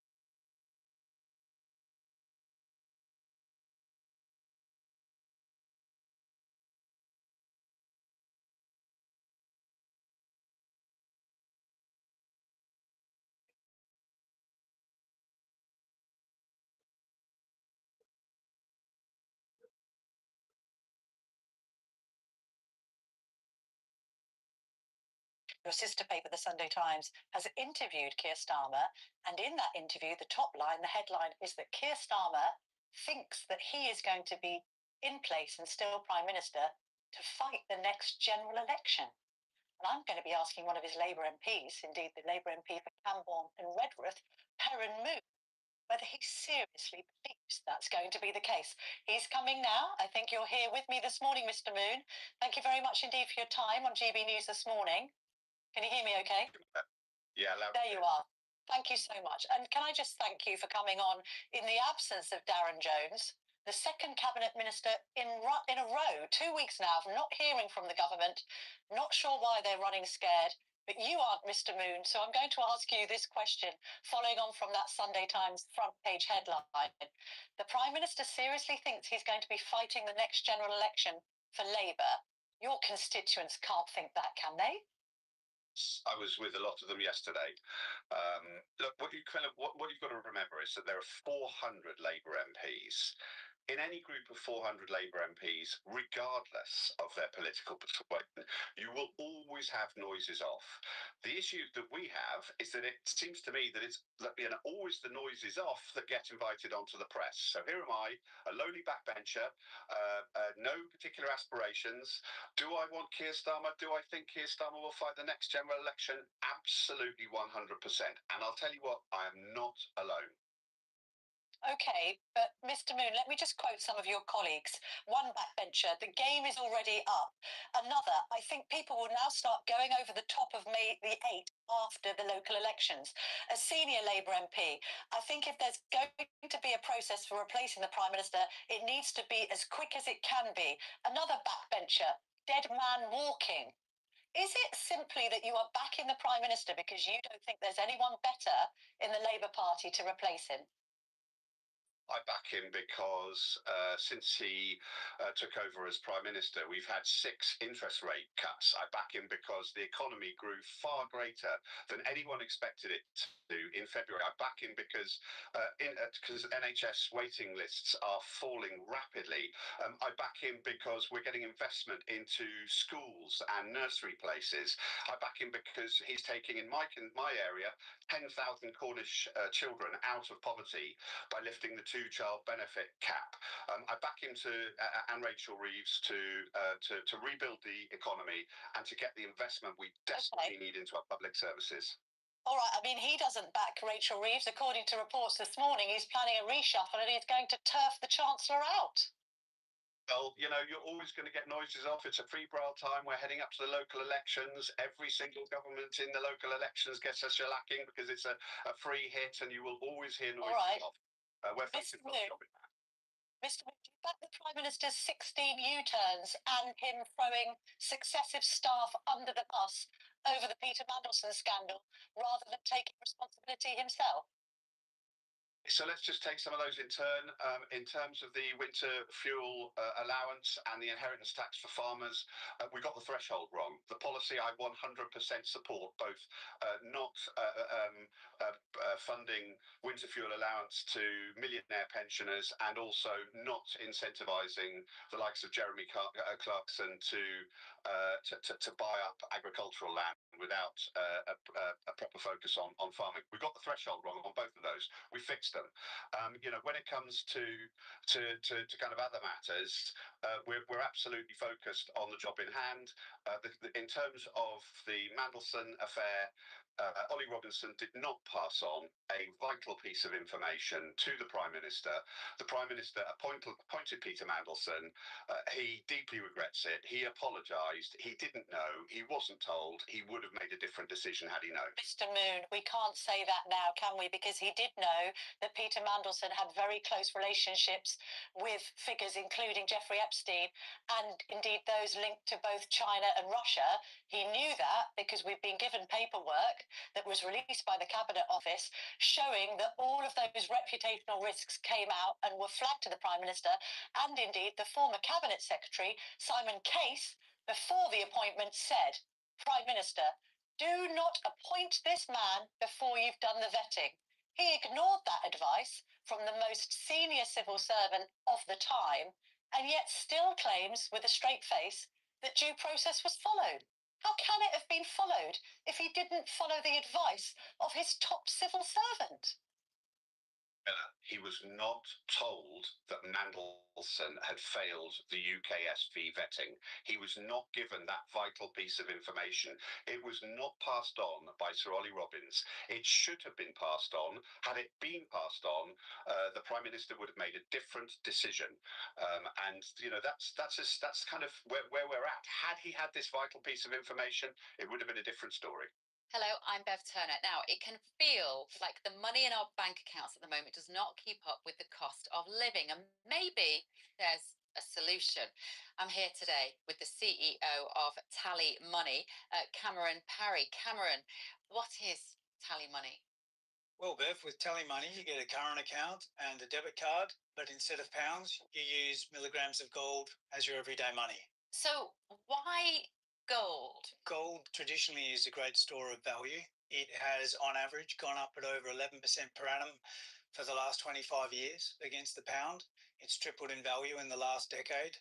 And in the last 2 years alone, it's increased by 50% against the pound. Banks' savings products just can't compete with that level of growth. But this isn't just about gold. This is about a currency that you guys have created at Tally Money. Explain it to me as though I'm an idiot. So, look, people need to be able to hold their earnings and build their savings in a money that retains its value and remains in their legal control and remains theirs to access away from government control. Right. You had me at not exposed to government control. You should feel safe and happy with your money. You should have peace of mind. The more money you see in your bank balance, and that's the type of thing we're trying to deliver, and give people choice in the type of money they get to use every day. Brilliant. Thank you so much, Cameron. Thank you.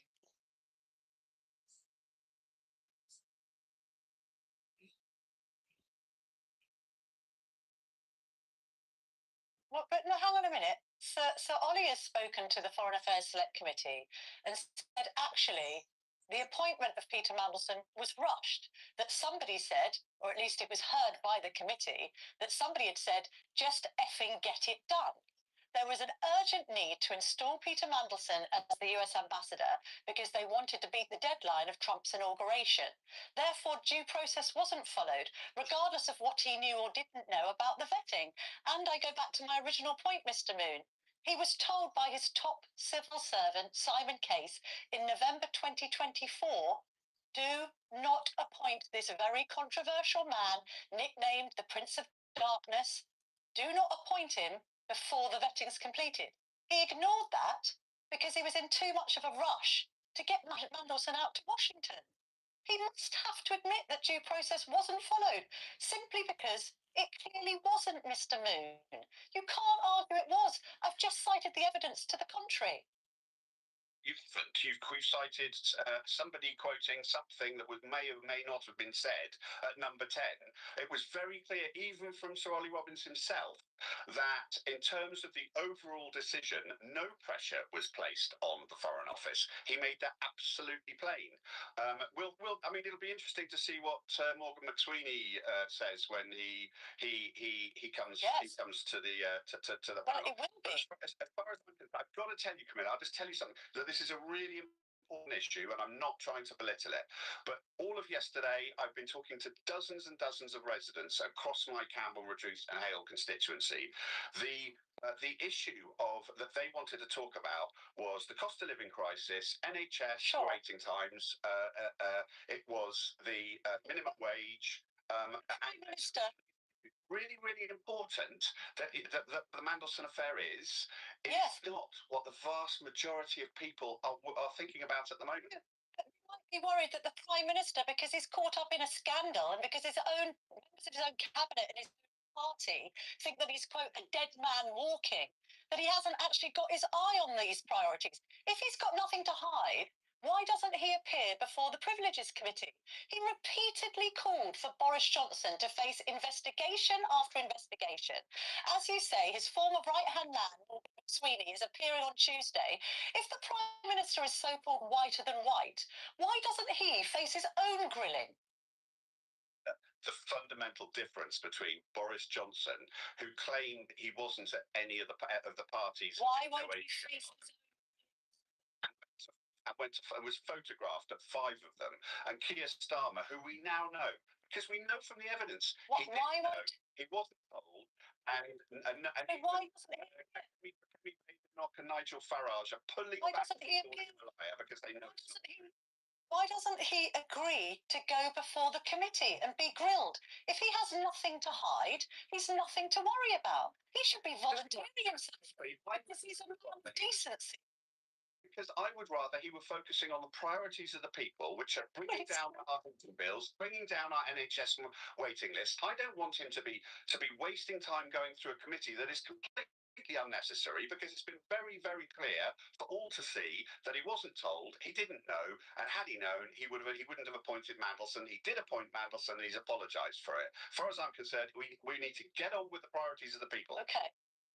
Do you think that your constituents agree with the appointment and indeed the continuation in office of Lord Irma, after the Telegraph last week exclusively revealed that he had been instrumental in a completely unnecessary witch hunt of British soldiers who were given medals for gallantry, and that he continued to represent their Iraqi accusers, even though he had his own concerns that they weren't telling the truth.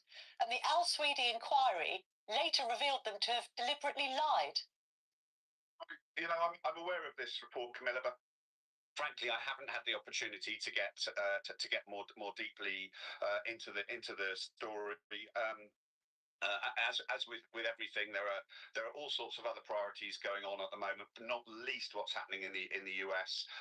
So yeah. I'm not going to try and speculate on that story, Camilla. I don't know enough about it. All right, Mr. Moon, what is your reaction to what's gone on overnight with the US President and the First Lady escorted from the Hilton Hotel at the White House Correspondents' Dinner as a result of a gunman breaching the premises? It's really worrying, and you know, I believe that there was somebody, a Secret Service agent, who was injured in this, and it, you know, what immediately jumped into my mind were, I hate to say it, but the horrific attacks on Joe Cox and David Amos, and how we treat our kind of elected politicians. You know, whatever anybody thinks about Donald Trump, he was democratically elected by the people of the United States of America, and to see any democratically elected individual come under attack in this way is shocking, frankly, and it's an affront to democracy internationally. Karen Moon, the Labour MP for Camborne and Redruth, you've done a great job this morning. You've given a great account of your defence of the Prime Minister. In the absence of Darren Jones, I congratulate you and I thank you, and I salute your bravery for coming on. Thank you very much indeed. Thank you. You see, it's not that hard, is it? It's not that hard. If only we had a cabinet minister to defend this government. Instead, they leave it to politicians to do the heavy lifting. Consider the contempt in which the GB News audience is treated to not have the official minister on the official round 2 weeks in a row. Just lock that in your brains. Let's go back to Labour now, because joining me is the suspended Labour MP, Carl Turner. Mr. Turner, great to see you this morning. Good morning, Camilla. Morning. First of all, your reaction to the attempted shooting, we believe, of President Trump and the scenes out of Washington, D.C. overnight. Well, I don't agree with the politics of President Trump or the Republicans, but I don't appreciate any attack on what is essentially a democracy and diplomacy. So, you know, I've heard what the Prime Minister has said, and I agree with him. Anybody who attempts to attack democracy is the second serious attempt at an assassination of the president, and frankly, we need to take that incredibly seriously. I worry a little bit about the security for our King's visit, which is coming up any time, and I do hope there's a review of the security and we can be absolutely assured that the King and Queen Camilla are safe on that trip. Should the visit go ahead, Mr. Turner, there's probably just about time to turn around to the King and Queen and say, look, there's a massive security event that's gone on in America. You're both in your 70s. Perhaps we should pull the plug. I think it's enough for the King, but look, I think when you pull such things, you are effectively giving these terrorists, if that's what they are, what they want. And I think we should do everything we could possibly do to avoid giving in to these people. Let's bring it back to the Prime Minister, if we may, Mr. Turner. Sunday Times interview, headline, Keir Starmer, : I will fight next general election. Now, Mr. Turner, I know, like the Prime Minister, you are a legal eagle. Does that claim sound credible to you? Well, not at the current polling, Camilla, because if there was a general election next week, my seat in Hull East, which has been forever held by Labour, my predecessor John Prescott was the MP for 40 years. People around here have only ever voted Labour. If it was next week or any time soon after, I'd be gone. My P45 is already waiting to be dispatched to me, and I'm afraid to tell you, we'd lose, and we'd lose badly. Hello, I'm Bev Turner. Now, it can feel like the money in our bank accounts at the moment does not keep up with the cost of living, and maybe there's a solution. I'm here today with the CEO of Tally Money, Cameron Parry. Cameron, what is Tally Money? Well, Bev, with Tally Money, you get a current account and a debit card, but instead of pounds, you use milligrams of gold as your everyday money. So why gold? Gold traditionally is a great store of value. It has, on average, gone up at over 11% per annum for the last 25 years against the pound. It's tripled in value in the last decade. And in the last 2 years alone, it's increased by 50% against the pound. Banks' savings products just can't compete with that level of growth. But this isn't just about gold. This is about a currency that you guys have created at Tally Money. Explain it to me as though I'm an idiot. So, look, people need to be able to hold their earnings and build their savings in a money that retains its value and remains in their legal control and remains theirs to access, away from government control. Right. You had me at not exposed to government control. You should feel safe and happy with your money. You should have peace of mind. The more money you see in your bank balance, and that's the type of thing we're trying to deliver, and give people choice in the type of money they get to use every day. Brilliant. Thank you so much, Cameron. Thank you.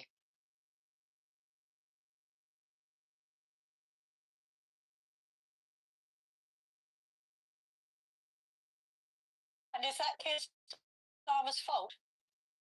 To a degree, I'm afraid it is. He's the leader of the Labour Party and the Prime Minister. It's a matter for him to take responsibility when we're doing badly in the opinion polls. But I don't think it's entirely his fault, if I'm being honest with you. I think politics has changed to a degree. People expect instant happiness. We came in 18 months, just over 18 months ago. We messed around with this policy and that policy. Daft stuff of the daftest daftness. We didn't need to be doing that stuff. We should have been sticking to what we said in the manifesto. We've delivered a lot of it, I hasten to add. But actually, we've got involved with stuff we should have been avoiding like the plague. That's down to the leader of the Labour Party, plain and simple. He's being described as a dead man walking, Mr. Turner. He doesn't seem to be minded to go anywhere other than to cling on to power. Do you think that he's going to survive beyond the local elections? Look, the truth is this, it's looking incredibly difficult for the Prime Minister, if I'm being honest. I'm not happy about that, Kimmer. I promise you, I'm a supporter of the leader of the Labour Party and the Prime Minister. The reality is, we did win a mandate in July 2024, but this idea that it was an overwhelming, enthusiastic support for a Labour government led by Keir Starmer is for the birds. People wanted to keep the Tories out. That was the truth of what was happening. That was on the doors. And they were saying to me, we'll give you a chance, but don't blow it. We'll give you the opportunity to govern, but don't let us down. And I'm afraid to say people feel a bit let down. And we're not being able to speak, Camilla, about the policies that we have enacted that are actually about to start to make a difference to people's lives. I can reel them off. I'm not going to bore you or your listeners with that spiel. It's parliamentary Labour Party stuff. But the reality is, we've let the side down by the shenanigans that's unfolded in recent weeks and months. The Prime Minister should have took responsibility from the very second. He should have said, in my view, I appointed Mandelson in the interests of the British public, in the nation's interests. It may have been a mistake, but it's a decision I made because I thought he'd go to the US and do a job for the country. And when it became apparent following the Bloomsburg emails, I did the right thing again by dismissing him. He shouldn't have been looking around the room to say who is to blame for this. It was the Prime Minister who appointed him. It's always the Prime Minister to blame. That's the reality of politics. I'm sorry to have to tell the Prime Minister that, but it does happen to be a fact. Keir Starmer says that due process was followed and that he hasn't misled Parliament either knowingly or unknowingly. Mr. Turner, you'll be familiar with the phrase, recklessness is not a defence. You can't claim ignorance in such a misdemeanour and attempt to get away with it. Do you think he has misled Parliament? I don't think he deliberately misled Parliament because I know the bloke. I'm not just trying to sort of cover for him. I've got an accident, by the way. You know, I've lost the whip. I shouldn't have done, frankly. It's an outrage that I'm suspended from the Labour Party for talking about a policy which is a daft policy, which is unworkable, but I'm not going to get into that. So I have got an accident. This is about abandoned trial by jury, isn't it, Carl? Yeah. It is. But I've got an axe to grind, Camilla. But I don't think, knowing him as I do, he would go into the House of Commons chamber and deliberately mislead. But I'll tell you what I think he did do. I think he misspoke. And I think when he was in Prime Minister's questions last week, he read some of what was said in the evidence from Ollie Robbins to the Select Committee of Foreign Affairs and chaired by Emily Thornberry, some of what was said, and then went off piste a little bit and added stuff. Now, as a reality of that happening, there are a consequence. I don't say that he'll be found guilty of misleading deliberately or otherwise the House. But I say, why shouldn't he have an inquiry? What's good for the goose is good for the gander. Boris Johnson was a different thing, Camilla, by the way, because it had a put through. It had a put through on the doorstep. This isn't yet. Oh, I don't know about that, Mr. Taylor. I think it's still not through. I tell you where there is the parallel. There's the parallel here because he, as opposition leader, was repeatedly calling for the Prime Minister, then Mr. Johnson, to face inquiry after inquiry. It therefore begs the question, just to conclude, Mr. Turner, if the Prime Minister has got nothing to hide, why doesn't he face the Privileges Committee? I can't disagree. I'm going to be speaking in that debate on Tuesday, and I'm going to be saying if he's got nothing to hide, and I don't think he has anything to hide, frankly. I don't. Truly, I do not. If he's got nothing to hide, get on with it. Let's have the inquiry. Let's get it out of the way. Let's put it to bed, and let's move on. Please, let's move on to something better, something optimistic, something new. Let's govern the country in the interests of the national interest, not in the interests of a few people in a room, looking where the next job might come from. I'll tell you what has cut through in this terrible story saga. The idea that people are trying to pull strings for the pals when the jobs are at stake. Listen, when I'm going to lose my job, if in fact I lose my job, it's going to be me who finds myself some way of employment, not me pals, not pulling strings, not somebody having a word with somebody in a corridor somewhere and saying, can you get him a job? That's the stuff that will cut through on the doorstep. But when it was Boris Johnson, it was a different thing because people, frankly, couldn't see the grandmothers. That's the truth. Carl Turner, thank you as ever for your clarity on these recent political matters. Great to speak to you this morning. All right. Good to be here. We're at a jumping off point, 250 years into our nation's history. We're jumping off, we're rebuilding. It is the beginning of a new golden era. I'm going to present that. If you go to the second slide, the question is, are you being gaslighted?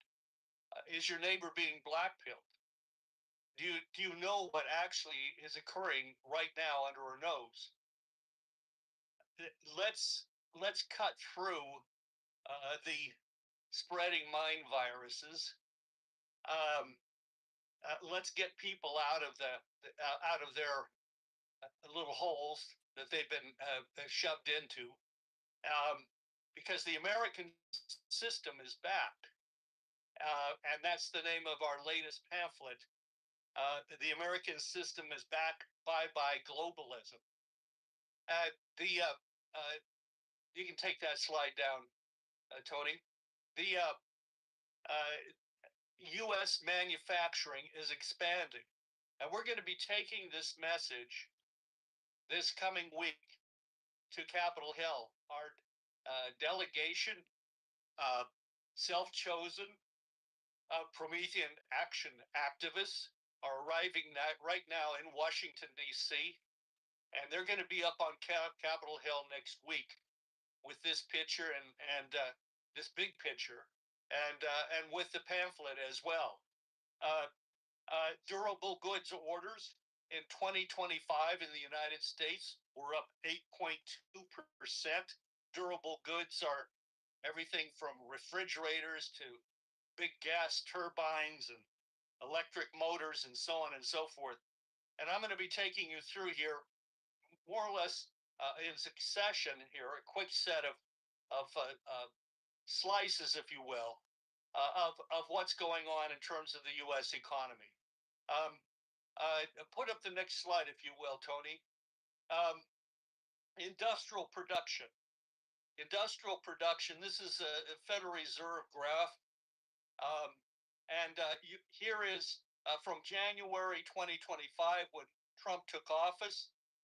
On upward, the expansion of the economy. Forget the jigs and jags. That's partly statistical. It's partly, just the flux of the economy, shifts going on in the economy. But note the overall upward trajectory. This is the expansion of industrial production. That's manufacturing in the broad sense. And that's the improvement being shown consistently, and that's isn't acknowledged, in the lamestream media. That's for sure. Go to the next slide. I want to give a broader perspective on this real quickly. This goes back through to the beginning of the Biden administration, and you see the jigs and the jags and the so on and so forth. But and you see that after COVID. Trump had already launched it. There was the recovery of the U.S. economy out of the COVID shutdowns. But what happened? And this is a lesson in terms of not believing statistics right off the bat.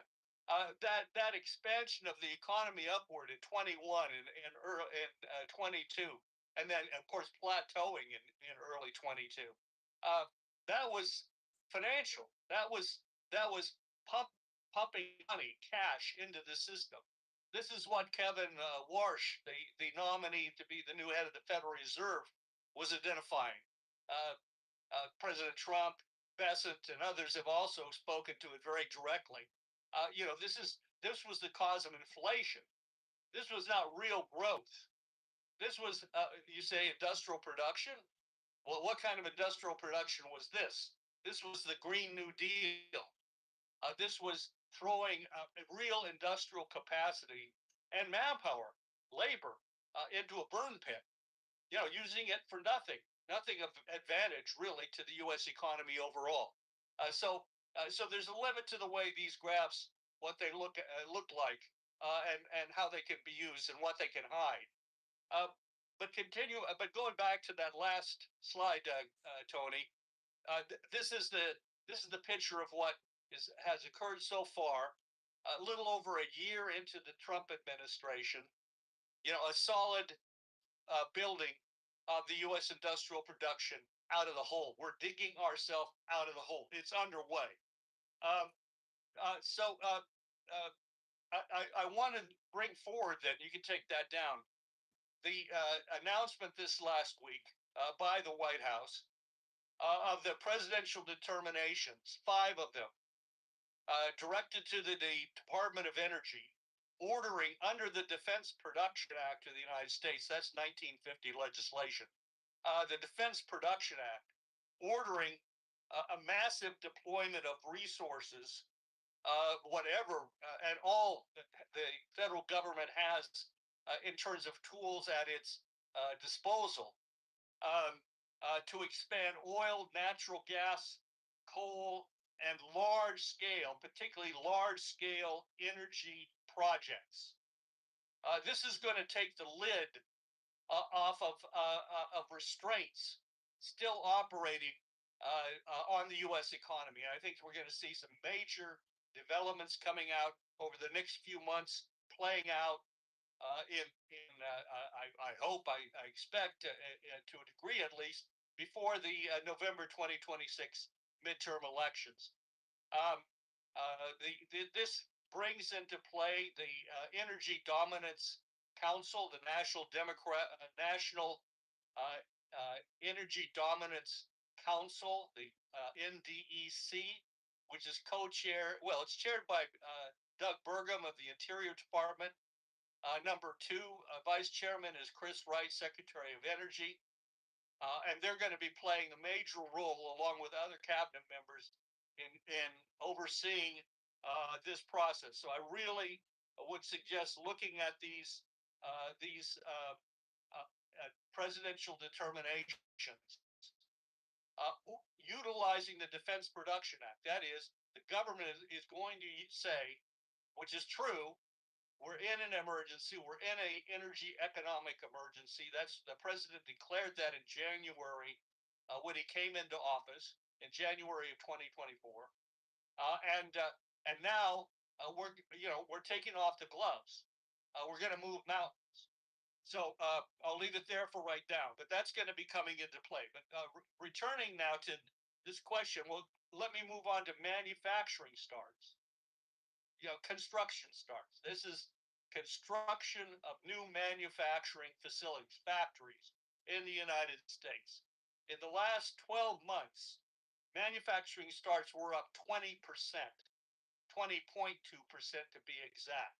And these are not, building solar panels, wind turbines. We're now going to big gas turbines for combined cycle natural gas plants and nuclear power plants and the rest. So coal plants perhaps comes into play again.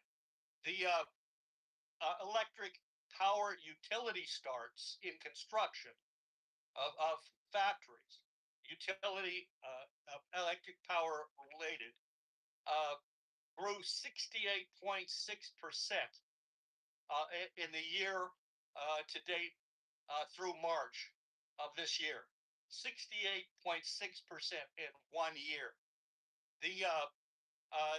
There's, one could rattle through a bunch of the projects. They include chemical projects, plutonium processing, natural gas plants in the panhandle of Texas, a new port terminal in Alaska, rebuilding of Terminal 1 in Anchorage, Alaska, to be exact. These are some of the projects underway. In January, industrial sales leads, which is utilized by contractors, identified 407 new planned industrial projects. These are planned projects. They haven't broken ground yet. Planned projects. Some of them have, but most of them are not. In March, they identified another 165. So this process is going to continue. Next, let me move to the Purchase Managers Index. You hear about it all the time in the financial media. You may not pay much attention to it. But the purchase managers, of course, they're purchasing for manufacturing companies. That Purchase Managers Index for manufacturing.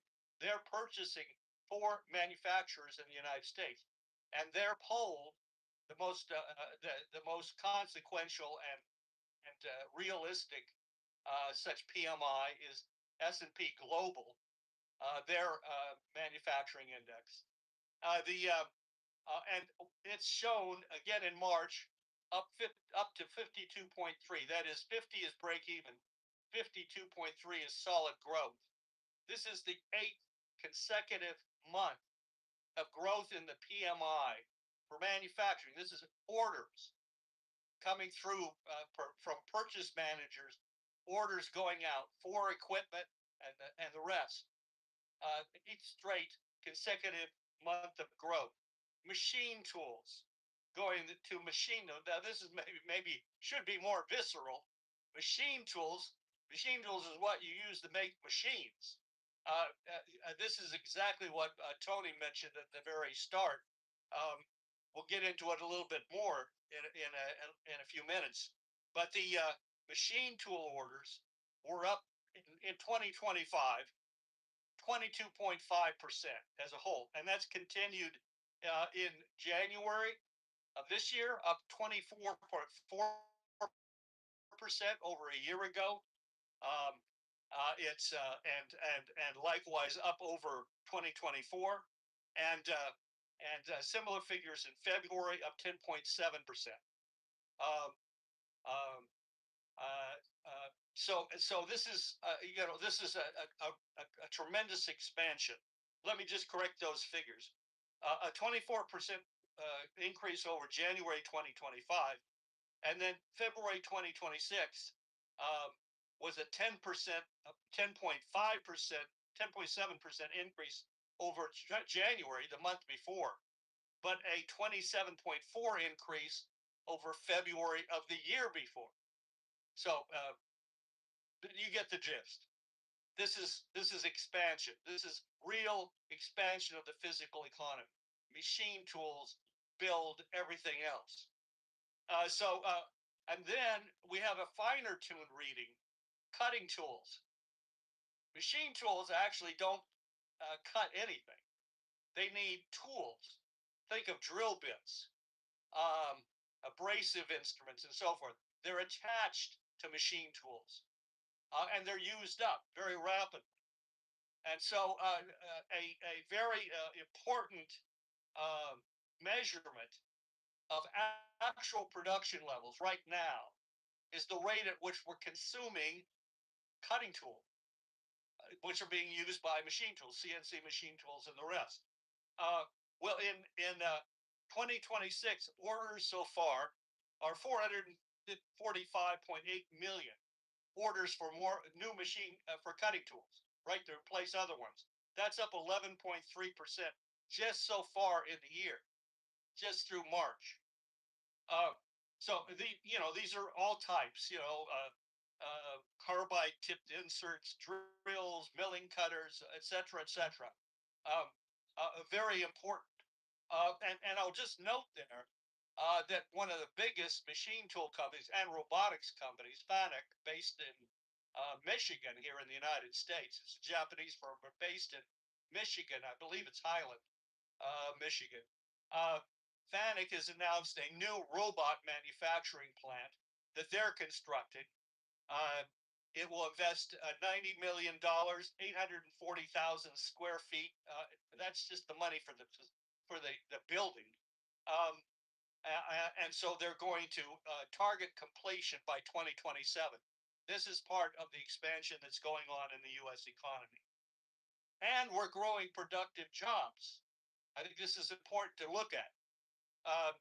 The goods producing, which is a BLS, Bureau of Labor Statistics category, a broad category. Goods producing, that's machinery. It's also construction, and a broad area beyond manufacturing. Goods producing employment increased by 43,000 in March. We had a total increase in the payroll of 178,000 in March, which is really quite extraordinary. It all kind of averages out, but there's a steady buildup in terms of employment as well. I'll come to another aspect of that in a second. Construction added 26,000 jobs in March. They've upturned very significant numbers since November of last year, to the tune of 90, 100,000 construction jobs. And the Association of General Contractors reports that their members would be hiring more construction workers if they were available. This is largely for non-residential construction, factories, infrastructure, and so forth.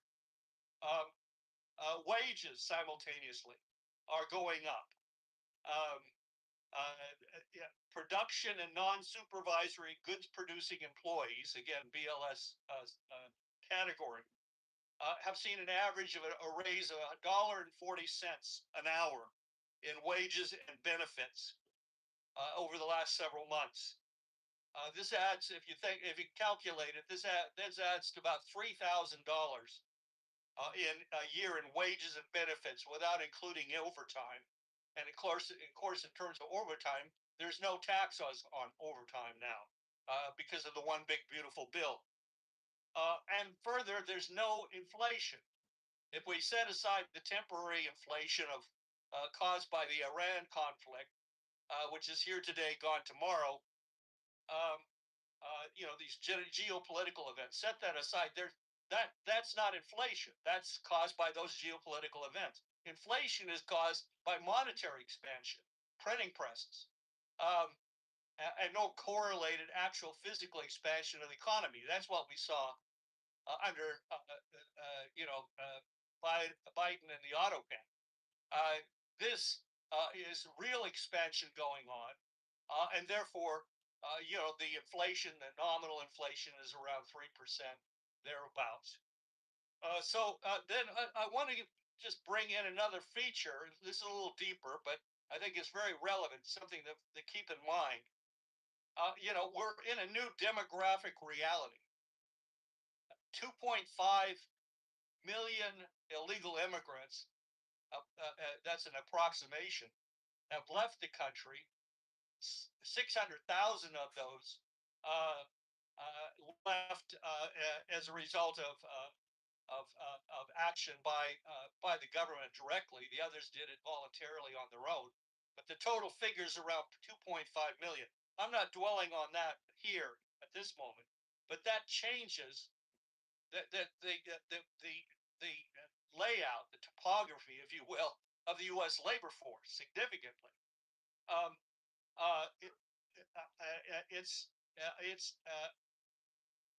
Until recently, and this is only being begrudgingly admitted now by Brookings, by the Federal Reserve, and others.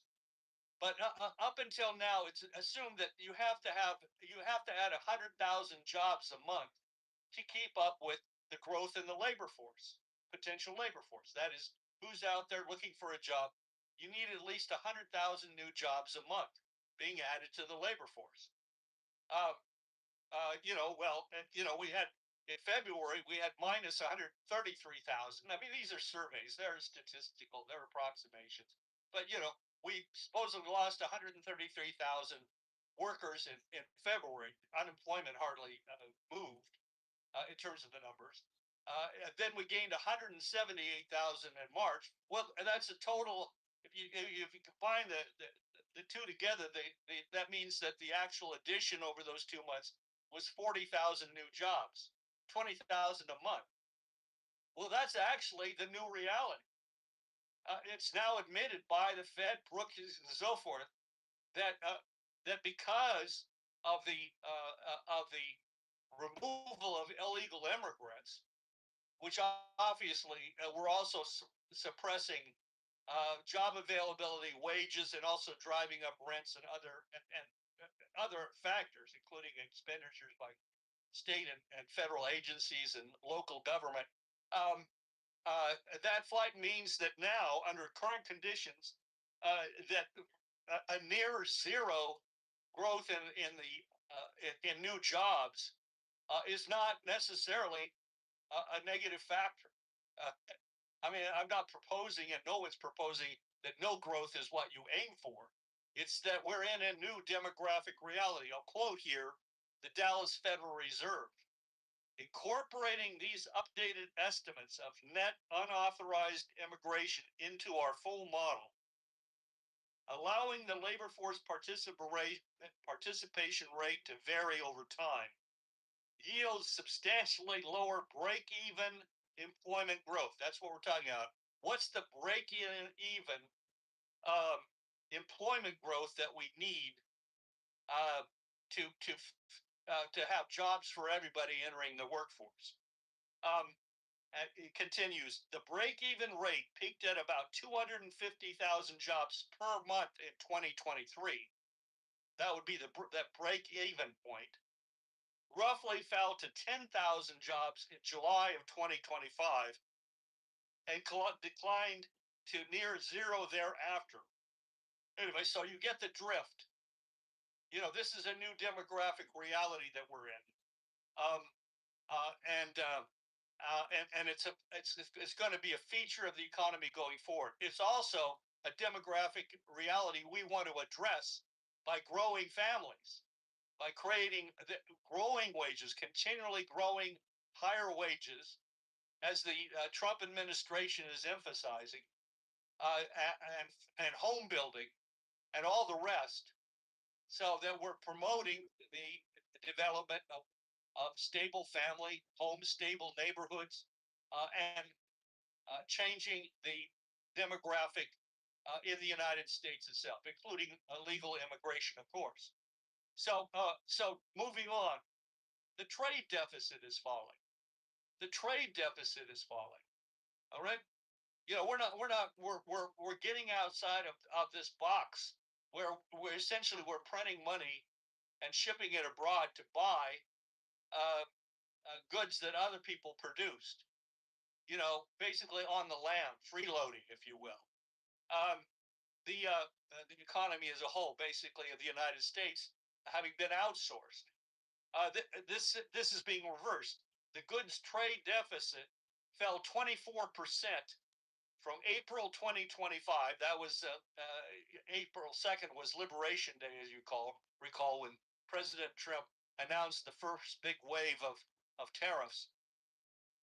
Through February of 2026. That is between April of 2025 and February 2026. So, 10, 11 months. A 24% a reduction in the goods trade deficit. That is physical goods deficit. And it's not growing since either. Just in the last couple of months. I'll quickly move past that. But the tariffs have reduced the trade deficit with China by 32% and by nearly 40% with the European Union. They've also generated 4.9% increase in the federal receipts. That is, revenue to the federal government has increased by basically 5%. Just from the tariff revenues brought in to date.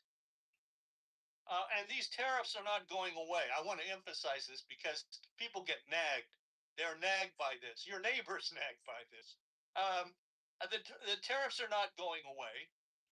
The revenue is going to continue. Let me just state some results. The United States is now the third largest steel producing nation in the world. We just passed Japan. We haven't been there in a long, long time. We're now producing steel at a substantial rate. And we have more steel capacity coming online because of the 232 tariffs, Section 232. That's of the 1962 Trade Expansion Act, the 50% tariffs on imported steel, copper, and aluminum. So as a result, there's now 4 million tons of new crude steelmaking capacity that's expected to become operational in the next 2 years. These are plants I'm talking about here just in terms of steel. West Virginia, Arkansas, and South Carolina. And there's additional investments underway. And we've spoken in the past of the new aluminum plant that's now getting built will be built in Oklahoma, the first one in decades. That's Century Aluminum and in partnership with Emirates Global Aluminum. Emirates is in the United Arab Emirates. It's a joint venture. But additionally, Highland Copper, Ivanhoe Electric, Rio Tinto, and Wayland are expanding copper mining, smelting, and fabrication facilities. So all of this is going on. All of this is building out as a result of the tariffs that are making it possible to again invest productively, profitably in growing the real U.S. economy. There's 3 different tariffs now. We can come back to this in the Q&A if it's significant for people. But there's the 62 Tariff Expansion Act. That's the Section 232s. Those are on specific commodities. That's going to be applied to pharmaceuticals. That's already in the works. That's being negotiated right now. It's already been ordered by the president. He's already received a report back from the Secretary of Commerce, and we're proceeding with that. In conjunction with the 232s, there's then the 301s and the 122 sections, which are from the Trade Act of 1974, Kennedy era legislation. And that's the across the board 10 to 15% tariff that's in place now across all imports, with exceptions for like with the U.S. Mexico, Canada agreement and so forth. There's other ones enforced there as well, but these all are playing the role of replacing the tariffs, the IEPA-based tariffs that the Supreme Court overturned. So that this is going to continue. Tariffs are going to continue. It's part of the American system. It's been there since Alexander Hamilton and George Washington. All right, so it's continuing. And I want to just say on Section 232s, forget the numbers. I mean, it's not that important that you memorize them or something. But under the tariffs on specific commodities like steel, copper, aluminum, pharmaceuticals, could be chips and so forth. Continuing, that's also now being applied to what are called derivative products. That is products that come in with steel content, and those tariffs are on the full value of the product. So if there's steel in a product, well, then the tariff is to the value of the entire product, not just trying to measure the aspect of steel that's in that product. So these tariffs are now being implemented. Before we had a situation, I mean, there's still some of it going on, where steel produced, it could be in China or Japan or whatever, for example, or Europe. They wouldn't come in directly. To avoid the tariffs, it would be sold to some secondary to a user of that steel, who would then utilize that foreign steel in products and then import to the United States, therefore skirting the tariff on importing the steel directly into the United States, but taking away a market for U.S. steel, and likewise with copper and so on. All right. So the expansion of Section 232s to all the derivative products immediately, essentially you've got a worldwide cup of coffee here.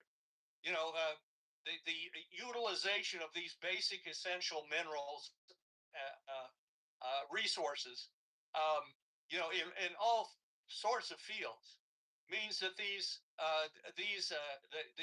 new tariffs become virtually a new IEPA tariff in terms of its reach.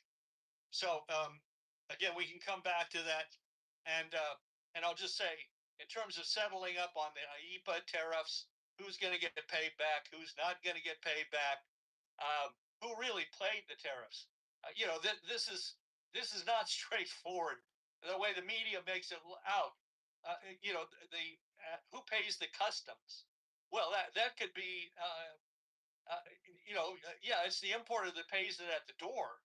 But in exchange for paying that increased tariff, the exporter may have given price concessions.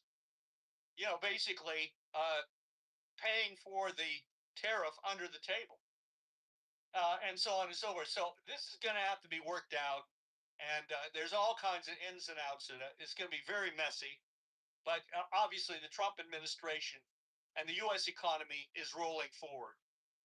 Okay, so next slide, Tony. I mean, what else is it going to take? Energy we'll come back to if we have time. But what else is it going to take to make the U.S. a manufacturing superpower? What is it going to take to make the United States, again, a full set economy?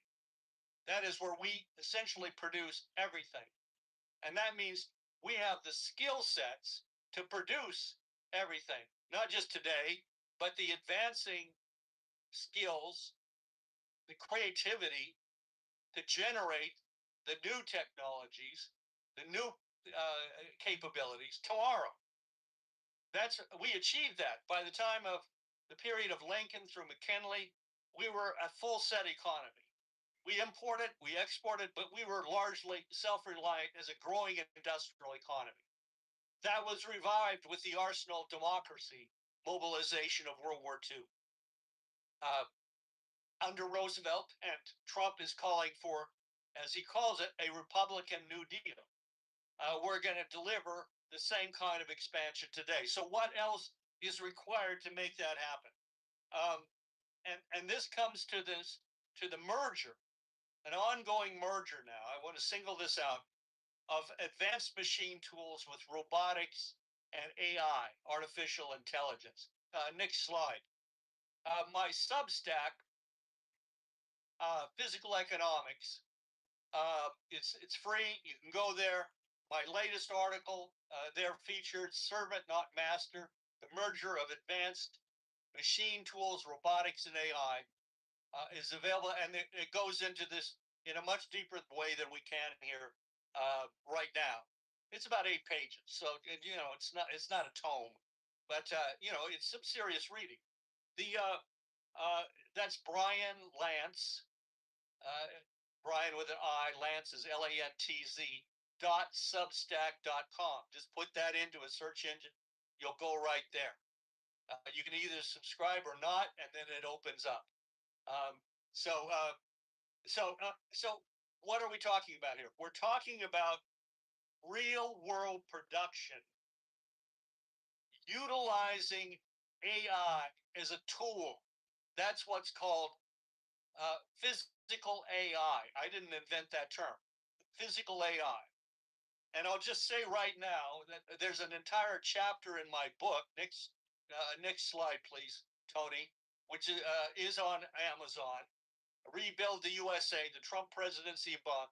There's an entire chapter, chapter 6, on machine tools and its importance, and on Lyndon LaRouche's machine tool principle, which is this question of revolutions in breakthroughs in science, discovery of scientific principle, and the application of those discoveries through the machine tools, through the elaboration of new machine tools into the entire economy as a whole. So that's another place to look. What we have here is go to the next slide. I think first of all, let's just make sure we're grounded here. Everyone's grounded. What is a machine tool? First of all, just a machine tool. Well, it's the elaboration of what we know of as hand tools. In the shop, your dad's shop, your shop, hand tools, drills, hand drills, saws, and so on and so on, cutting tools, all the rest. Here's a picture from the Houston City College Innovation Center. And you see here manual power tools. They're power tools now, not just hand tools. Drills here in the foreground of this picture. Just an example. That's powered tools, machine tools of a manual sort. Go on to the next slide quickly. What we have now and have had since the 1980s is the development of CAD, computer-aided design, and then with 3D modeling. You can see it a little bit in the background on the computer screen that this engineer is working on, which allows engineers and designers to build realistic computer models of parts and assemblies for complex simulations and digital manufacturing. That's a mouthful. But this development of CAD and CAM, this and this the utilization of computers and computer screens and 3D capabilities and so on is then plugged into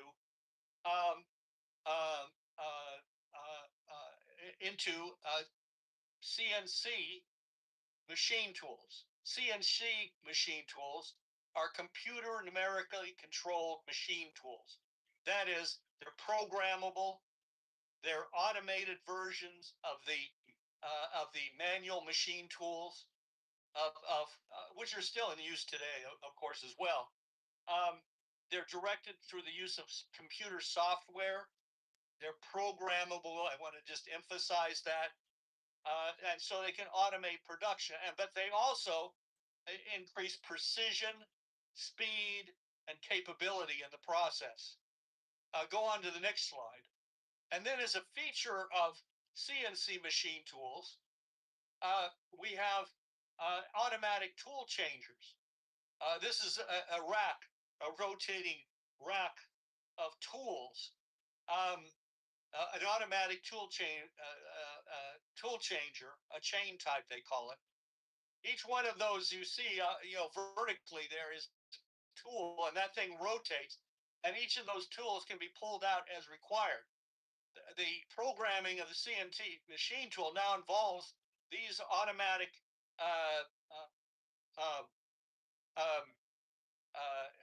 tool changers almost completely. And so this is what we're utilizing now. The Trump administration now is investing heavily in the development of this merger with robotics and with AI. The Genesis mission was launched by executive order in November of last year. The Department of Energy is leading that initiative. Commerce Secretary Lutnick has been out and about the country, meeting with all of the major big tech companies and so on, to basically advance, the physical expression of AI, the utilization of AI to improve further these revolutions in machine technology, bringing it to the factory floor. Next slide. Here's a layout of a set of cells of each one of these. You can basically see where each one of these robotic arms are. Not exactly. Some cells have 2 or even more robotic arms in them. But a machinist, a skilled machinist, high-wage machinist, is overseeing the use of robotic arms, which it's programmed. They pick up parts or materials. They load them into the CNC machine tools that have otherwise been programmed, who then work that material, that block of metal, for example, and fashion out a product or a step in producing a product that's required by that shop. They then unload, robotic arms then unload those products, but the sensors on the arms also capable because they use digital cameras, and the sensors have measuring capability, digital measuring capability, to determine whether that product meets specifications. And that information is fed back into the computer program. And so here you have, obviously a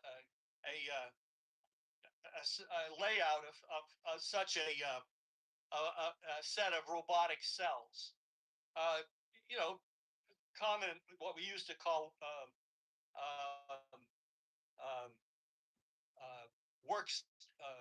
workplaces. Move on to the next slide. Here is a different kind of robotic cell.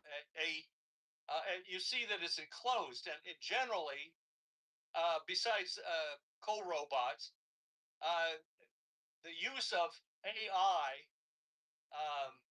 in directing robots and machine tools as a self-enclosed circuit, if you will, are fenced in. Literally with metal fences, or it could be with lasers acting as essentially a signaling guard to protect the operation and keep people at a distance. AI is not, can hallucinate, right? I mean, there's problems with AI. So you don't want to give it, you don't let it take over. This is a particular important aspect of physical AI. You're fencing in AI to very specific projects, specific applications, and so you're continually testing that AI program, retuning it, if you will, reprogramming it as you go along under the direction of skilled workers. Here, this is a a robotic arm moving, as it says here, in the National Institute for Standards and Technology uh, biological foundry, the Living Measurement Systems Foundry. The NIST is extremely important, federal agency based in Maryland. The NIST is extremely important because it determines the standards for machinery, weights and measures, you name it. Uh, and so they not only do that in some kind of, with a measuring tape, they do it. They build out facilities and test facilities. And so this is ferrying samples. This robotic arm is moving along this conveyor belt, if you will, ferrying samples, as it says, between different instruments for testing and analysis. And the next slide shows the arm of that robot or another similar robot picking up a box of samples. And you see that mass of wiring and so forth, that's inclusive of the sensors that are being used to ensure the pressure is right on the box, that it has it held correctly, and the same kind of device otherwise could include capabilities for measuring the actual item as it's produced in a CNC machine tool, for example. So, so that's some examples. There's now MTM, machine-to-machine platforms. These use two-way communications. They're often autonomous. This is what AI steps in to allow. The buildup of a great deal of pattern data through and use of algorithms allows a machine to infer solutions to problems that pop up within a very limited range, not profound problems that require human creativity, but problem solving in a more inferential sort. And data is fed back into the central computer or computer system, and that information is then shared with other machines, other programmable machines, as a database, and so forth. So these machine-to-machine platforms or Internet of Things platforms is an important feature of machine tools today. So I'd like to get into energy, but we're running short of time. I just want to quickly emphasize the next slide, please, Tony.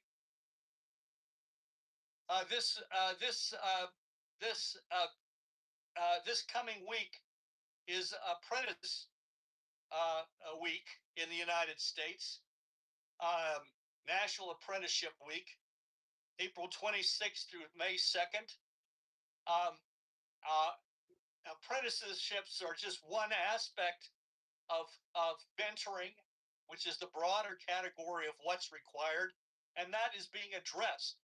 The bigger question now really is, where's the workforce going to come from to utilize the advances in machine tools, robotics, and AI in manufacturing and related industrial processes? Here's an example of the training of San Francisco Bay students, in conjunction with Lawrence Livermore National Laboratory. The next slide. Here's technologists being trained at the Jet Propulsion Laboratory there in California. But it's much broader than this. You can take that down. Just to give examples of this, community colleges, vocational public 2-year programs increase 11.7%. That was as of the spring of 2025. We don't have figures yet on 2026, but we know the expansion is continuing. Trade-focused institutions have increased almost 20% since the spring of 2020. And now what's being reported by the National Student Clearinghouse Research Center is that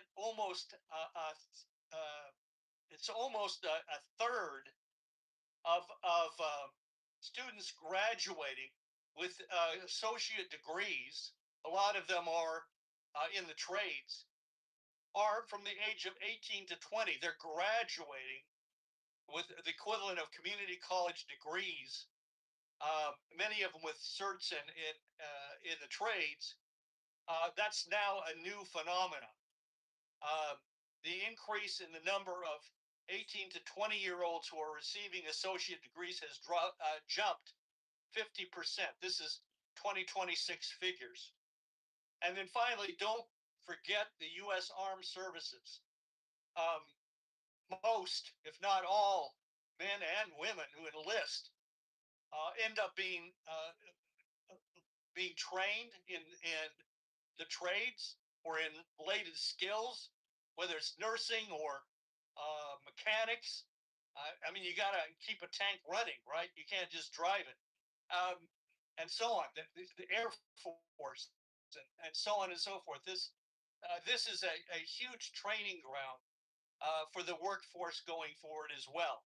And so the recruitment that's going on, that the armed services are meeting their recruitment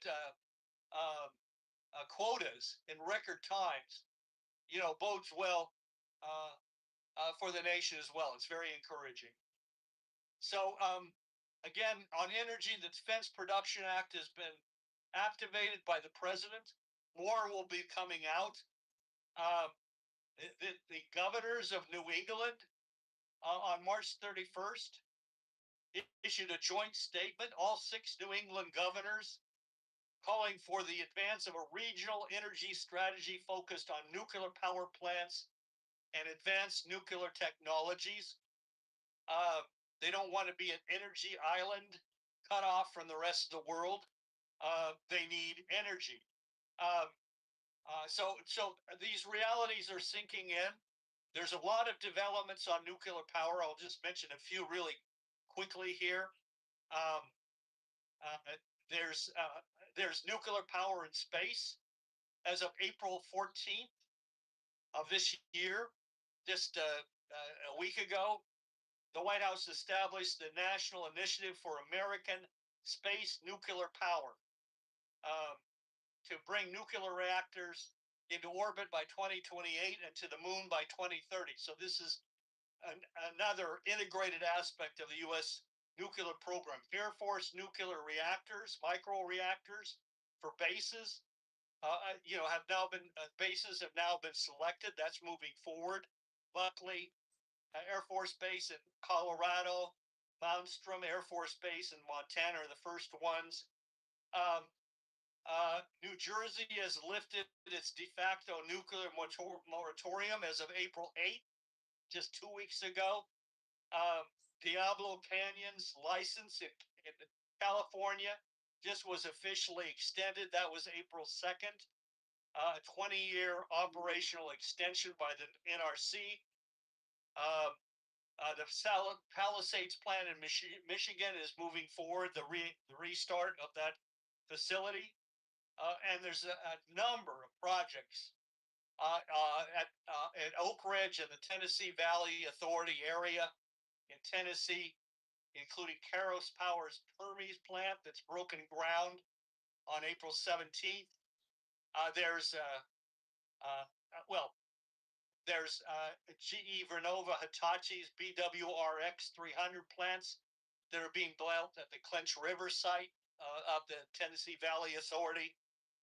Triso Fuel and other fuel projects are also underway. So I'll end there, and I hope I haven't overloaded you, but I hope that gives you a sense of what is in motion.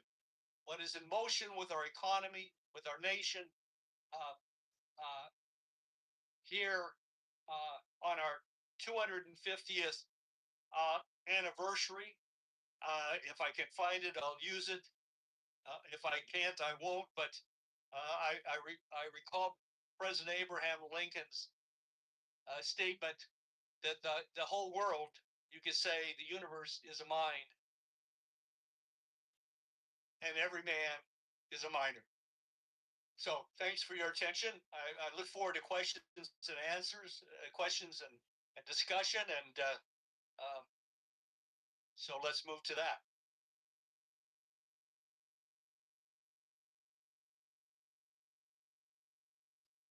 Yes.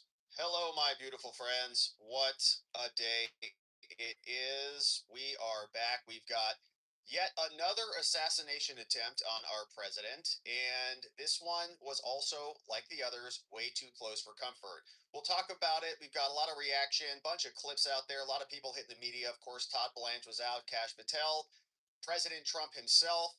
We've got Janine Pirro queued up and a bunch of people who are reacting to this, as well as some information about who this guy was. Cole Thomas Allen is the name of the shooter who has now been arrested and detained. He's going to be facing charges tomorrow. We've got an update from Janine Pirro on that one. And we're starting to notice a pattern here that is very problematic. We've covered many of these here, unfortunately, on the channel.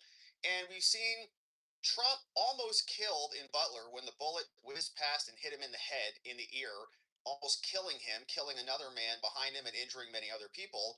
We then saw after that that Ryan Ruth tried to kill him at a golf club, and the Secret Service just barely saw his gun poking out and warned the president before that occurred. Then we saw they killed Charlie Kirk, shooting him in the neck.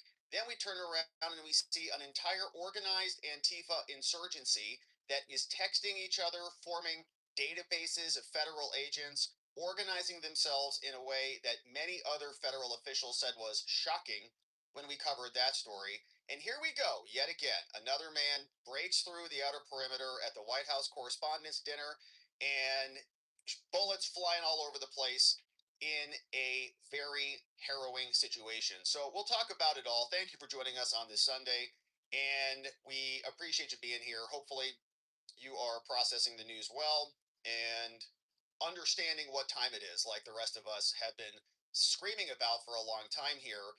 This is a problem with the murderous left, and they want to make it about both sides, but only one side is shooting at people and killing them repeatedly, end on end. So we'll get into it. We're making sure that the tubes are working appropriately before we unpack all the latest news.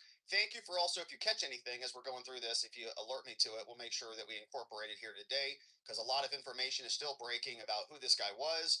And we have the manifesto, so we can see explicitly what he wrote down and why he did this thing, even though the media, many of them, are still wondering, what's his motive? What could it possibly be?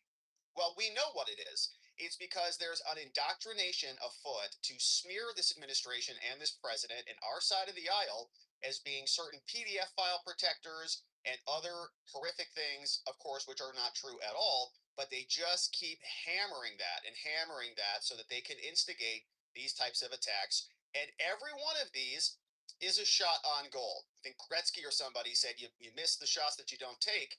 They're just continuing to take these attempts. And God forbid, their hope is, I think, that one of them will be successful. And there's some really disgusting comments out there from people saying, maybe next time. But we'll get into it all. Looks like we're connected, hopefully on the YouTubes and elsewhere. Thank you for joining us and for being here with us as we kick this off. All right, so believe it's all working, and we're coming across live. Let me just check this one other location. Boom. All right, we're ready to go. So here's how it went down. President Trump survives yet another assassination attempt. You see, this is the shooter who was arrested by the Secret Service and FBI and other security personnel there at the White House Correspondents Association dinner outside of the Washington White House area, just a little bit north. We'll take a look at a map. We also know his name. He is named Cole Thomas Allen, and we're learning more about the guy, including the fact that he was Teacher of the Year, apparently, and not a dumb person. Apparently was over at Caltech, which is a very prestigious, very influential location where intelligent people go. And Trump even commented on that coming up. But his manifesto has been released. We'll read through some of it and then see what you have to say about all of this and more. But the president himself posted this arrest photo of him down on the ground, locked down while the investigation was still continuing. We saw Trump posted two photos. Here's another more frontal angle of Cole Thomas Allen there on the ground. Looks like they covered him in a bit of a space blanket there and stripped him down to make sure he wasn't having any incendiary devices that would be exploding and killing more people. We also saw the president posted this video footage of what looks to be a person with a cell phone or some other camera that is recording the security screen. So it's very blurry and very pixelated, hard to see exactly what's going on, but Cole Allen comes racing through the outer perimeter of these Secret Service agents, as you can see in this footage right here. These are security agents, Secret Service, and other personnel. And then Cole Allen is going to just run right through it. Right there. Comes racing through. Catches everybody off guard. Guns are drawn. And it's pretty amazing that he's not Swiss cheese. Okay, then they all continue to follow him. Shots are going off. We've got a bunch of video queued up here, courtesy of CBS. But it's pretty shocking how quickly this guy is moving and kind of catches them all off guard. One more time.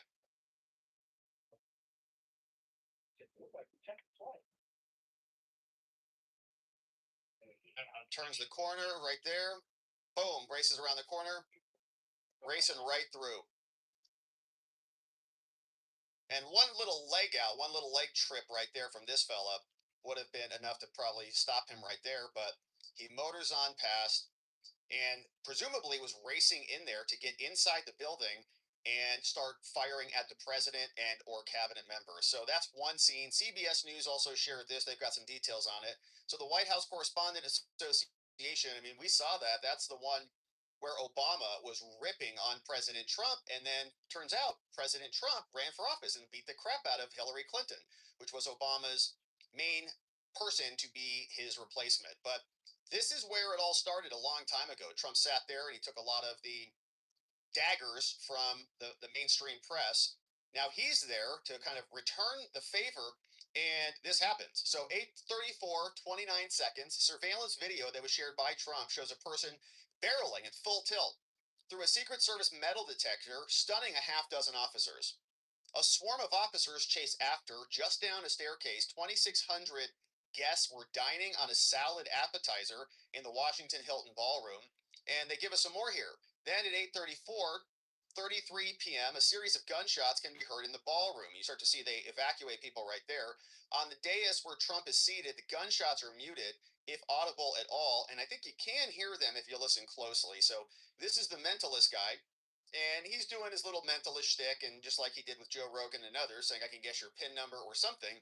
And everyone's laughing, having a good time. You've got Melania right next to the president.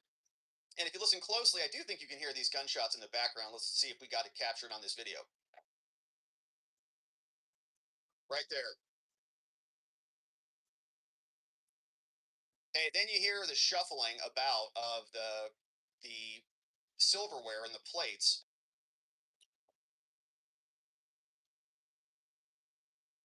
Yes, there's a word. Melania is shocked as can be. Gunshots are over at this point. And so then they start to remove people on out of there. You can see we've got a different angle on this. So they pull JD Vance out, I think, before they get the president up out of the chair. They drag him over this way. He kind of drops down a little bit. They cover him. And you can see the photograph that's really capturing a lot of attention is this shocked look of Melania.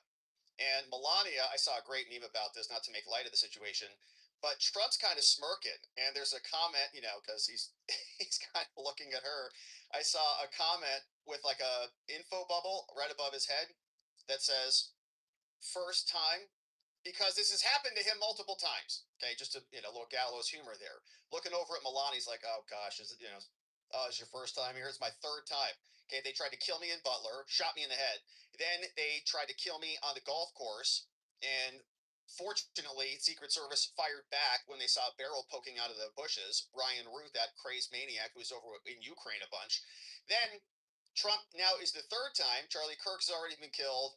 And there's a horrific video of Erica Kirk, running out of there, very upset about hearing gunshots there. So Melania's shocked, and the mentalist and everybody realizes kind of what's going on. So then we fast forward a little bit. JD gets pulled out. He's over on the other side of the podium. Then they come to the president, and they grab him. He's kind of ducking and turning. A lot of other people drop under the table.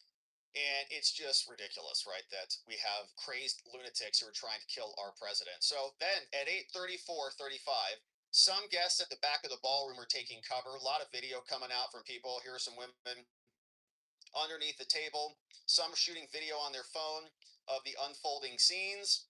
And it's mostly bedlam in there. There's also some photos. I mean, everybody's recording right there. So there's also some photos of some journalists grabbing bottles of wine.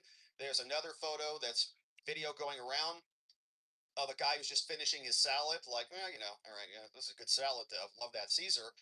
And then security officers at 8:34:40 are rushing up the center aisle, climbing over chairs, fanning out across the ballroom to their protectees. We saw Pete Hegseth pop up. We saw Stephen Miller pop up, rush his pregnant wife out of the room. And it's bedlam as it's going on. Then, of course, some other guys are just down here just kind of recording like, wow, this is crazy. Dana White was also out, the UFC guy. And he was saying that was effing awesome. Dudes just popped in there and had firearms coming out of their jackets like Rambo, ready to protect everybody in the building. And so he wasn't too perturbed about it. But then just seconds later, 8:34, Secret Service agents run on the stage 12 seconds after shots are fired. So they're up there quick. Vance is quickly escorted out of there. An agent blocks Trump with his body, but it takes several seconds for POTUS and the First Lady to take cover. POTUS is then escorted off stage 20 seconds after the VP. And here's how this looked. JD's getting dragged on out of there, back over. Then they go to the president. Guy runs in there. Now, this guy was already jumping in front. Then they grab Trump, and then he's on the ground. They kind of are picking him up to help him get escorted on out of there. Every agent surrounding him to make sure no errant bullets are coming through. And other people just crawling out. So it's, I mean, just ridiculous. So JD gets thrown out first, the president thereafter. Then armed law enforcement agents at 8:35:47 occupy a stairwell at the rear of the ballroom. An agent shouts, "Is anyone in the kitchen?" Behind swinging doors, kitchen staff are lined up with arms raised as agent with guns drawn clear the area. So they pop in there. Everybody's okay. No guns here. We're just cooking the meals. So behind the scenes, nobody knows what's really going on, right? It's total chaos. So you don't know, are there multiple shooters? Was that one guy just a distraction so that somebody else could make entry through some other area? That's behind the stage and behind the scenes. Then at 8:37, security details start removing other administration officials, and there were a bunch of people there. Hegseth was there and many others. Rubio was there. Kash Patel was there. Todd Blanche was there. Looks like Scott Bessent is right there. From the ballroom, as dinner attendees continue to take cover under their tables. Among those escorted out are Scott Bessent, you see there, Secretary Hegseth, Blanche, and even House Majority Leader called Steve Scalise, all being pulled on out of there. And many people are noting, there's Hegseth, why this is why we need a ballroom, so that we're not all corralled into a hotel at the Hilton, and you can actually have some security there without having to worry about getting killed or murdered. So here's more from CBS. Trump said at 9:17, called the all clear. He said, quite an evening in the DC Secret Service. And what they did a fantastic job. They acted quickly and bravely. The shooter has been apprehended, and I have recommended that we let the show go on, Mr. President, saying, let's just fight, continue on. But will entirely be guided by law enforcement. They will make a decision shortly. Regardless of that decision, the evening will be much different than planned, and we'll just plain have to do it again from the president. And then at 9:39, they did come out. The president, Weijia Jiang, she returned to the podium, and she said, well, it's canceled. Okay, the president said we're going to come back in the next 30 days, and we'll do this whole thing again. Apparently, the president had some burners that he was just going to unfurl along and against the media. And there's also a clip of Caroline Levitt saying, oh, don't worry about it. There will be shots fired that are coming soon. And I don't think she meant this. Okay, that's just kind of a common phrase there. So the whole thing unfolded pretty quickly, and moment by moment account, we went through most of it and saw what CBS had to say. But now they're trying to reschedule this whole thing, and a bunch of video, of course, being shared. We covered all of that. Levitt was also up there. At the same moment that Vance exited the stage, the First Lady starts to lower herself to the floor. 4 seconds later, Trump starts to get out of his chair after agents yell, "Stay down." Caroline Levitt, who's pregnant and about to go on maternity leave, and others seated at the head of the table get on the ground. 2 Secret Service agents pull Mr. Trump up, start to escort him off stage. After taking several steps, Trump is lowered to the ground and covered by 4 agents. Then Caroline exits the stage at a crouch. Trump then stands back up. He and the First Lady are escorted off by the Secret Service. He's out of there 20 seconds after J.D. Vance. And I don't know, exactly why that is, or if it was just different details in different positions. Trump posted on social media, then they canceled the event, and that's what we've got from the event itself, the attack on the president's administration. And we do have the manifesto because now everybody wants to say, well, we don't really even know what the motive is. It's very complicated to figure this out. Here's the dumb New York Times with their recap. And still at the top, they say, let me see if they just changed this. All right, they may have just changed this like literally a minute ago. But up until very recently, they said, we don't know what the motive is, even though the manifesto has now been out for some time. Said, a manifesto has been written. We'll take a look at it. Investigators continue to examine his writings and other evidence to piece together a motive for the attack that appeared to be aimed at the president and his top aides. So it's always very confusing for them. They really don't know, why did this happen? Maybe he just got cut off on the way into work one day. And that's why he decided to go and just start blasting people at a White House event. Shortly before the attack, the suspect did send messages to his relatives denouncing Trump. Trump commented on this. The police knew about this before it went down. And pretty quickly, like 10 minutes, I don't know if they made any effort to convey the threat over to anybody in the Secret Service or in the FBI or what. Trump didn't offer any details about the manifesto, but he doesn't need to because we've already got it. The New York Post got their hands on it. But before we get there, I wanted to share some concerns about the security. Okay, this is from Bill Malugin. Bill Malugin is, of course, a reporter over at Fox News. A lot of people were talking about bad security last night. And I think there are some people, I don't really recognize. So for me, from them, it's just kind of anecdotal. But Bill Malugin has been a reporter here that we've covered a lot, and we think he's a pretty reliable guy. He said, here are my thoughts on the security at the White House Correspondents' Dinner last night. The first exterior security for me was on the street outside of the hotel. I flashed my ticket and I was waved through in 1 second. Just walks up, here's my ticket, come on in, Bill. My name was not checked against any list. I showed no ID. I was not patted down, and I did not go through a metal detector. I probably could have shown a ticket from a prior year or a fake one, as they barely even looked at it. I don't know what the exterior security was. There were guys in suits, so I don't know if that was Secret Service or what. From that point, I walked into the hotel with no further security check, and I walked down to the Fox pre-party where there were multiple ballrooms that were absolutely packed with attendees. Still did not go through any security at that point either. Hypothetically, if I had hidden an explosive in my shoe or in my jacket, I would have had no problem getting into one of those ballrooms with a bomb. Only once it was time to get into the main ballroom for dinner did we pass through magnetometers, empty our pockets, and get a pat down. And even that checkpoint was just outside the dinner room.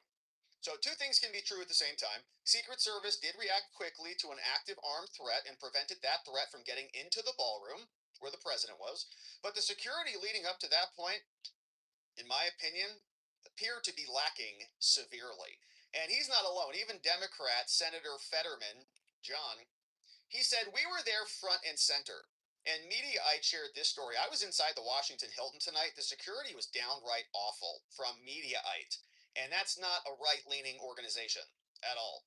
And the Senator Fetterman was also explaining, he said, yeah, we were there front and center. That venue wasn't built to accommodate an event with the line of succession for the U.S. government, Treasury Secretary, Department of War, Secretary of State, FBI Director, Attorney General, Acting, Todd Blanche, the whole government. After witnessing last night, Fetterman says, drop the TDS, okay, and build the White House ballroom for events exactly like these. Seems like it makes sense. So that you don't have murderers trying to breach the perimeter because it's on the White House property, not at a hotel. And the hotel is very problematic because you've got rooms, you've got ballrooms, you've got parking, you've got all these other things that are points of possibility of entry. So that's from Fetterman. And we're learning as well that this guy also is a pretty bona fide Democrat. Okay, so it's always, how come they did it? We don't really know. It's all confusing to them. And both sides are doing it. Yeah. So I see a lot of people, says Brent Sure. He says they say the suspected shooter gave money to Act Blue, but that's just who processes the donations. We're also under investigation, Regina Wallace Jones and others, for their criminality, taking money from foreigners and funneling it through their systems without checking anything. Ken Paxton is also suing Act Blue, but that's a tangent. This guy gave money to Kamala Harris. Oh, here you go. Alan, last name, first name Cole. Coming out of California, 90501. Occupation, teacher. In fact, he was teacher of the year. C2 education, and he made a $25 donation earmarked for Harris for president. Wow. So I think that is a pretty good indicator of his political leanings if he's donating to Kamala. It was reported back on October 13th, 2024, just months before the presidential election was about to kick off.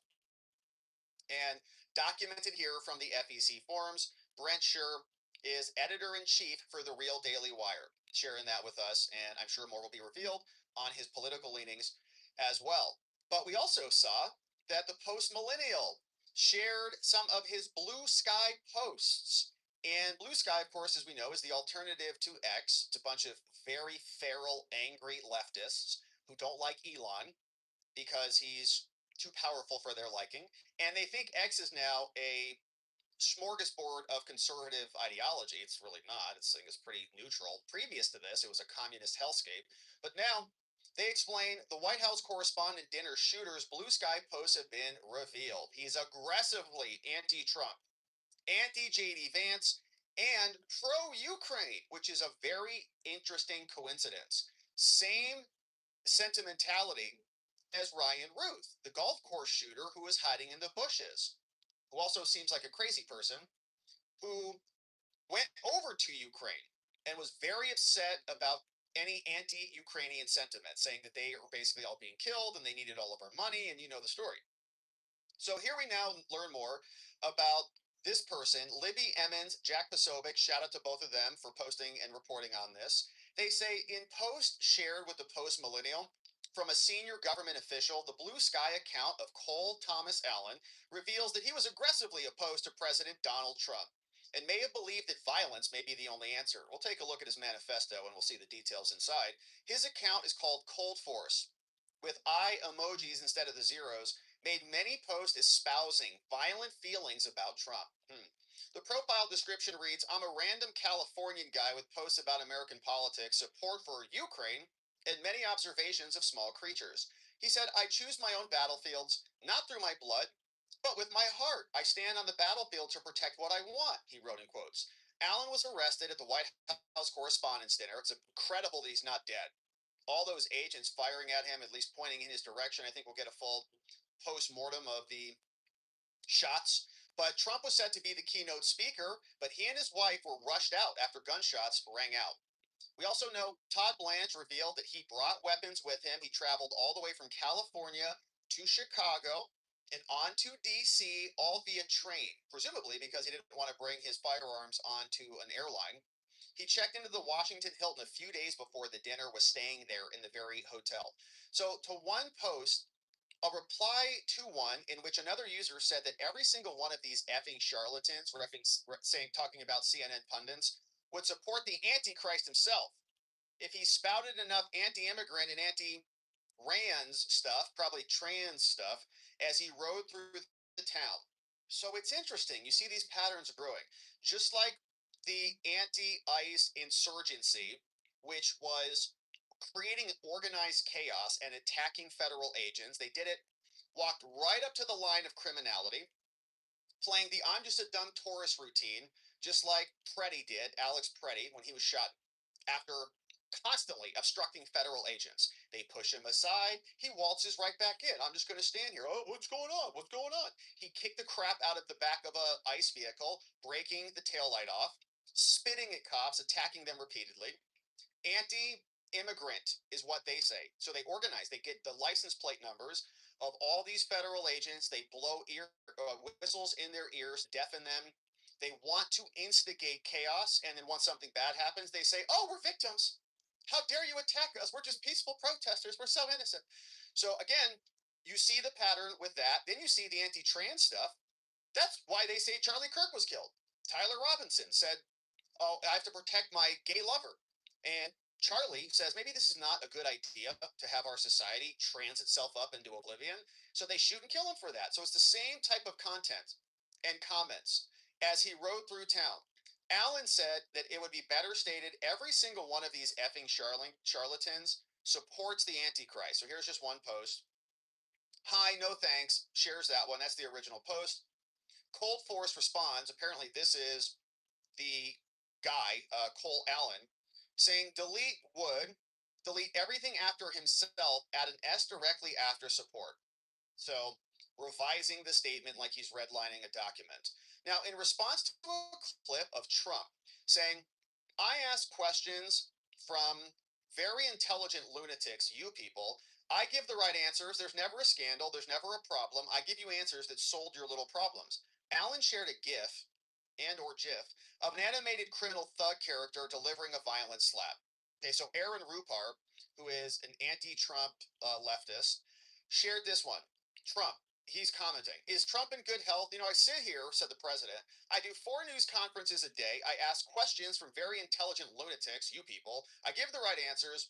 There's never a scandal. There's never a problem. I give you answers that solve your little problems."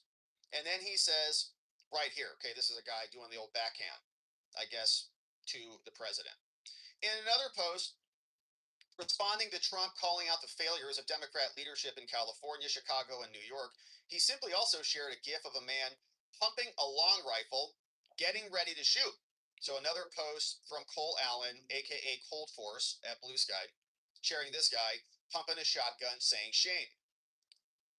In response to this comment, Trump's talking about the radical left Democrats running the Democrat left communist hellscapes. San Francisco, Chicago, New York, and LA, all sanctuary cities.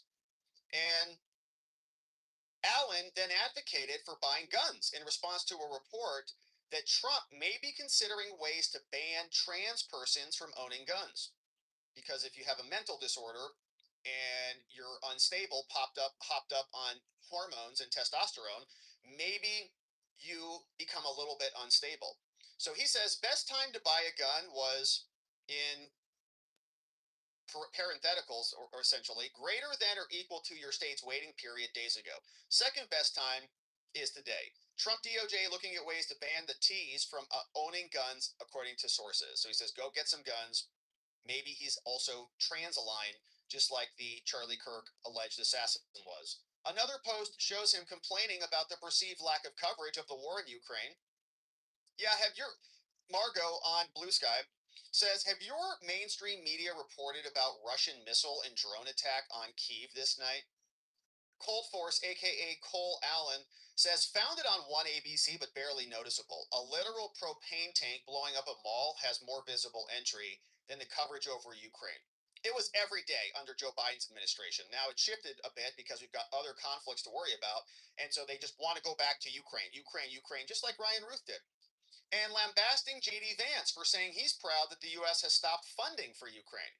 J.D. Vance said this one, stopping funding for Ukraine is one of the things I'm proudest that we've done as an administration. It's a very good thing. J.D. Vance was at a Turning Point event answering a question from this nice young woman. He says he's proud that we don't uphold our commitments. What a piece of crap, says Cole Allen. Another post from Allen shows him trying to hold Vance to account for opposing some of the commentary from the Vatican. Here is this one. The Pope is incorrect of matters of theology. J.D. Vance responds and drops this quote about the Pope. Then Cold Force says, why TF, the F, did this moron convert to Catholicism if he wanted to protest this much? Okay, from Cole Allen. Now, he also believed that Trump was in some way culpable in the Epstein files, saying, quote, I mean, from the Epstein files that have been released, it's public knowledge that he likely is basically a sociopathic mob boss. Like, that's just literally who he is. People got to stop treating him like someone who honors agreements. And we're going to read the manifesto, and it's going to corroborate a lot of this. That post was in response to another post that read, Trump is now totally fine with Iran as long as they cut him in on the tolls they charge. The guy has the moral fiber of a sociopathic mob boss. He's a walking atrocity. Somebody shared that on Blue Sky. They're all basically feral over there. Then we got the post from Cold Force. Trump's a sociopath. People got to stop treating him like he honors his agreement. Then another post dropped, and you can read it here. Will Stancil says, I'm telling you, the best way to understand the ceasefire is that Trump, faithless and feckless, saw Iran winning the war and wanted to be on the winning side. He surrendered to them. Then he said, Trump is literally one of those villains that if you beat his hard enough, he'll join your team. Don't really have any other insights into this. It's not really actionable because no way Schumer just canes him into acting his age, but like it would probably literally work on him. So he talks like, I guess like a high school girl, and we're going to see how apparently he's very intelligent, went to Caltech and others. Now, Allen called U.S. officials in D.C. effing idiots who don't know how Shahed missiles work and more Ukrainian stuff. So here, Ukrainians had to make a PowerPoint presentation for U.S. officials to articulate the threat of Iranian drones. Americans dismissed it as just Ukrainian things, but then their two collective neurons finally connected after a Shahed above a U.S. military base. This is what's going on over there in Blue Sky. Wild. So he says, how the effing idiots in D.C. think these missiles work. If it's America, not a target. If it's Ukraine, it's a target. Responded to another post about the Pentagon's plan to automatically register men 18 and over for selective service, saying, that's a great idea. You should definitely present the armed, depressed, and lonely young men of this country with the choice to go between go die in the Middle East, to distract from a PDF files incessant crimes, and every day the leftist media does this. Trump's a PDF file. Trump's a PDF file constantly. And do J6 but better. What could possibly go wrong for you here? Then he called Trump a known traitor, said he ran his campaign on revenge, that he effed up COVID, and that he has known connections to a murderous effer in the Kremlin, Putin. So he says here, we put a known traitor in office who explicitly ran on revenge, effed up COVID, who with known connections to murderous effers in the Kremlin, that's Putin. And it's like, we lived the whole first term of people being brainwashed that Trump was a stooge of Putin because of the Russia collusion hoax. Nonstop. Russia collusion. Trump, remember Colbert said he's, Trump is Putin's whatever holster. Disgusting language and rhetoric, and it seeps into the brain and it permeates across ages.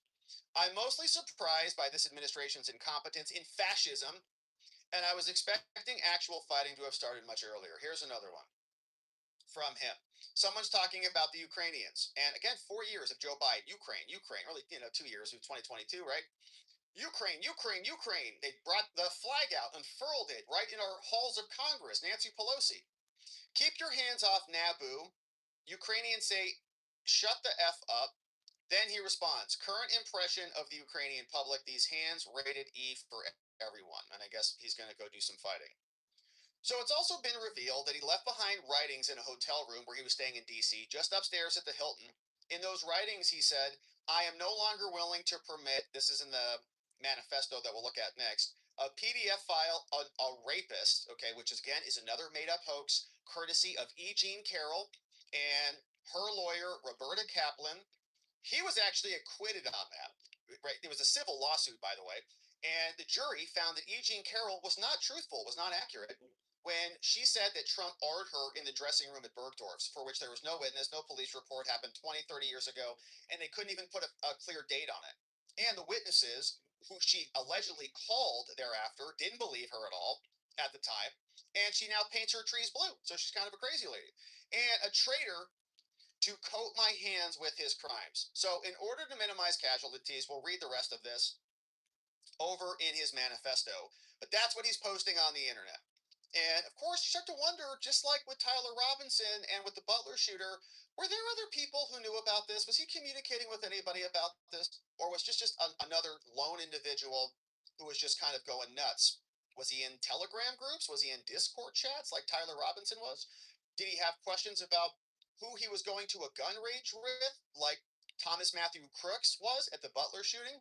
Ryan Ruth, of course, we know was interfacing with all sorts of people, had multiple charges that should have precluded him from getting the ability to travel in and out of the country because he had warrants out for his arrest and then he just comes right back in. Very strange. So now we've got the manifesto. that has been released. And, ordinarily we don't even like to read these things, but I think it's important because it shows us just how delusional the TDS has caused a person to become and how deeply it seeps into their brains. And so the New York Post got this in an exclusive. They say the gunman Cole Allen sent an anti-Trump manifesto and said that he wanted to take out Trump officials. The friendly federal assassin. And so the New York Times is still, I wonder what the motive is. Hard to really gauge. He sent an anti-President Trump manifesto to family members about 10 minutes before opening fire at Saturday night's White House Correspondents' Dinner. Called himself the friendly federal assassin and revealed he was trying to eliminate Trump administration officials. He wrote a bunch in the document. Here's another photograph of him. That is not him on the ground. That is Cole Thomas Allen. And the manifesto went out before this all went down. And we'll take a look at it. They quote a lot from it, but they have the full thing that is now posted for us. There's people on the ground taking cover. He was also a part of a group called the Wide Awakes. Oh, wonder if they knew about this. And is believed to have attended a No Kings protest in California. Interesting, where he attended college and worked as a teacher. And this is why we were pounding the table and screaming from the rooftops about the anti-ICE insurgency in Minnesota. They are all part of these groups. And these groups are highly organized, okay? They unleashed hell on the J6ers, on the Proud Boys and the Oath Keepers. The Proud Boys themselves testified. They couldn't organize a hot dog stand or a hamburger stand. They testified to that, not me. They were just out there, basically having a good time, having beers and kind of defending, wanting to be where the action is, really. Not organizing a seditious conspiracy. These groups are. We've seen it in Minneapolis. They've got signal chats where government officials are presumably inside of those. They're cataloging everybody's license plates. They have rapid response teams that show up to the scene, and they all communicate their objectives and then deploy on those objectives. And the fact that there has not been a massive sledgehammer of justice coming down on these groups means they're going to continue to perpetuate. They're going to continue to grow and metastasize all around the country. So he releases this manifesto, now published here for us. It is a big one, and let's take a look at it. We'll hit the highlights and do the best we can with it. Saying here, Cole Allen sent a sprawling, crazed manifesto to family members 10 minutes before Saturday's attack. It's a 1,052-word missive that was obtained by the Post this morning, signed Cole Cold Force, who's on Blue Sky, so we just saw all of his posts there, friendly federal assassin Allen, and outlined his rules of engagement for the shooting and stated that he believed that it was his righteous duty to target administration officials. So here's the full document. Cole Allen, the leftist shooter. He says, "Hello, everybody. So I may have given a lot of people a surprise today. Let me start off by apologizing to everyone who I trusted, whose trust I abused. I apologize to my parents for saying I had an interview without specifying it was for Most Wanted. Like, I guess that's a joke. I apologize to colleagues and students for saying I had a personal emergency. By the time anyone reads this, I probably most certainly do need to go to the ER, but can hardly call that not a self-inflicted status. And I don't know if he was even shot, to be honest with you.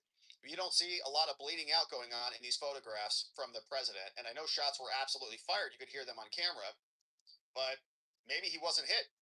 I apologize to all the people I traveled next to, all the workers who handled my luggage, all the other non-targeted people at the hotel who I put in danger simply by being near. I apologize to everyone who was abused and or murdered before this, to all those who suffered before I was able to attempt this, to all who may still suffer after, regardless of my success or failure. I don't expect forgiveness, but if I could have seen any other way to get this close, I would have taken it. Again, my sincere apologies. On to the why I did any of this. I'm a citizen of the United States. What my representatives do reflects on me. And I am no longer willing to permit a PDF file, a rapist, and a traitor to coat my hands with his crimes. It's insane. And this pedophile thing comes from Jeffrey Epstein. And you may have various opinions on that. We certainly do. We have a lot of conflicting beliefs on that. But what evidence in the files or in the absence of files points to President Trump. Nothing at all. You may have problems. You may say Pam Bondi covered it up, or the CIA covered it up, or the Mossad covered it, whatever. You can pick one. But in the files, what ties it back to the president? There's like not even women who are making those accusations. And the women who are out are not even making complaints about who victimized them and whether they were underage. Just like any other victim of any criminal case would need to do. We've made this point repeatedly. They have a complaint to make. Every other woman who has been victimized by a man or a woman or anybody needs to go report it and identify the person who did the harm to them, the defendant, the criminal. That has not happened. And the DOJ has also now, their rapid response team has said, just come make a complaint. If you have something to say, they don't want to do that. So the rapist thing, also a joke. Okay, you can tie that back to the grab by the purse thing, in which there's a lot of additional context to that, saying they let you do that when you're a famous person. And simultaneously, it goes back to E. Jean Carroll, who in my opinion, made the whole story up. And they extended the statute of limitations in New York. They enabled her to bring a new claim, and they put it in front of a very democratic jury panel that convicted him on not the actual R, to be clear. They split the verdict on that. Did he R E. Jean Carroll? Jury said, no, we don't believe E. Jean Carroll about that. It was the DJ Diddle, the era with the fingers. They said, okay, maybe he grabbed her by the thing because of what he said in the Hollywood Access Hollywood tape. So again, no evidence for any of that at all. But these are the words and the phrases that the mainstream media has been just hammering repeatedly for years, all because they just want to smear this man and a traitor to coat my hands with his crimes. Okay. So, well, to be completely honest, I was no longer willing a long time ago, but this is the first real opportunity I've had to do something about it. While I'm discussing this, I'll go over my expected rules of engagement, probably in a terrible format, but I'm not military, so too bad. Okay. Administration officials, not including Mr. Patel, which is interesting. Why not Kash Patel? They are targets prioritized from highest ranking to lowest. Secret Service, they are targets only if necessary and to be incapacitated non-lethally if possible. AKA, I hope they're wearing body armor because center mass with shotgun messes up people who aren't, and somebody was shot and it's fine. It did hit the bulletproof vest. Hotel security, not targets if at all possible, AKA unless they shoot at me. Capitol Police, same as hotel security. National Guard, same as hotel security. Hotel employees, not targets at all. Yes, not targets at all. So in order to minimize casualties, I will also be using buckshot rather than slugs, less penetration through walls, and also less likely to kill someone. I would still go through most everyone here to get to the targets if it were absolutely necessary on the basis that most people choose to attend a speech by a PDF file, are and traitor, and are thus complicit, but I hope it doesn't come to that. Now, he has rebuttals to objections. So you say, well, listen, man, maybe you shouldn't go shoot people because you have a political disagreement. Even if you think that they are PDF files and R's and all these other things, maybe you should just go, voice your opinion at the polls or go join a PAC or something. But he continues. Now, if you have an objection, he says, as a Christian, you should turn the other cheek. My rebuttal. So he says, okay, you're a Christian man. You're saying, the objection is, hey, Cole, you're a Christian. Turn the other cheek. He says, I can't. Turning the other cheek is for when you yourself are oppressed. I'm not the person R'd in a detention camp. I guess illegals are getting R'd down there, or maybe the women who are being trafficked into the country under Joe Biden are being R'd. I'm not the fisherman executed without a trial. Fishermen, you mean the drug smugglers? I'm not a school kid blown up or a child starved or a teenage girl abused by the many criminals in this administration. Turning the other cheek when someone else is oppressed is not Christian. It's the complicity of the oppressor's crimes. Saying, okay, number two, this is not a convenient time for you to do this. He says, rebuttal. I need whoever thinks this way to take a couple of minutes and realize the world isn't about them. Do you think that when I see someone R'd or murdered or abused, I should walk on by because it would be inconvenient for people who aren't the victim? This was the best timing and chance of success I could come up with. Objection 3. You didn't get them all. You didn't get anybody. Thank God. Got to start somewhere. Okay. Objection 4. As a half black, half white person, you shouldn't be the one doing this. I don't see anyone else picking up the slack. Okay. Yield unto Caesar what is Caesar's. He says the United States of America are ruled by the law, not by anyone or several people. Insofar as representatives and judges do not follow the law, no one is required to yield to them. anything so unlawfully ordered. I would also like to extend my appreciation to a great many people, since I will not be likely to be able to talk to them again unless the Secret Service is astoundingly incompetent. And I don't know if he means that this was a suicide mission, right? Like they were going to kill him, which I'm surprised they didn't. Thank you to my family, both personal and church, for your love over 31 years. Thank you, friends, for your companionship. Thank you to my colleagues for your positivity. Thank you to my students for your enthusiasm. How'd you like to be one of his students waking up today? Oh, wait, teacher, what? Teacher Cole? Thank you to my many acquaintances I've met in person and online for short interactions, long-term relationships. Thank you for everything. Sincerely, Cold Force, friendly federal assassin, Alan.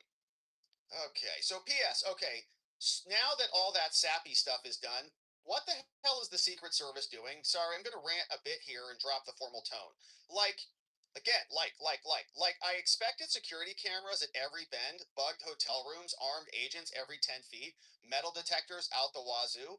What I got, who knows, maybe they're pranking me, is nothing. No damn security, not in transport, not in the hotel, not in the event. So you might be typing this like from outside the building. Like, the one thing I immediately noticed walking into the hotel is the sense of arrogance. I walk in with multiple weapons and not a single person there considers the possibility that I could be a threat. The security at the event is all outside, focused on protesters and current arrivals, because apparently no one thought about what happens if someone checks in the day before. Like, this level of incompetence is insane, and I very sincerely hope it's corrected by the time this country gets actually competent leadership again. Like, if I was an Iranian agent instead of an American citizen, I could have brought a damn Madus in there, and no one would have noticed anything. Actually insane. Oh, and if anyone is curious, is how doing something like this feels, it's awful. I want to throw up. I want to cry for all the things I wanted to do and never will. For all the people whose trust this betrays, I experience rage thinking about everything this administration has done. Can't really recommend it. Stay in school, kids. Okay, so it's like kind of half jokey, but serious, and he's going in and out of his TDS delusion. And there's, I mean, some truth, I think, to this security thing. Bill Malugin was saying more or less the same thing. He just walked right in there. And he got pretty close, right, to the outside of the ballroom before they stopped him. Way too close for comfort. He shouldn't have been anywhere near even inside the building. But that's his manifesto, and it is pretty clear what his motivation is. And you can just see it in the language. He calls Trump's a rapist. He calls Trump's a PDF file, and many other things, which are part of the brainwashing operation that's been going on since 2015 when Trump came down the escalator. It's been smear after smear after smear, and it is rotting people's brains, evidently. So that's what he wrote out there. And Trump was commenting about this because that manifesto was apparently left in a hotel room that his brother had notified the New London police about prior to this incident. Trump commented on this when he was on a phone call with Fox News last night. Here's what he had to say. But I want to ask you about this news that we heard from the White House about Cole Allen, the suspected shooter, and his motive. I'm being told that he had a manifesto saying he wanted to target Trump administration officials. He had a lot of anti-Trump and anti-Christian rhetoric on his social media accounts, and left a manifesto in his hotel room that his brother had notified New London police about prior to this incident. I know Secret Service agents have been talking to his family members, his sister, at their residence, and said that this individual apparently attended a No Kings protest in California at some point, and that there was some concern that he might carry something out like this. What is your reaction to being the target of so much violence and hearing these new details just as they're breaking? Well, I heard about the London situation, and I wish they would have told us about it a little bit, but it is what it is. You know, we had a great group of people there last night. We had both inside in terms of the people, the audience, and also because they were all, you know, they were strong, relatively speaking, compared to what the potential threat was. And the Secret Service and all law enforcement I thought they were outstanding. You know, you can always, they can nitpick and everything else, but they were outstanding. They stopped them cold. And there was no games being played, that I can tell you. And you just look at them, these were strong, solid people who got to get paid. You know, this is a group that is not being paid. If you think about it, the Democrats are holding up their pay, and I think maybe they'll loosen up a little bit now because I thought great talent was displayed last night. Bravery, but talent. He came in running like he was an NFL running back. Frankly, he was very fast, and they just stopped him cold. And there was no question. He never even came close to getting by the doors or getting through the doors. And if he did, there were so many people in there too, also security, and you have to go through a lot of layers. They did really a good job. I was very satisfied with it. So were most other people. Yeah, and it looked like actually that guy kind of jumped out of the way. He like sees this guy barreling through right here and jumps right out of the way. Getting by the doors or getting through the doors. Whoa! And like whoa, kind of like a bull, kind of coming down the line.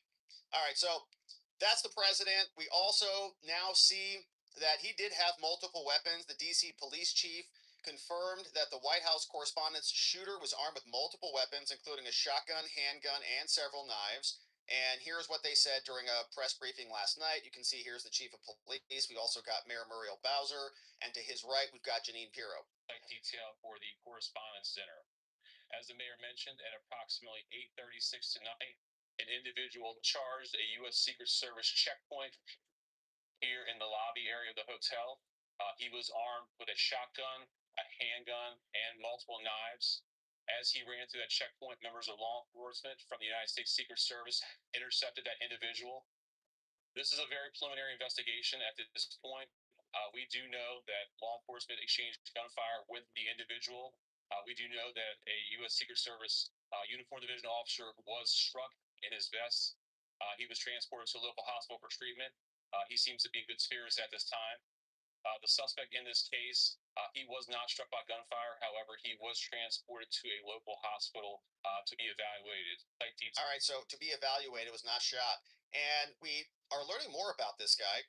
National Chronicle on X resurfaced a video from several years ago. This is the guy, Cole Allen. He's over at Caltech. I don't know much about Caltech, but people are saying that a lot of very smart people go there, hard to get into. Kind of like an MIT, like one of these places where you got to be like a genius, very high IQ, got to be doing something interesting and innovative. And this is curious because I do believe in this video you see Usha Vance. I'm pretty sure that's her. Not positive, but certainly looks like her. People are commenting on this. Looks like JD Vance's wife is also at this event with Cole Allen, the shooter. College student Cole Allen developed a prototype for a wheelchair emergency brake. The wheelchair brakes tend to lock the wheels, but don't actually lock the chair to the ground. The idea with this is to... Let me correct that. I just got to confirm she was not there. She was clerking for the Supreme Court. That is not Usha Vance. Let me correct that right now. I just did a double check on that. Prevented from Recent Aging into the Future conference held by St. Barnabas Senior Services and the Eisner Foundation offered a test run on products that have the potential to enrich the lives of seniors. 14 different tech startups got to present to over 350 people in the hopes of getting their projects into some sort of senior health facilities. All right, so yeah, people were rumoring that was Usha, but apparently somebody else just confirmed that she was clerking for the Supreme Court at that time, so she could not have been there, presumably. But it doesn't take away from this video. You know, the guy's there. He's doing some interesting things at a tech startup facility, and then apparently just gets brainwashed like a normal dude wants to start a company, and then starts listening to MS Now and Rachel Maddow and Jake Tapper, a pedophile and rapist, and he's a fascist, and he's raping kids and all these. It's like nonstop protecting the Epstein class, like nonstop from them. And then he just goes nuts and writes a manifesto, and then is basically on a suicide mission.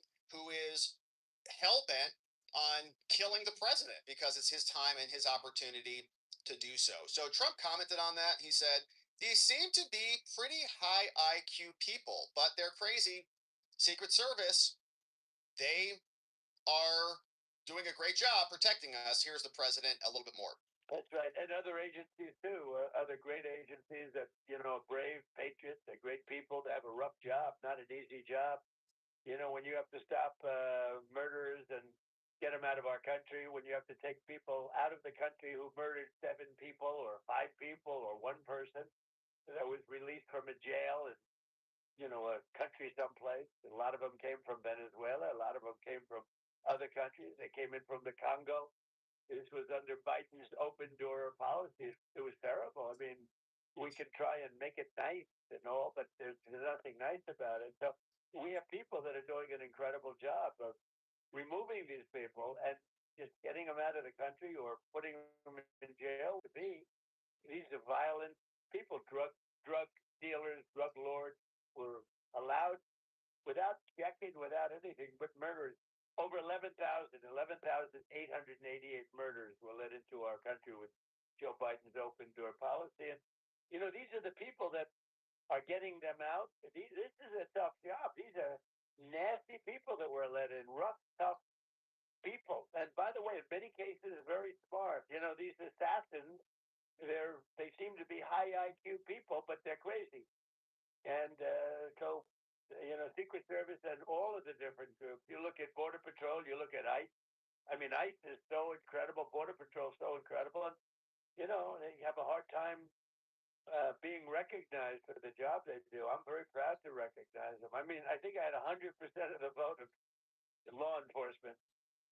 Yeah, and apparently Thomas Matthew Crooks, the Butler shooter, was also a pretty intelligent dude. Based on other anecdotes and other reporting, we really don't know much about that guy at all. But interesting, he is over at Caltech. He's at one of these events where they're apparently launching startups or coming up with startup ideas. And he was also, according to Susan Crabtree, Teacher of the Year, saying the shooting suspect is Cole Thomas Allen of Torrance, California. Susan Crabtree, as we know, is the Secret Service whisperer. More from her in a minute.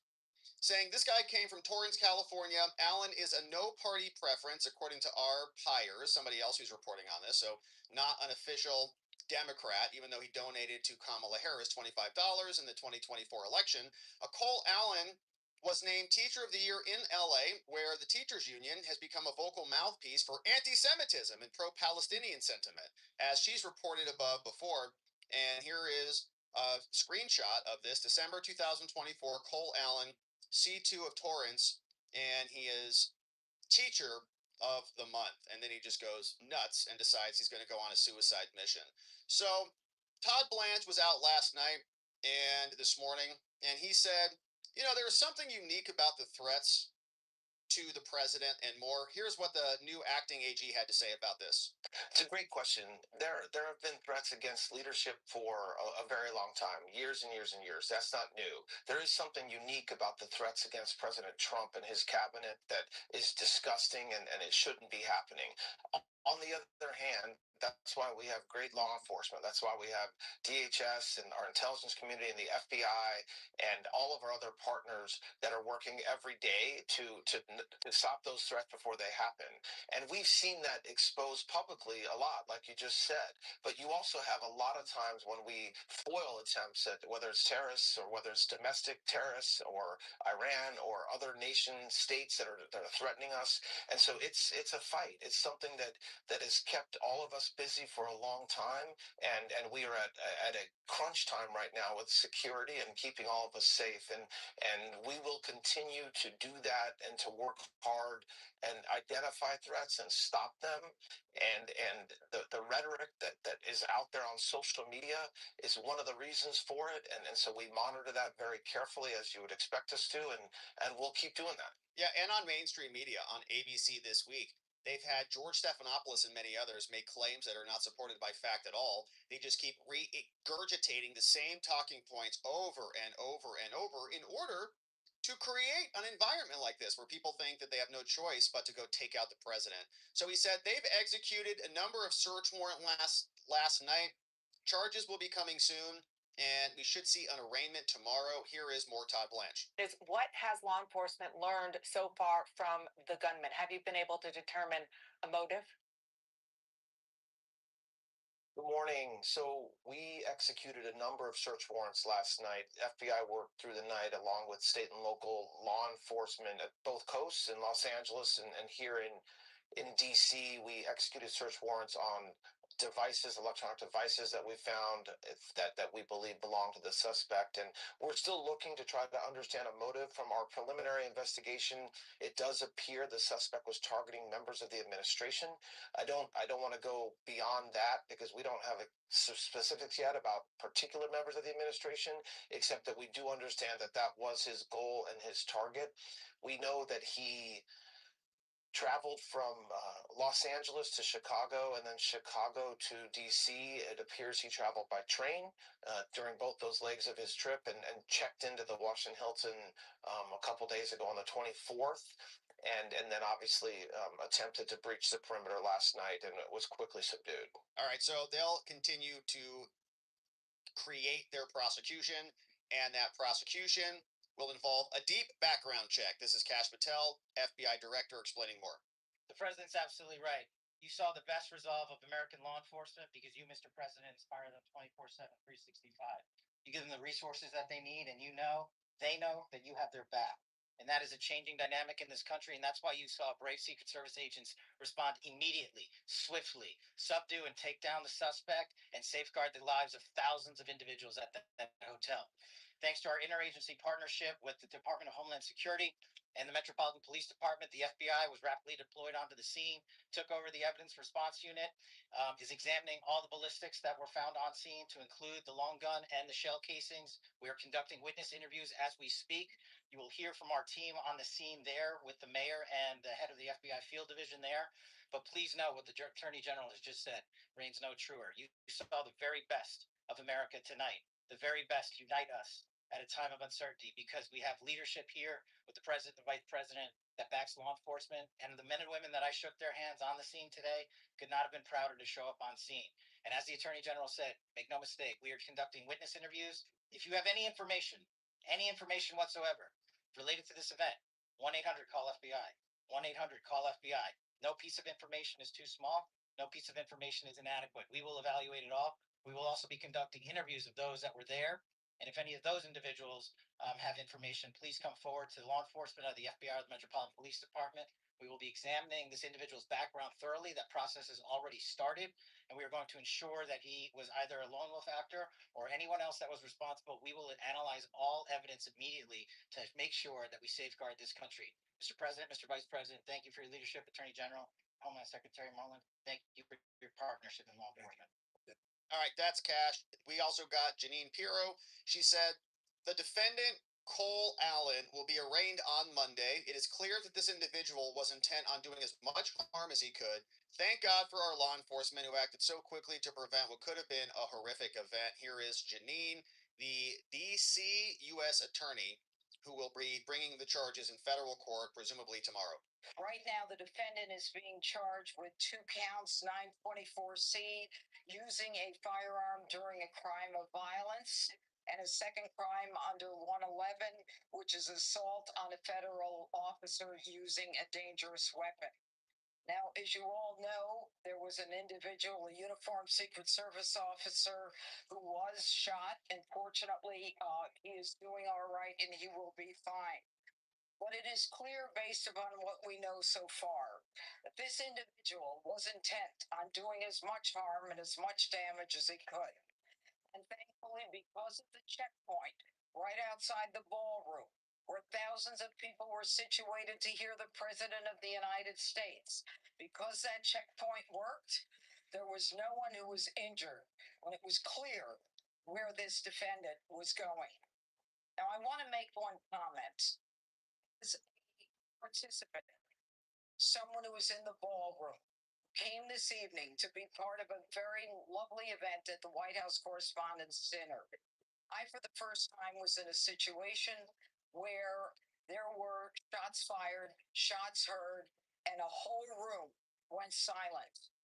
When I lifted my head and when I looked up, every law enforcement officer was out there as we all had our heads down, thousands of them.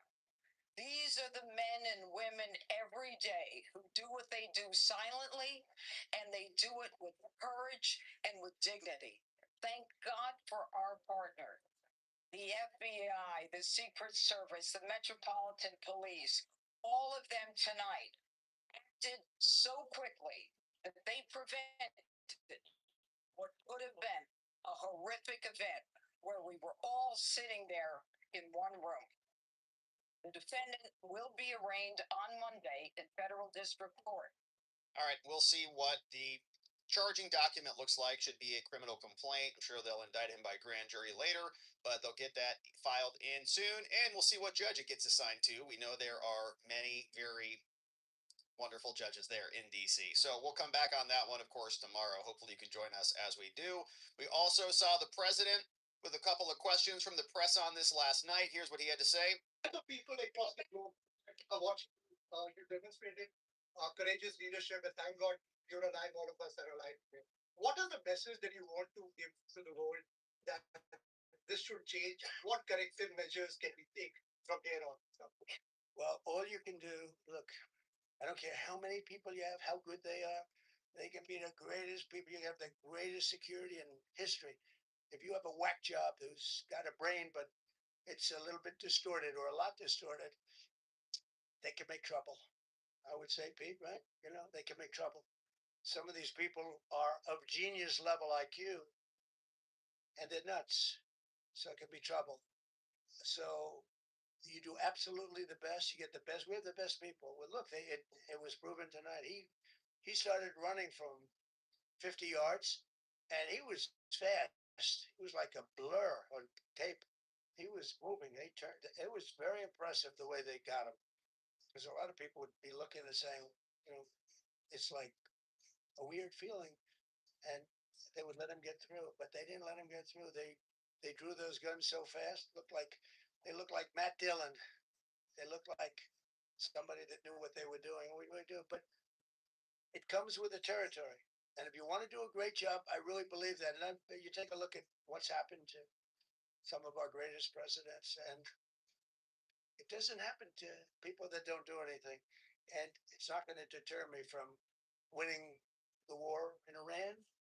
I don't know if that had anything to do with it. I really don't think so, based on what we know. But we're going to continue to do a great job. That's all I can do. A little bit more from the president. He says they come after the people that make the biggest impact, and that's why they're coming after him. This report in New York Post that this assailant assembled his weapon somewhere on site at the hotel. What do you think about that? And I ask respectfully, why do you think this keeps happening to you?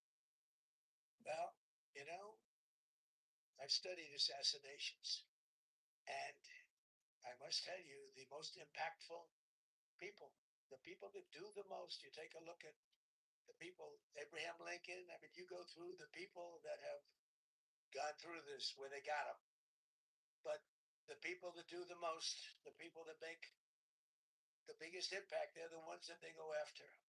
They don't go after the ones that don't do much because they like it that way. And when you look at the people that have either, whether it was an attempt or a successful attempt, they're very impactful people. Just take a look at the names there, the big names. And I hate to say I'm honored by that, but I've done a lot. We've done a lot. We've taken this country, and we were a laughing stock for years, and now we're the hottest country anywhere in the world. We've changed this country, and there are a lot of people that are not happy about that. So I think that's the answer, Peter.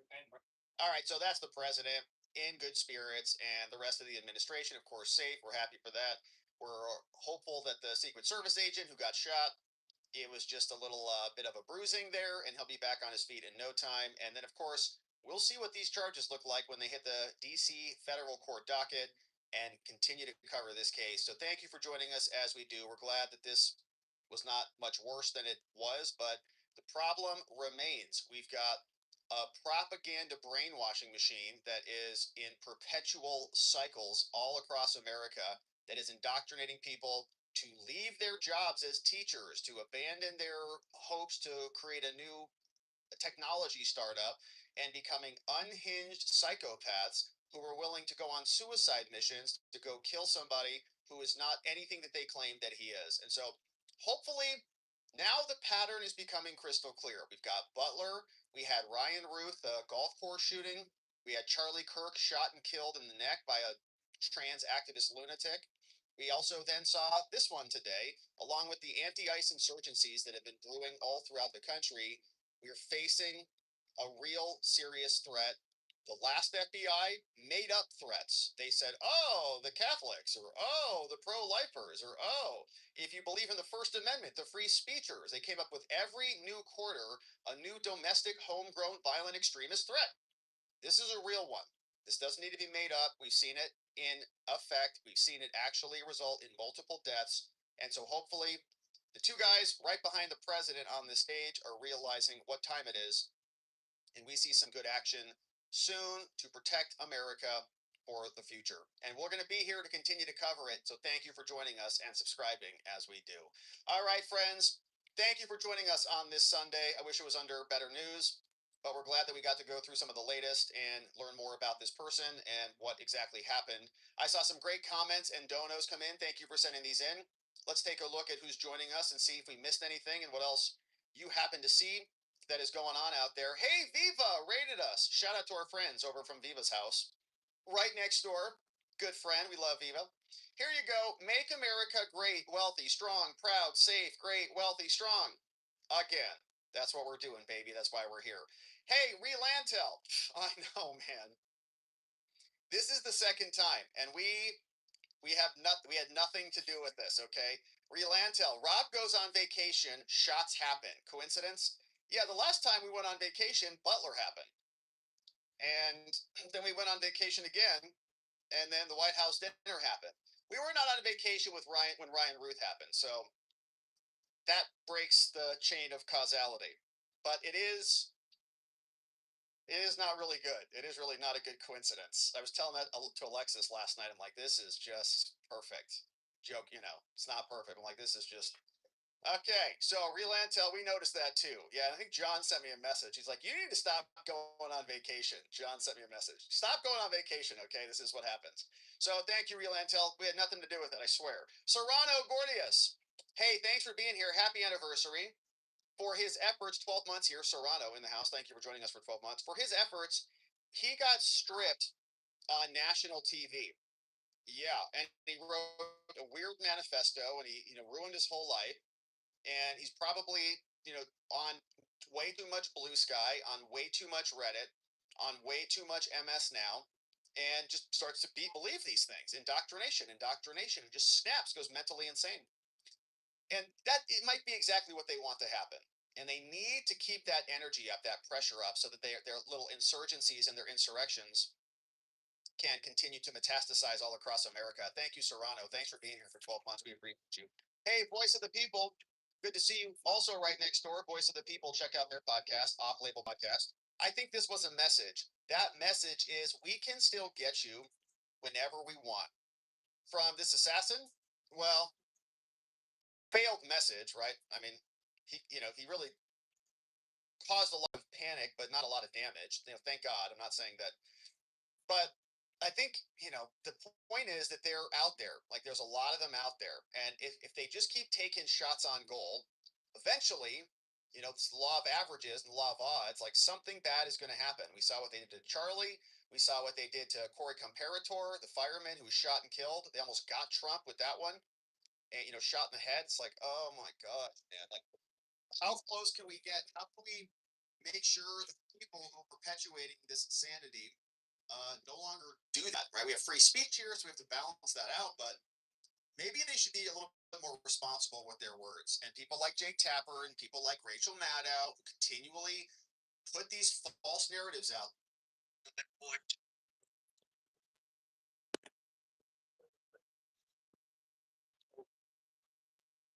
President of the evening, chairman or president or both, who